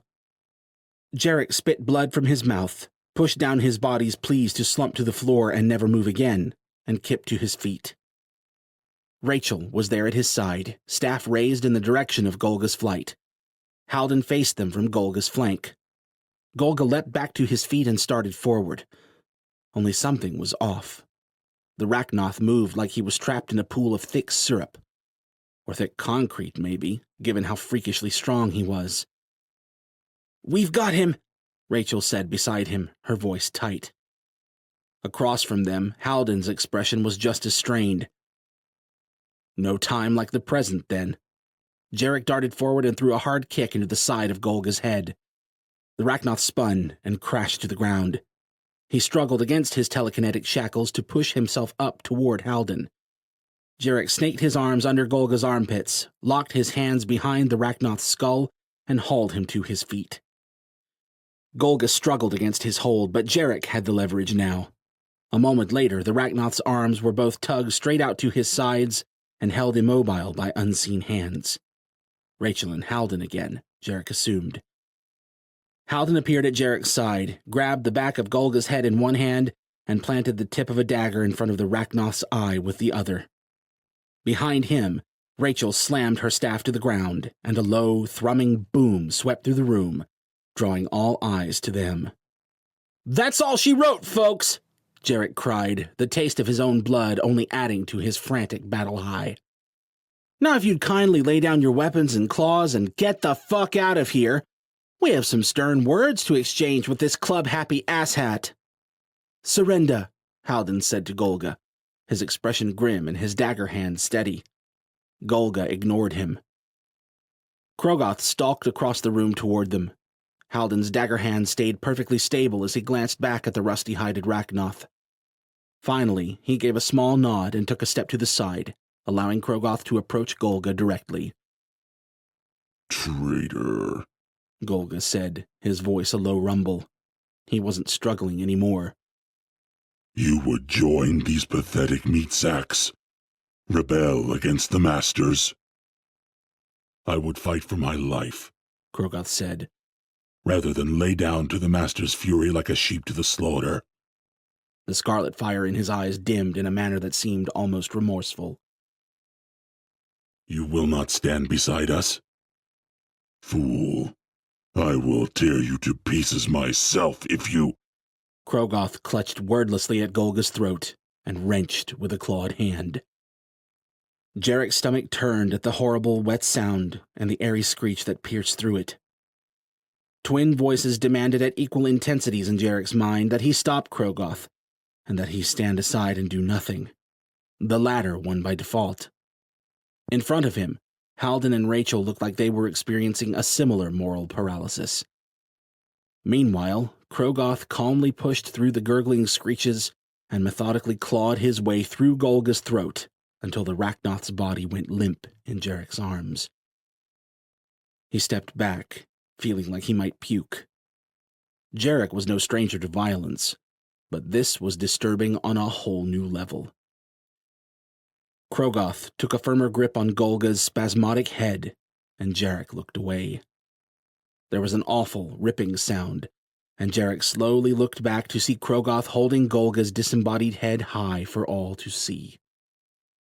Having apparently made his point, Krogoth spiked the head to the ground and crushed it with one tremendous stomp. Thick, awful silence hung in the air, broken only by the groans of the wounded and the sound of someone retching over to the left. Jarek crept slowly over to recover the whacker from the floor. Then he turned to face Krogoth, sword at his side. The Rakul are coming, Krogoth finally called to the silent assembly. He swept his fiery gaze around to each of the Rachnoth in turn. You have all felt it. There is no choice now. There will be no mercy for us. His gaze drifted to the huddles of resistance soldiers around Alaric and Commander Daniels. We must protect the blood, lest the sickness take us. We must fight, lest the masters do it instead. If any of you wishes to challenge me in this, step forward now and face me. None did. None, except Alaric. He set his rifle down and shuffled out from behind cover with a limp he must have obtained in the fight or the cave-in. One of the resistance troops moved to support him, but Alaric waved him off. Daniels pushed out from her party and met Alaric halfway. Krogoth watched them approach calmly, his eyes dim and his posture bored. If what we've heard about these Rakul is true, Alaric said when he and Daniels stood in front of Krogoth, it might be we need to set aside the hatchet to survive. For now. He shook his head, his stare that of pure, immutable stone. But don't think for a goddamn minute that means that hatchet's buried. We're not your blood bags to be used and discarded as you please. And we'll never forget what you did to our planet, the destruction you bring even now. We'll kill these Rakul, and then you and I are going to have words about your future here. Krogoth stared at Alaric for a good 15 seconds before he finally turned his gaze to Daniels. She only returned his stare with her own brand of stony stoicism, silently acknowledging her support of Alaric's claims. After what felt like another 5 minutes, Krogoth gave an almost imperceptible nod and leapt out of the common room pit to the lot above. Your champions may be formidable, he called back down, glancing at Jarek, Halden, and Rachel. but that does not put you in a position to make such demands. Be happy we leave, while some of you still stand this day." With that, he turned and stalked out of sight. The rest of the Rachnoth in the common room looked around at each other uncertainly, and then vaulted up to the lot and followed after their new leader. Golga's, or Krogoth's, troops helped each other in clambering up after them, then they obediently marched off as well. Drogon was the last to leave. He eyed his captors of the past few days for a long spell before finally fixing his gaze on Jarek and taking a few sniffs. "Your wounds suit you," he said. Jarek swallowed, resisting the urge to wipe at the blood still trickling lightly down his face, plastering his left eye shut. Maybe he was tired, maybe just creeped out, but he couldn't decide what to say to that. Drogon leapt out of the common room before he had to. The Rachnoth turned back only long enough to give a perfectly creepy wave of his partially regrown fingers. "Until we meet again, Jarek Slater." Then he strode off into the mid-morning sun.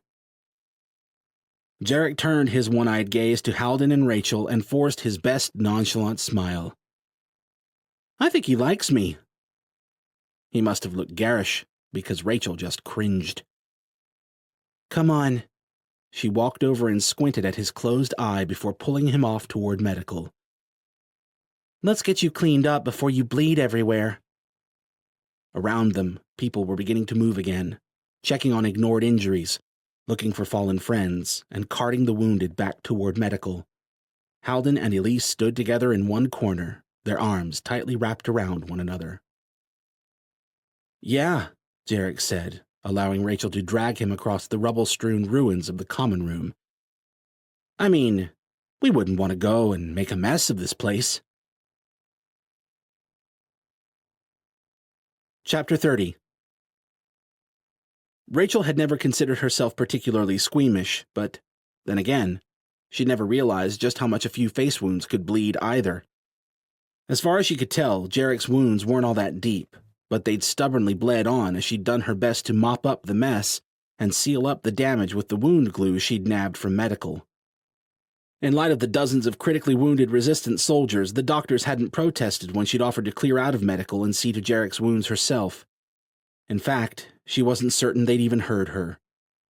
To say HQ was in shambles was putting it lightly. So they'd trekked outside and found a quiet corner in the shipping container yard. "Everything considered," Jarek said, thankfully managing to not move his face too much. "I think if you say you think things went swimmingly," Rachel paused from her work to wave her wound glue swab in front of him, "I'm going to lobotomize you with this swab." "Think," Jarek said, holding a finger up for pause, "that it was a hell of a day." His face split into a grin. "Just a tad too far." "Some medical professional you are." "And now you're bleeding again." His grin started to widen. You're just giving me the business." Ow! Rivulets of blood welled at 3 more points as her work cracked under the load of his insistent grin. "Damn it, hold still!" She leaned in closer to dab the blood away and reapply the glue where needed. As she worked, she idly wondered whether the wounds would leave some horrific scar raking from his left brow down to his right cheek. It'd be a shame, but, all things considered, it was probably a small enough price for surviving an ambush, an invasion, a bombing, and 2 fights with Zargolga. At least his eyes were both intact. Plus, knowing Jarek, he'd just think a scar was badass anyway. Focused as she was on the task, she almost forgot how close her face was to his, at least until she noticed the way he was watching her. Once she noticed, though, she couldn't seem to unnotice. His eyes bore into hers with solemn intensity, and she felt a pull that was becoming familiar.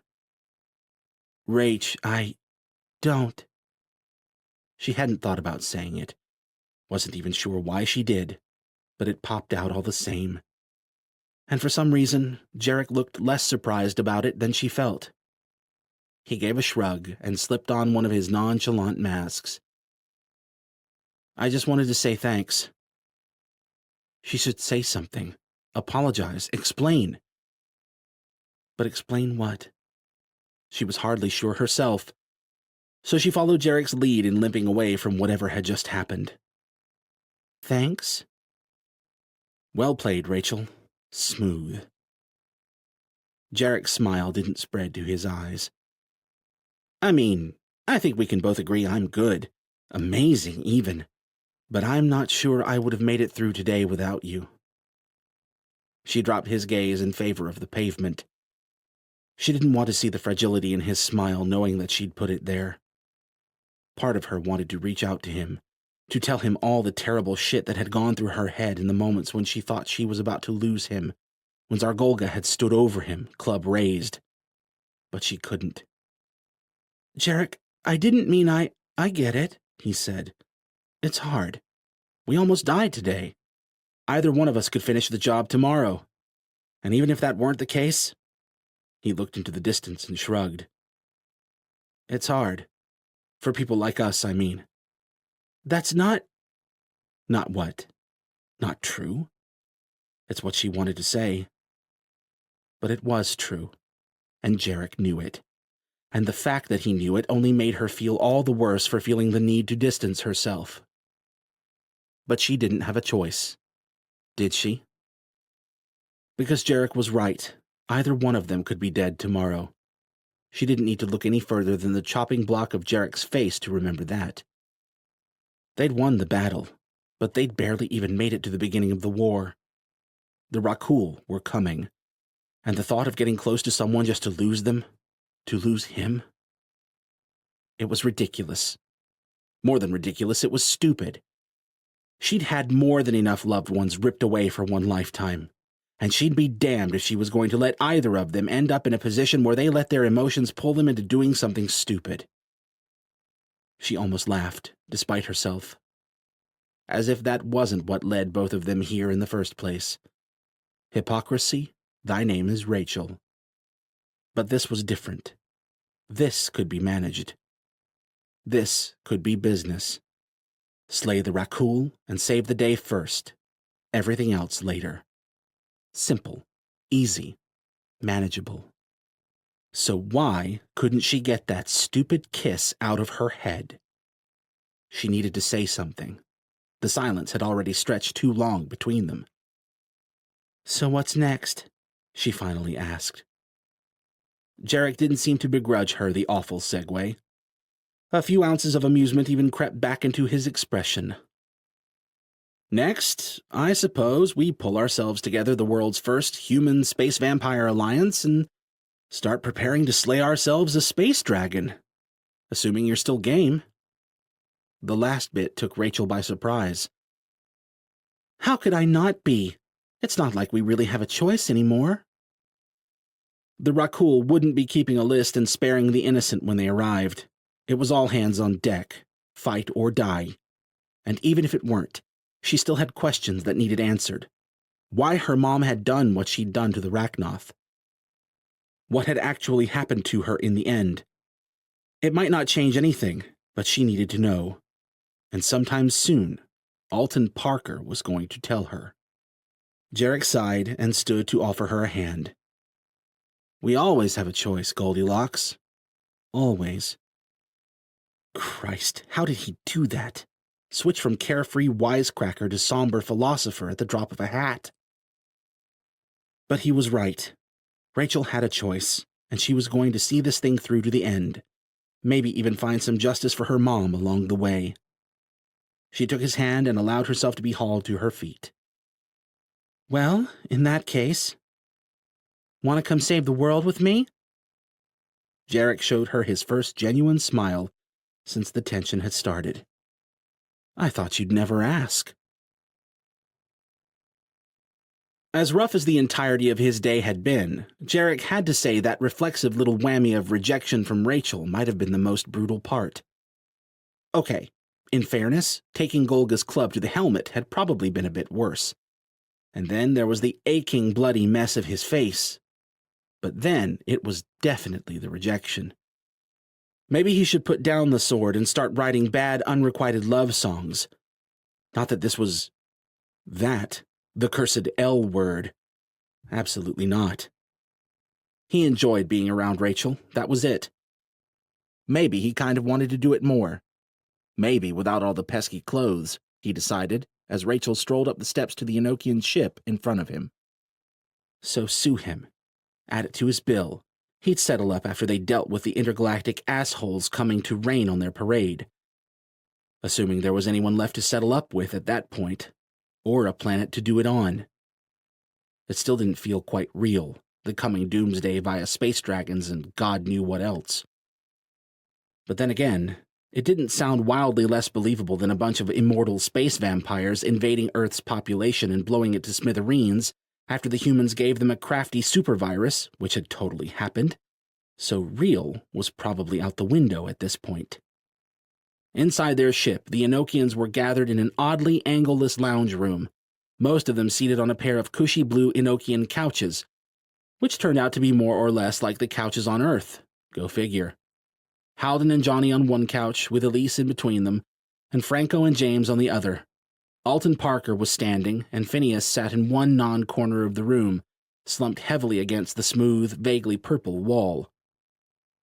Michael and Price had beat Jarek and Rachel on board too, and were seated in a pair of chairs by one couch, probably all too happy to step out of the chaos of HQ for a few minutes. Price looked harried but unhurt. Michael looked like he might fall out of his chair from exhaustion at any moment. They all turned when Jarek and Rachel walked in.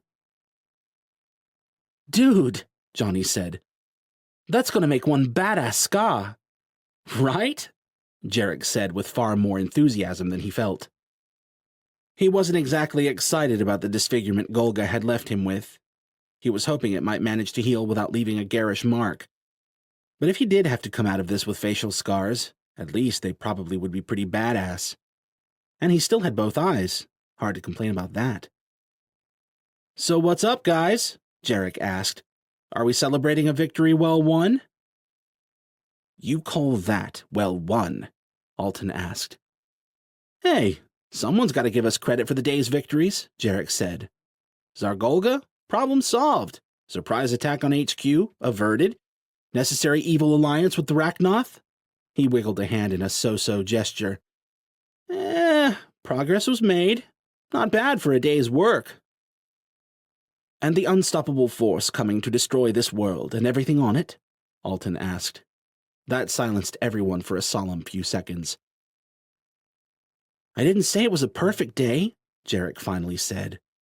"Jesus, guys, small victories." Halden's lip quirked in a small smile. Johnny pointed at Jarek. "Him. I like the way he thinks." "That makes two of us, guy," Jarek said, raising a solitary fist in Johnny's direction. Johnny raised his own fist to meet Jarek's long-distance fist bump. Franco stirred as if suddenly remembering something. "You two sit," he said, beginning to rise. "I'll bring more chairs." Jarek raised a hand and plopped down against the smooth wall with a contented sigh. "No worries, man. All set here, unless—" He glanced up at Rachel, but she settled down against the wall beside him with a contented sigh of her own. "So where do we stand, Captain Buzzkill?" Jarek asked Alton. The Rachnoth frowned at him. "The humans will never trust my kind, or any humans who freely choose to work with them, I imagine." Jarek searched the vaults of his cavalier chipperness for something to diffuse the troubling sentiment. But that vault was empty, had been all along, really. He was tired, and he hurt. And at the end of the day, Alton was right. No matter what monsters might be coming for them, humans and Rachnoth wouldn't be holding hands and skipping into the sunset anytime soon. The only thing they'd really managed to do today by ending the fight peacefully was probably to alienate most of the resistance. And ensure everyone would stay alive long enough to be available for bountiful slaughter once the Rakul arrived on Earth. Small victories, right? "They don't need to trust the Rachnoth," Halden said. "Not at first, at least. If everyone can just make it to tolerating one another," he cocked his head. "And if we don't all die off the bat, trust can come later." The look that passed between Alton and Halden gave Jarek the impression that Halden was speaking from experience after whatever had transpired between them on Enokia.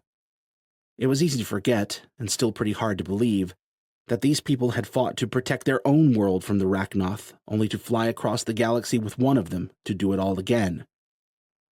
"We probably could have gotten a better start," Rachel said. "This is a two-way street, and Krogoth didn't exactly roll out the red carpet of friendship to the Resistance back there." Halden nodded. "We have a lot of work to do." Johnny made a face. "Ah, diplomacy, our greatest strength."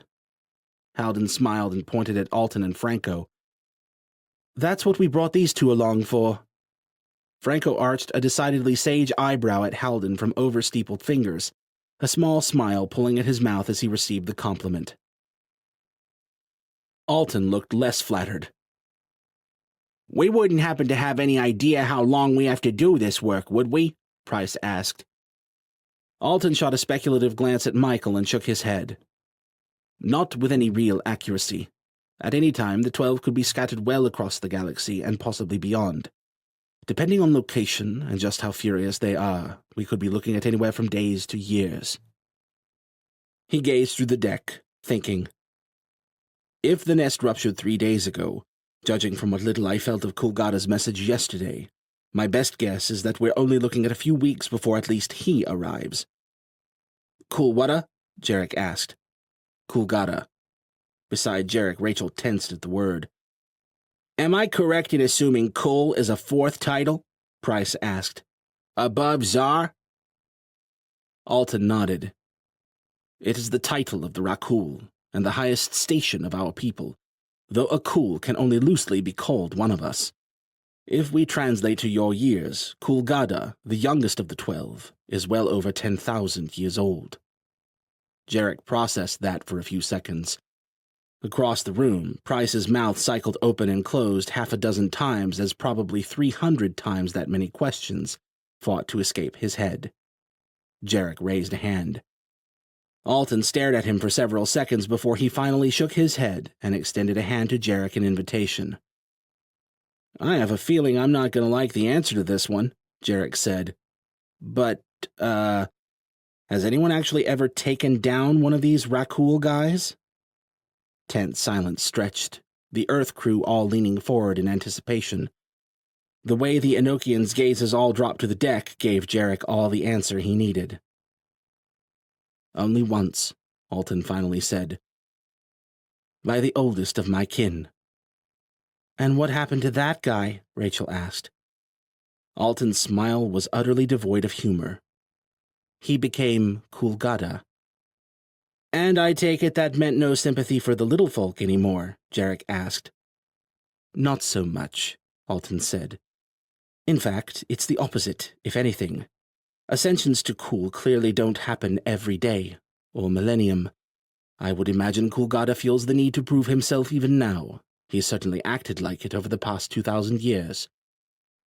"Sounds like a swell guy," Jarek said. "But at least he demonstrated it's possible to kill a Rakul," Price said. "It is most certainly possible," Alton said. "For all their power, the Rakul are flesh and blood, on the inside at least." That raised a few eyebrows. "And on the outside?" Jarek asked. "It varies," Alton said. "Some have become amalgamations of the many species we've conquered over the millennia, strengthening their bodies over time, while we are forced to start fresh with each new species we infiltrate." "Right," Rachel said quietly. "Creepy," Jarek agreed.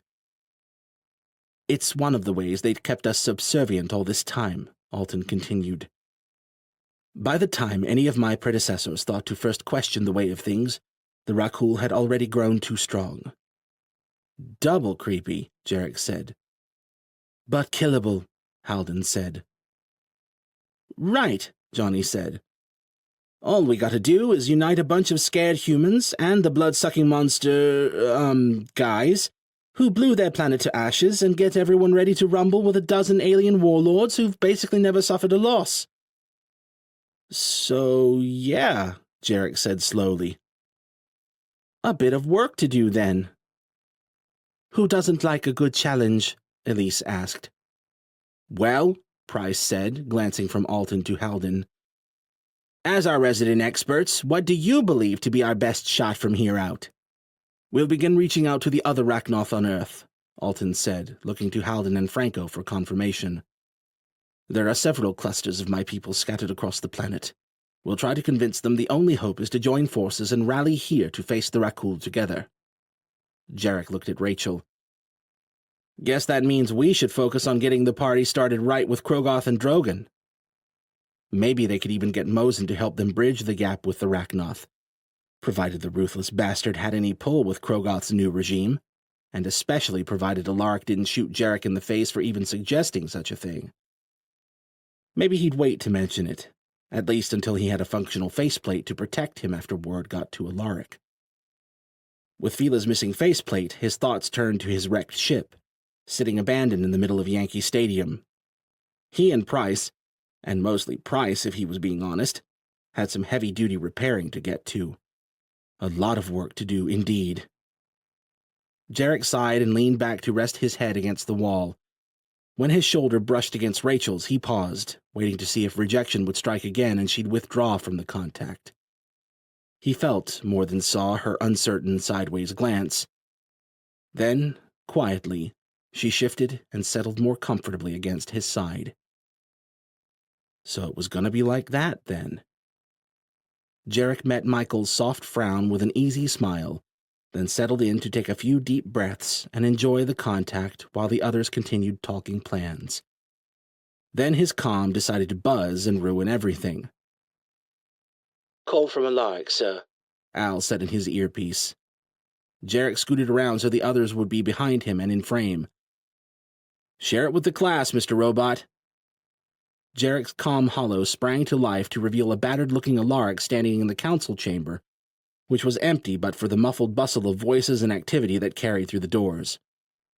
We've got rubble, Alaric said without preamble. The kind it'd be handy to have a big, strong exo to clear out. Well, don't beat around the bush, Alaric, Jarek said. Was there something you wanted? Alaric scowled. Get down here and help, unless you all have something better to do. His hard stare shifted over Jarek's shoulder to the others. What are you all doing, by the way? Just trying to save the world, Johnny called. You know how it goes.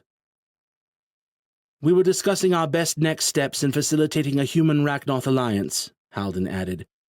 We're happy to move the discussion to HQ as soon as everyone's ready.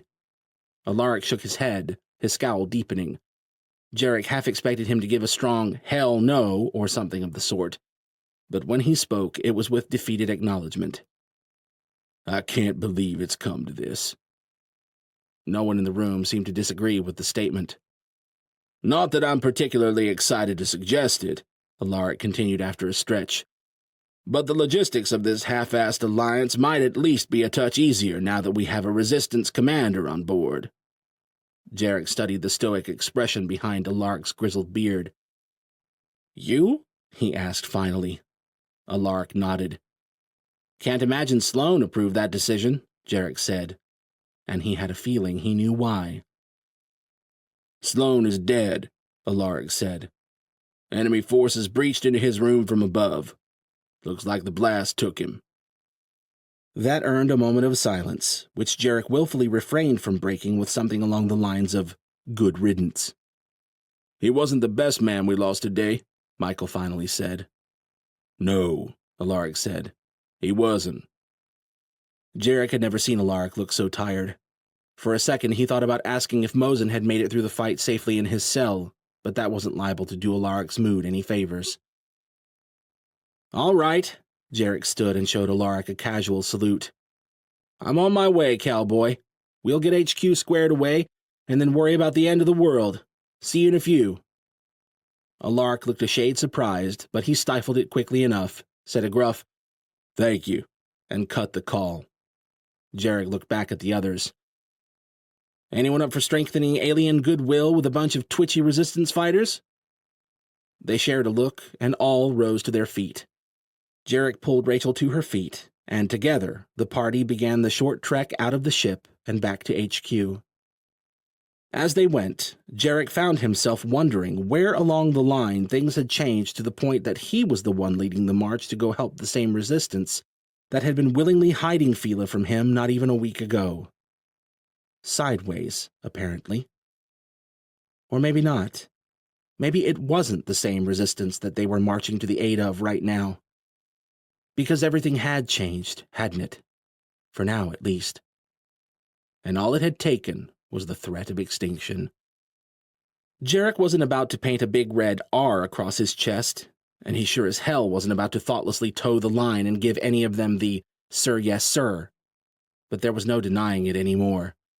After years of trying to do the right thing from a distance, he'd finally picked his side. He was as much a part of this now as any of the soldiers scrambling around in the tunnels below. He was still his own man, and always would be. But for the foreseeable future, being his own man meant fighting for the Resistance, and for the rest of Earth, too. Tomorrow would bring new struggles. In the weeks to come, there would be squabbles and fights. Friendships would be shaken, alliances forged and broken. Most likely, people would die, maybe a lot of them. And even if everything went to plan, and Rachnoth and humans somehow came to stand together without friction or animosity in a few short weeks, at the end of it all, they still had to face their retribution. The Rakul were coming. But for today, at least, they were alive, and it was time to do something about it. Dear reader, Jarek and Rachel survived. Zargolga was defeated. Powerful new alliances forged. The Resistance lives on, determined to rebuild stronger than ever. But will it be enough to stop the Rakul? From across the empty void, the Masters come, ancient beings that give even the Rachnoth nightmares. Beings that have left countless planets broken in their wake. And unless Jarek and Rachel find a way to unite their forces, Earth is next.